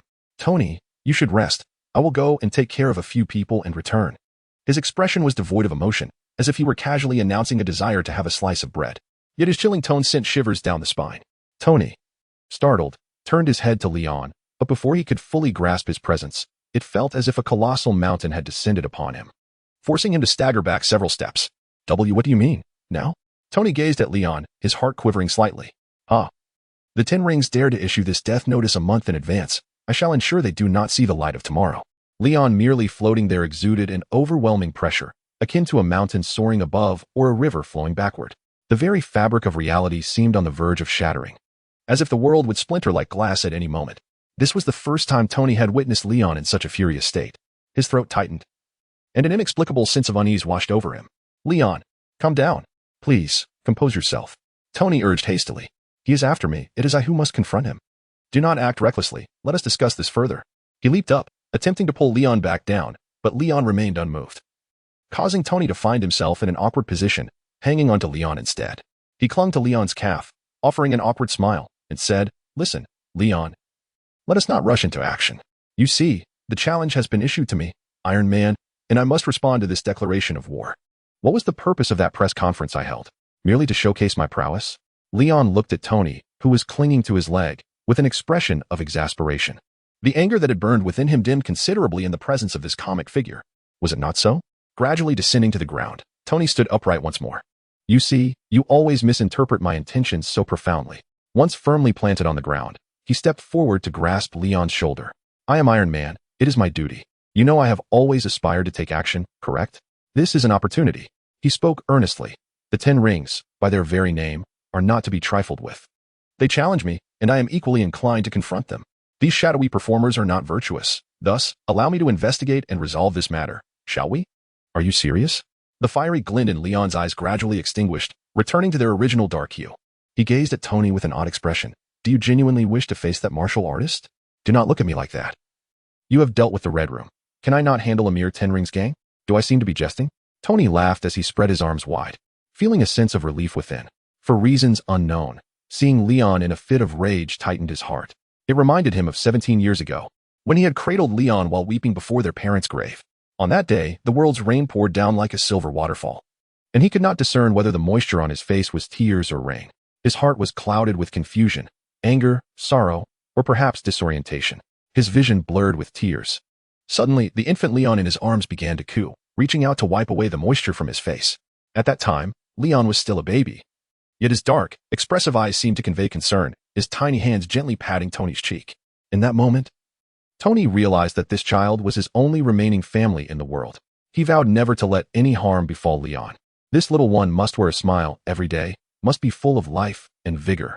Over the past 17 years, he had upheld this promise flawlessly. However, Leon had grown, transforming into a superhuman, even beginning to protect him in return. This reality was disconcerting for Tony, forcing him to acknowledge that he could no longer safeguard Leon as he once did. Yet, witnessing Leon's fury would still send ripples of tension through his heart, an undercurrent of guilt. He chastised himself for his perceived weakness, lamenting his inability to protect his brother any longer. Chapter 53. New Elements. Leon was unaware of the depth of Tony's thoughts. He cast a glance at the arc reactor embedded in Tony's chest and shook his head. You cannot defeat him. Based on the portrayal in the film, only a later iteration of Tony would stand a chance. As for the current Tony, still reliant on the palladium arc reactor, I'm afraid he is far too weak. You haven't even seen me in action, yet you claim I cannot win against him? Tony retorted, glaring at Leon. As if you know him so well. Leon picked up the two lifeless bodies from the ground and began to exit. Actually, I do know a bit. The 10 Rings gang, a legacy that has endured for over a millennium, derives its name from the leader's treasure, the 10 Rings. These rings possess astonishing powers, bestowing the user with prolonged life and enhanced physical capabilities. Legends suggest they even harbor a unique energy capable of opening dimensions. That Wenwu acquired the 10 rings 1,000 years ago and has lived to this day. How do you expect to triumph over such an individual? While the names of the 10 rings in the movie and the 10 rings in the comics are identical, the abilities they confer are fundamentally divergent. The 10 rings belong to the realm of psychic energy weapons, capable of absorbing and storing kinetic energy. Their potency varies significantly depending on the wielder. The comics later elaborated that the 10 rings were originally divine weapons of the Jade Emperor, merely left behind in the mortal realm. In the hands of the right person, their power could approach a cosmic level, rivaling the Infinity Stones. As for the origins of the 10 rings in the film, Leon could only speculate. For the two individuals who wielded them displayed a level of power that seemed insufficient even to devastate a city, pales in comparison to the comic descriptions, which are light years apart. Nevertheless, even with these considerations, Wenwu was not someone whom the current Tony could contend with. Are you certain you are not recounting a fairy tale? A man who has lived for 1,000 years? Who can open dimensions? Tony instinctively questioned, but the seriousness in Leon's expression made it clear that this was no jest. All right, I accept that it is true. Thank you for your elucidation, Leon the Encyclopedia. Tony donned his armor and began assisting Leon in moving the bodies. Let me ponder. A millennium-old organization, accompanied by a living fossil. Truly unprecedented. However, this matter must be resolved by me. Leon, if they are coming for me, I shall confront them head-on. Leon discarded the bodies onto the lawn and inquired, how do you plan to resolve this? With that toxic arc reactor on your chest? After saying this, he returned indoors to continue transporting the next batch of bodies. Tony followed behind. Don't say it like that. Allow me to give it a try. If I fail, you can step in. With a superhero like you around, can I not expect the unexpected? But are you aware that palladium can be toxic? Tony expressed some surprise. Leon silently lifted the two bodies again. I studied chemistry in high school, thank you. After taking a few steps, he suddenly paused. If you truly wish to engage, you ought to upgrade your armor first, and also address that wound in your chest.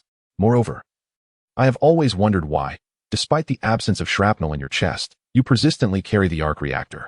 Are you playing the part of a hero at the expense of your life? Tony felt a twinge of embarrassment. There are profound reasons behind it. What is that look of guilt on your face? Leon asked suspiciously.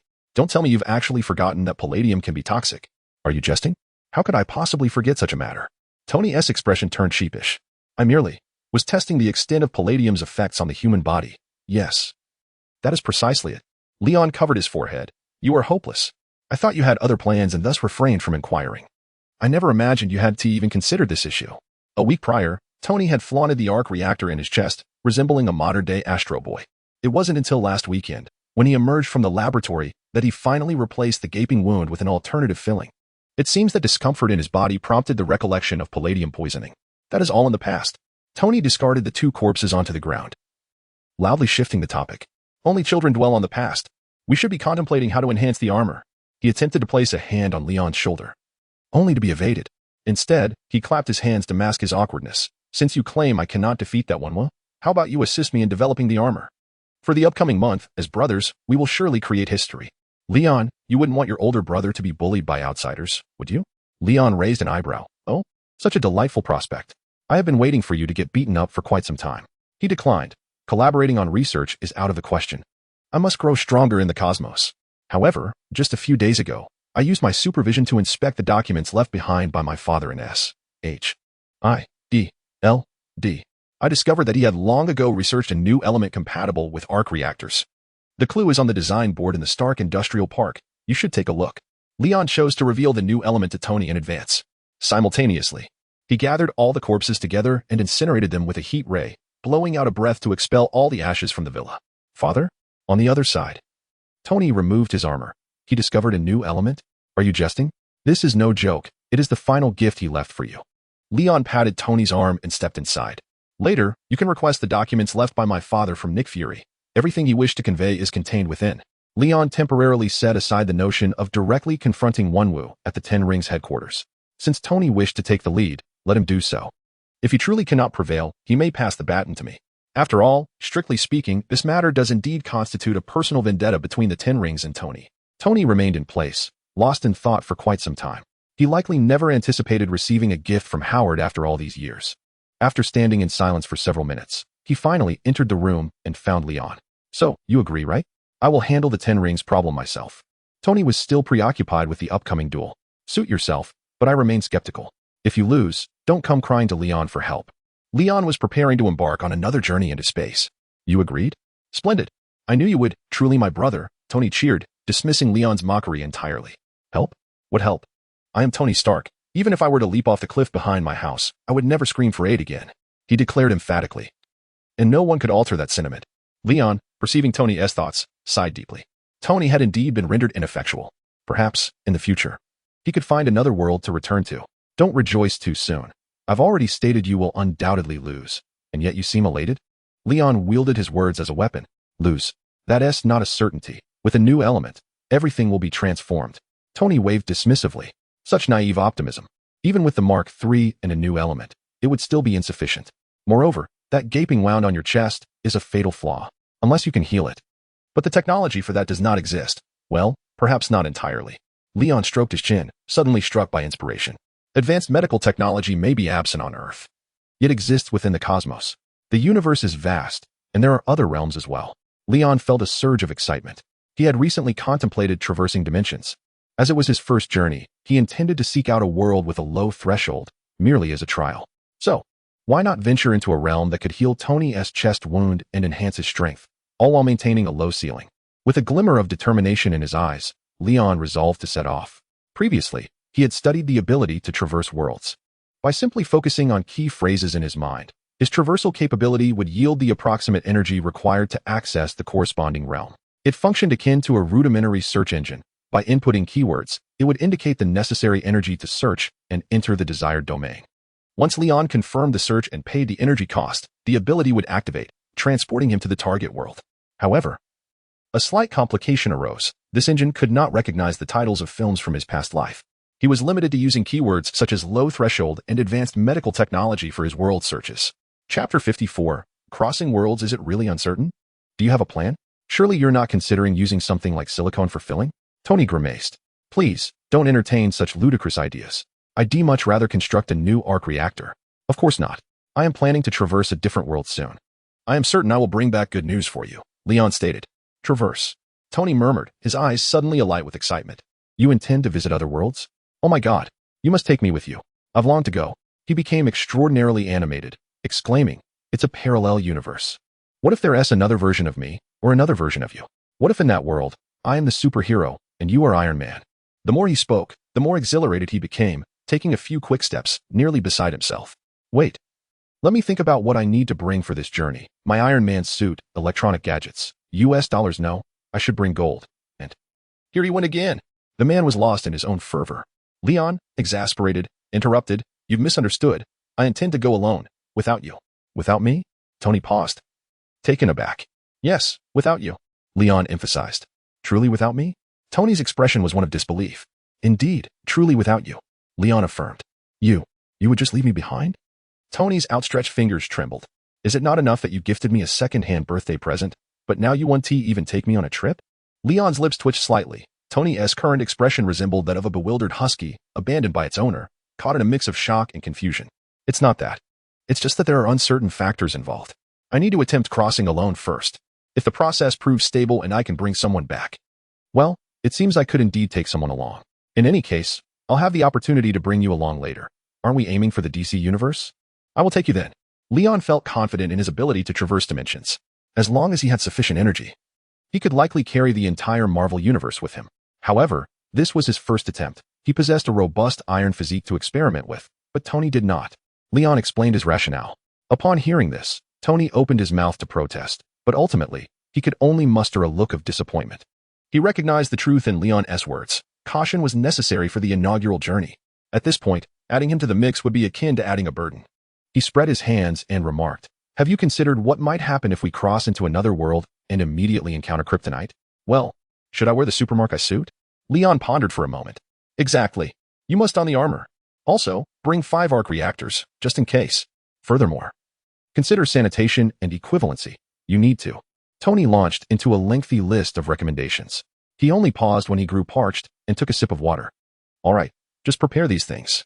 When you are ready to embark on the journey, inform me, and I shall observe from the sidelines. The following day, as evening descended, Lion stood amidst a circle of detection instruments in the underground garage, clad in the supermarket armor, a large travel backpack slung over his shoulder. This backpack, meticulously prepared by Tony, contained 5 arc reactors, 10 kilograms of gold, disinfectant spray, and hemostatic spray, among other essential emergency supplies. Though Lion felt that the majority of these items were unnecessary, he appreciated their availability. "Are you certain you wish to depart now?" Tony inquired from behind the projection screen. "Indeed," Lion affirmed with a nod, "but I shall return shortly.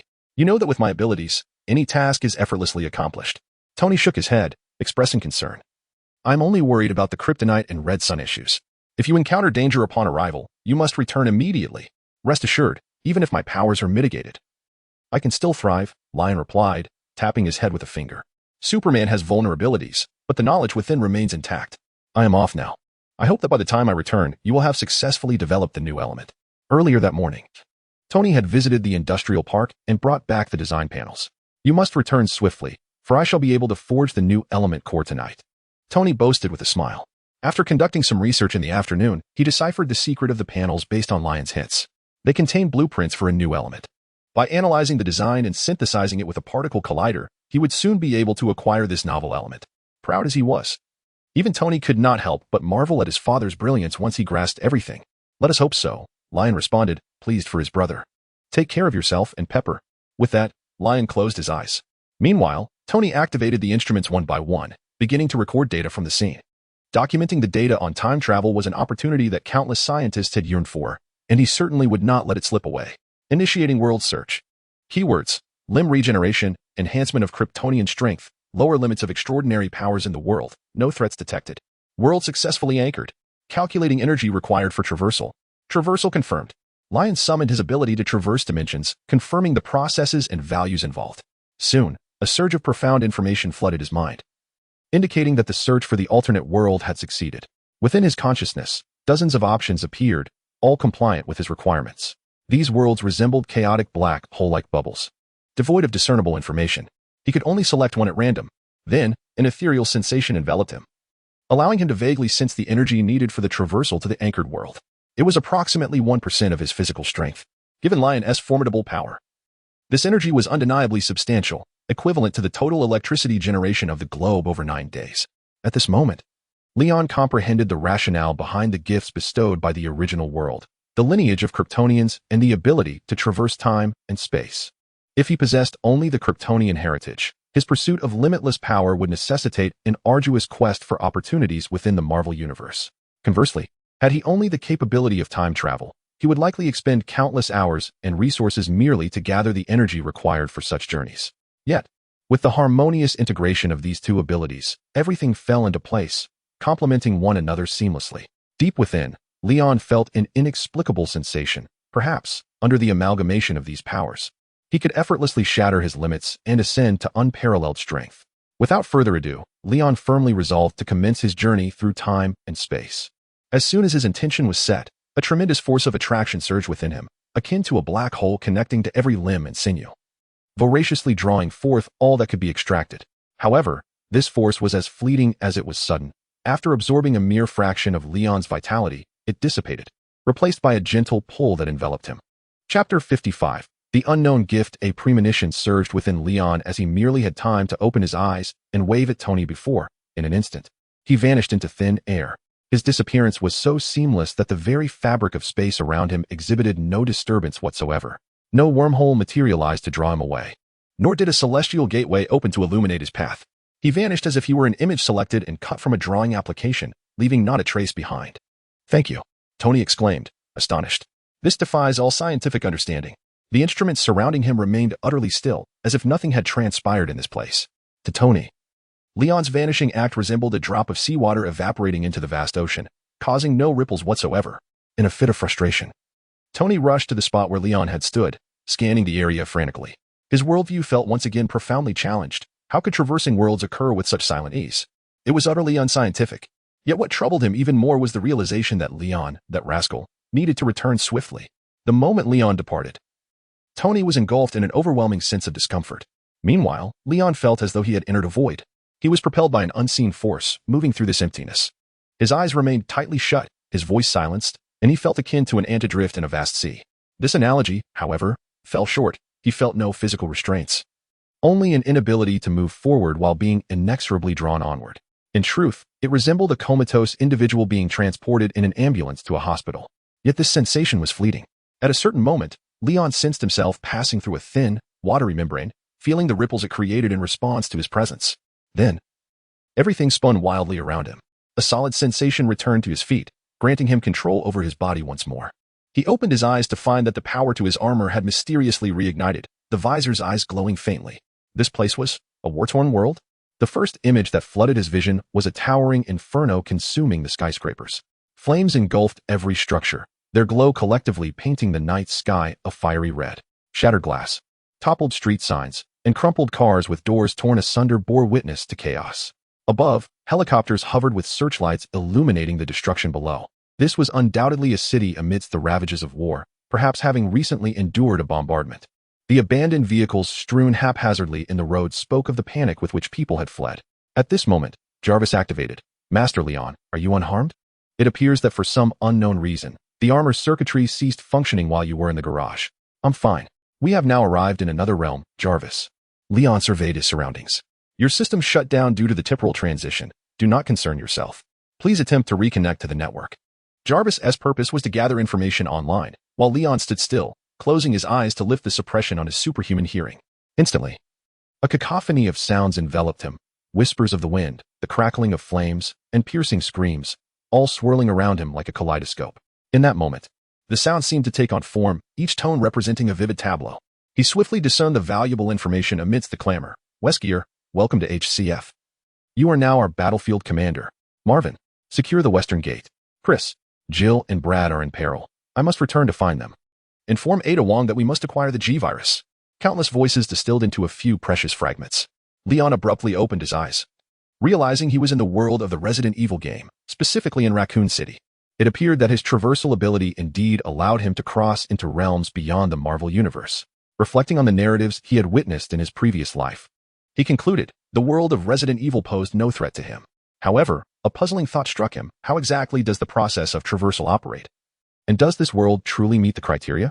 He mused that the treatment of severed limbs could potentially be addressed with the unique viruses of this world, even if it meant risking transformation into a zombie. Yet, would this world aid in enhancing his abilities?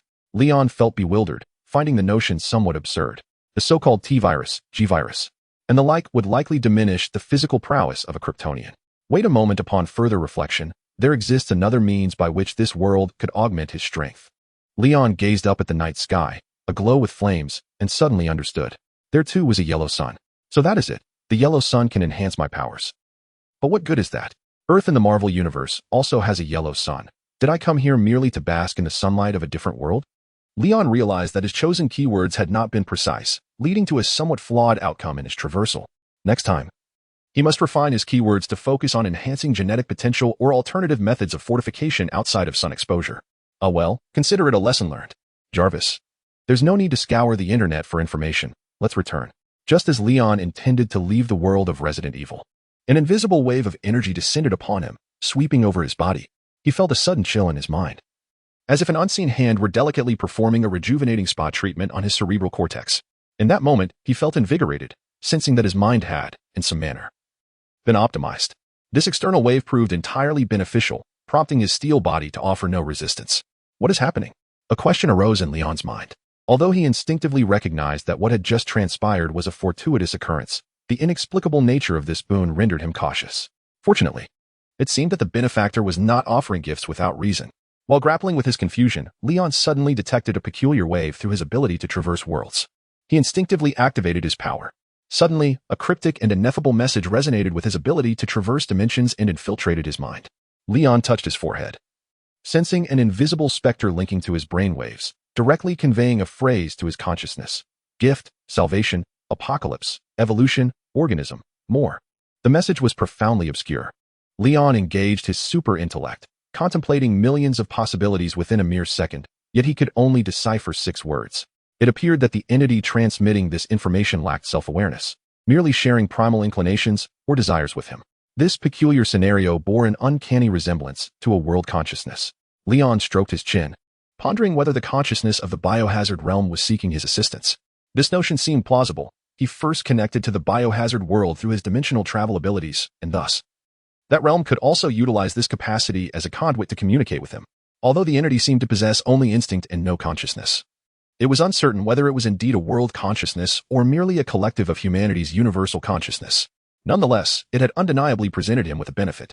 The gift within that message likely referred to the cerebral rejuvenation he had just experienced. This manner of offering a gift before soliciting assistance was quite agreeable to Leon. He contemplated the matter, while he did not reach out to accept. The enthusiasm with which the entity had practically thrust the gift into his pocket warranted consideration of the favor he might extend to this diminutive ally from the biohazard world. Moreover, he needed to investigate the nature of the advantage he had acquired.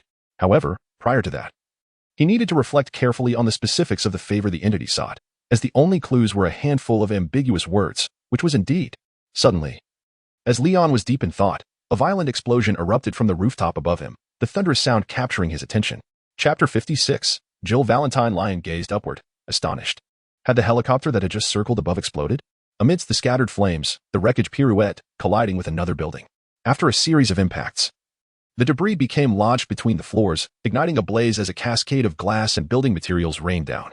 Lyon felt an inexplicable sense of déjà vu. Indeed, the phenomenon of the biohazard series had been humorously referred to as the vehicle crisis. Nearly every operational vehicle that appeared in the game had met with destruction. Thus, the helicopter-esque explosion seemed hardly surprising. Perhaps it had detonated under the weight of too many muscle-bound men aboard? Lyon's mind was filled with morbid speculations. Suddenly, his ears perked up, catching additional sounds from the towering structure. Was that a car? A vehicle on the rooftop? He looked up again in disbelief. On the 7th floor, a car burst through the guardrail, plummeting directly down, its path obstructed by a formidable figure clad entirely in black. Thud. The car collided with the figure, producing a heavy, jarring sound that reverberated through the air. In the aftermath, the vehicle, unsteady due to its center of gravity, flipped over, its roof crashing down once more. At that moment, the obscured figure was revealed, sprawling on the ground, momentarily inert. Inside the car, however, a girl was wailing in distress.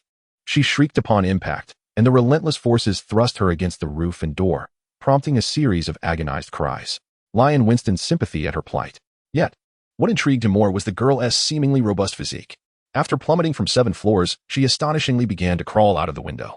Despite a brief bout of dizziness, even more outrageous was the resilience of the black figure. Having been struck by the car from such a height, it was already leisurely rising and making its way back towards the vehicle. A woman as indomitable as a cockroach, and a relentless brute. Undeterred by being struck by a car or bombarded, pursuing her once more. This pairing perfectly mirrored the characters of Jill Valentine and the Tyrant model. A relentless enforcer unleashed by the Umbrella Corporation. The Tyrant, a bioweapon forged through the fusion of the T-virus and compatible clones, was a product of Umbrella's sinister machinations. Lyon recalled that this particular Tyrant was also referred to as the Goddess of Vengeance. As for Jill, she was a member of a specialized elite unit known as STARS, one of the first police personnel to endure the horrors of the bioweapon outbreak. She was a central figure in this narrative, embodying unwavering justice and resilience. With her neatly cropped shoulder-length hair and her iconic blue tank top, she was often celebrated for her striking beauty. Now, I am acutely aware of both the time and place in which I find myself. The scene unfolding before me is indeed a tableau from the game. It is now September 28th, 1998, around 9 p.m., near the Redstone Station in Raccoon City. Drawing upon his memories of the game, Leon has deduced the current temporal juncture. Indeed, Master Leon, Jarvis suddenly interjects, it is now 9:14 p.m., and you are less than 1,000 meters from Redstone Station. I suspected as much, Leon replies, lifting his visor. It seems you have connected to the network? Yes, however, you previously instructed me to cease gathering information online, so my knowledge of this world is rather limited at the moment. Disregard that earlier command. Continue to collect information, focusing particularly on Umbrella Corporation, the movements of the Eagle military, and the HCF organization. Understood, sir. Leon falls silent, inhaling the acrid scent of smoke in the air, and notices Jill has just climbed out of the car window. At that moment, Jill catches sight of him, and their eyes meet for a fleeting second. Her expression visibly shifts to one of urgency. Are you human? Leon, clad in his metallic armor, seems rather ahead of his time for 1998. Yet as soon as Jill poses her question, she already harbors the answer within her. She frantically waves at Leon. Run. Quickly. Don't just stand there. Get to safety. It's dangerous here. She shouts, oblivious to the flames erupting from the vehicle behind her. The car is on the verge of exploding, and the Tyrant is rapidly approaching her. If she does not act swiftly, she will first be engulfed by the blast, and then be finished off by the Tyrant. Nevertheless, instinctively, her priority is to warn the peculiar stranger she has just encountered, urging him to flee. Boom. As anticipated, the car explodes. The flames surge forth, threatening to consume Jill.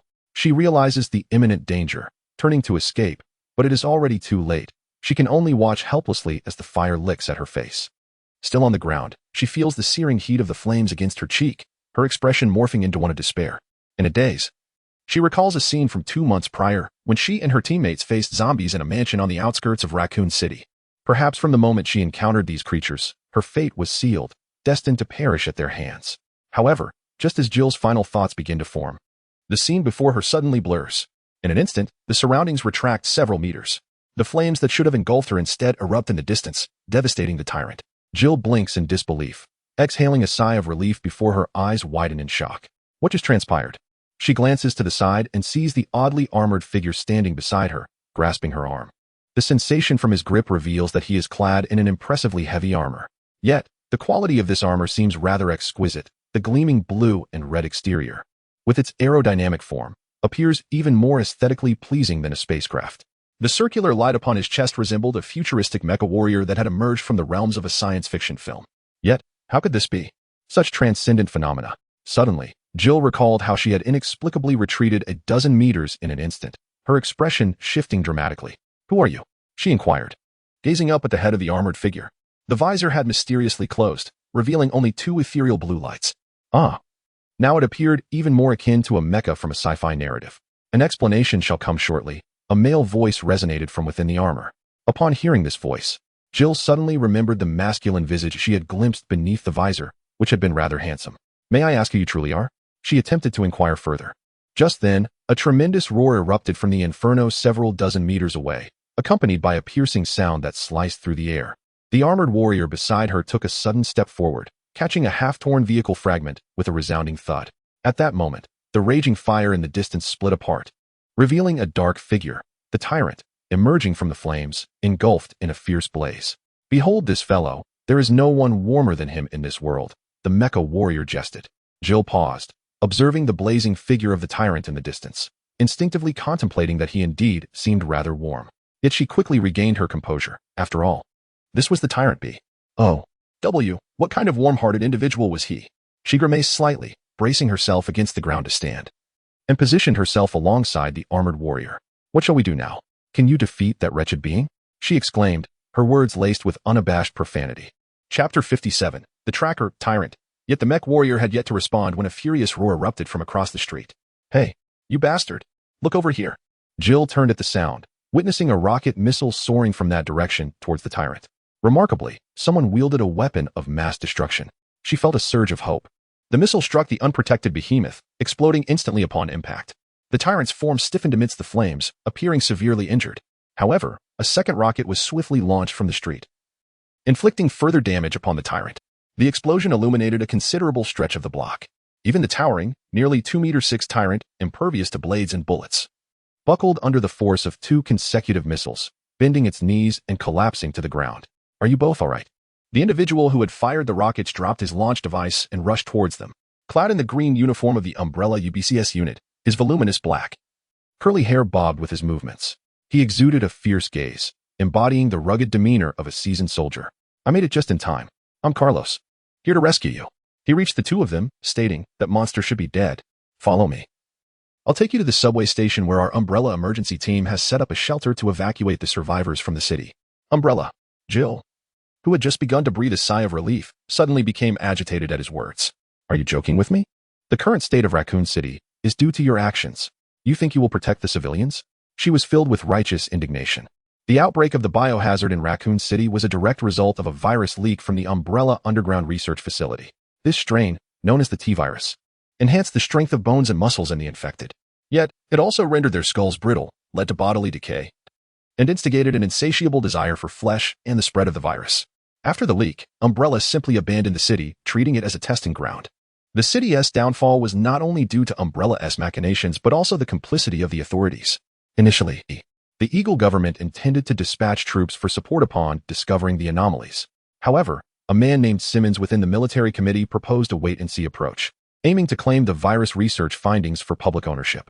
Consequently, the military encircled the city without engaging, merely restricting personnel movement in and out while failing to send forces to cleanse the city of zombies. Carlos, however, was oblivious to these matters. Faced with Jill's accusations, He was utterly perplexed. What are you talking about? He thought Jill was overreacting. He took a step back, saying, look, you don't have to believe me. But the only way out of the city right now is via the subway. Whether you choose to come along is entirely up to you. Oh. And what about this one? Carlos finally noticed the second individual beside them, who was clad in striking steel armor. Resembling an unfortunate actor who had just finished filming a sci-fi movie only to encounter a disaster, Gail turned her head to look as well. Yes, the mech warrior.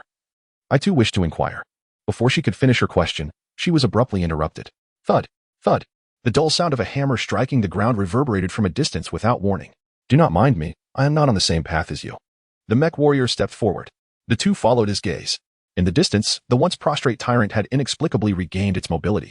The flames that had engulfed it had long since extinguished, and now it was slowly rising, propped up by its hands. The thudding sound emanated from its palms pressing against the ground. Hey, is this for real? It can still move after taking 2 rocket hits? What kind of monster is this? Carlos murmured. Haven't you seen such a thing before? Gail asked. All I know is that it is searching for something with a very clear purpose, and it will not relent until it achieves its goal, Carlos replied. We should leave. This creature is impossible to kill. But the mech warrior suddenly laughed and remarked, by your logic, could it be considered a very dedicated man? Huh? Dedicated? The two were momentarily taken aback by the unexpected jest. The mech warrior, however, paid them no further heed, unfastening his travel pack and tossing it aside. Then, astonishingly, he soared into the air. Thank you. Gail and Carlos were left speechless. This iron figure was actually propelling itself into flight with flames erupting from its back and feet? They had thought the mech warrior merely donned a sci-fi outfit. Who would have imagined he truly possessed sci-fi capabilities? The memory of Gail's previous teleportation only deepened her astonishment.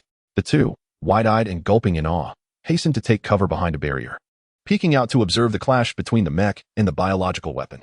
Goodness, I feel as though I have stepped into a movie, Gail exclaimed, her eyes glazed over. Before them, the mech warrior hovered in the sky, extending his hands toward the tyrant. As a resonant, high-tech sound of energy gathering filled the air. He unleashed energy lasers from his palms. The two beams struck the tyrant like thunder, effortlessly piercing its chest in a single encounter. The tyrant's slow advance came to an abrupt halt, flames igniting once more upon its form as its massive body collapsed with a thunderous crash. Is that it? Surely it cannot rise again, Gail expressed her disbelief. Yet, scarcely had she spoken when the tyrant, with 2 gaping holes in its chest, began to fracture dramatically. Its once impenetrable black armor, which had withstood the rockets, shattered completely within mere moments.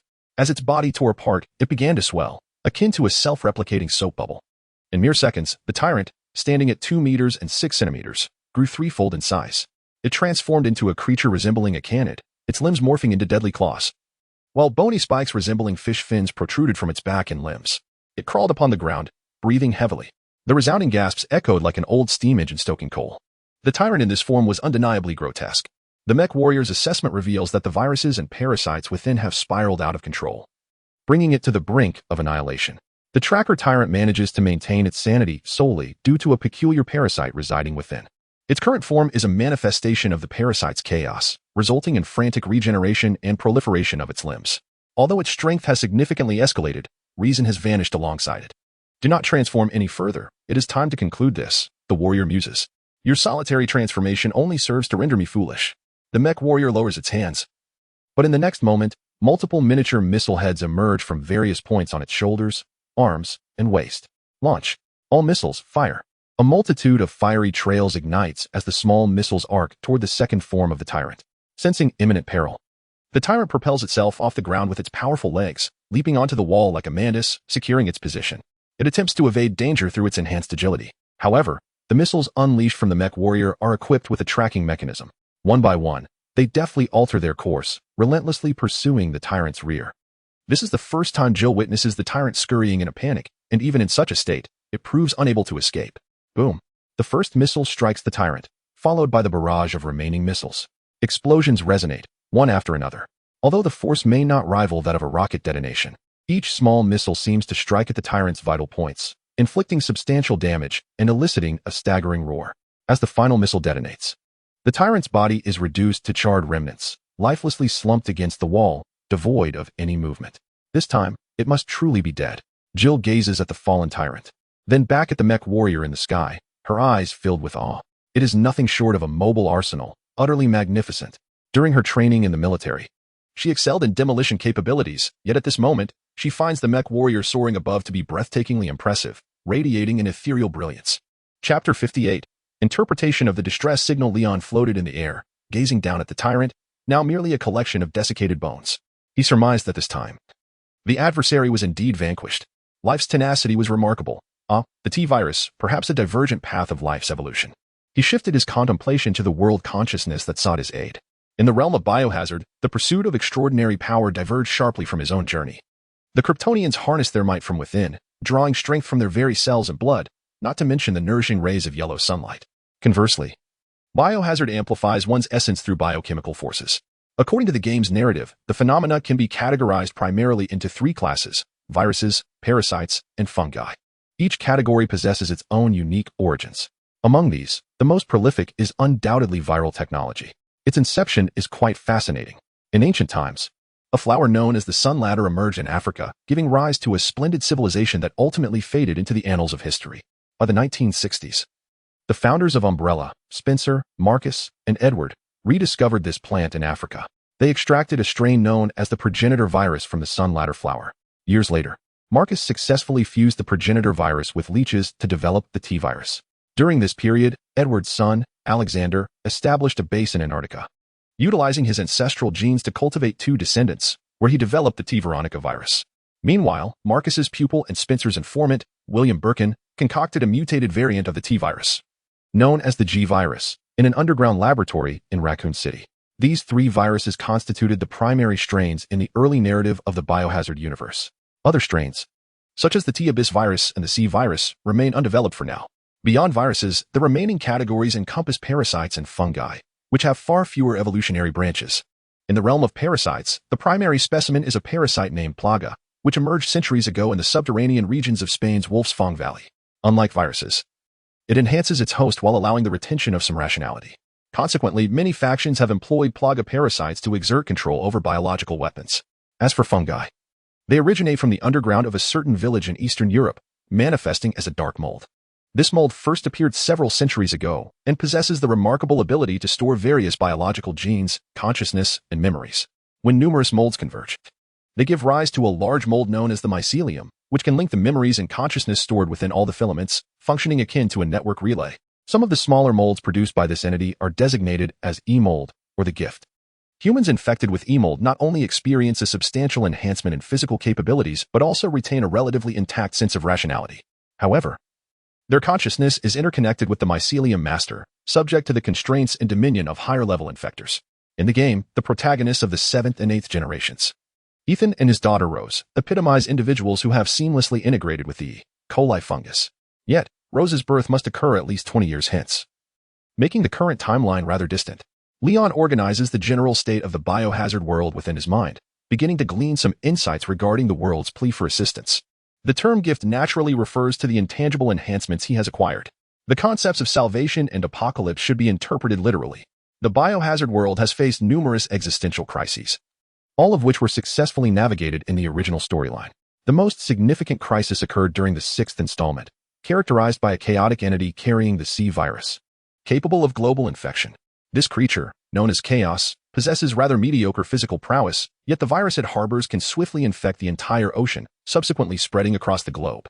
Of course, this matter bears no relevance to Leon, as he finds resolving these crises quite straightforward, by preemptively eliminating those causing the turmoil. Nevertheless, Leon harbors some doubts.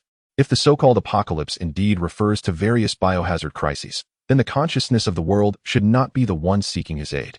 After all, even if humanity and other life forms were to perish, the Earth would continue its steady orbit around the Sun.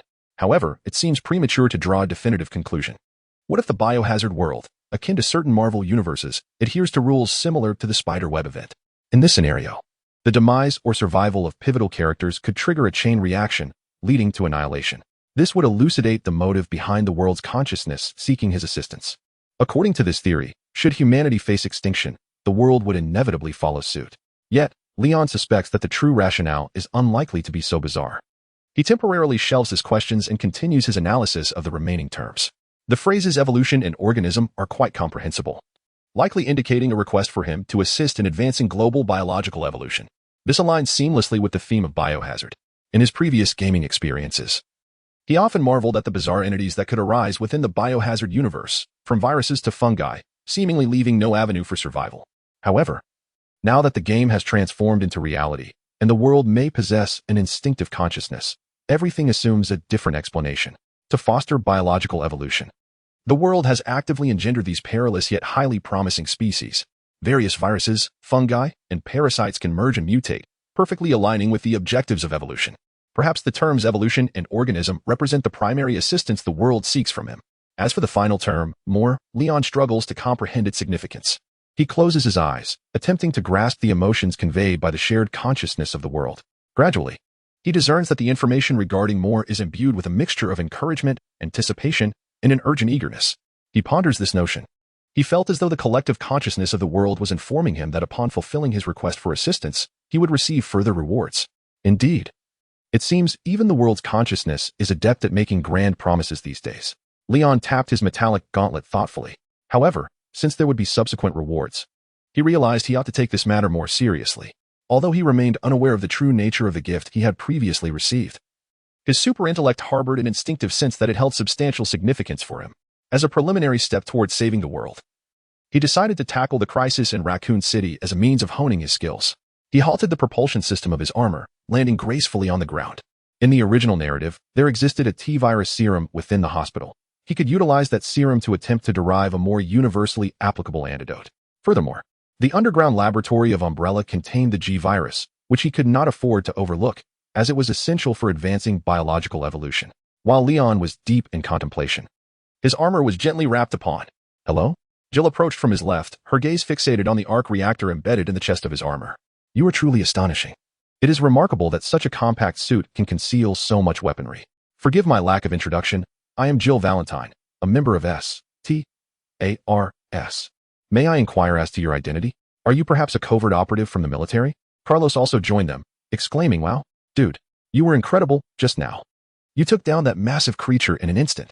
Chapter 59. The Tyrant of the Three Phases. Leon Stark inclined his head gently towards the two individuals, introducing himself. It would be wise for you to depart swiftly from this place. The zombies have been alerted by the commotion and are approaching. Aren't you coming with us to the subway station? Ah, I understand now. Brother Stark, you are the one sent from above to resolve the issues, correct? Carlos could not help but touch the battle armor, exclaiming, I had no idea that the technology in this country had advanced to such an impressive level. Those individuals have truly concealed their prowess well. Jill appeared to share the same sentiment. Her gaze towards Leon softened considerably, as if she were beholding a comrade in arms. She extended her hand and inquired, I have served in the Delta Force. Which unit do you belong to, Leon? Lion extended his armored arm and shook hands with her. You have misunderstood, he said. I am neither a citizen of your nation nor a denizen of your world. World? Are you implying that we do not belong to the same social class? Jill furrowed her brows slightly. Literally, I hail from another realm. Leon released his grip, stating that he did not come here merely to clean up after Umbrella. It is the consciousness of your world that has employed me. It has compelled me to assist in saving the world. Therefore, you should hasten to evacuate the civilians. Afterwards, I may provide you with some T-virus vaccines. Having said that, he turned and oriented himself towards the Raccoon City Hospital, preparing to soar away. Carlos called out cheerfully from behind. Hey, Brother Lion, are you jesting? The notion of another world, how could that be possible? Do you possess any evidence? Although this young man with instant noodle hair possesses a certain playful demeanor, he has long since outgrown the age of believing in fervent tales of saviors from alternate realms. He perceives that the mech warrior before him may have developed PTSD from the ravages of battle, resulting in a disturbed state of mind. The term hired by the world's consciousness suggests a connotation akin to that of a savior, does it not? Gail's gaze took on a peculiar quality. She recalled the instantaneous teleportation from earlier, her heart wavering momentarily, yet she swiftly dismissed the notion. A savior from another realm? How could that possibly be? She pondered for a moment, suspecting that Leon was jesting for the sake of secrecy. At that moment, Leon soared into the sky. However, he neglected to activate the thrusters on his armor. It had been quite some time since he last donned the suit, and with so many thoughts occupying his mind, he momentarily forgot to engage the thrusters, instinctively opting to ascend using his biofield. Consequently, the several-ton heavy metal shell floated effortlessly in the air, and Leon's voice emerged, muffled as if stifled in a can. I have no need to prove this, Carlos. You need not believe me, nor do I require your belief. Simply return to your previous tasks. Perhaps you may save a few more lives in the process. Leon surveyed his surroundings in the air. Also, you should leave. A horde of zombies is closing in around us. Unbeknownst to Jill and her companion, the ironclad suit had already pried open Newton's coffin, hovering ominously in midair. As they surveyed their surroundings, they were met with the unsettling sight of a throng of limping zombies approaching from the street corners. It was imperative that they make their escape. Jill's expression grew solemn as she inquired of Leon, "And you? Where are you headed? Perhaps we can assist you later." "I'm bound for the Raccoon City Hospital and the police station. The police station's underground leads to the Umbrella Laboratory. Should you require the serum, you may find me there," Leon replied. He felt that Jill and Carlos, being pivotal characters in this narrative, were likely significant to the overarching consciousness of their employer. Thus, he had no qualms about offering his assistance. "The Umbrella Laboratory?" Jill pressed, eager for more information. Yet Leon abruptly raised his hand to halt her. "Wait. Listen." His ears twitched. "There are many things crawling nearby. It resembles the sound of nematodes." "Nematodes? Aren't they parasites? How can they make noise while crawling?" Jill and Carlos were filled with questions. "Shouldn't we take him with us? He appears to be in a precarious mental state. Alone, he may encounter unforeseen dangers," Carlos murmured. "Well, Leon seems quite alert," Jill observed, differing from Carlos's perspective. She believed Leon was likely communicating through a coded signal. Professional operatives often utilize such methods. Regrettably, neither she nor the Umbrella operative beside her was privy to Leon's signals. The sound was there. Suddenly, Leon pivoted in the air, gazing toward the remnants of the tyrant. The once desiccated bones had transformed into a bulging mass of black substance, with countless fine black threads extending from it, blanketing the ground and crawling toward the distant zombies. This occurrence was utterly silent, akin to rainwater gently traversing the urban landscape. "Are there truly nematodes?" Carlos exclaimed in astonishment. "Wasn't that a coded signal?" Jill gasped. "The tyrant is still alive," Leon concluded. Leon raised an eyebrow, puzzled by Jill and Carlos's peculiar remarks.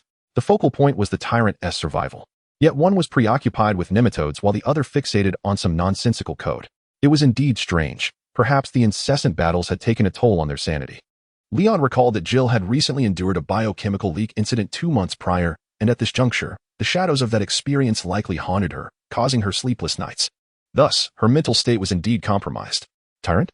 Jill and Carlos suddenly seemed to awaken from their stupor, their faces paling in realization, it's still alive. Suddenly, a series of crashing sounds echoed from various points in the street.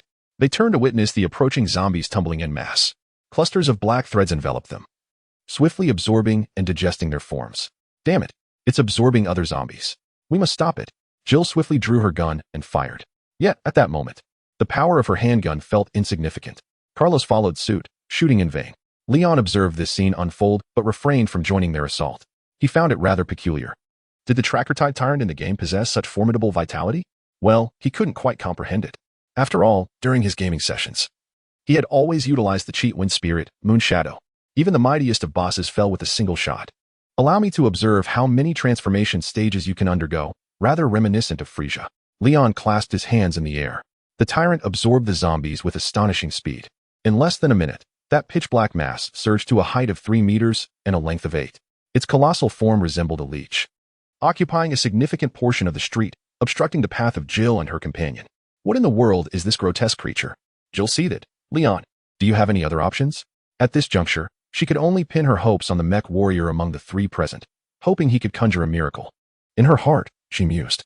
Leon was so enigmatic, though he often referred to himself as the savior from another world in a somewhat cryptic manner. Perhaps he truly possessed a method to confront this terrifying entity. "Stand back. Let me handle this." Leon's voice resonated from behind, exuding calmness and confidence. In that moment, Jill felt an inexplicable sense of reassurance. She recalled the generals she had encountered during military training and the phrase the demeanor of a great commander. Could it be that Leon was a high-ranking officer in the military? With a question lingering in her mind, Jill turned around and beheld an unforgettable sight. Chapter 60, Laid to Waste Jarvis, Remove Your Armor. The voice of Leon echoed from within the mech, prompting Jill's response, "Yes, young master." However, it seemed as though a second voice emerged from the mech, leading Jill to momentarily question her sanity. Yet, as the second voice faded, the mech's thrusters abruptly ignited. An iron scale sequentially parted, revealing the man concealed within. At the moment the thrusters roared to life, Jill's mind blanked. She suddenly realized that the mech had been floating as if unburdened by gravity, without employing any propulsion system. It was utterly ghostly. A chill coursed down Jill's spine, but it was swiftly replaced by shock. The visor of Leon's helm sprang open, unveiling a face with a prominent nose and deep-set eyes framed by thick brows. His hair cascaded down, each strand sharply defined, exuding a languid charm reminiscent of afternoon sunlight. Jill's first thought was that this man might have stepped out of a Greek statue. Yet, his attire was remarkably casual. A rock-gray knitted wool sweater adorned his upper body, while khaki cargo shorts revealed half of his legs, which were clad in sturdy brown boots. In that moment, He resembled not a solemn, athletic statue, but rather a student yawning as he set out to procure breakfast on a summer morning. Had events concluded at this juncture, Jill might have deemed the strikingly handsome man before her as an eccentric elite warrior. However, as the mech opened, the man named Leon astonishingly soared into the air. Both Jill and Carlos gasped in astonishment, their mouths agape, as if they had witnessed a divine apparition.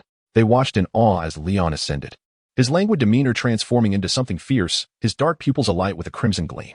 The mech reassembled itself, jets of flame propelling it to hover beside him. I had initially hoped to interact with you as an ordinary individual, but this tyrant has resurrected time and again. At this point, I can no longer conceal my true self. In truth, the armor merely serves as my seal. Leon, arms crossed, floated in midair, his knee-length loose shorts somehow exuding an air of supremacy. Before him, a colossal leech swelled to a size exceeding 10 meters, suddenly bursting forth and unleashing a multitude of long, sinewy tentacles. These tentacles sliced through buildings, as if capable of infinite reproduction, enveloping the structures in their hue. At the core of the tentacles, the upper half of the tyrant's form remained intact, now magnified to tower like a small edifice in the center of the street. It had no feet, only a pair of nearly 10-meter-long claws, and its head had morphed into that of a leech, bristling with razor-sharp teeth. The tyrant had officially entered its third phase. Having been slain twice, all its wrath was directed at Leon. As it completed its transformation, it extended its neck and let out a deafening roar that echoed through the skies. A tempestuous wind erupted from its maw, sweeping across the entire street, causing vehicles to sway and tremble. The fierce gust struck Leon's face, prompting him to furrow his brow. He had no intention of inhaling the tyrant's noxious breath. In an instant, his figure shifted horizontally, positioning itself beneath the tyrant. Silence! Leon bellowed midair, his form breaking the sound barrier as he delivered a powerful punch to the tyrant's head from below. This blow appeared deceptively light. Yet the tyrant's newly resurrected cranium could not withstand even a fleeting contact, shattering instantaneously into countless fragments, much like a balloon bursting. The tyrant's form, ensnared by its own tendrils, was equally doomed. Leon enveloped the tyrant in a biological force field, ensuring that its entire body experienced the force simultaneously. With a single strike, both the tyrant's body and the structures it had tethered were uprooted, soaring into the sky. A mass of dark biological tissue, accompanied by a host of skyscrapers and pavement, pierced the sound barrier as it ascended. Without a moment's pause, Leon pursued, unleashing another punch. Boom! The air erupted with a cataclysmic force, akin to a meteor plummeting from the heavens. In an instant, all buildings, the tyrant's form, and the zombies were reduced to a myriad of debris. On the ground, Jill and Carlos felt as though they had lost a fragment of their memory. They had merely blinked, or perhaps not even that. Yet the structures within a dozen meters had shattered the sound barrier and ascended into the air. As they surveyed their surroundings, they found themselves amidst a barren, desolate expanse, the asphalt and concrete having vanished to reveal the depths of the subterranean sewer. In that moment, they were engulfed in bewilderment, realizing they scarcely recognized the once familiar world. Jill stared vacantly at Leon, now a distant speck in the sky, his mind devoid of coherent thought, overwhelmed by the sheer magnitude of the spectacle. Suddenly, without a sound, Leon, who had appeared so remote, materialized before them. My apologies, he chuckled. The tyrant's form was so robust and biologically exquisite that I may have exerted a tad too much force. The tall boy in loose shorts waved at them jovially. Though some destruction has occurred, it matters little since the residents have long since become zombies. Let us part ways here. Farewell, Jill, and you too, Carlos. Remember to gather the civilians. With that, Leon ascended once more, gesturing to his armor beside him. Onward, Jarvis, we are headed to Raccoon City Hospital. Master Leon, shall I assist you in donning your armor? Armor? What for? I previously wore it out of concern for encountering kryptonite and the Red Sun, but in this world, nothing can harm me. No need for it. Very well, Master. Let us go. Grab the bag Tony provided and follow me. With his words barely spoken, Leon vanished from sight. With his current prowess, he could accelerate to over 100 Mach in a mere second. Moreover, as long as he is willing, under the cover of the biological force field, the commotion caused by high-speed movement can be even quieter than the natural breeze that caresses the city. Gil and Carlos, still grappling with Leon's words, found themselves staring into an empty space devoid of any human presence. Only the distant wind could be heard, stirring up a thin layer of yellow dust on the ground. Wait, did he really just leave? Carlos stood there, dumbfounded. It appears so, he thought. Gil was equally perplexed. He must truly be the savior, surely. I have no idea. Perhaps he is. Didn't he just mention heading to the Raccoon City police station? That seems correct. What should we do now? Should we still go to the subway station? Carlos vigorously rubbed his cheeks. Let us go. Gil averted her gaze. She wore a serious expression. Earlier, Leon instructed us to assist the civilians. I must accompany you to the subway station and keep an eye on you umbrella folks. The images from moments ago replayed incessantly in her mind, although she hadn't clearly seen the details of Leon's actions. The figure clad in cargo shorts lingered persistently in her thoughts. In comparison, everything else seemed rather trivial. As the two conversed, a cascade of debris began to fall like a gray rain. Chapter 61. The hospital Raccoon City was a creation of the Umbrella Corporation. When it was still a modest Midwestern town, Umbrella arrived, leading to the gradual emergence of hospitals, subways, universities, and numerous modern edifices. Every structure and wall within this city is intertwined with the Umbrella Corporation. As one traverses the streets, any seemingly casual encounter could very well be with an employee of Umbrella. When Leon arrived at Raccoon City Hospital, he fortuitously overheard the confession of an Umbrella researcher.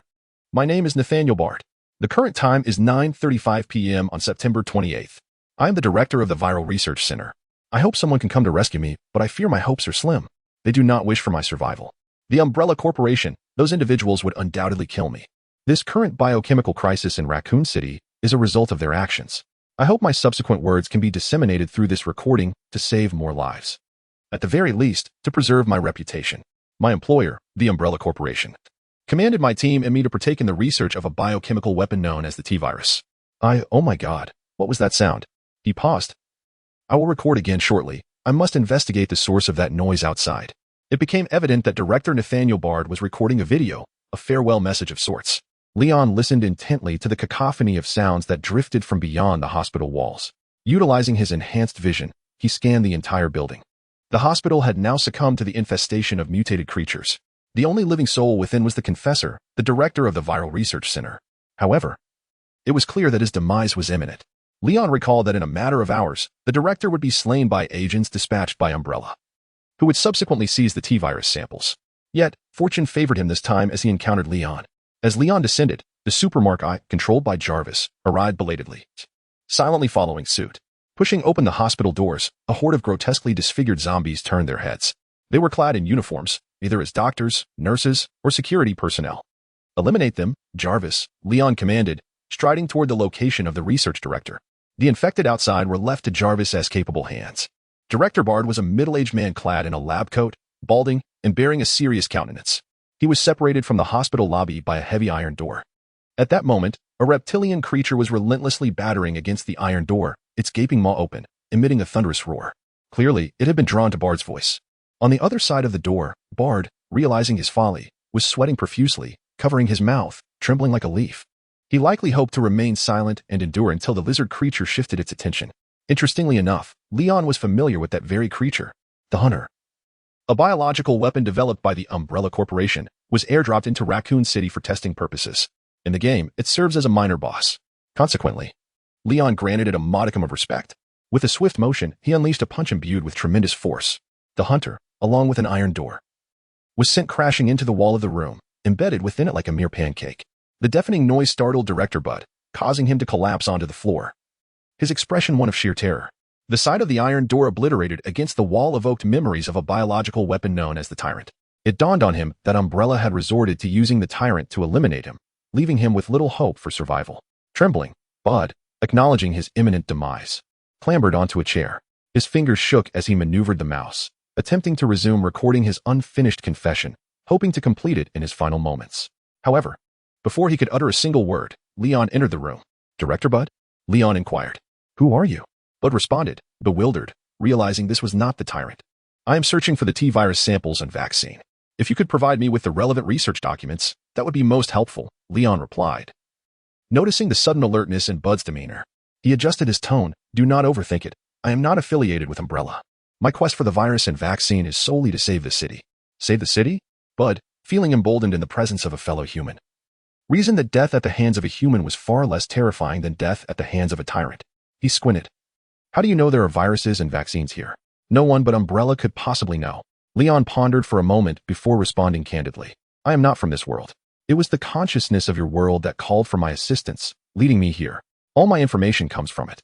He shifted the blame onto the world's consciousness, speaking frankly to enhance communication and foster trust.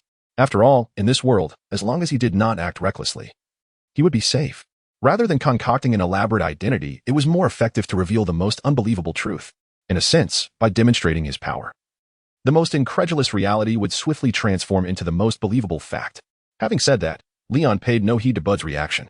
He inhaled deeply and exhaled forcefully, unleashing a gust that tore through the air, creating a perfectly round hole in the opposite wall. Amidst the swirling dust, Bud's eyes nearly bulged from their sockets. As he looked at Leon again, the rational gaze that typically revered science was now tinged with fervor. Incredible! He gasped. The force required to destroy a wall like that is beyond human capability. Are you truly from another world? What is that world like? Is there a consciousness to the world? Could it be that our existence is indeed imbued with awareness? I knew it. I knew it. Ha ha ha. Director Bard initially murmured to himself, then boldly inquired, and ultimately burst into hearty laughter. Leon was somewhat taken aback. He had anticipated that Director Bard might continue to question or perhaps remain skeptical. However, he did not foresee the man succumbing to a fit of laughter as if possessed. Yet, it is understandable. It seems that some passionate scholars, when confronted with the ultimate questions of their field, often exhibit eccentricity and peculiar behavior. Moreover, the realms of alternate worlds and universal consciousness are domains that humanity can scarcely hope to penetrate. That Bard had not completely lost his composure was a testament to his restraint. With a swift clap, Leon struck Bard on the shoulder. We shall discuss these matters later. For now, might you first show me your research materials and findings? Director Bard paused, rubbing his balding forehead. Ah, yes. Please, follow me. I have printed the research materials in hard copy. The electronic versions have already been destroyed. I had intended to incinerate these documents before my demise, but fortunately, your visit was timely. Chapter 62. Outside the police station, Director Bud retrieved a thick stack of documents from the safe and presented it to Leon with both hands. This encompasses most of the critical experimental data, as well as the research process and conclusions. Do you intend to utilize this information to resume the research? Leon casually lifted the 30-centimeter thick bound volume and began to peruse it. No, he replied nonchalantly. I plan to finish reading it now, and then proceed to the Umbrella Underground Laboratory for subsequent enhancements. Finish reading it now? Bud thought to himself, wondering if it would take an eternity to do so. However, Leon's method of reading soon astonished him. It could hardly be termed reading. It was not even a cursory glance. Leon grasped the corner of the hefty document, and with a slight release of pressure, the pages cascaded downward like a deck of cards being shuffled. In mere seconds, the substantial stack of documents was thoroughly skimmed. Leon closed his eyes, and after a few moments, he thrust the documents back into Bud's arms. That will suffice. You may burn it now. What? Bud exclaimed, his eyes wide with disbelief, shifting his gaze between the documents in his arms and the closed eyes of Leon. What I mean is, I have already perused it and memorized the contents, Leon explained with his eyes still shut. But your method of flipping through the pages was reversed. But struggled to comprehend the absurdity of having finished and memorized such a thick volume so swiftly. The mere act of reading the documents backward was utterly mind-blowing. It's quite simple. Just recall all the text and then mentally reverse their pagination, Leon stated, still with his eyes closed. Bud's mouth opened and closed in disbelief, unsure whether to trust or doubt what he had just witnessed. In any case, he found himself questioning the very fabric of reality at that moment. Ultimately, he glanced at the unfazed Leon and, still holding the documents, took them to ignite and incinerate them completely. He reassured himself that the other party was a savior summoned from another world, and some peculiarities were to be expected. Meanwhile, Leon remained standing in place with his eyes closed, not intentionally attempting to appear aloof, but rather because as he memorized all the experimental data within the documents, he began to discern an anomaly. He realized that while comprehending knowledge related to biochemical technology, his thought processes became remarkably keen and agile. The speed at which his super brain processed information remained unchanged, yet his innate talent for research in the biochemical domain had significantly escalated. Simply recalling the experimental data he had just memorized sparked a plethora of inspirations that flickered incessantly in his mind. So this is the gift, indeed. It is a form of enhancement I desperately need. Leon understood that the gift bestowed upon him by the world's consciousness was an augmentation of his research aptitude in the biochemical field. If one were to make a comparison, his talent in this regard had reached the pinnacle within the realm of the Resident Evil universe. The corresponding figures would likely be William Birkin, Alexia Ashford, and Marcus. However, these individuals possessed only talent, devoid of a superbrain. Thus, even in creativity and bursts of inspiration, their innate abilities were roughly equivalent. However, their genuine research capabilities were, at this moment, several tiers inferior to those of Lion. Once Director Bard meticulously eliminated all the documents, Lion opened his eyes. Is there anything else you require? Bard inquired, leaning closer to Lion. Take all the T-virus samples and vaccine vials you have in hand. We must depart, Lion commanded, calling out, Jarvis. Jarvis had been diligently controlling the exoskeleton to eliminate the infected, having ascended from the first floor to the top. The zombies within this hospital were nearly eradicated. Is Jarvis your companion? Bard asked cautiously. You could say that. You will understand shortly, Lion replied. After a brief pause of half a minute, the ceiling of the room was suddenly blasted open from above. I descended gracefully, kneeling on one knee before Lion. A shadow crossed Lion's face as he pondered whether this crouching pose had become fashionable at Stark's residence. An exoskeleton. Bard, overwhelmed, could hardly think straight. He is my artificial intelligence, Jarvis. You can consult him if needed, Lion explained. Placing the virus and vaccine Bard had just retrieved into a box and handing it to Jarvis. He then grasped Bard by the collar. Let us proceed to the Raccoon City Police Department. Amidst the startled shouts of the middle-aged Bard, Lion and Jarvis soared into the sky. Moments later, Lion hovered above the police station while Jarvis was still en route from 10 kilometers away. Bard, dangling from Lion's grasp, was still wide-eyed with astonishment, his cries echoing loudly. Cease your shouting. We have arrived, Lion exclaimed, giving Bard's collar a shake. Bard, feeling the emptiness beneath his feet, let out an even louder scream. The zombies surrounding the police station were drawn to the commotion, curiously turning their heads left and right in search of the source of the sound. Choosing to ignore Bard, Lion activated his vision to survey the police station. The compact precinct was littered with corpses and zombies. Aside from the chief, the remaining officers of Raccoon City Police Department had shown commendable dedication. The outbreak of the biohazard in the city had commenced on September 25th, 3 days prior.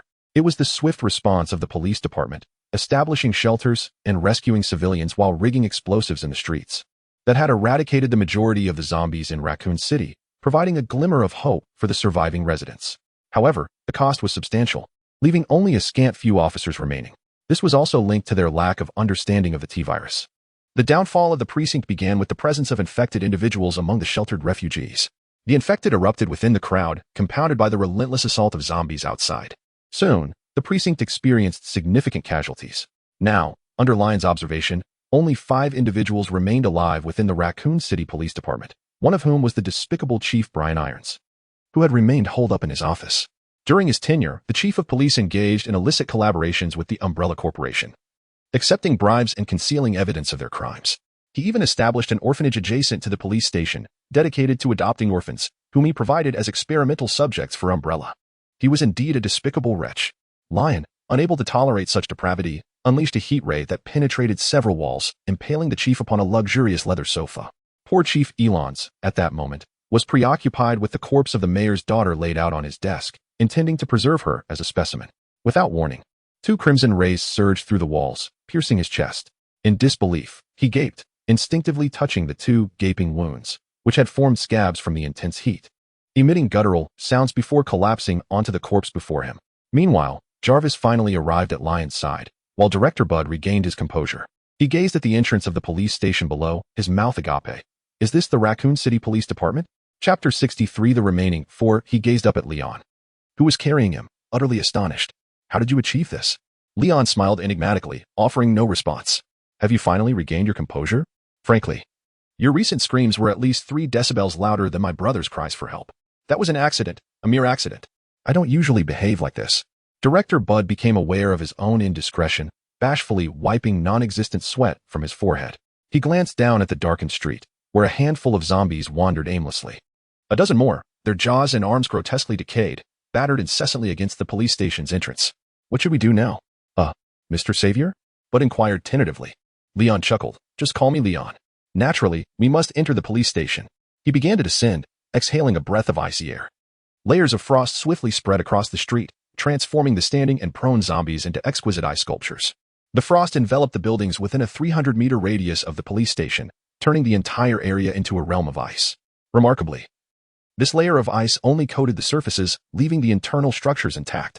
A couple of resilient yellow streetlights, encased in frost, continued to emit their glow, casting peculiar hues through the solid ice. By the gods, it's as if the ice god has wielded his scepter. Director Bud marveled, the frozen street scene reflecting in his eyes, creating a dreamlike panorama. That metaphor may be somewhat misplaced, Leon remarked, gently setting Bud down. After all, I'm merely carrying you.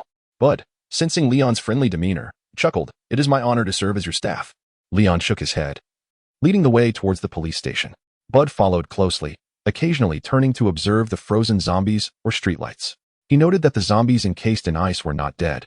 However, due to asphyxiation, their bodies were gradually losing vitality. It wouldn't be long before the zombies in this neighborhood would silently perish one by one. How extraordinary! He sighed, hastening to catch up with Leon. Jarvis brought up the rear, marching forward with a rhythmic clang. They navigated around the cars obstructing the street and arrived at the police station's front. A sealed iron gate stood as a barrier against the zombies' intrusion. Several zombies were frozen together, forming a massive ice block. Leon knocked on the ice mountain with his knuckles, causing it to shatter, scattering the frozen remnants across the ground. Standing before the ice-encased iron gate, Leon peered through the gap to survey the interior of the police station. He then activated the loudspeaker system of Jarvis's armor. Is anyone inside?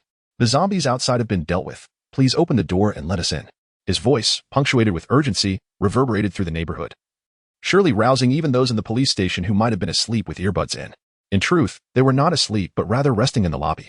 Leon, using his enhanced vision, observed the officers inside springing into action. The broadcast from the Raccoon City Police Department, which accommodates refugees, continues to loop on some car radios. As long as they do not directly intrude, there will be no conflict with the officers. Within a few minutes, the front door of the police station indeed swung open. A tall, slender black officer emerged, his right hand resting on the butt of his sidearm while his left clutched a flashlight.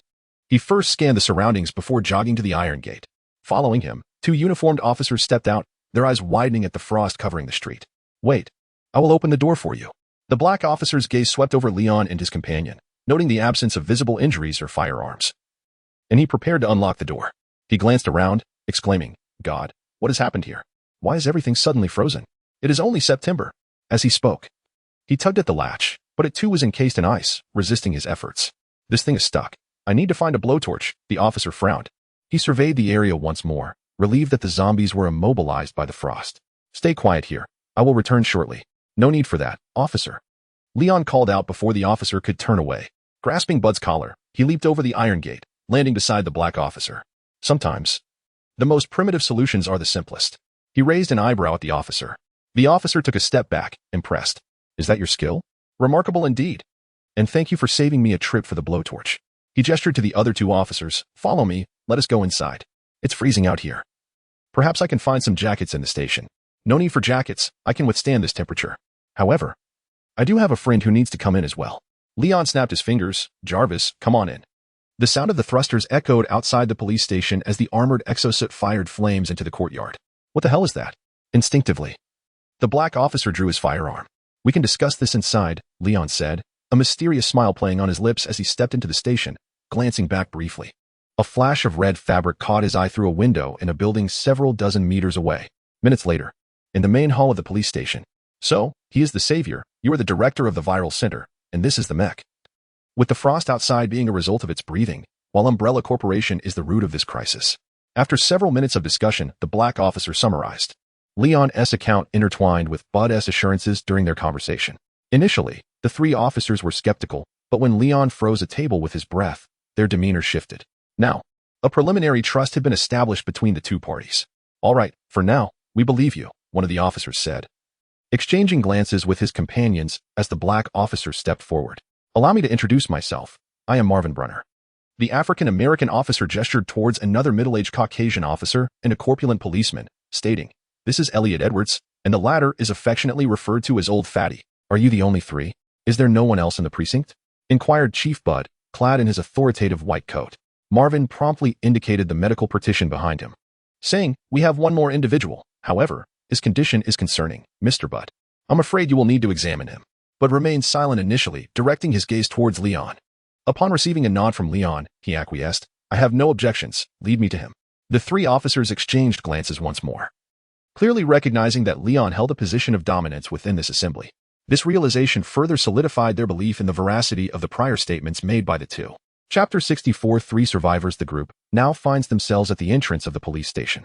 Further inside lies the reception desk, surrounded by a floor adorned with brown marble tiles and ancient stone columns. Thanks to Leon's freezing breath, the interior remains untouched by the chill. The entire hall exudes a vintage charm, with wall sconces embedded in the stone columns gilded in gold dust, casting a warm light reminiscent of sunlight. Behind the reception desk stands a statue of the Statue of Liberty. Leon recalls that this police station was originally a museum, later transformed by the chief into its current form, ostensibly to conceal the entrance to the underground Umbrella Laboratory. This entrance lies beneath the statue, requiring 3 stone slabs to unlock the mechanism. The group navigates around the reception desk. Between the Statue of Liberty and the reception desk, a makeshift emergency room has been erected using medical partitions. Inside, a pale-faced man lies on a stretcher. He has a robust physique, his body covered in muscle. And his short hair is neatly styled, yet his temperature is alarmingly low. He is infected, but immediately discerns the man's plight. He examines the body. The wound on the arm indicates the infection has set in for no more than 3 hours. There is still hope. However, I fail to understand why you would keep an infected individual in the police station. This is perilous. In recent days, but has witnessed too many instances where compassion for a comrade led to the demise of many others. Upon hearing that their comrade may still be saved, the expressions of the 3 officers shift from hope to solemnity. He is a member of the STARS team named Brad Vickers, significant to us. When we found him, he was collapsed in an alley, so we brought him back. Officer Marvin explains that with only a few of them left, even if he mutates, it would not matter much. Thus, we still cling to a glimmer of hope, and thankfully, we have awaited your arrival. What do you mean by he can still be saved? The 3 officers gaze at Bud and Leon with eager anticipation. We have brought the T-virus vaccine and serum, capable of addressing the infection. Leon calls Jarvis over to open the suitcase. Inside, there are 3 vials of eerie blue viral solution, 5 vials of fuchsia vaccine samples, and 4 vials of antiviral serum. A vaccine? There's a vaccine for the cannibal disease? Marvin trembles. Had they obtained the vaccine sooner, they would not have lost so many comrades. Umbrella develops viruses, and it stands to reason they would also create corresponding vaccines. Bud retrieves a vial of serum from the box and injects it into Brad's arm. As the serum is administered, Brad's pale visage visibly improves. The 3 officers feel a sense of reassurance, their trust in Leon's earlier words bolstered. Gentlemen, since you are prepared to save this city, you must have a purpose for coming to the police station, right? The middle-aged officer, Elliot, inquires, wondering what assistance they can provide. Leon turns toward the Statue of Liberty. It is thus. An umbrella research facility lies directly beneath the police station. I intend to venture within to create a more effective vaccine. Therefore, I must access the research facility through the entrance located within the police station. Upon hearing this, Elliot was filled with excitement. Are you serious? I knew there was a secret passage here. Officer Phillips was indeed correct. Alas, you will never hear this news again. Phillips appeared to be his female superior, but she had perished previously. Leon patted the shoulder of the middle-aged officer. You have all done remarkably well. Now, step back a little. I shall unveil the passage. The group retreated in confusion. Leon crouched before the Statue of Liberty, and in a sudden flash, he struck with such force that he shattered the thick stone slab beneath the statue. Those reinforced slabs seemed as pliable as soft jelly before him, devoid of any resistance. His expression was as serene as a tranquil lake, his breathing calm, and even the muscles in his arms remained relaxed. With a mere flick of his wrist, he effortlessly dislodged the entire Statue of Liberty along with its base, as though he were merely lifting a block of tofu. This display left the others present in a state of shock. It was excessively violent, excessively brutal, yet no one had the energy to dwell on that. For when the statue toppled, it revealed a staircase leading downwards. Below lay an open secret chamber, exquisitely adorned. And even glimpsing a corner of it exuded an air of opulence. Good heavens, this secret chamber has been right beneath our noses all these years, and we never discovered it, exclaimed Elliot, cradling his head in disbelief. Marvin's expression was equally grim. It's the chief. He has colluded with that damned umbrella. The stout officer was so enraged he could not utter a word. They turned to Leon. Mr. Leon, what should we do now? Leon pondered for a moment. First, let's search for any survivors in the vicinity and deal with the remaining zombies in the police station. I've frozen the zombies outside. You can handle the search for survivors. Correct? Marvin, the African-American officer, nodded immediately. Rest assured, the 3 of us will set out right away. The trio swiftly gathered their gear and organized themselves before departing the police station. Leon then addressed his combat suit, Jarvis. You are to eliminate the zombies within the police station. Understood, sir, Jarvis responded, taking flight and sweeping through the various offices of the police station to eradicate all zombies. 20 minutes later, I returned to the hall, bearing traces of zombie blood. A scratch marred its chest, likely incurred during an ambush by a creature known as a licker. Mission accomplished, sir, Jarvis reported. Meanwhile, Marvin's team returned with 3 survivors, a father and daughter duo, along with an Asian woman. The father-son pair was peculiar. The father was rotund, yet exuded a rugged demeanor, cradling his daughter closely to shield her from view. The Asian woman donned a red evening gown, her long legs encased in black stockings and elevated by high heels. She possessed striking beauty, yet her demeanor was cool and aloof, radiating an essence of allure from her eyes and brows. Mr. Leon, these are the only survivors we could find in the vicinity. Marvin felt a sense of despondency as he struggled to find others. It's all right. Once the new vaccine is produced, more lives will be saved, Leon reassured him, patting Marvin on the shoulder. The middle-aged officer, Elliot, introduced, this is Robert Kendo, the owner of the gun shop behind the precinct, along with his daughter. And this lady is from an abandoned building. I am an FBI investigator, Ada Wong, here to investigate the Umbrella Corporation. She scrutinized Leon. I've heard you are the savior. Could you provide me with some evidence? I'm afraid I have no obligation to prove anything, Leon chuckled. As he secured the surrounding streets of the precinct, Ada Wong observed from atop a nearby building. Inquiring about such matters now undoubtedly hinted at her intent to gather more information about him.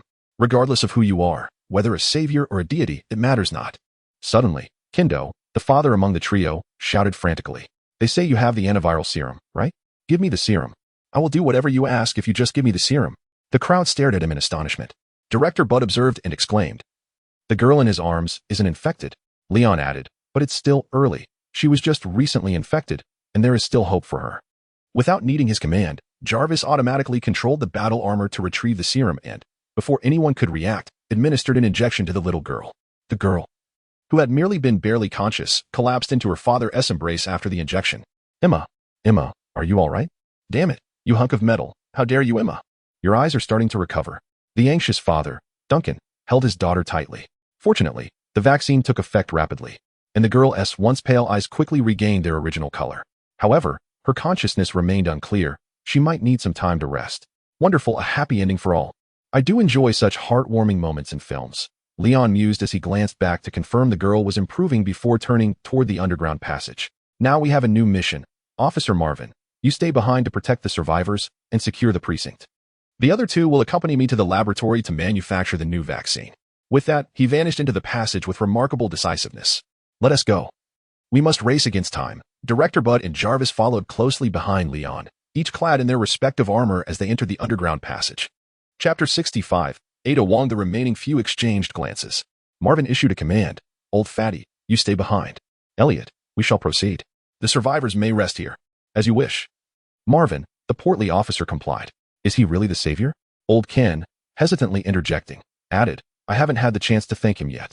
You can express your gratitude upon his return, along with your recovering daughter, Marvin said, assisting him in placing her on a stretcher. But, are you certain that you few will be safe after barging into the Umbrella Laboratory? Duncan expressed his doubts. Officer Elliot replied, Mr. Leon is remarkably capable. He is unlikely to encounter any mishap. However, we cannot definitively ascertain whether he is indeed the savior. That notion is rather fantastical. Yet, we have faith in him. The portly officer interjected. At that moment, Marvin stepped out from behind the medical partition. Let us go, Elliot. We must catch up. Two officers, one black and one white, drew their firearms and followed into the underground passage. Ada Wong silently observed, and once the two officers had vanished from sight, she spoke up. It appears you all have formed quite a bond. Indeed, I was genuinely startled by that extraordinary mech and the frozen breath upon arrival. The portly officer chuckled as he settled onto the sofa. But you seem unfazed by being left behind alone? Ada Wong glanced towards the underground passage. The precinct also requires personnel to maintain watch. The officer furrowed his brow. It sounds as though you hold a differing opinion, madam. Ada gracefully and slowly approached the passage. No dissent, merely a temporary farewell is in order. She waved her hand, leaned into the passage, and swiftly vanished from view. Hey, you cannot go. Damn it, Old Ken exclaimed as she dashed inside. We must pursue. However, the portly officer remained unfazed beside him. Hey, old fatty, aren't you worried? Duncan halted midway, belatedly realizing. The portly officer shrugged. Whether she intends to create a disturbance or conduct an investigation, it cannot possibly affect Mr. Leon. Let her be. What a joke. An ordinary federal agent affecting someone capable of effortlessly extracting the Statue of Liberty from the ground? Meanwhile, the four individuals, clad in armor, entered the elevator within the underground chamber. This elevator descended to deeper levels. However, as the armored figure stepped inside, the circuitry emitted an alarm, indicating an overload. Jarvis, you are too heavy. You need to elevate, Leon quipped. Sir, it is your armor that is excessively weighty, Jarvis retorted as he maneuvered the suit to hover, preparing to descend in tandem with the elevator. Good rebuttal. I shall not allow you to pilot my armor again. Leon pressed the downward button once more. The elevator's sliding doors began to close. Yet at the last moment, a crimson figure slid in just as the doors were about to shut, coming to a halt before Leon. Wow, black. Leon silently diverted his gaze. Ada straightened her skirt. Those are safety shorts, good sir.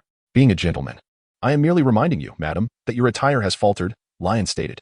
I am profoundly grateful, Mr. Lion, the gentleman, Ada responded, positioning herself directly before him. The elevator was spacious, yet Ada chose to encroach upon Lion's personal space, seductively extending her neck. Their proximity rendered their breaths audible. Lion was all too familiar with such tactics, During their late-night conversations, Natasha often employed similar maneuvers. He was certain that if he succumbed to temptation and advanced toward her, Ada would instantly retreat, casting him a disdainful look, uttering something along the lines of, "That is hardly gentlemanly." In such moments, an ordinary man might find his defenses shattered, as if a delicate fawn had unexpectedly wandered into his heart. The art of allure and retreat was a fundamental skill among such female operatives. However, in the face of Ada's current seduction, Lion remained imperturbable. After all, he had once experienced her playful attire firsthand.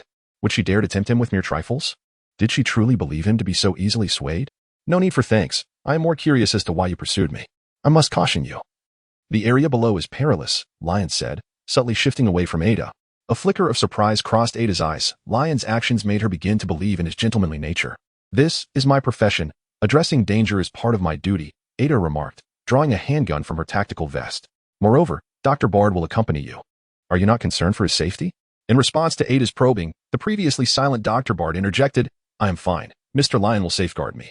Since aligning himself with Lion, Bard had experienced an overwhelming sense of security, one he had never known even before the outbreak of the biohazard crisis. On several occasions, he pondered how to remain by Lion's side indefinitely, for such a leader was unparalleled compared to Umbrella. So, Mr. Lion possesses formidable strength? Ada inquired, attempting to extract information, though her approach was rather straightforward. You shall see, Lion replied enigmatically. It is worth noting that Ada Wong is a central character in the Resident Evil series. A freelance operative serving the HCF organization, occasionally working for a faction known as the Family. Compared to Natasha, Ada's life is decidedly more liberated. Yet, with that freedom, she has also undergone far fewer trials of life and death than Natasha. Now, at the age of 23 or 24, Ada appears considerably more naive than her contemporaneous counterpart, Natasha. Ding. At that moment, the elevator reached its destination, the sliding doors opening to reveal a lengthy staircase. Leon forged ahead, forcefully opening locked doors and freezing any zombies that obstructed his path. Soon, the group descended into the underground sewer of the police station. Progressing through the murky tunnels, they approached the Umbrella research facility. Without hesitation, Leon ascended into the air. He had no intention of wading through the filthy water. He even suppressed his sense of smell, for the stench could be overwhelming. He soared upward. Marvin and the others were initially taken aback, but their astonishment quickly turned into curiosity as they gazed at Leon. Nevertheless, their amazement did not impede their efficiency. One by one, they followed Leon, leaping down the steps. The sewage immediately rose to their thighs. Finally, only Ada Wong remained on the steps. She glanced at the swirling muck beneath her and then at the figure above her, her lips quivering slightly. Leon teased her, awaiting her reaction. Ultimately, with a resigned sigh, Ada leaped into the murky waters. Chapter 66, Carving a path through the mountains. Stay close behind me and remain vigilant, Leon called out as he drifted slowly forward. To be honest, his casual attire did lend a somewhat peculiar air to his flight, reminiscent of a high school student striving to balance academic pursuits with the noble mission of saving the world. The sewer was perilously close to the Umbrella laboratory. Along the way, the murky waters and moss-covered walls were home to a plethora of bizarre mutated creatures that leapt forth to assail the group. Some bore the upper half of a giant corpse while their lower halves resembled grotesquely enlarged leeches. Others were insects a meter long or massive mutated crocodiles stretching 20 meters. God knows how Umbrella transformed an ordinary sewer into a realm teeming with such biological diversity, surpassing even the rich ecosystems of coastal regions. These monsters posed not only a significant threat, but were also alarmingly numerous. Typically, even a small team of elite soldiers would face annihilation in such circumstances. Yet, Leon soared ahead of the group, confronting each creature and demolishing every obstacle in his path. Not a single monster could withstand the force of his fist, nor could any wall delay him for even a heartbeat. The group advanced without hindrance. Aside from the challenging environment, it felt almost like a leisurely hike. Even Ada Wong, who remained ever vigilant, had only the opportunity to shoot a seemingly lifeless zombie fish, failing to secure any other creature. Our Mr. Leon certainly instills a sense of safety. I concede that he is indeed a true gentleman, Ada Wong remarked with praise, albeit with a hint of distaste as she wrung out the hem of her skirt. The group soon arrived at a platform above a sewage treatment pool, surrounded by waterborne structures and the incessant hum of large treatment machinery. They had momentarily escaped the suffocating embrace of the wastewater. Marvin illuminated the surroundings with a flashlight, revealing putrid corpses lurking in the corners. Among the dead were individuals clad in lab coats and combat gear. Umbrella truly maintained an extensive research facility here. Elliot gritted his teeth. This city is entirely under their control. These parasites deserve to perish. The concentration of power in the hands of capital is indeed a hallmark of this nation. Ada Wong nonchalantly trailed behind Leon. Wouldn't you agree, gentlemen? Leon did not respond immediately. After taking a few steps, he suddenly commanded, "Back away." "What?" Ada Wong blinked in confusion. Before she could comprehend, Leon had swiftly seized her arm, pulling her to his side. In the next instant, a whistling sound sliced through the air behind her, and turning back, she witnessed a gigantic mutated insect swooping past the very spot she had occupied moments before. The creature, having failed its ambush, attempted to flee but was met with a devastating kick from Leon, crashing against the wall and bursting into a splatter of insect guts. Ada Wong felt a pang of fear wash over her. "Thank you," she said, leaning against Leon and using his arm for support, only to realize that his arm possessed a marble-like texture. Unable to suppress her admiration, she remarked, "Impressive physique." Leon raised an eyebrow. "I think so too. But consider this a debt you owe me. A man who indulges in vanity will surely not win the affection of women." Ada Wong smirked. "That remains to be seen," Leon replied as he continued forward. Following the path through the sewage treatment area led them to the monitoring room. Through the glass, they could see a large platform on the other side of the control room, upon which a heavily armored cable car was stationed. "We've arrived," Leon announced. "Taking that cable car will take us to the research facility." Thank goodness, they were finally nearing their destination. Director Bard, the least physically capable among them, was utterly exhausted. He stepped forward to open the door, but the iron gate of the control room was securely locked. "It's locked," Bard stated. Consequently, everyone turned their gaze towards Leon. "Let me handle it. I can pick the lock." "Please, Leon, you can't always." Ada Wong stepped forward, producing her lockpicking tools. However, before she could finish her sentence, Leon had already forcefully pushed the iron door, along with the surrounding wall, to the ground. The two exchanged glances. Leon shrugged innocently. "Perhaps next time you could mention that you can pick locks." "Forget I said anything," Ada Wong replied, stowing away her tools. "Let's go then, to the cable car." Leon turned back, but glanced once more at the shadowy corner of the control room. "Madam, if you intend to hitch a ride with us, now would be the time to reveal yourself." A collective gasp rippled through the group. They were not alone here. Instantly, all weapons were raised in unison, aimed at the direction Leon was looking. A gaunt, hollow-eyed middle-aged woman emerged, clad in a white lab coat, brandishing a handgun at them. "Officers, you should not be here. The research facility is overrun with infected. It would be best for you to leave now." Her gaze was fixed intently on them, issuing a stern warning. "Annie Birkin." Ada Wong stepped forward, gun in hand, confronting her. "You and your husband are the creators of the virus, the architects of this disaster. There is no need for false pleasantries." She warned sharply, "Now, surrender the G-virus." Simultaneously, Ada explained to Leon, "My purpose here is to eradicate Umbrella. The G-virus poses a far greater danger than the T-virus and must not remain in this woman's possession." The others exchanged glances, sensing the complexity of the situation. Director Bard had never even heard of the G-virus. Upon hearing the term, Annie Birkin's expression darkened, revealing her malice. "I see. You have come for the G-virus as well." She sneered. "Don't even think about it." Under the cover of her words, she swiftly threw a grenade and then aimed her gun at Ada. "Watch out, danger." Marvin and the other officers immediately lunged towards Leon, attempting to shield him from the impending explosion. Yet, Leon nimbly evaded, grabbing the grenade with his left hand and pulling Ada Wong aside with his right. The bullet grazed Ada's arm. Moments later, a muffled explosion echoed, and Leon opened his left hand, shaking off a few bits of black ash and debris, his palm remaining pristine. What on earth? Everyone stared in disbelief. He had caught the grenade and emerged unscathed. Who was this person? On the other side, Annabelle was momentarily taken aback as she was about to exit the monitoring room. She believed that even her husband, who had transformed into a monstrous being, could scarcely accomplish such a feat. Leon cast a fleeting glance at the astonished Annabelle, stepped forward to seize her, and tossed her towards Marvin. "Subdue her. We must proceed to the research facility." The group exchanged bewildered glances before following Leon onto the platform. Ada Wong hesitated, eager to voice her thoughts, but recollecting Leon's recent action of extinguishing the grenade, she chose silence instead. Upon reaching the cable car, they soon discovered that its operation required staff identity wristbands. Regaining her composure, Annabelle smirked triumphantly. "I will never grant you access to the wristbands. You might as well give up." Mr. Leon?"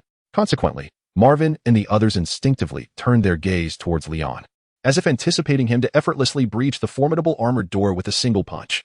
Ada Wong, feeling anxious, interjected, "Wait, please, everyone, hold on." And Leon, "For the love of reason, calm down. Forcibly opening the cable car could result in a malfunction. Perhaps we should interrogate this woman first." She pointed at Annabelle, asserting that she surely possessed a wristband.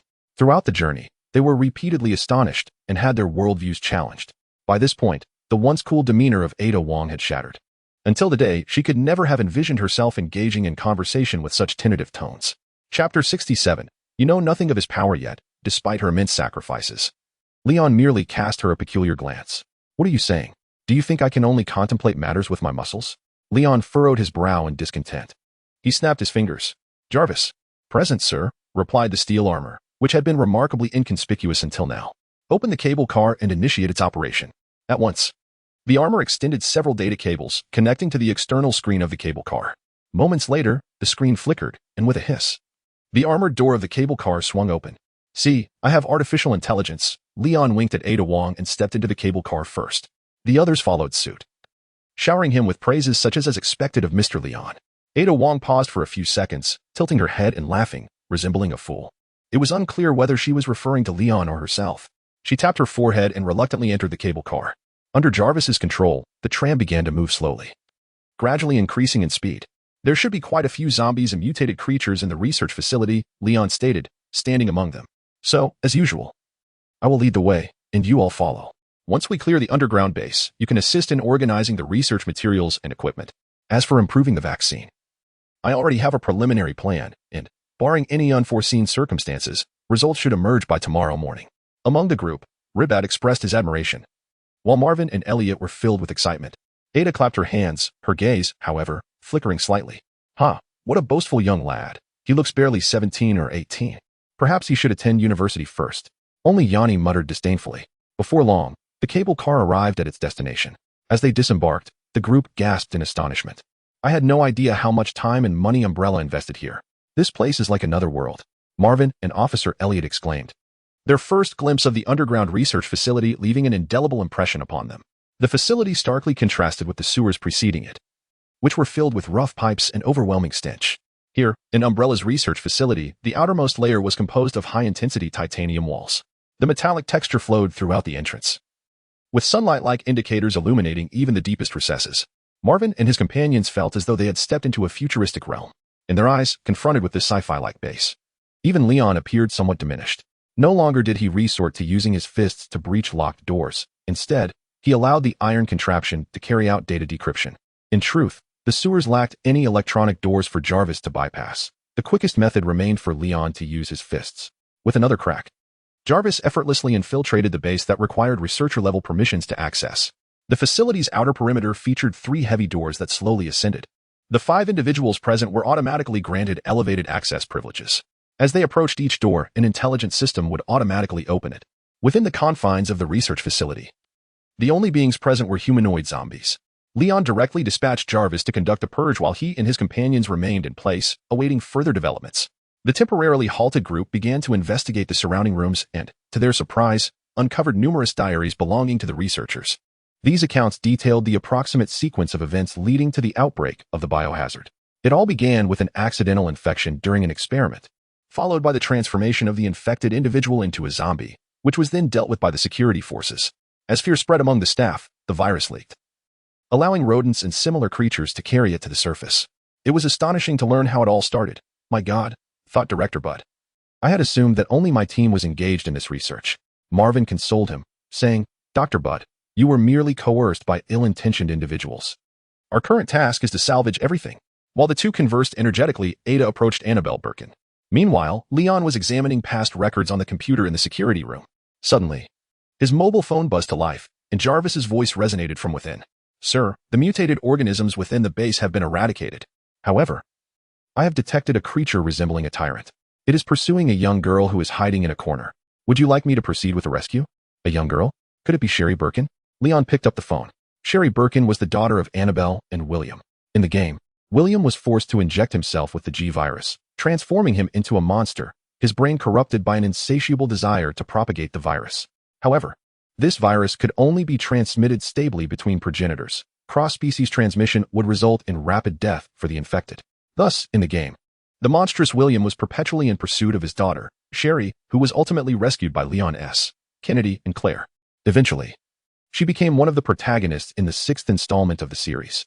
Leon pondered for a moment, then instructed, lead Sherry to lure that creature to you, and I will take care of it. The firepower of Super Mark I is sufficient to eliminate William. However, just like the previous pursuers, those infected by the G-virus can continuously mutate and regenerate. If Jarvis were to confront William, the likely outcome would be the destruction of the entire research facility. After receiving an affirmative response from Jarvis, Leon immediately gathered everyone to return to the platform, preparing for the impending confrontation.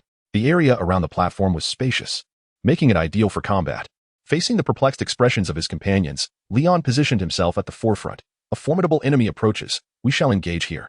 Moments later, a steel-armored figure descended from above, cradling a golden-haired girl, emitting a long stream of flame from its rear.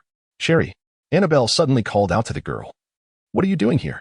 Mommy, the young girl exclaimed with a mix of joy and apprehension. This Iron Man saved me. As Jarvis landed and released his grip, the girl immediately rushed into Annabelle's arms. Ada, who had long kept Annie bound, found herself momentarily lost in thought. At the tender age of 23, she was still inexperienced, and upon realizing that her adversary was the mother of a little girl, her grip slackened slightly. This allowed Annie to break free from her restraints and embrace Sherry. Sherry, I'm sorry that Mommy has come to find you these past few days, Annie said, gently ruffling her daughter's hair. Sherry timidly replied, Mommy, Daddy has become really scary. He wants to catch me. Annie paused, staring intently at her daughter, her gaze flickering as though a realization dawned upon her. He has harmed you or given you anything, has he? No. Daddy has caught me yet. Sherry shook her head. At this, Annie felt a wave of relief wash over her, though her eyes were filled with an internal struggle, a fierce battle raging within her heart. I'm sorry, Sherry, but I must do this. Annie suddenly uttered a perplexing statement. She held Sherry tightly, her expression hardening as though she had made a grave decision. In a swift motion, she turned around and seized the gun from Ada's grasp, aiming it at Sherry. However, Ada reacted quickly, twisting Annie's arm and pinning her to the ground. What are you doing? That is your daughter, she exclaimed, her voice icy. It is precisely because she is my and William's daughter that I cannot allow her to live. Annie's expression was one of struggle, yet resolute. Everyone present, except for Leon, found it hard to believe. What manner of mother could utter such cruel words with such a callous tone? Sherry, the little girl, fell to the ground, her small legs pushing against the earth as she retreated in confusion. Mommy. Noticing the strange gazes from the others, Annie retorted fiercely, You know nothing. You cannot fathom the kind of monster that exists. The G-virus must not be allowed to spread, otherwise, the world will be doomed. If Sherry stays here, William will turn her into a monster as well. Even if I send her away, William will pursue her. Therefore, to prevent the G-virus from spreading, I cannot allow Sherry to remain. And you all should refrain from entertaining thoughts of the G-virus. It is the key to annihilation. Marvin, with a grim expression, stepped forward. No matter how you justify it, that does not excuse killing your own daughter. Interrupting, Leon interjected, William, Birkin? That monster we encountered earlier? He turned his neck slightly. Mrs. Birkin, have you ever considered the possibility that killing your husband could also stop him from continuing to spread the virus? What are you saying? Annie Birkin looked at him as if he were foolish. You know nothing of his power. Is that so? Leon approached William Birkin, who had just emerged from the laboratory. Chapter 68, Vaccine Research. William Birkin staggered out of the research facility, his silhouette becoming distinct under the floodlights. The right side of his body grotesquely expanded, enormous eyes sprouting from his arms. Various crimson muscle fibers tore through the constraints of his skin, intertwining ominously. The left side, however, exhibited the characteristics of a typical zombie, pale eyes locking onto young Shirley amidst the crowd. With a fierce roar, he seemed to grow even larger, akin to a famished beast that had finally caught a whiff of its prey. Lowering his head, he charged forward, his monstrous right hand poised to sweep away any obstacles in his path. Standing resolutely at the forefront, Leon met him without flinching. Yet, under the shadow of Birkin's colossal arm, Leon's stature appeared diminutive. A wave of anxiety washed over the onlookers. They were well aware of Leon's formidable prowess. But as Annie had described, this creature was even more formidable, seemingly unstoppable. In the tension-filled atmosphere, Ada and Marvin raised their firearms, preparing to cover Leon's retreat. The confrontation was brief. The creature that William Birkin had transformed into moved with astonishing speed, but Leon was swifter. He advanced, twisting his body at a velocity imperceptible to the naked eye, and unleashed a powerful punch. In an instant, there was no doubt, William Birkin's had exploded, akin to a watermelon scorched under the sun. In the stunned silence of the crowd, Leon silently retracted his fist, turning away, his form still immaculate. He flexed his wrist, and the headless corpse behind him collapsed with a resounding thud. You said he was formidable? He glanced at Annie. Annie's expression flickered, struggling to reconcile the scene before her. Trembling, she stammered. This will only accelerate his mutation. He will soon become even more powerful. You'd best. Before she could finish, Leon turned back, directing a thermal beam at William's remains. Within moments, not even ashes remained on the ground, only a handful of charred remnants, which Leon gently dispersed with a breath. The monster capable of evolving into a fourth or even fifth stage had thus concluded its performance. And now? Leon inquired. turning his head. Annie fell utterly silent. In truth, she had long wrestled with the decision of whether to end her mutated husband William's life, but had lacked the resolve. Now, she found herself relieved of that burden. That insufferable young man had obliterated everything. Annie stared blankly at the ashes at Leon's feet. She rose, moving as if in a daze, while Ada furrowed her brow, hesitating to restrain her again. All eyes were on Annie as she approached the pile of carbon ash. Delicately cupping it in her hands, bringing it close to her face, silent tears streaming down her cheeks. "Mommy," timidly called Shirley, who ran forward but only dared to cling to Leon's leg, too frightened to advance further. Yet Annie paid no heed to Shirley. She stood quietly, then walked calmly into the base. At that moment, no one spoke. Half a minute later, a gunshot echoed from within the research facility. "Mommy." Shirley's eyes glistened with tears, clinging even tighter to Leon's leg. Clearly, the Birkin couple had seldom prioritized their family. Their bond with Sherry is not particularly profound. Previously, Sherry was relentlessly pursued by the monster created by William and nearly shot by Annie under the guise of righteousness. At this moment, she finds herself devoid of all support in this world, both materially and spiritually. Yet, she recalls the words of the Iron Man, who declared that this older brother before her was the one who commanded her rescue. Clinging to Leon feels like grasping a lifeline for her. Leon pursed his lips and gently patted Sherry's small head, but offered her no words of comfort. Such intricate familial upheaval renders any external consolation futile. It is ultimately up to the young girl to navigate her own path. Let us proceed inside. It has been cleared out, and we must swiftly develop a new vaccine, he urged, involving Sherry in their collective efforts. Marvin, Elliot, accompanied Jarvis to gather resources from the lab, every conceivable resource. Ada Wong, you may pursue your own endeavors, whether it be stealing the G-virus or otherwise. Bud, come with me to assist in the vaccine development. Sherry, if possible, could you lend a hand? Perhaps fetch them a cup of coffee? And one more thing, Jarvis, terminate and dismantle the self-destruct protocol of this facility. We cannot afford to have the base explode mid-research. Everyone nodded in agreement, dispersing accordingly. Even Sherry wiped her eyes, stole a glance at the room where Annie had entered, bit her lip, and headed to the kitchen to brew coffee. Meanwhile, Ada Wong called out to Leon, "Are you aware that my identity is fabricated? When did you discover this?" "Right when I first laid eyes on you." "Oh, then why did you allow me to follow you?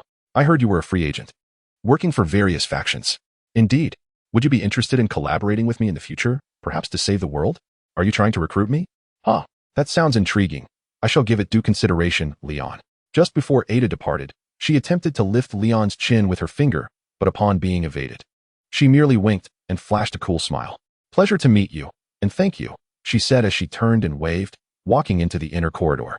Truly, she is the enigmatic Aunt Wong, reveling in her mystique even at such a young age. Leon murmured to himself, then redirected his gaze, seizing Bud and soaring towards the laboratory. On the other side, at the Raccoon City subway station, Jill Valentine bid farewell to her companions before boarding the imminent train. "Jill, are you certain you wish to seek out that Stark fellow? The Raccoon City Police Department is quite a distance from here," Carlos suggested. "I think it would be wiser for you to leave the city with the others. He claimed he would save the city, and I believe in him, Carlos. I must go. I simply want to contribute in any way I can." Jill checked her ammunition. Carlos sighed in resignation. "I truly do not understand the source of your trust. After witnessing his actions, how can you still harbor doubts?" Jill retorted, picking up a rifle. "I must admit, he truly resembles a savior. Well, once my mission concludes, I shall seek you out." Carlos scratched his head. Jill, with her right hand, gestured with two fingers together, indicating, "Then we shall meet again at the precinct."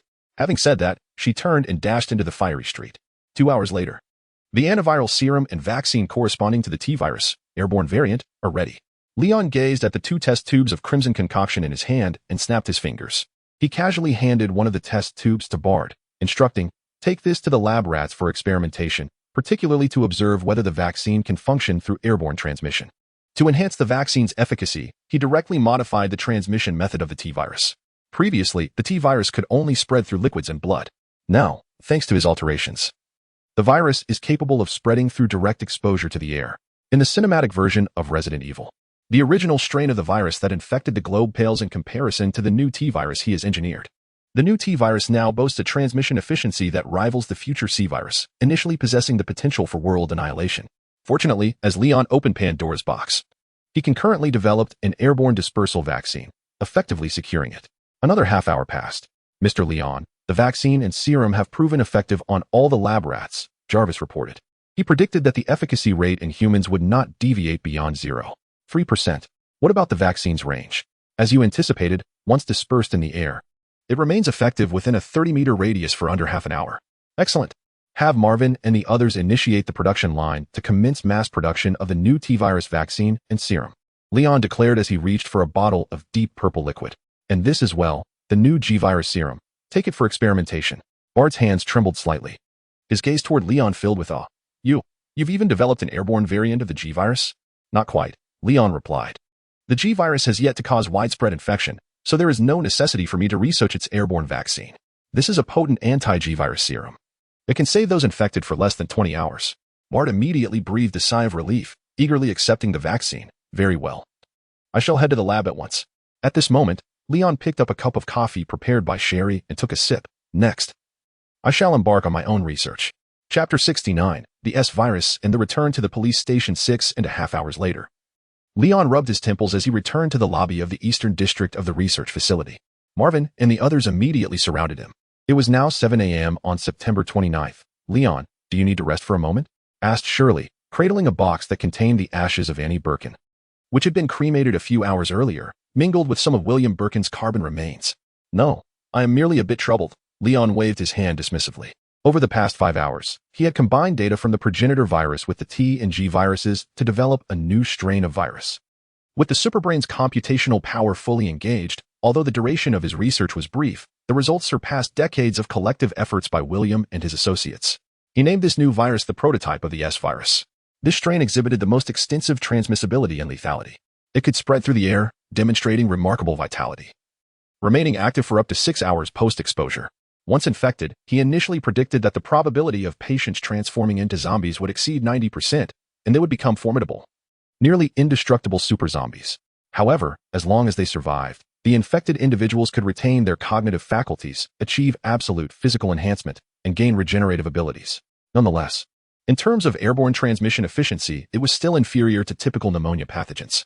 The respiration or droplets of the infected would not directly propagate the virus. Only the exposure of bodily fluids and blood, where the virus would accumulate in significant quantities, could facilitate its spread through evaporation. Even with these limitations, once Spencer, Weskier, and others became aware of this virus's efficacy, they would undoubtedly proclaim it as the ladder of human evolution, immediately advancing global evolutionary agendas. At the moment the virus was successfully synthesized, Leon sensed an exhilarating emotion emanating from the consciousness of the world itself. Regrettably, such a virus was not what he required. He was in pursuit of a serum that guaranteed 100% success and could enhance human regenerative capabilities. After all, this was intended for Tony's treatment.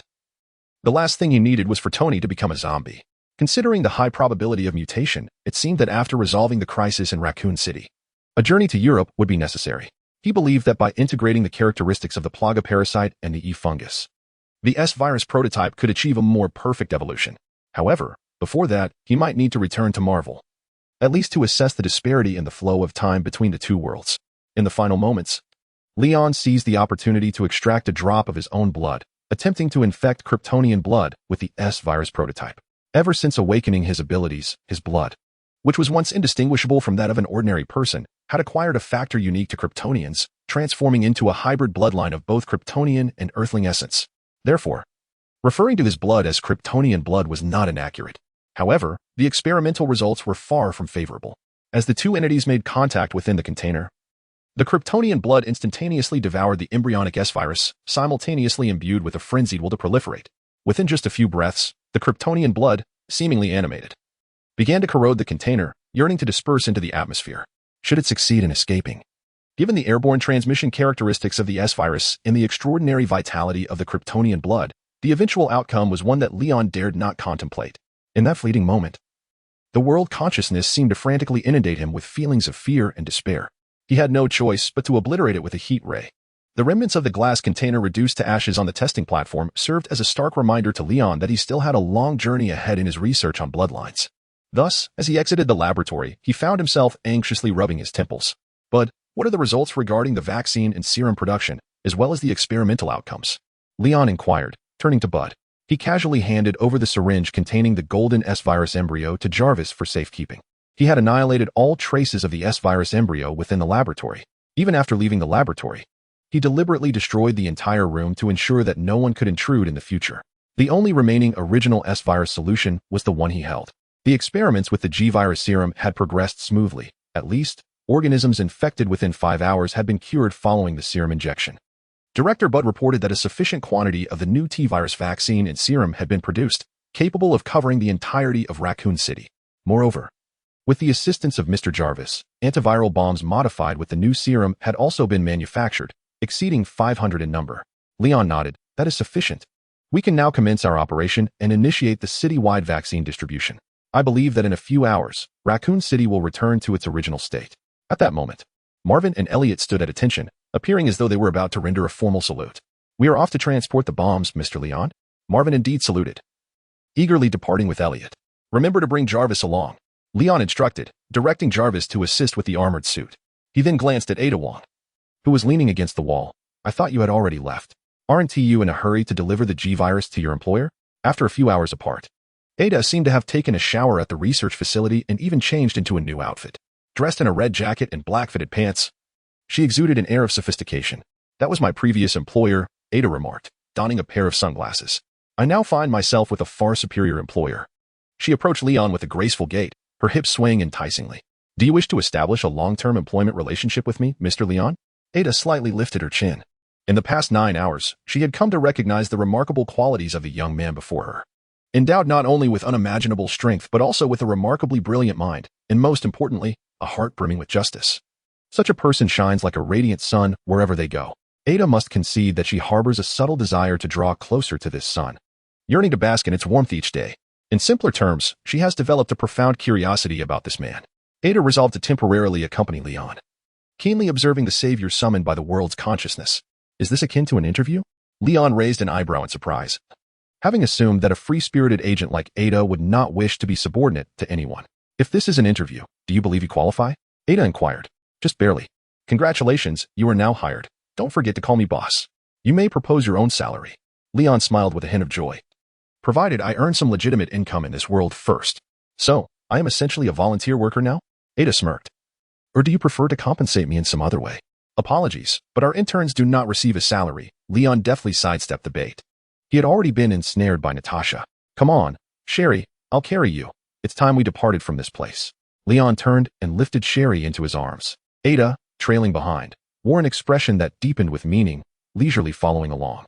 Half an hour later, the group was ready to depart, once again boarding the cable car for the return journey. Upon reaching the sewer, they faced yet another arduous trek. This time, however, Leon bore the additional burden of Sherry. With Ada's presence draped around his neck and his hands laden with wooden boxes containing explosives, not only him, but Marvin and others were also encumbered with boxes. When they returned to the police station, the portly officer mistakenly believed this group had gone to procure supplies. At some point, over a dozen survivors had gathered at the station. Upon learning that the boxes held antiviral bombs and vaccines, the survivors were filled with extraordinary excitement. Ken, the father, accompanied by his daughter Emma, approached Leon, bowing and expressing endless gratitude. Ken, there's no need for excessive thanks. When we deploy the bombs, just lend a helping hand. Leon casually ruffled little Emma's hair. Marvin tells me you are the finest gunsmith here. Remember to protect yourself and your daughter. And what about me? Sherry, who had been standing behind Leon, tugged at his clothing. The girl, clutching the urn, huddled her shoulders together, appearing somewhat anxious. Sherry's demeanor caused Leon to momentarily lose his focus, as it reminded him of his own trepidation upon awakening his memories at the age of 1. When he too felt as lost as little Sherry. However, he had Tony. Sherry had no one. None present were familiar to her, all were strangers. This world was undeniably unkind to her. Yet, she was remarkably brave, at least daring to seek solace. Leon bent down and gently patted Sherry's head. All right. I will protect you, Sherry. Shirley was instantly overwhelmed with joy, embracing the urn while laughing and wiping away her tears. Chapter 70. Salvation of the City and Farewell Suddenly. Shouts echoed at the entrance of the police station. Jill Valentine, still clad in her blue denim vest, entered through the door, followed closely by Brad and Carlos. Jill, Leon exclaimed, surprised to see her here. Thank you, Leon. Before he could utter another word, Jill rushed over and enveloped him in a heartfelt embrace. Nearby, Ada, who was preparing to load explosives from an open wooden crate, glanced over at the two, her expression impassive yet her eyelids slightly lowered. After a few seconds, Jill released Leon. I never expected you to save Brad. He was infected while covering for me, and I don't know how to express my gratitude. Leon. Thank you, truly. Leon, having received an abundance of thanks that day, was somewhat overwhelmed. Meanwhile, a healed Brad approached, expressing his gratitude profusely before introducing himself. Leon waved his hand dismissively.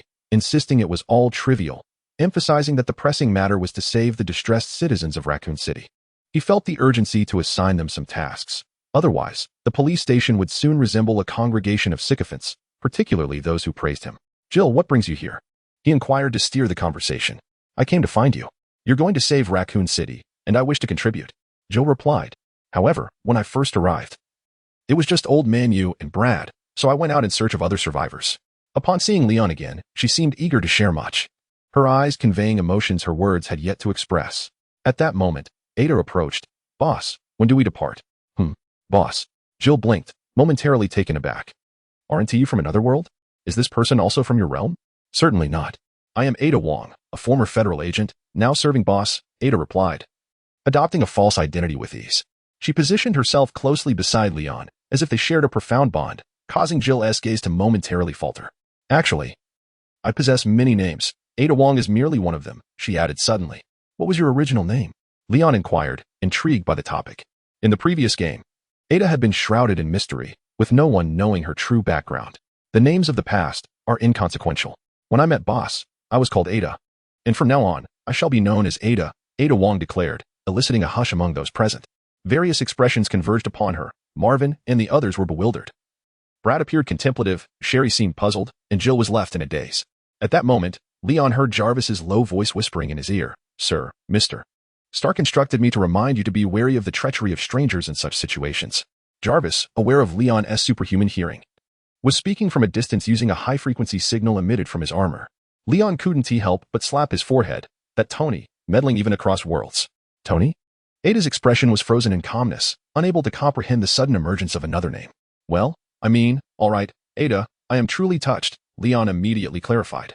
However, Ada's gaze was subtly altered, her mood likely irretrievable from its previous state. "That Tony must hold great significance for you. Or perhaps this Miss Ada bears a resemblance to Tony." Jill, unable to contain herself, burst into laughter, her amusement unrestrained. Upon hearing this, Ada turned to Jill, their eyes meeting with an inexplicable understanding. "Ahem, enough of this. What are we all standing around for? Let's seize the moment and take action instead of merely watching." The seasoned officer Marvin, attuned to the atmosphere, stepped forward to issue commands loudly. The hall soon returned to its vibrant and bustling energy. After a brief span of over 10 minutes, the group armed themselves, forming teams of 3, departing the police station to commence the distribution of vaccines throughout Raccoon City. Leon, however, did not join them. To enhance efficiency, he took it upon himself to encase the outer layer of the city in a chilling breath. Jarvis and the others were tasked with eliminating zombies and disseminating the vaccine. Their mission was straightforward: toss vaccines at any humans encountered and deploy antiviral bombs upon encountering zombies. The antiviral bomb was a scatter-type explosive. Upon detonation, it would release countless tiny needles imbued with serum. Once these needles penetrated the zombie's body, the serum would be injected within. It would not take long for the virus inside the zombies to be neutralized, leading to their eventual demise. The mechanism of the vaccine was even simpler. Once the container shattered, the vaccine would naturally evaporate, dispersing into the surrounding area, allowing all who came into contact with it to develop antibodies naturally. Leon soared through the air from the outset, carrying Sherry, gliding along the periphery of the city, expelling freezing breath as he flew. Before long, the entire surface of the city transformed into a realm of frost. Every zombie on the streets became encased in ice. This time, Leon lowered the temperature significantly. The zombies, resembling frozen statues, perished rapidly as their bodily cells were pierced by the ice shards forming within. As for the remaining zombies indoors, they would be left for everyone else to clear out gradually. With the new vaccines and serums, all operations progressed smoothly. Yet, the efficiency of ordinary individuals remained rather inadequate. 2 hours later, those responsible for cleansing the city returned to the police station. During this time, Leon had even made a trip back to the research facility for a comprehensive disinfection. However, when the group reconvened in the police station hall, each face radiated excitement and joy. The Raccoon City rescue mission had successfully reached its conclusion, triumphantly accomplished. Regrettably, the world's consciousness did not bestow any further gifts at this moment. It seemed indifferent to the redemption of a mere Raccoon City. "Leon, you have saved this city." Marvin and Jill led the collective gratitude of the crowd towards Leon. At that moment, the police station was filled with thousands of individuals, many of whom were survivors who had gathered along the way. They grasped the unfolding events as thousands simultaneously shouted Leon's name, their fervor seemingly powerful enough to shatter the police station's dome. However, Leon found little interest in such a spectacle. Like Tony delivering a speech, he refrained from lengthy discourse, opting instead for a few succinct phrases, akin to affirming that they were the true heroes, to navigate the moment. Half an hour later, after ensuring the survivors were settled, Marvin, Jill, and others gathered in the conference room. Leon was forthright. I intend to temporarily depart and return to my world for a while. Noticing the urgency etched on their faces, he raised his hands to signal for them to let him finish. Fear not, I shall return swiftly. My departure is merely to gauge the flow of time between our two worlds, ensuring I do not linger in my realm too long. Before I leave, I will have Jarvis remain here to assist you. He has already amassed evidence of Umbrella Corporation's transgressions, ready to be disseminated across the web as soon as you are prepared. Furthermore, Umbrella has repurposed this location as a testing ground, and the official stance of the Eagle Nation may not be favorable. Thus, it would be prudent to prepare for an evacuation. I suspect that whichever faction discovers the anomaly here will obliterate this city to erase all traces. Do not dwell on my absence, dear friends. I shall return shortly. Leon bid farewell with a relaxed demeanor. Yet, those who had only shared a few hours with him felt an overwhelming sense of loss. Often, emotions arise in the most inexplicable ways. Some may drift apart after years of companionship, while at times, a single event or utterance can forge a profound connection between two souls. Are you certain you will return? Ada Wong gazed intently at Leon, reminding him that her wages had yet to be disbursed. Leon embraced her gently. Does this count as payment? Not nearly enough, Ada countered, her hand resting upon Leon's chest, her fingers tracing the contours of his perfect musculature.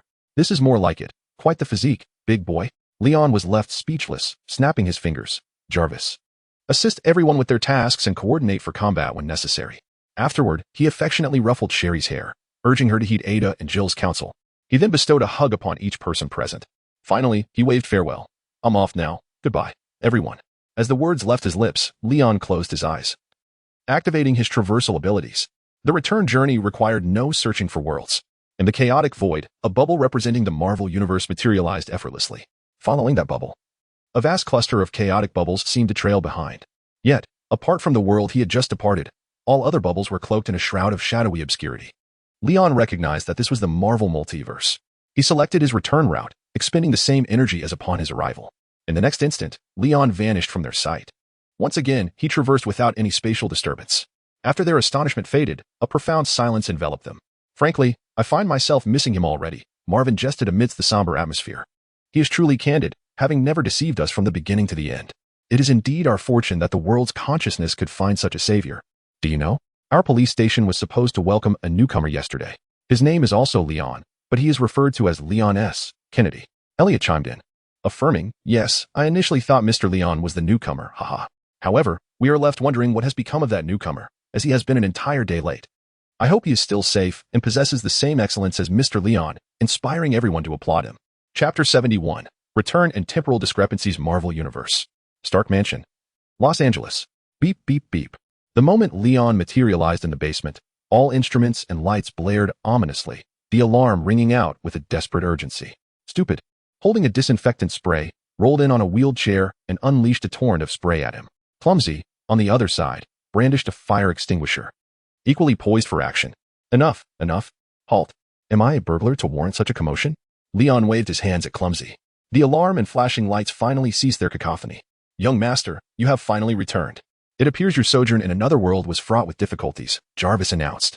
Finally? How long have I been gone? It can't be over a decade. Leon's heart sank. If a decade had passed, the extinguishing event may have already transpired. It has been 12 hours and 37 minutes since your departure. The current time is 7:49 a.m. the following day. What? I only left for 12 hours. And you used the word finally? Leon raised an eyebrow. Jarvis, I believe it is imperative for you to refresh your lexicon logic. Sir, this terminology was selected based on Mr. Stark's psychological state following your departure, Jarvis replied. So, Tony has missed me terribly? Leon couldn't help but chuckle. I believe so. 3 hours ago. He inquired about your return on average every 7 minutes. And what are those last 3 hours? Was it a minute per inquiry? Mr. Stark fell asleep 3 hours ago. And upon receiving the alarm, he is now rushing down. Did I just overhear you speaking ill of me? Tony suddenly emerged from the staircase, wrapped in a white scarf, clearly having rushed down from his bed. Look who has finally returned home, our very own Peter Pan. Did you suffer some indignity outdoors and come back to complain? Tony's excitement instantly morphed into a languid demeanor upon seeing Leon, as he staggered and collapsed into a chair. Is it not to alleviate the loneliness of the empty nest at home? Leon found it amusing. Who would have thought you couldn't bear to be apart from me? Just 12 hours, and you were already calling my name in your dreams. I had to rush back. Calling your name in my dreams? What a joke. Tony chuckled, but the laughter faded. Did Jarvis say that? What do you think? Shit. Mind your language, Tony. Leon perched himself on the table beside Tony. Sir, I did not inform young Master Leon that you mentioned him 17 times in your sleep over the past 3 hours, Jarvis reported. Tony slapped his forehead, exclaiming, Great. Now you've spilled the beans. My apologies, sir. With a resigned rotation of his neck, Tony turned back to Leon. So, did you endure hardships in that other world? Why do you say that? Leon was puzzled, having heard Jarvis express similar sentiments moments ago. Tony spread his hands and deliberately glanced around. It was abundantly clear that your mark I had been lost, along with the Jarvis subsystem contained within it. His deduction was quite reasonable, after all.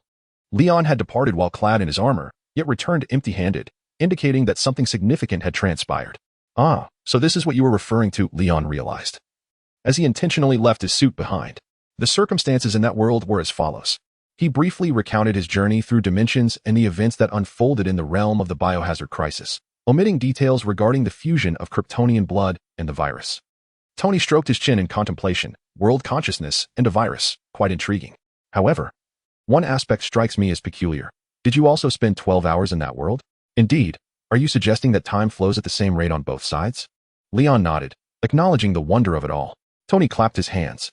That is precisely the crux of the matter. He casually picked up a box and a pencil, thrusting the pencil through the box. You are surely aware that the passage of time varies in spaces under different gravitational influences. Hurry, don't tell me you're unaware of this. Tony adopted a serious demeanor akin to that of a teacher. Leon nodded, albeit perplexed. Of course. I am aware of this. It pertains to relativity. He elaborated on the theory within general relativity, wherein regions of greater gravitational pull experience a slower flow of time. Excellent. Tony exclaimed, forcefully pushing the pencil through the box. He pointed to the pencil protruding from either side of the box. Let us assume this box separates two universes. And this pencil has traversed through time.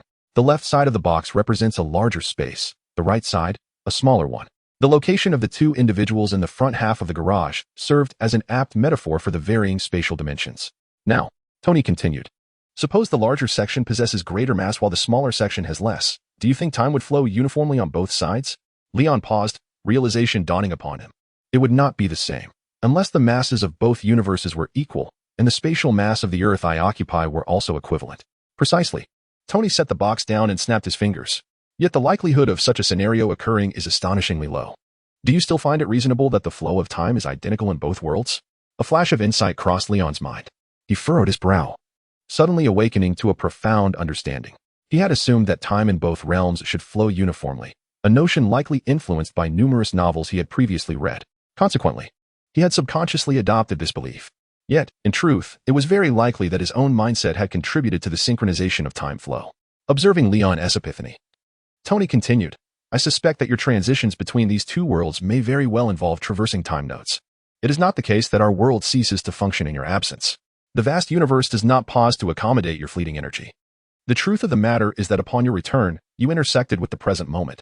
Ultimately, the choice of when to enter, whether at the moment of departure or some time thereafter, should rest solely with you. Furthermore, selecting different temporal entry points may result in varying personal expenditures, necessitating several experiments on your part. Tony once more reveled in the joy of educating his younger brother, proudly patting Leon on the shoulder. You must ponder more. Possessing a sharp mind is insufficient. Diligent thought is essential, my boy, he proclaimed, adopting the demeanor of a seasoned mentor. Were the cultural context altered, he might boast that he has consumed more salt than Leon has traversed roads. Leon, with a hint of resignation, gazed at Tony. All right, you win this time, he sighed. This only served to elevate Tony's spirits further, prompting him to hum a tune with delight.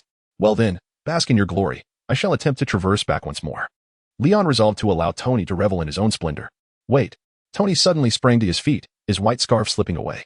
You must take me with you this time. An additional person is of little consequence with just 1% of energy. It's perilous. Do not be so reckless as to contract a virus upon arrival. Leon's gaze swept over, only to discover a triangular light glowing on Tony's chest. You've reattached the reactor? Does this mean the new element has been successfully synthesized? Tony grinned with pride. Indeed, it was synthesized 2 hours after your departure. I have named it potassium. What do you think? Leon's lips twitched slightly.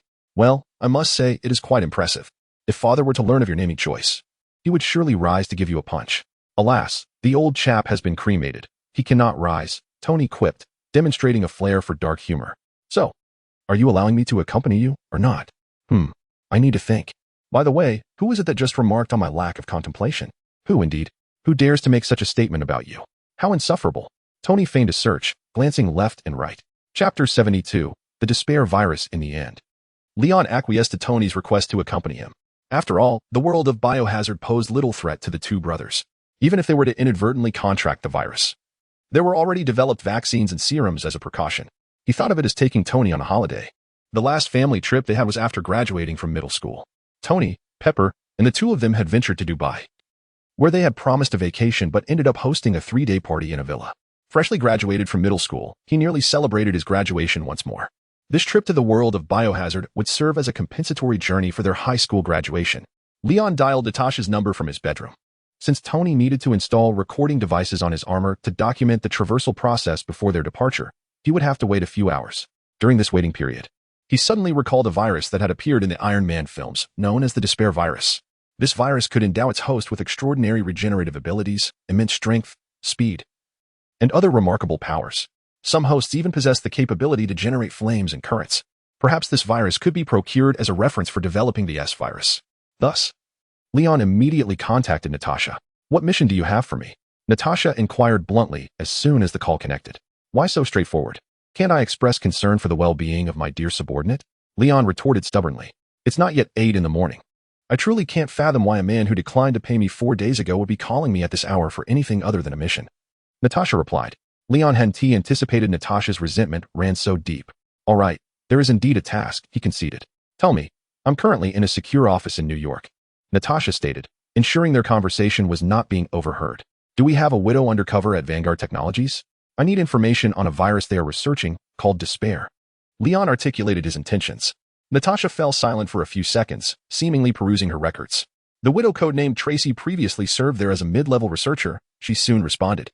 "You can pick up the viral agent in Tennessee 3 hours from now, or I can deliver it to you in Los Angeles by 2 this afternoon."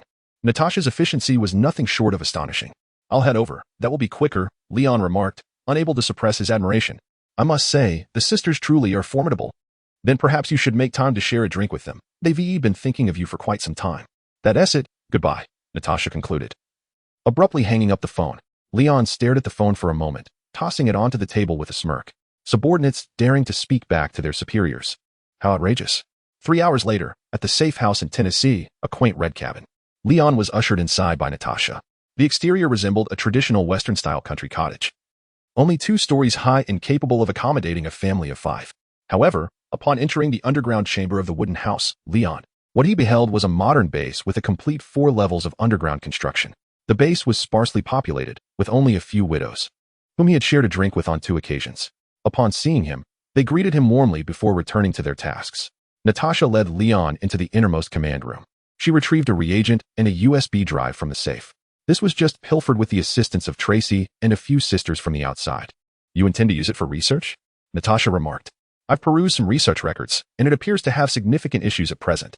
"Thank you for your efforts, Natasha." Leon took the reagent and examined it closely, aware of its flaws.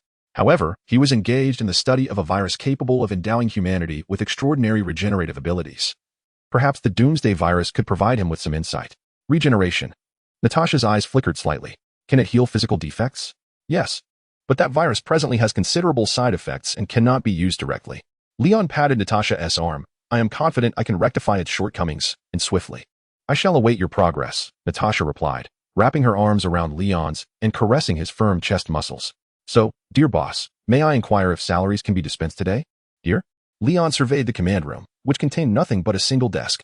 In response, Natasha followed his gaze, sashaying to the desk, crossing her legs. "Right here, right now." An hour and a half later, Leon assisted Natasha in straightening her attire. She had collapsed into the chair and was unable to rise. "My assessment is that those lacking skill should refrain from excessive indulgence." Leon playfully pinched Natasha's cheek, distorting it. She rolled her eyes. "Could you not be so rough?" "That is slander. I have indeed been accommodating your desires," Leon corrected her, adjusting Natasha, who was now in a disheveled state. He turned to leave. "The wages have been distributed. I shall take my leave. Continue the mission to liberate the other widows, and do remember to prioritize safety. Contact me if anything arises." "Leon," Natasha suddenly called out, "are you aware that Pioneer Technology is abducting beggars for human experimentation?" Leon paused momentarily. "Have they begun such activities already? What are you suggesting?" "If you agree, in 2 days, it could become Stark's enterprise," Natasha proposed. Leon raised an eyebrow. "Excellent. I certainly concur. but do ensure your safety. I understand I should contact you if anything arises. Natasha smiled. That's good to know. I shall take my leave. Leon adjusted his trousers, departing without a trace. Naturally, he did not forget to take the Doomsday virus and the USB drive with him. At 1 o'clock in the afternoon, in the basement of Stark Manor. Where have you been? I couldn't locate you at home, and Jarvis couldn't pinpoint your location either. Tony, clad in his suit, stood with his hands on his hips. Heaven knows how thrilled he was about the prospect of traversing the world. He had already modified his suit at the fastest speed of his life. Yet, his troublesome younger brother vanished at a crucial moment. For him, it was akin to searching for a restroom during an urgent bout of diarrhea. I requested Natasha's assistance in procuring a desperate virus, which would aid my research in another realm. Leon gestured towards the metallic box in his possession. What is this desperate virus? Tony inquired with curiosity. It is a biochemical virus developed by an old acquaintance of yours, Killian. Leon succinctly recounted the origins of the virus. It seemed like a promising concept, though the likelihood of achieving stable injections appeared slim. Tony nodded. But who is Killian? Have I ever met him? He urged impatiently, let us not linger on irrelevant individuals. Let us commence our journey through dimensions. Very well, no objections, Leon replied, placing his hand upon Tony's armored shoulder, enveloping him in a biofield. He then closed his eyes, and consciousness once again plunged into the abyss of a searching void.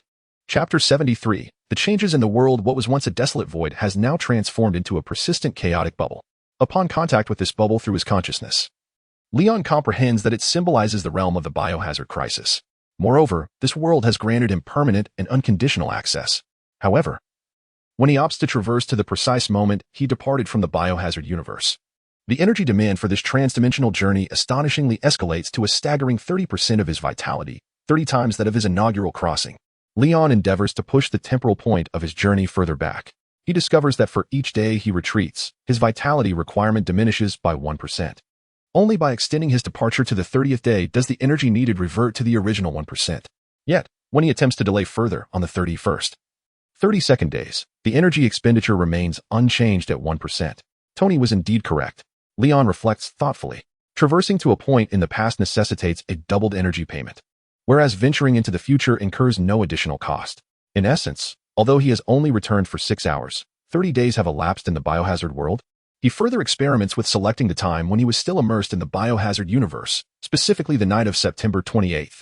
To his dismay, he finds that this period is inaccessible.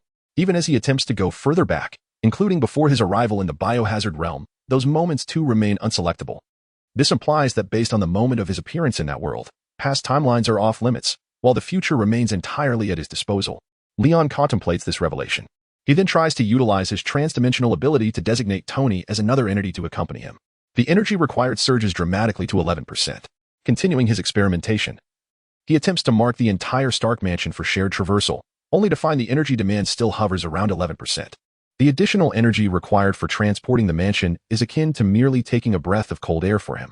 It appears that the energy consumed for carrying living beings is exceedingly substantial, while transporting mere objects incurs little to no cost. Leon begins to grasp the mechanics of his traversal ability and decides to cease further inquiries. He admonishes Tony, prepare yourself. We are about to commence. I've been ready. Hurry. I can hardly wait to try the cheeseburgers of another world. Tony exclaims with palpable excitement. Finally, Leon affirms in his consciousness that they will traverse to the temporal node 30 days after his departure from the biohazard world.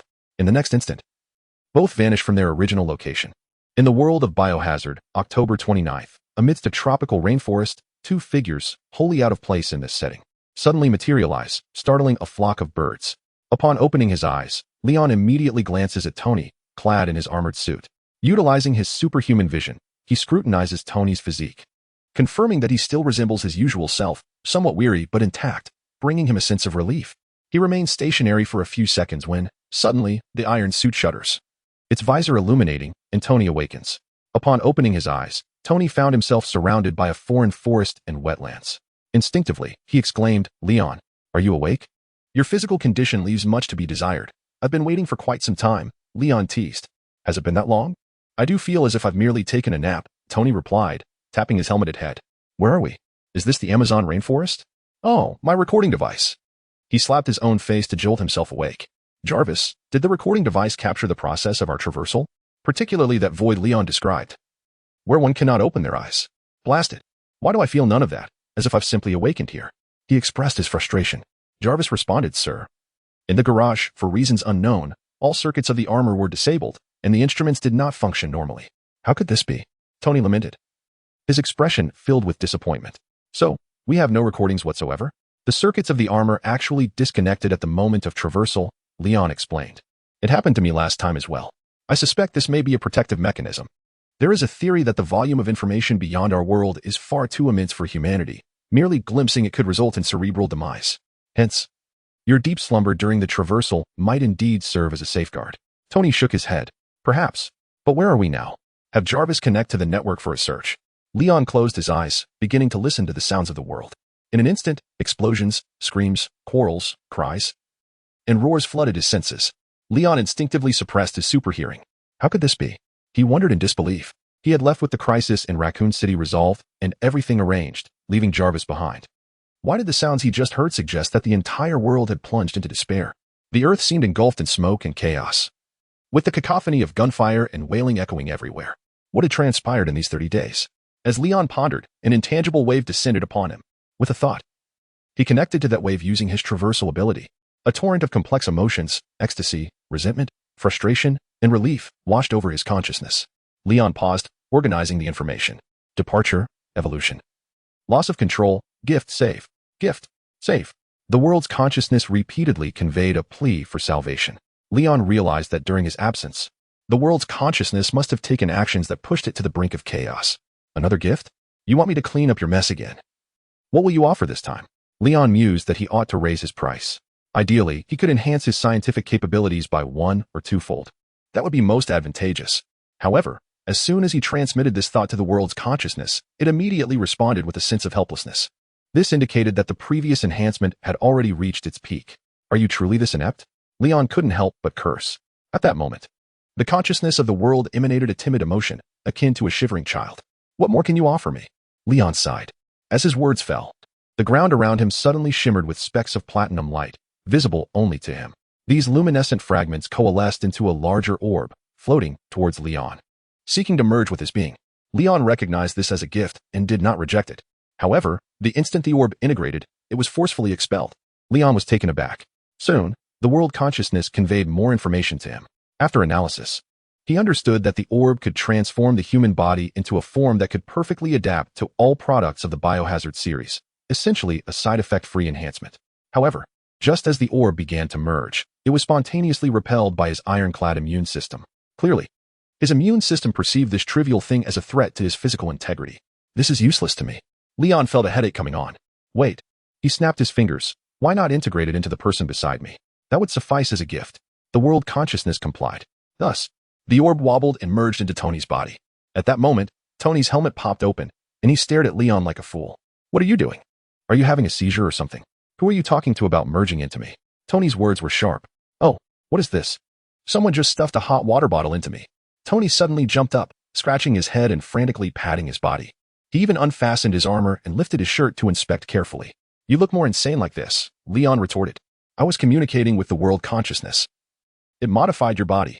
This warm sensation is a modification? Has it turned me into a Kryptonian? Tony paused for a moment. No.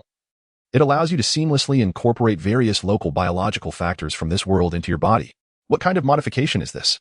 Tony leaned back in disgust. Sounds like it's trying to turn me into a science experiment. A gift from the world consciousness is better than none. Be grateful, Leon shrugged. He then received another emotional transmission from the world consciousness. Help. Evolve. More. Well, it seems there's a follow-up performance reward. Let's assess the situation first. Leon took to the skies, sensing that this world had undergone some unfavorable changes. Tony donned his armor once more and took flight beside him. Suddenly, a different tone emanated from Tony's Mark IV suit. Master Leon, you have finally returned. Jarvis, usually filled with a mechanical tone, seemed infused with excitement this time. Jarvis? Have you connected to the subsystem of the Super Mark I? Leon inquired, what transpired during my absence? Why is the entire world engulfed in conflict? Master Leon, much has occurred since your departure. It is difficult to encapsulate it all in a brief moment, Tony responded. Do not worry, just summarize and highlight the key points. Leon gestured for Tony to return to the ground.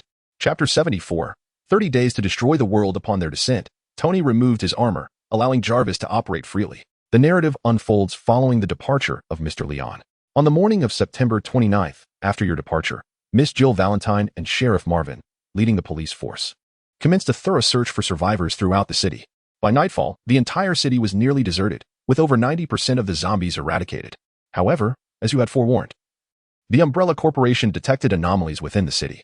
They airdropped 6 tyrants into the area, but fortunately, they were all eliminated by the serum bombs employed by the group. To avert more severe assaults, Sheriff Marvin resolved to lead everyone out of Raccoon City under the cover of night. A convoy of tens of thousands departed with great determination. And even the military, stationed at checkpoints around the city, dared not intervene. The now desolate Raccoon City lost its allure to various factions. After several special forces teams were dispatched to investigate, only to find nothing of interest, the city fell further into obscurity. A day later, with your return still awaited, the remaining individuals temporarily dispersed. Officers Jill and Marvin were abruptly reassigned to the New York Police Department. Miss Sherry and Mr. Bud opted to accompany your newly recruited subordinate, Ada Wong, as they departed. Other survivors were officially relocated, although the compensation they received was rather insufficient. However, once the situation stabilized, Miss Ada Wong, having failed to submit the G-virus, was attacked by the HCF organization. Consequently, she urged me to take Sherry and Bud with her to seek refuge in the countryside of Canada. There, I connected to the internet and publicly exposed all of Umbrella's transgressions. As Jarvis narrated, he projected videos captured by the armor, rich with visuals and text. During this, Tony couldn't help but remark that Leon had made a commendable choice in his romantic pursuits. Upon hearing this, Leon frowned, though there had been some setbacks. It all seemed to be progressing positively. What transpired next? Jarvis responded. The turning point occurred on the morning of October 1st. A biohazard crisis erupted in New York City, rapidly spreading across the globe. However, it was only later, when Miss Ada Wong infiltrated the Umbrella Corporation and connected me to their intranet, that we uncovered the true cause. The crisis that engulfed the world appeared to originate in New York, yet its roots lay in Raccoon City.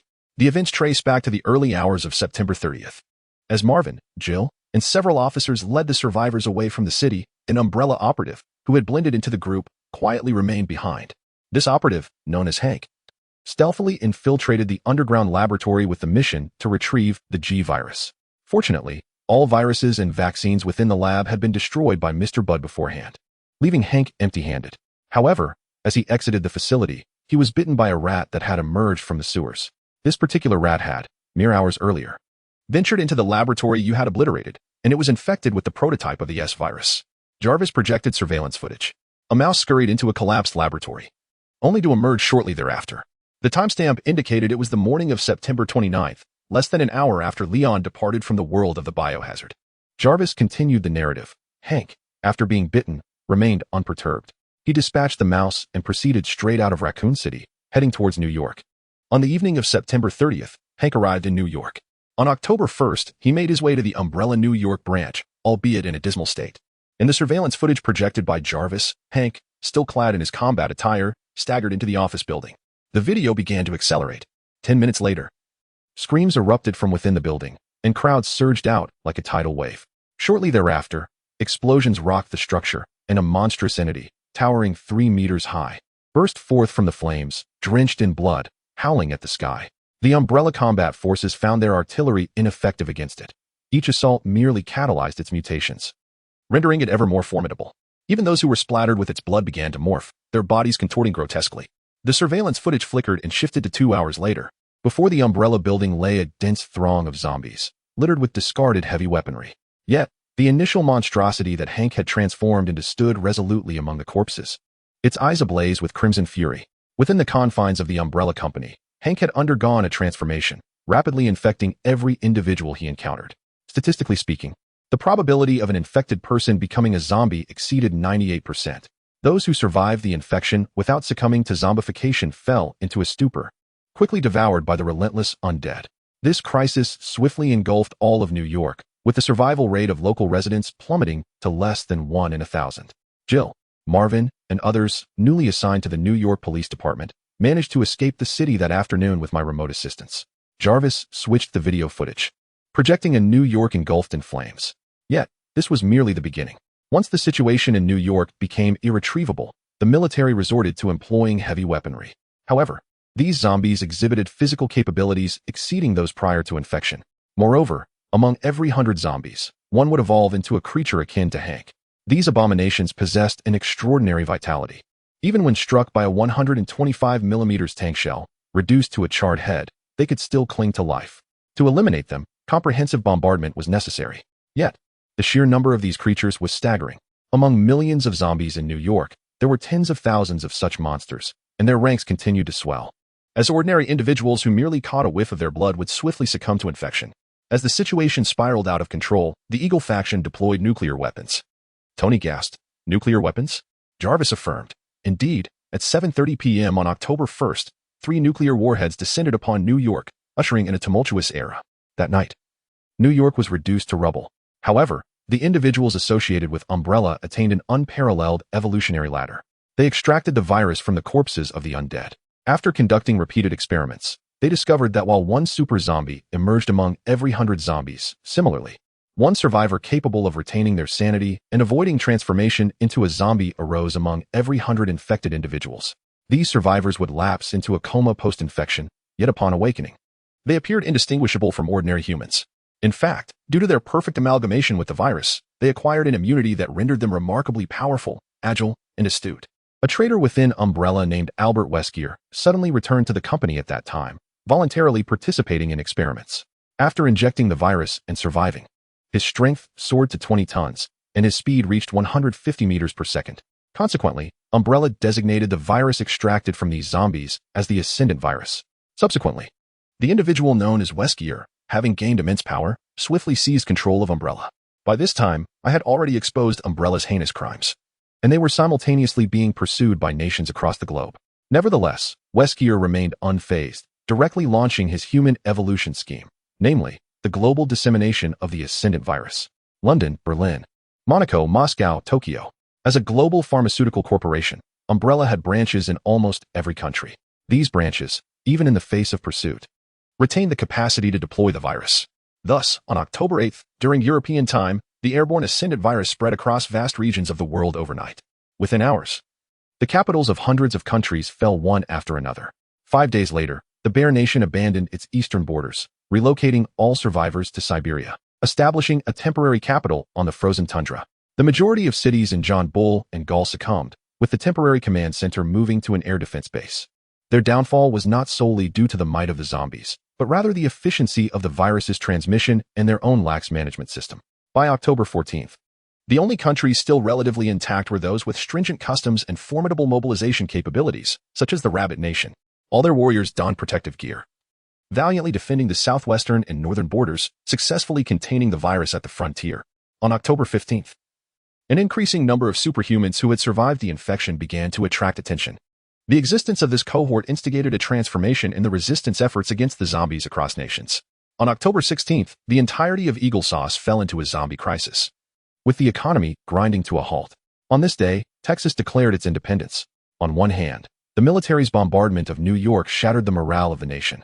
On the other, a cadre of superhumans ascended to prominence, seizing power amid the chaos and rhetoric, thus establishing a new official regime. On October 17th, 16 states, including Florida and Louisiana, announced their independence. It was also on this day that Jill, Marvin, and others, having traversed various states, found themselves trapped in a small town in Missouri. Upon receiving the distress signal, I hastened to provide assistance and eradicated the zombies surrounding the town. On October 18th, Jill and her companions returned to Raccoon City in Colorado with my aid. At the behest of Ada Wong, I journeyed to Canada to escort Brad and others back to Raccoon City. The reunion of all was complete. On October 19th, Ada Wong disclosed the information she had gathered. It became known to everyone that the T-virus was, in fact, a prototype of the S-virus developed by young Leon. That day, Jill proactively requested the original virus serum from me and subsequently injected herself in the wilderness. She survived, and due to the nature of the serum, she transformed into a being even more formidable than the average superhuman, boasting a strength exceeding 30 tons and a speed surpassing 200 meters per second. On October 23rd, under Jill's leadership, Colorado declared its independence, with Raccoon City as its capital. By this date, the majority of southern states of the Eagle Nation had already gained independence, leaving only 7 northern states still loyal to the old regime. On October 27th, a faction known as the Family seized control of the remnants of the Eagle Nation's old government. They launched nuclear strikes on the fallen cities of Moscow and London, justifying it as a means to eliminate zombies and save humanity.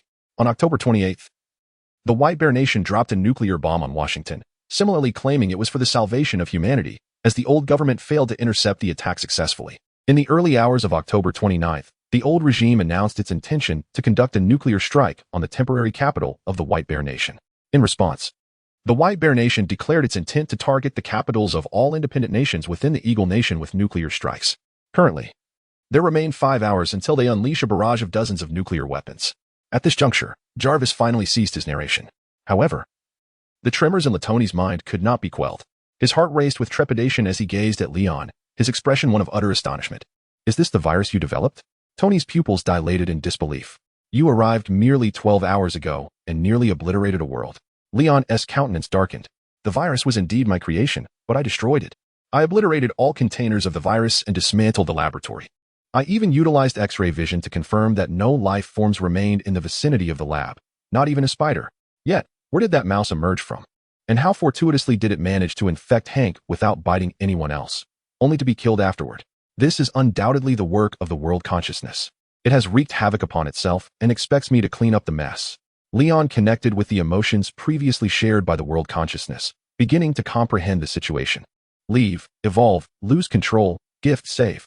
Gift, save. Leave referred to his own departure. Evolve indicated the world consciousness's intent to propel evolution.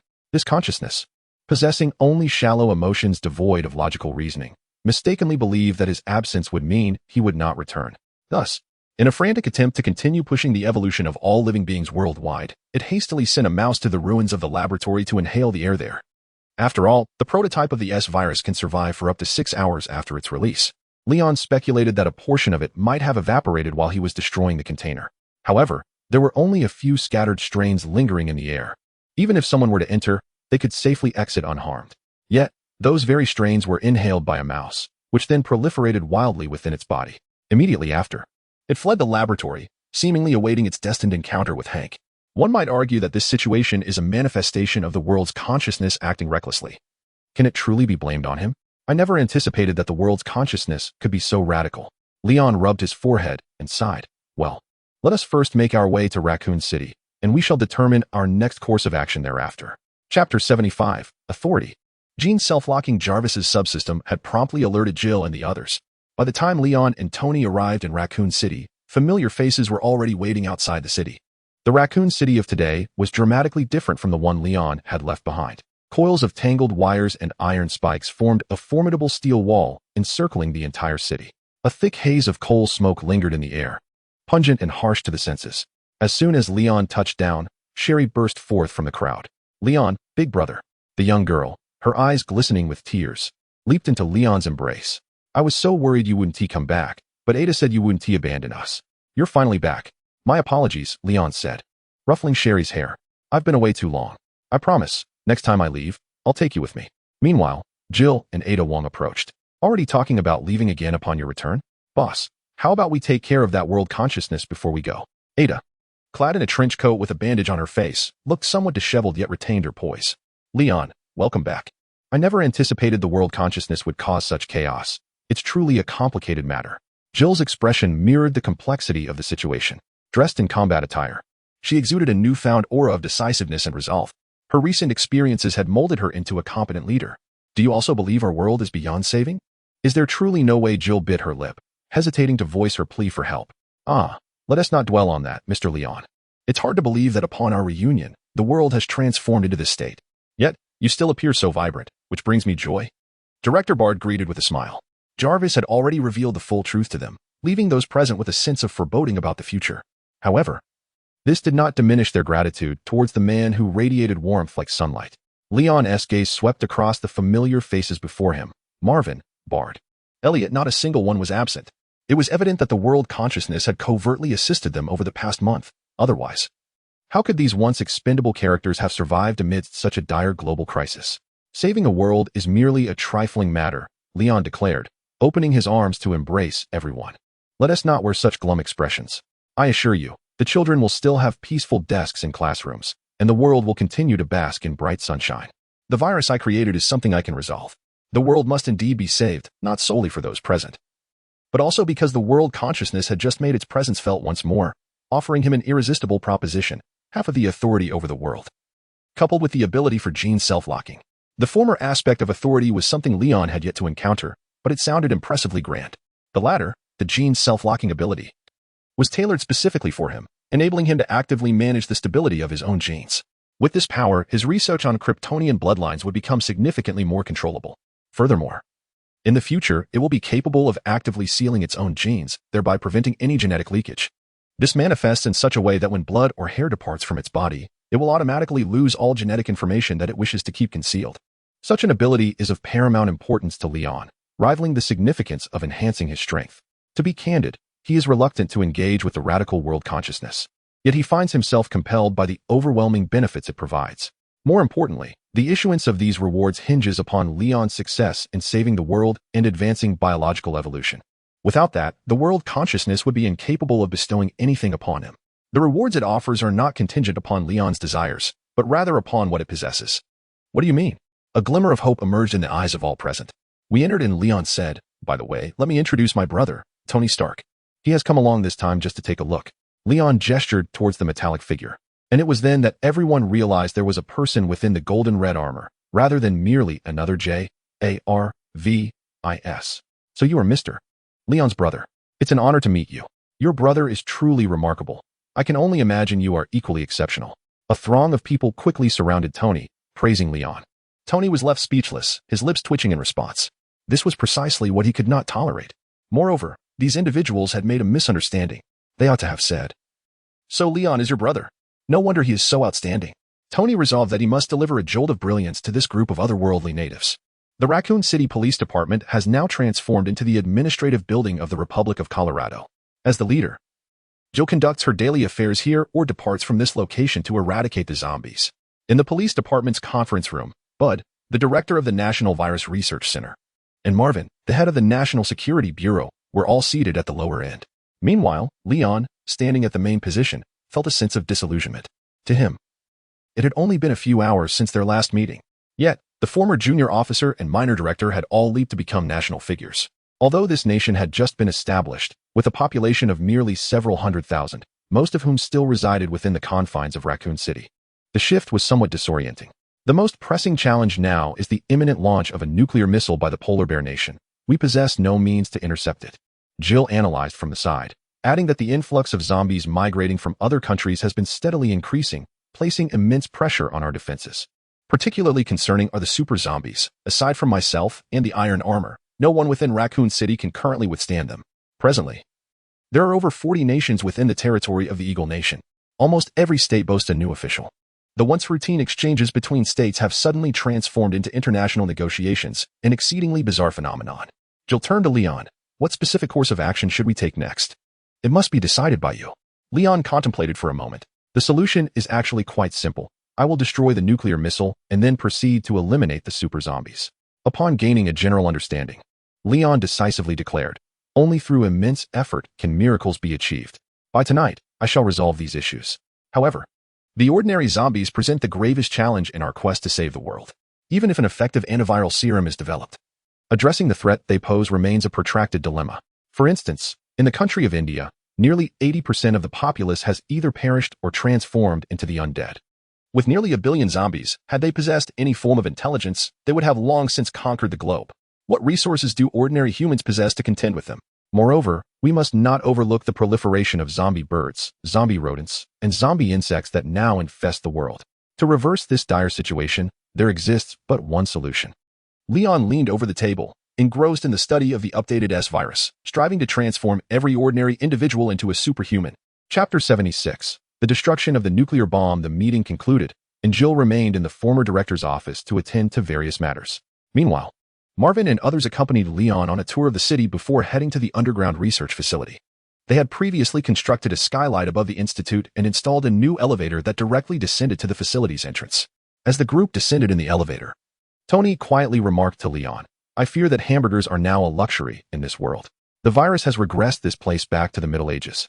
The streets are filled with sleeping individuals, and the stench of excrement pervades the air.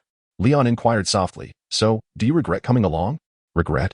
Tony replied with a mock expression of disbelief. What does that even mean? Sorry, I'm unfamiliar with that term. His large eyes conveyed earnestness. Now that I am here, I must contribute something to this world, as if to atone for your sins. Don't be absurd. Can you really blame me for this? I had no idea the world's consciousness would engage in such thrilling antics, Leon countered. That was indeed a jest, but I genuinely need to do something. Have you forgotten? I am Iron Man, Tony emphasized. All right, Iron Man, what do you intend to do? Conduct research on new armor here? Investigate your S-virus prototype? Leon teased. You are joking again. Your expertise lies in energy, materials, and mechanics. Am I one to joke around? Let me pose a few biochemical questions to you. Leon presented several inquiries pertaining to cutting-edge biochemistry, and to his astonishment, Tony answered each one with ease. You actually answered all of them? When did you secretly earn a PhD in biology? How am I unaware of this? Leon exclaimed in surprise. Tony shrugged. I studied for a few days after you mentioned researching Kryptonian genes. Only a few days? You truly are a genius. Do you think you're the only one who learns quickly? Tony nonchalantly waved his hand. Learning speed is merely the foundation of genius, kid. Leon suddenly realized that Tony's learning pace was not significantly slower than his own, despite possessing a super-intelligent brain. Indeed, he lived up to Thanos' description of a person cursed by knowledge. Upon reaching the research facility, Tony eagerly pulled Leon into the laboratory. He adapted swiftly to the research on the S-virus, often grasping concepts before Leon had completed his explanations. For the first time, Leon experienced the exhilarating sensation of someone else's comprehension matching that of his own superintelligence. As they discussed and experimented, the spark of inspiration from one would invariably ignite the other's creativity, their ideas intertwining like a dance, spiraling upward in a harmonious ascent. Nearby, Director Bud and his assistants could only stare in bewilderment, unable to fathom the existence of such extraordinary individuals, let alone two of them appearing simultaneously. Half an hour later, a vial of orange reagent was produced. The prototype vaccine for the S-virus is capable of generating antibodies that hinder viral infection and operates effectively through the air. However, it also diminishes the enhancement effect of the S-virus prototype. Tony stroked his chin. This will suffice for now. You, take this and conduct experiments on the lab mice. Meanwhile, Leon held a vial of golden serum. The S1 virus has been successfully modified, with the probability of mutation upon infection reduced to 70. While the enhancement effect remains unchanged, yet they are still far from their ultimate goal. He retrieved a suitcase he had brought along, opening it to extract the despair virus and a USB drive. Tony, try to see if you can merge the despair virus with the S1 virus. Leon removed his white lab coat, realizing that further modifications to the virus would require additional references. I'll go find some, and while I'm at it, I'll destroy a few nuclear warheads. You'd better hasten, for I fear that in just a few hours, this table may host even a perfected version of the S-virus, Tony remarked, his gaze unwavering on the golden virus solution. After conducting an research, he clearly recognized that this particular virus could indeed be deemed a ladder of biological evolution. Witnessing such a creation, Tony felt his journey was already worthwhile. Moreover, he believed that it wouldn't be long before he could manufacture a truly perfect virus. At that time, perhaps the brothers could indeed catalyze the evolution of an entire world, which filled him with exhilaration. Let us hope so. I can hardly wait for you to produce the final version of the S-virus. Leon was unconcerned about Tony's infection risk. With his unique constitution, the possibility of Tony turning into a zombie was non-existent. Even the most infectious viruses in the world of biohazard could now only render him stronger. Once Leon exited the underground laboratory, he soared skyward. Accelerating through the air, he broke through the atmospheric escape layer within 5 seconds, floating in the cosmos. In the void, his sleeves billowed silently, and his supervision encompassed the globe, locking onto each super zombie on the surface. The judgment has arrived. Like a divine punishment, 2 beams of scorching rays descended from outer space to the Earth. For the Earth of this era, it was akin to the most lethal space-based weapon from a science fiction film. The super zombies aimlessly wandering on the ground were suddenly engulfed by the intense heat descending from above. Their countless trillions of cells cried out in agony. Reduced to their most primitive molecular form in an instant, the towering red beams plowed through the ground, as if a deity were stirring the mortal realm with chopsticks. Wherever they passed, the world crumbled, and oceans vaporized. In the territory of India, millions of super zombies roared towards the heavens, as if challenging divine retribution, only to be reduced to ashes in the blink of an eye within the light beams. The entire world began to focus on these pillars of divine wrath, watching as they swept across the Pacific Ocean to the Indian Ocean, pushing through South Asia all the way to Africa, even carving deeper ravines beside the East African Rift. Wherever they traversed, the seas parted, as if Moses had raised his staff to part the waters at God's command.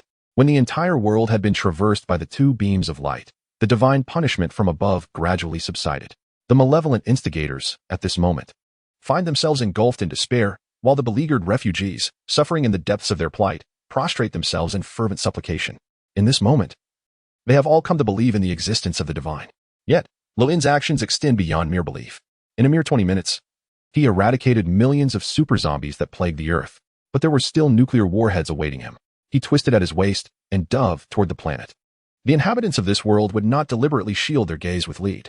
With a sweeping glance, Loin discerned every nuclear arsenal's location across the globe. He traversed mountains and penetrated seas, and even the fortified bases capable of withstanding a nuclear explosion could not endure long before him. Within minutes, Loin enveloped tens of thousands of nuclear warheads, sourced from the eagle and the polar bear, in a biological force field, propelling them into the cosmos. Only when he had distanced them hundreds of thousands of kilometers from the atmospheric dissipation layer did he unleash a thermal ray to obliterate them. The high temperature and pressure induced a fusion reaction, resulting in a magnificent explosion of flames in the universe, as intangible penetrating radiation and electromagnetic pulses spread outward in waves. Countless satellites bore witness to this spectacle. Loin, with his back turned to the earth, appeared amidst the flames, his silhouette swaying like a deity surveying creation, capable of grasping all that exists. When he turned back, he did not conceal his visage with the biological force field. Half of his face was illuminated by the firelight, while the other half basked in sunlight. Screens across the globe recorded Loin's countenance at that moment. This visage, etched with the precision of a chisel, would be indelibly engraved in the minds of countless viewers. Chapter 77. Gathering Experimental Materials, Revelry, in Raccoon City. Ada Wong, Jill, and others gazed at the screen displaying Leon's figure. Had he truly obliterated all the nuclear warheads of both the eagles and bears? Even the composed Ada felt a slight surge of heat in her mind. Jill stared intently at the screen, a bittersweet smile gracing her lips. I believed that after becoming a superhuman, I had bridged the gap between us, yet I never anticipated his strength to be so formidable. Leon, brother, you are incredible, Sherry exclaimed, raising her hand in jubilation. He has saved us once more. Marvin exchanged glances with a subordinate, shrugging. You see, this is why we refer to you as Kennedy, rather than Leon. Leon. S. Kennedy shook his head in exasperation. Perhaps I ought to adopt a moniker, otherwise. Sharing the same name as this esteemed gentleman is undeniably daunting. Within the research facility, those who beheld the nuclear explosion erupted in cheers. Tony, however, cast a fleeting glance before resuming his studies. No one understood Leon's prowess better than he did. Next, it was time for the plague of parasites and E. coli. Leon dove once more into the earth, his figure vanishing from the view of all satellites. He bore no concealment, plummeting like a meteor. Flames igniting around him due to his rapid descent, crashing heavily into a village in Spain's Wolfang Valley. Boom. A colossal shockwave radiated outward, scattering dozens of houses within the village like mere feathers. The earth cracked spiderweb-like, rapidly collapsing. In the aftermath, Leon emerged from the 10-meter-deep crater created by his impact, soaring towards the castle nestled deep within the village. This castle, a relic from the Middle Ages, exuded a classical and grandiose aura. Leon could not resist pausing to admire it for a few minutes. Then, with a swift kick at the castle's exterior, the entire structure crumbled in a cacophony of destruction. The inhabitants emerged from the ruins, wide-eyed and aghast, yet miraculously unharmed due to Leon's control. Who is Sadler? Leon inquired, his gaze fixed on a hooded figure wielding a staff at the back of the crowd. Oswald Sadler, the leader of the Illuminati, seeks to exploit the plague of parasites to dominate the world. All eyes in the castle ruins turned towards Sadler, whose face was shrouded in shadow, seemingly concocting some nefarious plot. Thud. Suddenly, he knelt before Leon. My lord, I am Sadler. Leon stepped through the debris to stand before Sadler. Surrender the control-type plague of parasites. Be but the control type. It's currently unavailable, my lord. Might you grant me a moment? Sadler's body trembled slightly. Not available. Surely, there must be some at hand? Leon crushed Sadler's skull beneath his foot, searing his body with a heat ray. Moments later, a parasite crawled forth. I despise deceit. He collected the parasite and surveyed the area. Destroy all parasites within 3 days, or you shall be the ones to face annihilation. Dust swirled as Leon vanished silently, a stark contrast to his earlier grand entrance. After a brief moment of silence at the scene, the sounds of kneeling echoed. Minutes later, Leon suddenly appeared in a Romanian village. His speed, almost beyond comprehension, combined with a biofield, rendered his movements akin to teleportation. Just as in his previous location, the periphery was a village, while the interior was dotted with majestic castles. Leon hovered above the center of the castle, surveying his surroundings until he pinpointed the location of the fungal master's lair, diving headlong into it. The solid mountainside was effortlessly pierced as if it were mere tofu. Before Leon stood a colossal conglomerate of mold, residing within the cave. This was the fungal master. Its exterior resembled that of an infant, a hue nearly pink, undulating as if it were breathing. Leon could even hear the vibrant rhythm of life pulsating within it, as billions of mycelium transported nutrients to sustain it. This was the third evolutionary key from the Biohazard series, the mold. Leon produced a syringe, plunging it into the fungal master and extracting a full vial of mycelium. After securing the test tube, he unleashed a searing gaze, incinerating the massive fungal entity within mere breaths. Ah, who? Who has destroyed the master? As the ashes of the fungal master dispersed, a piercing wail erupted from outside the cavern. The reaction was as swift as yanking the internet cord from an addicted girl. As one connection severed, another began a cacophony of despair. Unfazed, Leon smashed through the cave's ceiling with a powerful fist, soaring into the air to continue his obliteration of the mycelium. How dare you? Stop this at once. The woman who had previously cried out approached rapidly. It was Miranda, the earliest infected by the mold and the sovereign of this territory. Behind her trailed a dark throng of individuals. Some appeared human, while others did not. This was a congregation of those infected by the E-mold. Leon's objective was to eradicate the mold, and their arrival was fortuitous for him. Given the trajectory of the biohazard narrative, it was conceivable that the mold could evolve into a global catastrophe. Having arrived, Leon resolved to eliminate this impending threat. Regarding it as an opportunity to fulfill the world's call for salvation, he ascended to a greater height, expelling an icy breath with all his might. Moments later, the entire village transformed into an immense block of solid ice. Even the surrounding lakes were not spared. Each facet of the colossal ice structure gleamed with crystalline clarity. Leon could even discern Miranda's expression, frozen in a moment of ferocity, within the ice. I recall that this individual has lived for over a century. The mold indeed possesses unique qualities. He flew to the edge of the ice block, exerting force to lift the massive ice formation, exceeding 3 kilometers in radius and over 200 meters in height, and then ascended into space. Soon, satellites from various nations once again captured Leon's silhouette. Though this time, the viewers were utterly perplexed.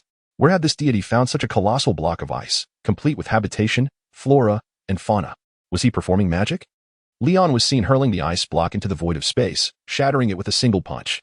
In an instant, countless ice crystals, each no larger than 1 millimeter in diameter, scattered like silver fireworks blooming in the deep of night. Those before their screens could not help but exclaim at the beauty of this cosmic spectacle. Yet, when they turned their attention back to the mysterious figure, he had once again vanished. Meanwhile, upon returning to the precinct, Leon was met with a warm welcome from everyone. Jill led the chorus of gratitude, her eyes glistening with tears as she saluted and then embraced him. The hall was soon filled with applause, cheers, and even the sounds of joyous sobbing. A tide of emotions surged forth, reminiscent of waves rising and falling. Fireworks erupted around Leon, colorful confetti cascading like a waterfall. Champagne flowed as Kennedy, thumb pressed against the bottle's neck, vigorously shook it and jubilantly sprayed the sparkling wine. They all understood what had just transpired and recognized that their savior had come to their aid. They had witnessed, firsthand, this man annihilate super zombies with heat rays and detonate a nuclear bomb. Indeed, today marked the happiest day they had experienced in the past month. Everyone crowded around Leon. Boys and girls alike pressed kisses to his cheeks, reveling in their triumph over the others. They all saw hope where once there was despair. The seemingly insurmountable super zombies and the enigmatic nuclear bomb had been resolved in less than half an hour by Leon. It was as if the apocalypse, in the presence of this man, was merely a noisy game of make-believe. Here, the name Leon had irrevocably become synonymous with the future. The men hoisted Leon into the air, their faces radiating joy as if they were tossing their beloveds at a wedding. The women pushed him onto the podium, eager for him to share a few words. Even a single sentence from him would ensure they dreamed of this handsome savior that night.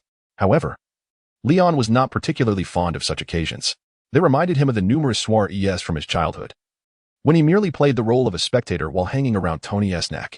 These were hardly cherished memories. Yet, the hopeful gazes of the crowd compelled him to speak. Clearing his throat, he surveyed the suddenly silent hall, contemplated for a moment, and began to sing the Chinese version of the international anthem. His voice, though not booming, resonated throughout the precinct. Gradually, others joined in, harmonizing with him in English and Russian. As the song concluded, some erupted in cheers while others wept profusely. Yet, they shared a singular desire to rush to the podium and embrace Leon once more. This moment of revelry persisted well into the night.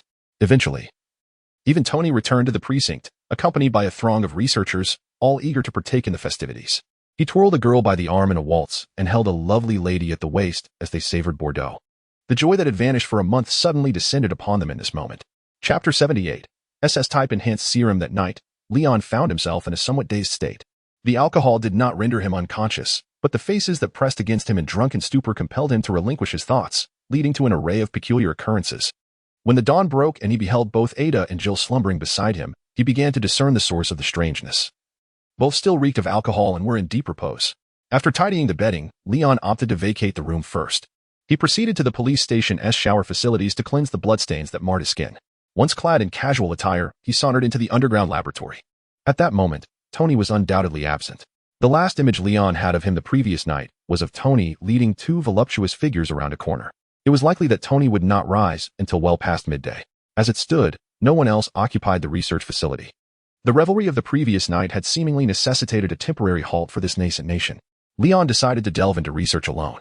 He commanded Jarvis to access Tony's research logs from the previous day, initially intending to build upon Tony's findings. To his astonishment, he discovered that Tony had managed to reduce the mutation rate of the S virus to an astonishing 5%.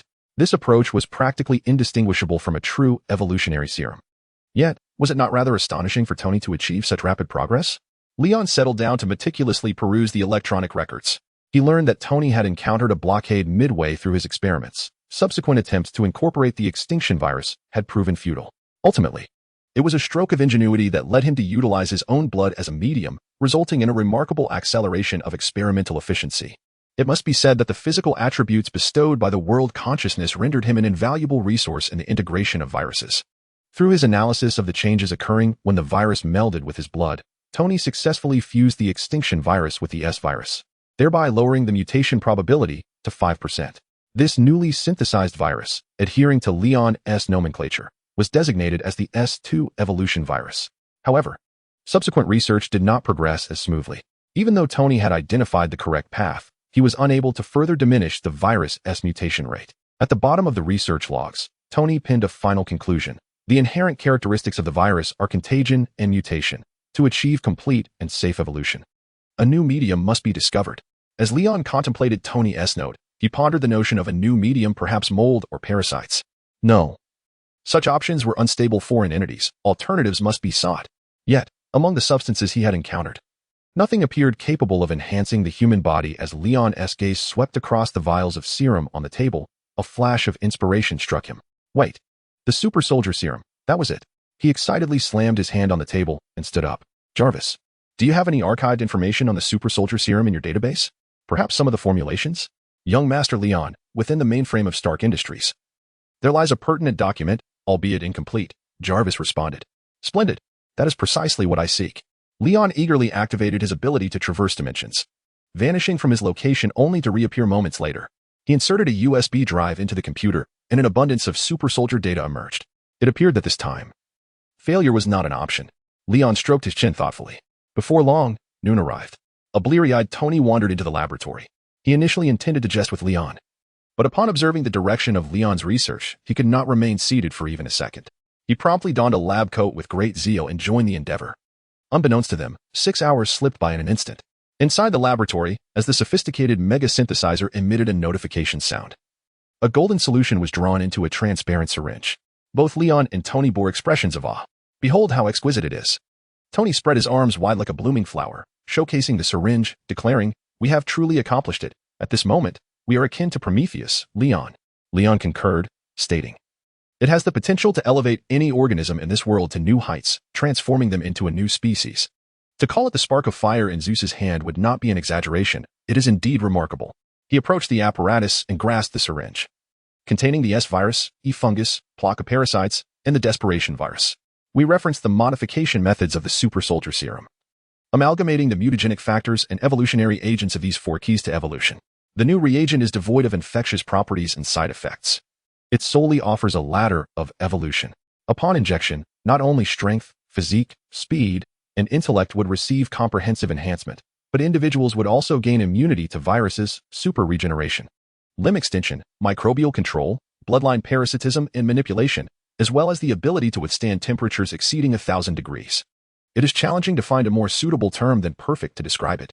Hence, how should we name this serum? What do you think of SS-type enhancement serum? After all, it is derived from the S virus. Leon articulated his proposal after meticulously outlining the characteristics of the new serum. Tony deemed the name neither good nor bad, sensing a lack of originality. Given its remarkable capabilities, how about naming it Super Soldier Extra Large Serum? We have indeed surpassed that old codger Howard. Not quite. I should not have expected much from your naming prowess. It is settled then. We shall call it SS-type enhancement serum. Leon found Tony's suggestion utterly lacking. Your suggestion is hardly better, reeking of a cheap industrial production style, Tony immediately retorted. However, I shall defer to your preference, seeing as it is your serum. Furthermore, do not tell me you genuinely intend to disseminate this serum across every corner of the earth. Tony furrowed his brow, declaring that would undoubtedly incite greater crises. More conflicts and contradictions, you must be aware of that. Certainly, it is out of the question. Leon produced 2 syringes. Do you not recall our previous research findings? He placed 3 vials on the table and elaborated on each. Behold these. This one is the SS1 type enhanced serum, which solely integrates the characteristics of the S virus. To the right is the SS2 type, which incorporates traits of the despair virus based on the SS1 foundation. Lastly, we have just synthesized the flawless SS3 type. I have long envisioned the global dissemination of the SS1 type, while the SS2 type is reserved for those deemed trustworthy, and the SS3 type is designated solely for you. Leon patted Tony on the shoulder, remarking, after all, the first 2 serums can be synthesized directly, but the SS3 type requires your blood as a crucial ingredient. This serum is destined to be uniquely yours.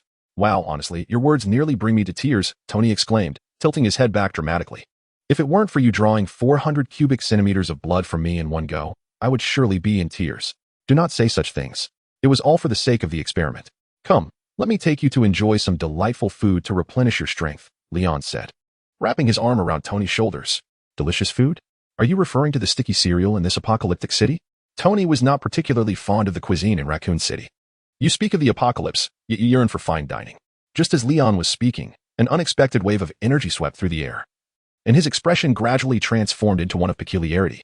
Chapter 79, The Proliferation of Wings. What transpired? It felt as though one had encountered a specter.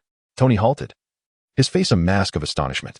He recalled Leon's demeanor in the woods the previous day. Ah, I see.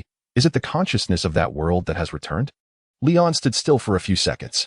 Upon regaining his composure, he nodded with an unusual expression. Its message is quite intricate, but it essentially conveys that the SS reagent is inadequate.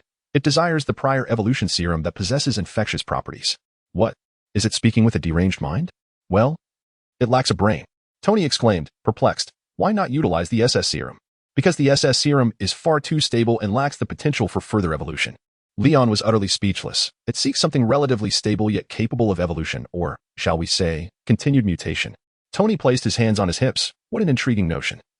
It wishes to evolve perpetually? It sounds akin to the convoluted advice Obadiah once offered me. Did he provide you with similarly complex suggestions? Something akin to colorfully vibrant black? Quite so, which is why I typically disregarded him and followed my own thoughts. Aha, the mystery is solved. No wonder it seeks to eliminate you. Perhaps, but I cannot possibly create a rifle that can both heat and cool while also providing navigation as he suggested. Such peculiar ideas. It seems that all clients around the world are quite strange. Leon returned to the laboratory table, fortunately, with the experience of developing the SS serum. Creating a new strain of the S virus is now exceedingly straightforward. He harbored no thoughts of refusing the consciousness of the world S demands. After all, should any issues arise in the future, would not the world consciousness seek him once more? If it were to approach him again, it would be unreasonable not to grant him additional authority. At that point, who could truly claim to be the consciousness of the world remained uncertain. Leon mused that if he were to master the biochemical domain in the future, extracting the world S consciousness to keep Jarvis company would not be such a bad idea. 5 minutes later, the final form of the S virus, with an infection mutation rate of merely 1 in 1,000, was successfully birthed. Its effects were virtually indistinguishable from the original prototype, perfectly aligning with the requirements for the evolution of global biology. Upon the synthesis of the new virus, the consciousness of the world was indeed quite pleased. It conveyed a sense of elation, urging Leon to expedite the dissemination of this virus, akin to a jubilant country dog wagging its tail. All right, let me accompany Tony for a meal, and then I shall find someone to test the virus. Leon assured repeatedly, then shrugged at Tony as they made their way to the Research Institute's elevator. The revelry of the previous day had evidently caused most individuals to neglect their duties. The institute remained deserted until Leon and Tony departed. Only a few scattered officers were present at the police station. On their way, Leon remarked that such a lax official institution would likely struggle to effectively govern a nation. It was not until he encountered Jill that he learned it was she, the president, who had deliberately granted everyone a day off. The reason being that Leon had saved the world yesterday. Thus today was deemed a new Thanksgiving by all. Thus, Leon had no choice but to alter his perspective, marveling at the efficiency of this new official. However, upon encountering Jill, the stunning beauty was, in fact, not in the best of spirits. In the office of the former police chief, Leon inquired, Jill, what seems to be troubling you? He noticed her displeased countenance. Tony, sensing the impending trouble, had already vacated the premises, taking with him the 2 voluptuous companions from the previous night, their destination unknown. It should be me asking you, what's wrong? Jill retorted, hands on her hips. You engaged in such outrageous behavior, leaving both me and Ada behind while you vanished for an entire day. I thought you had fled in fear of consequences. Fleeing in fear is a term reserved for criminals and should not be used lightly. Leon corrected her. Last night. It was clearly you two who indulged in excessive drinking, bickering, and ultimately decided to unite. You cannot place the blame on me. In truth, it wasn't excessive drinking. You were merely tipsy, using alcohol as an excuse to misbehave, he added, further illuminating the situation. Jill's face flushed, and she turned her cheek away. Even so, you should not have abandoned us. I did not abandon you. I made sure to tuck in the covers before I left, Leon replied, filling a paper cup with water. I was engaged in experiments with Tony at the research facility. You both neglected to inform me that today was a holiday. I found it peculiar that there seemed to be so few people around. He drained the cup in one go, and then glanced toward the door. By the way, Ada, why have you been lingering behind the door? The door creaked open. I was merely waiting for you to invite me in, Ada said as she entered, her steps slightly unsteady. Her constitution was far from Jill's. She required time to recover from her injuries. After all, I didn't wish to intrude upon the private conversation between my boss and my rival, Ada remarked. Upon hearing the term rival, Jill narrowed her eyes. Should you pretend not to hear and turn to leave? Oh, is that so? I had thought that Miss President and I were on the same side, Ada replied, leaning closer to Leon to take an assent. After all, compared to us fledgling novices, the skills of a certain someone are quite remarkable. Jill paused, her gaze shifting toward Leon, contemplating Ada's words. It was no wonder she felt so. Could it be that you possess other? Cough, cough. Leon interrupted. Can we cease this bickering? One is a president, and the other is the director of intelligence. During such a critical moment, how can we afford to squabble? How can this nation function? Both women fell silent, realizing he was adept at diverting attention. Leon then spread his arms wide, stating, therefore, as colleagues, I believe we need to engage in a heartfelt discussion. Is there any issue that cannot be resolved through communication? If so, it must be due to a lack of dialogue. What communication? You interrupted me before I could finish my previous statement. MMM. Ah, truly impatient. You could at least wait for me. Ada shook her head and followed suit. Another day dawned, and Leon awoke in his familiar bed.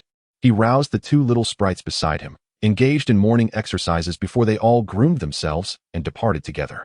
In the police station's lobby, in stark contrast to the desolate scene of yesterday, today the place is bustling with the comings and goings of public officials. Tony is seated at a table, dining, his eyes shadowed by dark circles and his complexion pallid, resembling someone suffering from exhaustion. Leon approaches, seizing a piece of baguette and stuffing it into his mouth.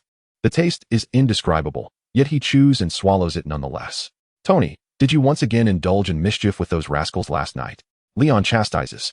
Look at yourself. Immersed in those vices all day long. Do you still bear the semblance of a scientist? Taking the moral high ground, Leon continues, if you persist in this manner, how can you justify your actions towards Pepper? Tony raises an eyebrow. Did I not pay her this month? I even gifted her strawberries a few days ago. Come on. She isn't even my girlfriend yet. How could I possibly wrong her? Pepper is allergic to strawberries. Tony, Leon interjects, his expression turning serious. Tony nods while munching on the baguette, accompanied by milk. Indeed, and as a result, she gave me a thorough scolding upon receiving the gift. You deserved it, Leon remarks, unable to resist taking another bite of the baguette, despite its unpalatable taste. And what about you?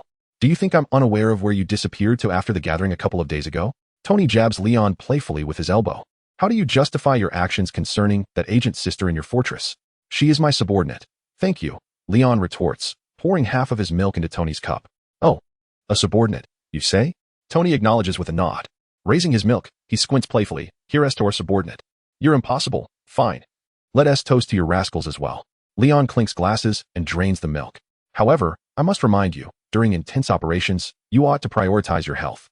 Leon pats Tony on the arm and stands up. We are not quite the same. Had I not had blood drawn yesterday, I would be perfectly well. Tony attempts to defend himself. So that means we are different. If I had my blood drawn, I would still be full of vigor. Hey, health is paramount. Tony scoffs, watching Leon's retreating figure. After a few moments of silence, he bites into the baguette, suddenly rising to head towards the laboratory. No. I must hasten to complete the live experiment and administer the serum. This is a different world, and I cannot allow this fellow to act with impunity. Chapter 80.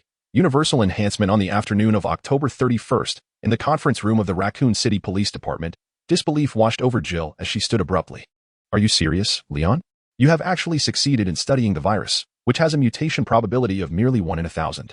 Her astonishment was echoed by everyone else in the room, all of them rising in unison.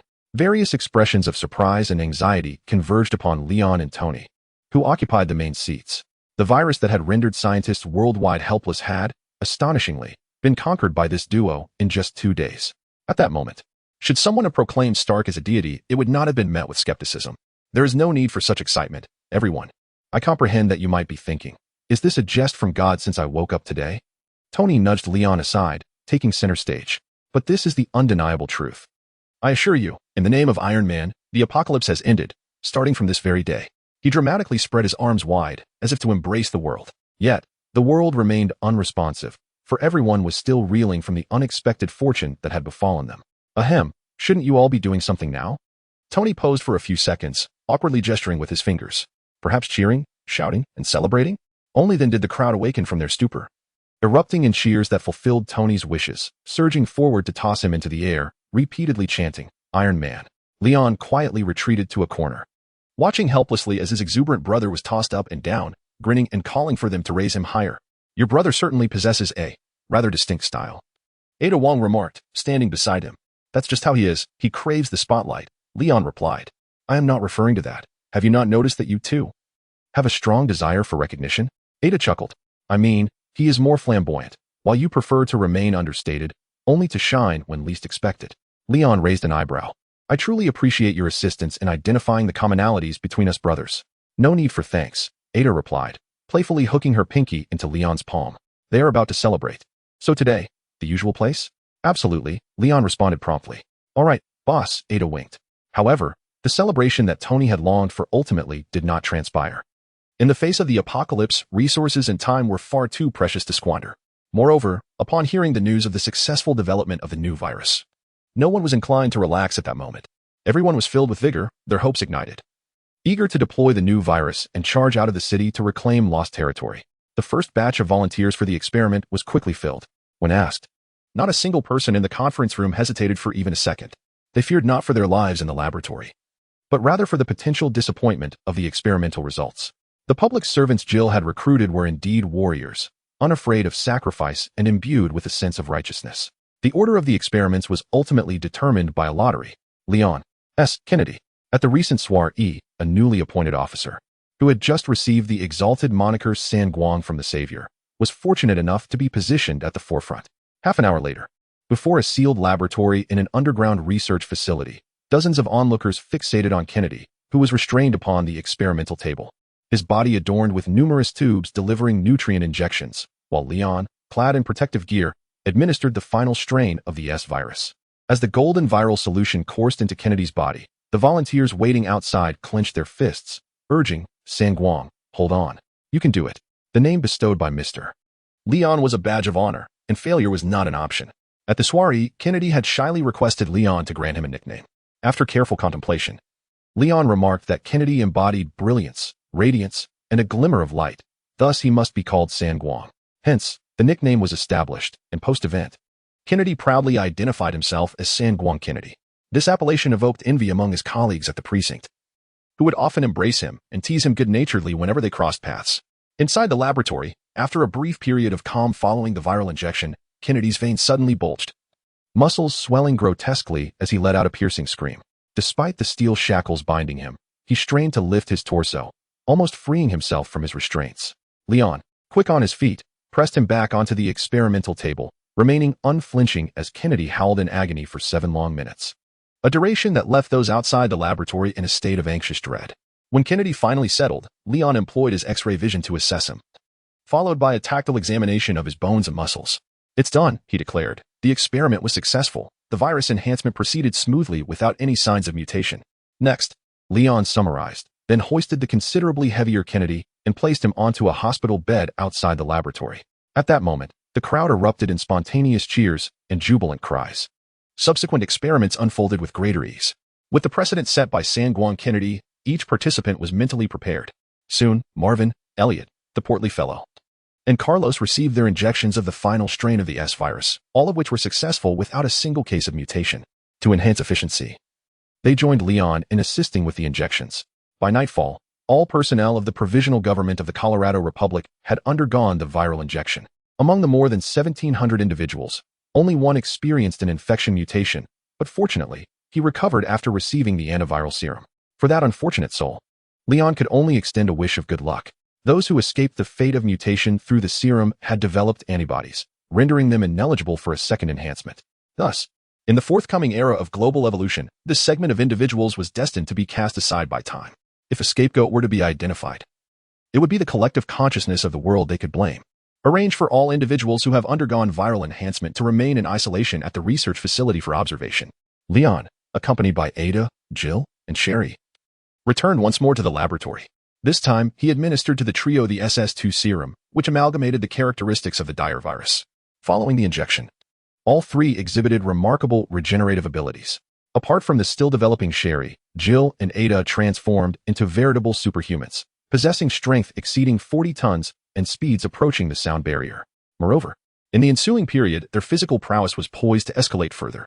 However, Leon was taken aback when the trio expressed understanding upon hearing the world consciousness's stance on the evolutionary serum. They, too, felt that the potential for the world to continue evolving should not be stifled. This revelation prompted Leon to reconsider whether he had misjudged the world consciousness. Perhaps they were not as radical as he had presumed. In the following days, after the Stark brothers' observations confirmed that all successfully enhanced individuals exhibited no abnormal symptoms, Jill established a temporary official entity aimed at disseminating the final form of the S virus throughout the city. For those willing to undergo viral enhancement, the organization offered comprehensive services. The populace of the city clearly placed immense trust in the temporary official body. Upon the announcement's release, the registration site became inundated with eager individuals. Some even hailed Jill as the goddess of victory, proclaiming their willingness to do anything for her. Over the past month, Jill had stood at the forefront, shielding everyone from the lethal onslaught of super zombies. She had garnered the hearts of the nation. Meanwhile, as the viral enhancement efforts in Raccoon City proceeded with fervor, Leon and Tony successfully completed their injection trials for the SS3 serum. Chapter 81. The Dawn of the Apocalypse, the Underground Laboratory. Although the experiments on the lab mice proceeded without a hitch, and Jarvis calculated the probability of unexpected outcomes to be less than 1 in 10,000, you must ask yourself, are you truly resolute in your decision? Tony, this endeavor carries inherent risks. You must contemplate it thoroughly. Leon repeatedly emphasized to Tony the dangers associated with the injection of the SS3 enhancement serum. To mitigate these risks, he even consulted with Umbrella Corporation regarding their cloning technology and conducted cloning experiments. Just an hour ago, 10 unconscious clones of Tony successfully underwent enhancement before being destroyed, at which point he consented to allow the real Tony to proceed. Fine, I am certain, absolutely certain, Tony declared, lying on the examination table, securing himself with a metal ring and a waist restraint. You know, you're like a second Pepper now. Though Pepper would never clone 10 versions of me only to eliminate them one by one. Tony gestured towards the nearby apparatus. In any case, I have never seen Leon so cautious. Where has that decisive and brave boy gone? He is not one to tremble at the sight of his brother on the examination table. This is my decision, and it is imperative that I pursue it, Leon. So let us commence. Tony leaned against the cold surface, taking a deep breath, urging Leon not to hesitate any longer. Leon gazed deeply at Tony, nodded, and manipulated the instruments to inject the SS3 enhancement serum into Tony's body. The serum took effect almost instantaneously. Before the syringe was emptied, the once resolute Tony, who seemed prepared to sacrifice himself for a noble cause, began to scream in agony. Leon suppressed his internal conflict, signaling Jarvis to record the video to document Tony's torment. Success in enhancement would yield scandalous footage. Failure was inconceivable. The SS3 serum contained an abundance of evolutionary factors, and the enhancement process would take significantly longer than that of the S-virus final form. Leon watched in awe as Tony's body flushed to deep crimson, his form seared by an intense heat. Then, as the charred exterior crumbled away, it revealed Tony's skin, soft and new like that of an infant. The wound on his chest healed seamlessly during this transformation. Yet, this was merely the beginning. Beneath Tony's skin, blood surged like an ocean. His bones cracked and shifted, perfectly aligning into an impeccable structure. Each muscle swelled as if inflated, gradually tightening into its most fitting shape. Every sinew and contour of muscle became exquisite, his streamlined physique rivaling that of Leon, even adding 10 centimeters to his height. This was disastrous. This old man would undoubtedly become more formidable in his nefarious pursuits. Leon harbored deep suspicions that Tony's unwavering determination to inject the serum stemmed from a desire to grow stronger for malevolent deeds. The enhancement persisted for 2 hours. Upon its conclusion, Tony shattered his metal restraints, leaping from the examination table and making a beeline for the cafeteria. An hour later, having consumed enough sustenance for 10 individuals, Tony, with Lion's assistance, completed a rigorous assessment of his physical capabilities. His one-arm strength measured an astounding 113 tons, and his sprinting speed reached an impressive 423 meters per second. I believe you can forego the iron suit, Lion remarked, bemusedly reviewing the experimental records. Most notably, Tony possessed the ability to manipulate E. coli bacteria, conjure flames from his flesh, or even induce the growth of fleshly tendrils from his body. He could control others with his own blood. Lion slapped his forehead in exasperation. Honestly, these abilities make you seem like a supervillain. Curse you. Tony retorted with a chuckle. One hand was engulfed in flames while the other deftly commanded a mass of writhing bacteria, his eyes sparkling with vitality. This is indeed a pinnacle of human evolution, Lion. Are you certain you do not wish to inject yourself? Lion shook his head resolutely. Superman is already on the path to invincibility. Why would I need a serum to assist? Speak plainly, Tony replied. This serum would be of no use to me. Rather, it could lead my body down an unknown path of evolution. Lion shrugged. Such as becoming a tentacled monstrosity, perhaps.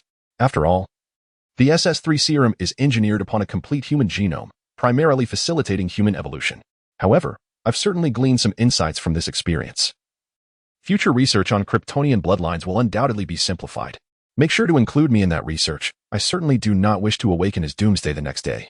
Tony quipped. Rest assured, I will call upon you when we venture into the DC universe, Lion assured, casually destroying the experimental records. By the way, your mission in this world seems to be accomplished. Shall I return you home? You intend to remain and assist them in eradicating the zombies, right? Tony patted Mark IV. I must stay. How could the world be saved without me? I am Iron Man. Iron Man? Given your current state, Muscle Man might be more fitting, Lion replied. Observing Tony's bare torso, it's clear you're quite pleased with the musculature sculpted by the serum. Tony laughed heartily, striking a pose to showcase his pectorals. My current physique rivals yours, Lion. By the way, don't forget to administer the serum to Pepper when you return. She requires it. After a moment's contemplation, he added. For now, let us stick to the SS2 serum. The efficacy of the SS3 for everyone still requires investigation. Do not worry, I won't forget Pepper. Even without your reminder, Lion said, tossing a shirt to Tony. Now, off you go, Muscle Man. It's getting late, and I have matters to attend to. I am Iron Man. Just wait. I will incorporate biotechnology into the suit, leaving your supermark far behind. Tony declared emphatically. Very well, I shall await your new armor. Lion waved as he departed. Soon, a fortnight had elapsed. The refugees of Raccoon City had predominantly undergone S-virus enhancement. Each transformed into formidable beings with strength exceeding 5 tons. Consequently, Jill began to assemble an army, preparing to advance into the newly established territories of other states to reclaim lost lands. During this period, Leon mass-produced the final version of the S-virus and distributed it randomly to the primary survivor bases across various regions, with the Rabbit Nation receiving the largest allocation. By now, they have completely reclaimed their borders and even begun traversing the Himalayan mountains to assist the utterly devastated country of A in overcoming its tribulations. Furthermore, each day, Leon diligently eradicates zombies worldwide or basks in sunlight amidst the cosmos. Yet, when night falls over Raccoon City, he occasionally returns to this urban enclave for a brief respite. Ada and Jill, having undergone a transformation through the SS2 serum enhancement, have experienced a remarkable metamorphosis. Today, they are a fusion of a vice and a furnace, evoking a unique sensation in Leon. As for Tony, he charges into battle with the main force during the day, his firepower rendering him the most striking figure on the battlefield. When confronted with super zombies, he sheds his armor, revealing himself as the mightiest warrior.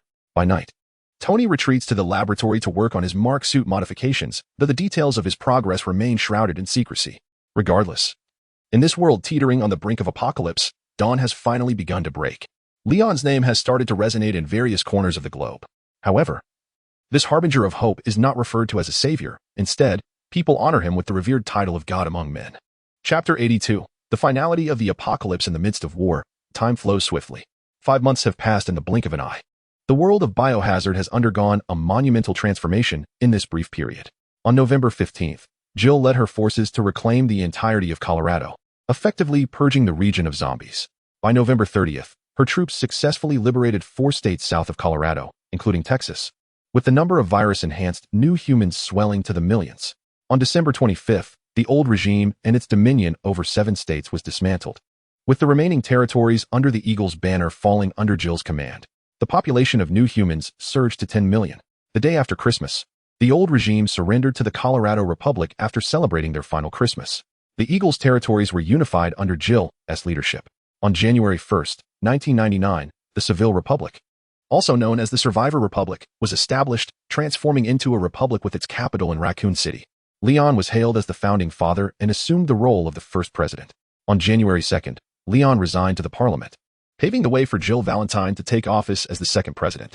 By January 31st, the entirety of North America fell under the governance of the Civil Republic. All remnants of the Umbrella Corporation, the HCF organization, and various informal groups were systematically eradicated by the new human warriors. Among them, Weskier, the ruler of Umbrella, was forcefully driven into a wall by Jill, never to be removed. By February 26th, the vast majority of the globe had eradicated zombies. With the population of new humans surpassing 300 million, Leon spearheaded the remaining forces of the world to establish an international coalition. Consequently, all of the Americas came under the administration of the Civil Republic, while the entirety of Asia, Australia, and Africa remained under the governance of the Rabbit Nation, which still boasted a population nearing 1 billion. The remaining tens of millions in countries such as White Bear and Gallus Chicken jointly governed Europe. The future international coalition would be responsible for mediating conflicts among the three major powers and, when necessary, promoting the amalgamation of world nations. Leon served as the coalition's chair, with Jill and Mr. Zhou from the Rabbit Nation as vice-chairs. Thus, the prolonged saga of the apocalypse reached a conclusion. This day would later be commemorated as the new International Christmas, celebrating the birth of a new world and new humanity, as well as the divine intervention that salvaged the world from its demise and fostered global unity. On March 30th, the new human joint forces dispatched by the International Coalition successfully eradicated all remaining infected zones on the planet. Even the clandestine experimental bases established by Umbrella beneath the sea and in Antarctica were dismantled, liberating the zombies within and humanely destroying the facilities. On this day, Earth regained its former azure visage. The following day, Leon finally received the reward promised by the collective consciousness of the world. Suspended between the Earth and the sun, he basked in the golden sunlight, every cell in his body thriving in delight. After 5 months of sun exposure, his single-arm strength had surged beyond 1.7 million tons, gradually approaching its peak. As he basked in the sunlight once more, the acceleration of his strength's growth had significantly diminished. At a certain moment, an imperceptible wave suddenly descended. The consciousness of the world intertwined with Lion's brainwaves, conveying emotions of joy and gratitude. Simultaneously, it transferred half of its authority to him. Lion felt an indescribable essence swiftly merging with his being. Instantly, the world as he perceived it transformed. No longer was it merely the sunlight, air, and dew visible to the naked eye, nor the microscopic realm observable through enhanced vision. Instead, he beheld a tapestry of vibrant colors, red, blue, black, and white, blending in a dance of currents and luminous points. He sensed his power soaring infinitely, as if he had acquired a fulcrum, enabling a single effort to yield 100-fold or even 1,000-fold effect. Merely by gliding his fingers through the cosmic void, he conjured colossal waves reaching heights of 100 meters upon the vast surface of the Pacific Ocean. Furthermore, he discovered the ability to expend his life force, or perhaps his lifespan itself, to alter the fate of any individual within this world, or even to fabricate entities that did not exist. Just as the world consciousness had previously bestowed upon him enhancements and the unique constitution that merged with Tony. These were all manifestations of the world consciousness expending its own limitations. It was no wonder that it had been unable to offer anything of value before. Those precious gifts were indeed pieces of its own flesh. Lion comprehended that the so-called authority was a fulcrum capable of leveraging the entire world, a mastery over existence itself. He surveyed the cosmos, and with his limited supervision, augmented by the bestowed authority, his range expanded boundlessly. He glimpsed beyond the solar system, unveiling the truth of the world plagued by a biochemical crisis. Countless streams of information flowed effortlessly into his eyes, penetrating his mind, as if he were destined to know and understand these truths from birth. Thus, he realized that this world, at merely the size of 10 solar systems, could only be regarded as a minuscule realm, akin to grains of sand in the Ganges. The theme of this world revolved around evolution, mutation, and survival. When these three concepts could no longer extend, the world would face annihilation. No wonder the world consciousness was so fervently devoted to advancing evolution. Now everything made sense. Yet, this was not the end of the revelations. Soon, the world consciousness bestowed yet another gift, the ability to lock one's genetic essence. This ability manifested as a luminous point, seamlessly integrating into Lion's body, automatically becoming his innate skill. Fortunately, the final iteration of the S-virus had catalyzed the evolution of humanity on a global scale, facilitating the elevation of the world consciousness. Otherwise, it would have been incapable of delivering this ultimate gift. This ability could be activated at will, or it could establish itself as a passive constant. Lion attempted to pluck a strand of hair, employing the authority to enhance his vision, and discovered that the DNA within the follicle had reverted entirely to its form prior to his 18th year, devoid of any trace of Kryptonian influence. What a remarkable ability it was. Lion smiled contentedly, communicating through thought. I have received your reward. It has been a pleasure collaborating with you. Remember to seek my assistance again in the future. The world consciousness, unacquainted with the treachery of human nature, perceived Lion as rather pleasant. It immediately transmitted feelings of joy and reassurance. Then it departed automatically, fading away like an imperceptible wave receding into the vast corners of the world. It had reaped all the benefits it could and fought the necessary battles, having exceeded expectations in the mission to save Tony. Leon hovered beyond the Earth, quietly observing the Azure planet. It was time to leave. He appeared in Raccoon City as if by teleportation. In this world, empowered by authority. His strength had reached the apex of a celestial being, akin to that of a true deity. Leon swiftly located Ada and Jill, conveying his intention to depart. Both were filled with reluctance, yet they could not abandon their native world at that moment. Especially Jill, who now bore the weighty responsibility of chairperson. Overseeing the survival of millions, she could not simply leave. Wait for me, Leon. Once this nation returns to peace, I will join you, Jill expressed earnestly. I should accompany her. She cannot manage such a vast place alone, Ada remarked, arms crossed. However, before you go, you must ensure certain matters are sufficiently addressed. I am not leaving for good. Time flows more swiftly here. I shall often return to bask in the sun, Leon reassured them. He had already informed the two of his abilities, and as for Sherry, he intended to take her along, as none there could adequately care for her. You may insist on whatever you like, but for now, let us complete our tasks, Ada asserted, gripping Leon's collar. You owe me a considerable amount in wages. The following morning, Leon approached Tony, revealing his intention to depart. During this time, Tony had been extraordinarily joyful. He had not only become the celebrated hero, Iron Man, but had also made significant strides in the development of his armored suits. Yet, he remained reticent about the specifics, adamantly promising Leon a grand revelation. Upon hearing of the impending departure, Tony felt a twinge of sadness. He had formed bonds with the fans of this world. As he stepped outside, the adoring gazes of young admirers like Bud and Elliot filled him with a sense of fulfillment. Nevertheless, his desire to return home was equally strong. He missed Pepper and the comfort of his large bed. Then let us depart, destroy the materials that must be destroyed, and bid farewell to everyone to prevent a recurrence of the crisis that transpired months ago. Leon utilized a heat ray to obliterate all products and documents from their joint experiments. Subsequently, the two said their farewells to their friends. In the central square of Raccoon City, where statues of Leon, Jill, and Tony stood, the two waved to the tearful crowd. They stood on either side, holding the playful Sherry, before vanishing into the world of the biohazard. Chapter 83. Sherry's new home in the familiar underground garage. 3 figures, 2 adults, and 1 child, suddenly materialized. The electronic devices within the garage immediately triggered an alarm. Disinfectant spray erupted from all directions, enveloping the trio for a full 30 seconds before ceasing. Was it already the evening of the following day? Tony glanced at the clock on the wall. It had only been a day, which was manageable. Tony, putting time aside for a moment, I truly believe your setup is rather exaggerated, remarked Leon as the spray subsided. He stepped out of his armor and gently wiped Sherry's damp face with his palm. This infernal disinfectant has turned our little Sherry into an ugly duckling. Ha! He cradled her innocent face. Look at those big, innocent eyes. Tony, doesn't your heart ache? No, it's all the fault of this damn incompetent system. Why does the disinfection take so long? Tony removed his armor and squatted in front of Sherry. Oh, look at this poor little princess. Your hair has become a wet towel. He slapped his Mark IV armor on the back, declaring, Uncle Tony will make this right for you. Sherry's delicate brows twitched as she puffed out her cheeks. You too. Is this intentional?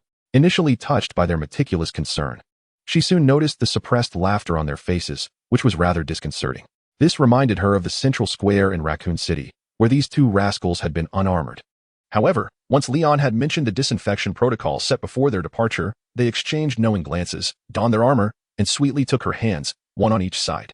At that moment, Sherry hadn't thought much of it. She was filled with both apprehension and boundless joy at the prospect of entering a new world. After all, she would be embarking on a new journey, a fresh life, and would be able to stay close to her brother Leon. Yet now, reflecting upon it, it was clear that these two rascals had acted with intent.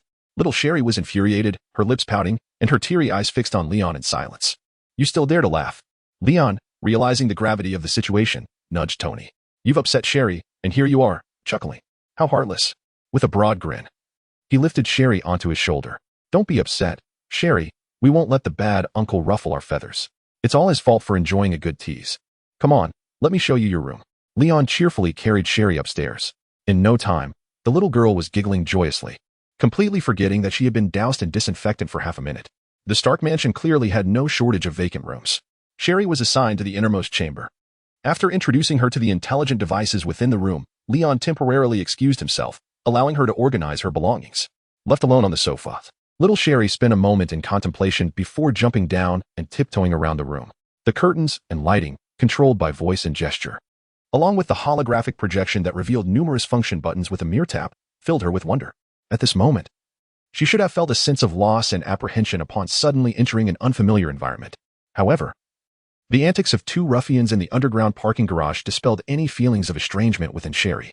Her attention was entirely captivated by the myriad of innovative smart devices surrounding her. In this apocalyptic setting reminiscent of the world of Resident Evil, the majority of production had come to a standstill, and clean food and water were nearing the status of luxuries. In such an environment, Sherry felt as though she had transformed into an ancient being, suddenly thrust into a modern world. After exploring the room for 2 to 3 hours, her curiosity was finally satiated. She promptly rushed into the bathroom, tapping on the electronic screen, arranging her little dolls on the washstand, and indulging in a comfortable bath. Nightfall arrived. After dinner, Leon knocked on Sherry's door. "How are you settling in? After all, you will be residing here for the next few days." Leon and Sherry sat side by side. "I think everything is wonderful, but it's so astonishing. Brother, it's actually the year 2008 here, and everything is so advanced." Sherry gestured in the air with her hands and tentatively inquired, "Didn't you all live here permanently? Are you moving somewhere else in a few days?" "No. I've lived here with Tony since childhood."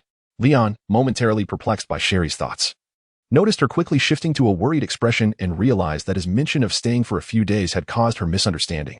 "Don't overthink it. Since I brought you into this world, I will certainly take good care of you." Leon ruffled Sherry's hair, then jokingly grasped his own neck. "Otherwise, if Jill finds out, she will surely take care of me.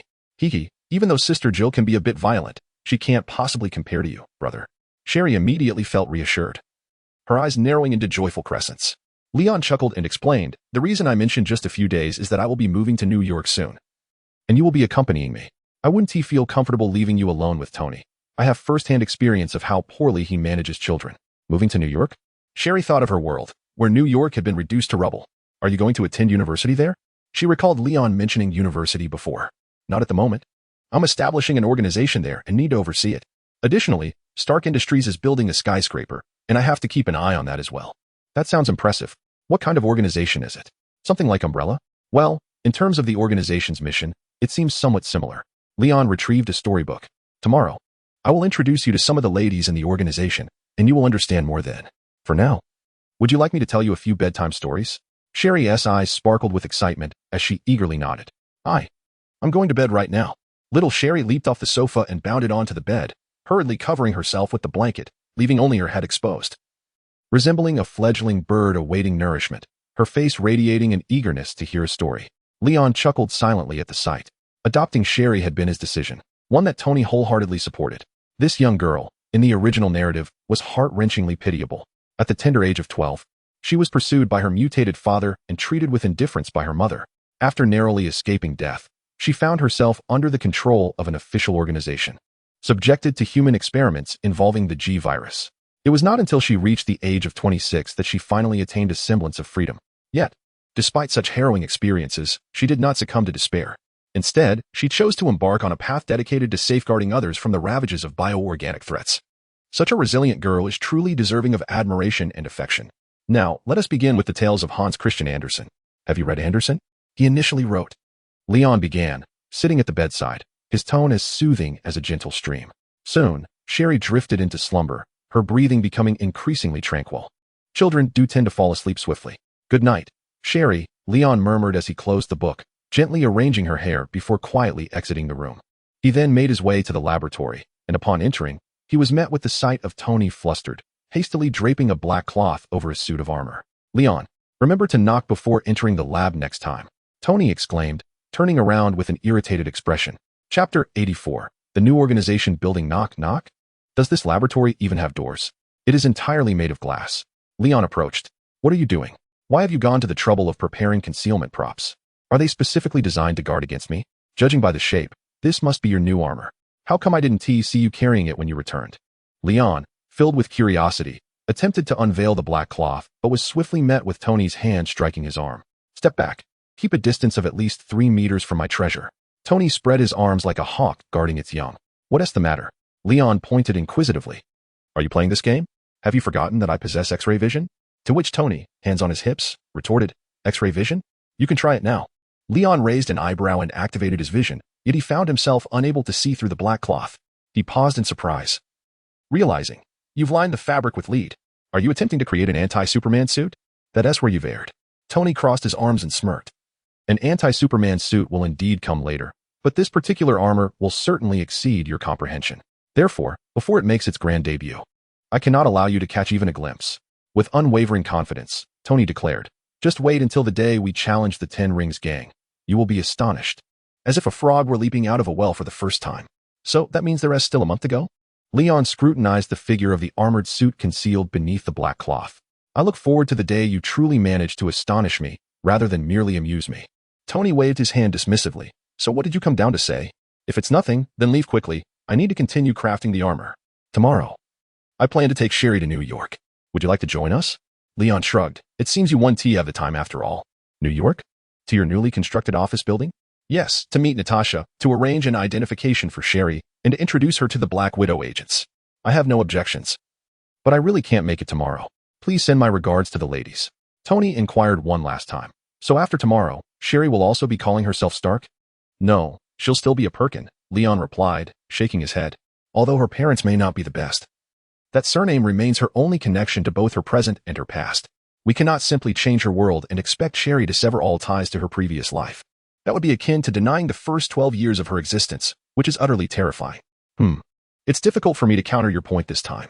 Tony nodded, surprised that this rebellious young man possessed such empathy. Who is truly being rebellious in this household? Are you sure you aren't referring to yourself? Leon tossed a playful jab at Tony's head before making his way upstairs. The following morning, Leon flew to New York with a well-fed Sherry. As they soared through the clouds, the air was filled with Sherry's excited screams and exclamations. They finally descended upon the rooftop of a 30-story office building in Franklin District. Upon landing, Sherry raised her arms and leapt joyfully, exclaiming, "This is amazing. The sensation is entirely distinct from that of flying. Once more, dear Leon, let us repeat this when we return." Certainly, certainly. Leon swiped his card to unlock the alloy door on the rooftop. When we return, you may soar for as long as your heart desires. As they stepped inside, an electronic system emitted a prompt. Master Leon, welcome to the New Technology Tower. The Jarvis subsystem maintains the operations here. New Technology Tower? Was this building previously owned by a company called New Technology? Leon inquired, guiding Sherry into the elevator. Indeed, prior to your acquisition.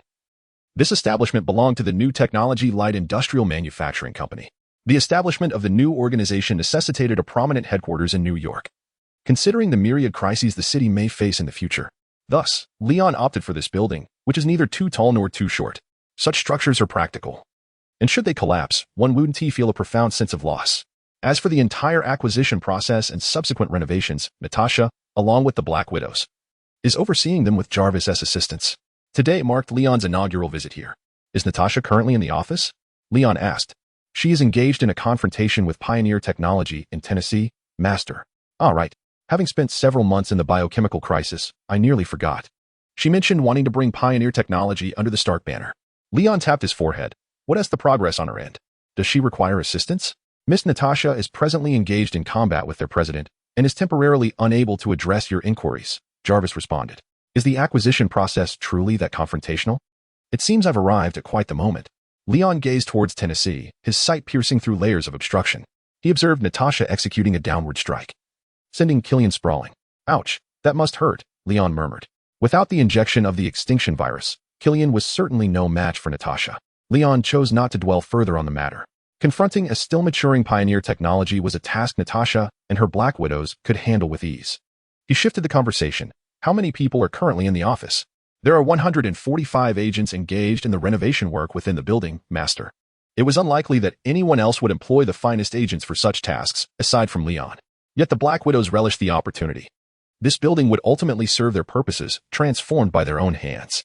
Not only could they shape it to their desires, but they could also relish the experience of being in control. A perfect balance. Leon still recalled how, in the film, Yelena felt an immense attachment to a coat simply because she had altered a button-S design. It represented her first taste of freedom. With a majority of the Black Widows present, they truly enjoyed the process of renovation. Leon sighed in reflection and inquired, where is Yelena? What is she up to? She is currently painting a mural in the lobby on the first floor, Master. A mural? Lion's head was filled with question marks as he suggested they explore the first floor. Is there a mural depicted in the renovation design? He inquired. No, young Master. Jarvis promptly replied, I have selected the first floor for you. The elevator began its descent. Sherry remained quietly holding Lion's hand, curiously observing her surroundings and silently noting the names Lion had mentioned. Soon, the elevator doors opened. Before they could step out, a mural dominated by red and blue hues greeted them. It was a cartoon depiction of a superhero. The superhero bore a striking resemblance to Lion. Yet he was clad in traditional attire, notably with his undergarments worn over his costume. Lion's mind momentarily faltered. Brother Lion, that looks just like you. You look so dashing. But why are the red underpants worn on the outside? Little Sherry chimed in with a teasing remark. Chapter 85. The Two Seals That Is Not Me. Elon attempted to argue, yet the radiant, cartoonish face on the wall left him feeling utterly powerless. At that moment, distant sounds of an argument echoed through the air. Elon led Sherry out of the elevator, his gaze sweeping over the walls, his forehead subtly betraying the emergence of bulging veins. The ground floor of this building spanned over 10,000 square meters. Once filled with small workshops and offices, they had all been dismantled. Now, only the central reception desk remained, flanked by transparent glass-partitioned waiting rooms and the elevator that ascended and descended in a straight line. Rumor had it that this design was conceived by a widow who had worked as a spy and previously ran a multinational design company for the Red House. When she conceived the plans for this edifice, she focused on themes of simplicity, tranquility, and liberation, leading her team to labor through the night. Upon entering, one could indeed appreciate the spaciousness of the design, evoking a sense of refreshing clarity. However, what was the meaning of the colorful cartoon murals that adorned the walls? Did the intricate patterns painted in such a minimalist glass space not seem jarring? Most perplexingly, why were they all superheroes? Particularly, why was there a superhero depicted in underpants with L on S face? Taking a deep breath, Elon covered Sherry's eyes, feeling that he was on the brink of disgrace today. Looking again towards the far end of the first floor, Elon spotted a group of several widow spies engaged in a heated debate. He amplified his hearing. This depiction is incorrect. Listen to me. The boss does not have such small pectoral muscles. I have personally examined him. Yelena's voice rang out loudly. And this mural of Superman battling Batman should be drawn like this, with the boss using his biceps to crush Batman's head. What a display of strength. Absolutely magnificent. No. Someone retorted. Previously, we already depicted Superman using his biceps to grip Wonder Woman's head. Here, Superman should charge at Batman using his latissimus dorsi. That's a splendid idea. Several voices chimed in agreement. Let us create that and surprise the boss when he arrives. Yelena exclaimed, shaking her fist. Surprise? Yelena, how would you define a surprise? Elon's voice emerged from behind the crowd. He descended from the air, holding Sherry. A surprise is, of course, all this that I have meticulously. Yelena turned around and caught sight of Elon's menacing gaze, sensing impending doom. She stammered, surprise is, whatever the boss says it is. Elon, mimicking Natasha's habitual gesture, slapped his palm against her forehead. Don't give me those fancy tricks. To me, this is a surprise. But boss, you love Superman, which is why I painted so many. Yelena protested, feeling quite aggrieved. I poured my heart into this. And you think this represents me? Have you ever seen my uniform resembling this? Elon challenged. Yelena paused, momentarily stunned. I understand now. Elon suppressed the urge to curse at her ignorance. You understand? What have you realized? I realized, boss, that you actually don't like wearing underpants. You're not as perverse as depicted in the comics. Yelena clapped her hands. She raised 2 paintbrushes, then I shall change the underpants right away. As Lion's vision momentarily darkened, he pondered the implications of someone disliking underwear. Such words were nothing short of absurd, especially with a child present nearby. He glanced at little Shirley, whose eyes were wide and mouth agape in a perfect O, alternating her gaze between Lion and the Superman mural on the wall. Do not heed his nonsensical chatter, Lion exclaimed, pinching Shirley's cheeks playfully. Suspecting her mental faculties were somewhat impaired. Oh. Shirley nodded vigorously, her cheeks puffed out. Lion shook his head and turned to Yelena, saying, I now regret making you the second Black Widow. Why, boss? Yelena asked, her eyes reflecting confusion. Because I fear that one day you will assimilate the other widows. Lion gestured dismissively at the other widows, stating, I have no further demands. You may decide how to decorate this place, but my visage must never appear on the murals. In any form. The dozen or so widows nodded in agreement, some oddly appearing a bit disheartened. Yelena, come with me, Lion sighed, leading Yelena and Shirley, who exchanged glances filled with unspoken words, into the elevator. The first floor had been transformed by Yelena into a DC Comics fan club, while the other floors remained quite normal. The widow agents worked in collaboration. Some manipulated robotic arms to install alloy panels, while others wielded lithium drills and precision pliers, donned protective masks, and repaired circuits. Hundreds of individuals showcased their diverse talents, adept in both mountainous and aquatic endeavors. Lion greeted each widow agent in turn, ultimately assigning Yelena to assist Shirley with her identity issues. As they departed, Shirley quietly inquired whether Lion's muscles were truly as magnificent as rumored, while Yelena nodded eagerly. Resembling a garlic crusher, Lion chose to feign ignorance, neither seeing nor hearing their exchange. Throughout the remainder of the day, Lion wandered the building at leisure, offering assistance to any widow agents in need. Meanwhile, Shirley had been thoroughly integrated by Yelena, and the two of them busily scampered about the edifice, engaging in a game of hide-and-seek. Perhaps due to her youth, the little girl garnered much affection from the widows, who saw in her a reflection of their own untainted childhoods before being sent to the Red Room. Whenever it was Shirley's turn to seek Yelena, the widows would discreetly provide hints to help her. As evening descended and they shared dinner with everyone, Lion finally took his leave with Shirley. "Goodbye, big sister. Lion said we will move to New York soon, and I will come to find you then." Shirley bid farewell to Yelena. Yelena cupped her hands around her mouth and shouted, "Little Shirley, I will miss you." "Boss, you must hurry to New York." "No, you keep your distance from Shirley.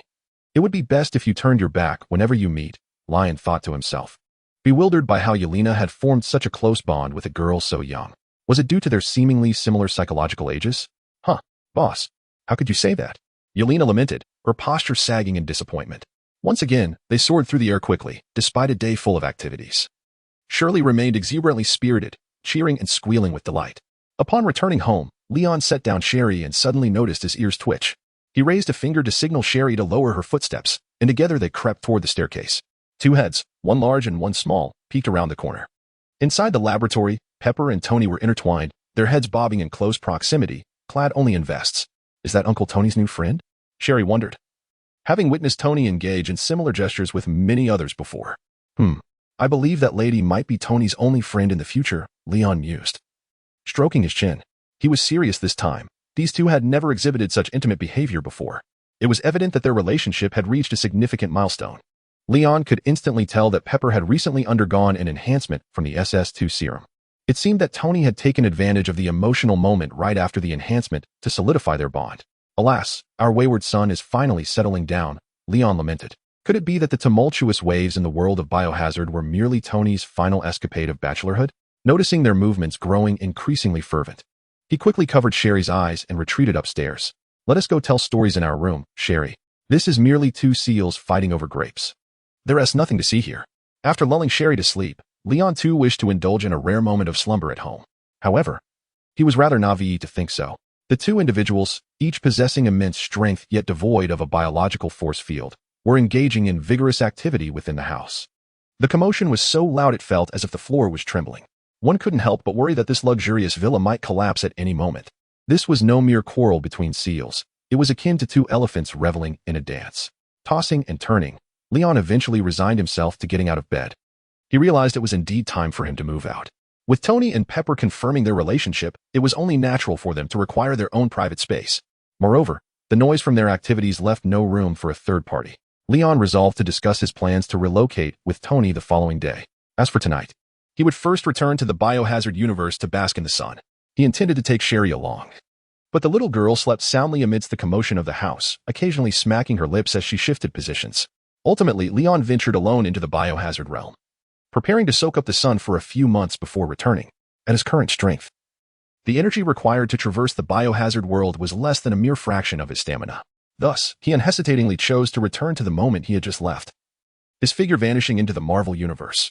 Chapter 86, Genetic Optimization. Early the next morning, at precisely 7 o'clock, Leon made his appearance in his bedroom. He had spent 40 days in the realm of biohazard, and upon his return, 8 hours had elapsed. Over the course of the past month, he had amassed an additional 30,000 tons of strength, while also generously compensating Ada and Jill for their efforts. With each passing day, as his power grew, the energy residing within him swelled to monumental proportions. Henceforth, with the onset of night, he could exploit the time differential to enhance his abilities in the biohazard world. Remarkably, during his transitions between the two realms, he could return to the precise moment of his previous disappearance, as if he had never left at all. Today, the weather in Los Angeles was exceptionally fine. The morning sun danced upon the ocean's surface below the cliffs, meandering its way into the house. Seizing the early hour, Leon ventured into the kitchen to prepare breakfast, and before long, Sherry emerged, rubbing her eyes. Tony and Pepper soon followed suit. In bygone days, considering the exertion they had undergone the previous night, they would have been confined to the ICU this morning. However, after receiving the serum, the two exhibited a remarkable transformation. Just hours earlier, they had nearly dismantled the house, yet now they sat at the table, their faces aglow. brimming with vitality as they enjoyed the steamed buns Leon had prepared. The atmosphere at the dining table was one of warmth and camaraderie. Leon introduced Sherry to Pepper, who affectionately pinched the little girl's cheeks, taking an immediate liking to the sweet-natured child. Once breakfast was nearing its end, Leon broached the subject of moving. "Are you saying you intend to relocate to New York with Sherry?" Tony, his mouth full of bun, exchanged a glance with Pepper. "Indeed. The new company and organization are both situated there, and it would be prudent for me to have some support," Leon replied as he placed the dishes into the dishwasher. "Ah, well, that seems quite agreeable," Tony remarked, grasping Pepper's hand. "It's for the best, with you gone. There's no one to hinder my attempts to bring beautiful women home." Ouch! Pepper pinched Tony sharply. "Which beauty do you plan to bring home now?" "Oh, who could you possibly mean? Is there anyone else here who qualifies as a beauty?" Tony exclaimed, glancing at Sherry. "Of course, Sherry is a little beauty, but not quite an official one." Pepper was both exasperated and amused. She always found herself at a loss when it came to Tony's antics. "Why do you persistently think about such matters and feel the need to tease me?" "I can't help it," Tony retorted, his words flowing effortlessly. "Some individuals are simply too stunning and remain blissfully unaware of their allure. I must remind them." Are you implying me?" Pepper paused, taken aback. "Pepper, you haven't looked in the mirror since receiving the serum, have you?" "Honestly, you could undoubtedly captivate Tony to the point of disorientation," Leon interjected, producing a mirror from seemingly nowhere and handing it to her. "The SS serum, as a means of genetic optimization, even as an evolutionary agent, inherently enhances the appearance of the recipient, which is merely its most rudimentary capability. After all, when a person's genes evolve, their immune system is significantly bolstered, and their musculature approaches perfection. How could such an individual possibly lack beauty or charm? It is essential to recognize that human aesthetics are fundamentally rooted in the pursuit of advantageous genes. Individuals with superior genetic traits tend to possess appearances that align more closely with the societal ideals of beauty. As Jill and Ada have remarked to Leon on several occasions, he resembles a humanoid succubus. The mere whiff of his naturally exuded essence incites an involuntary longing within them, rendering their bodies weak, their legs feeble, and their eyes glistening with desire, leaving them unable to move. This is an instinctual yearning rooted in genetic predisposition. Were it not for Leon's continual enveloping of himself in a biological force field, one cannot fathom how many girls would succumb to this allure. This underscores the profound impact of genetic strength on personal charisma.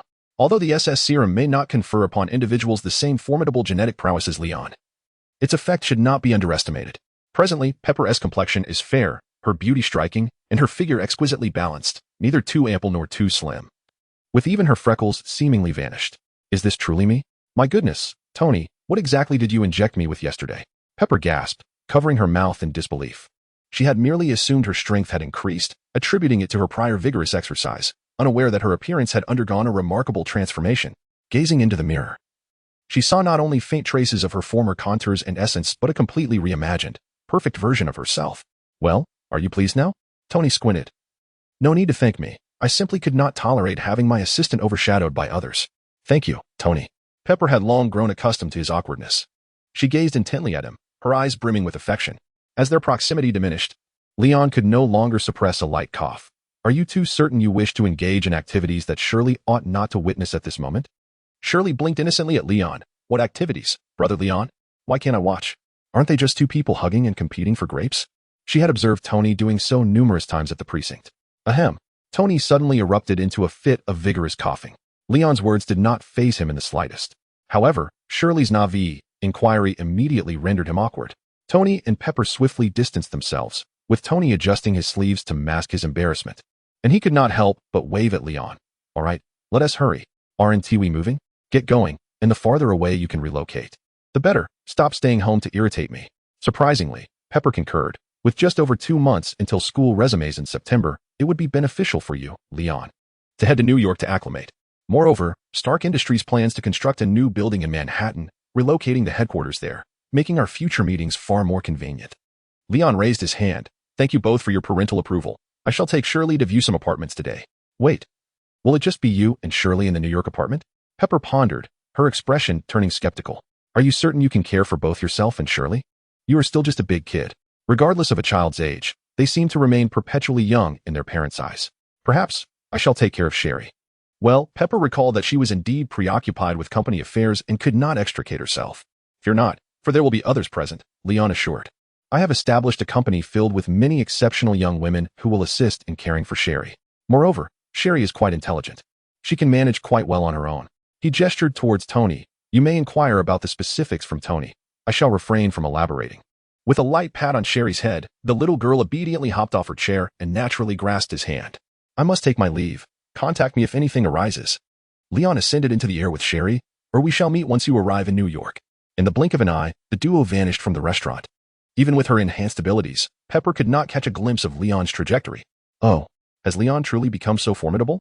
Pepper murmured, her mouth slightly agape, realizing he was increasingly resembling a superhero. Indeed, he has matured. We need not concern ourselves with him any longer. Come, we have yet to finish our earlier conversation. Tony gradually moved closer to Pepper,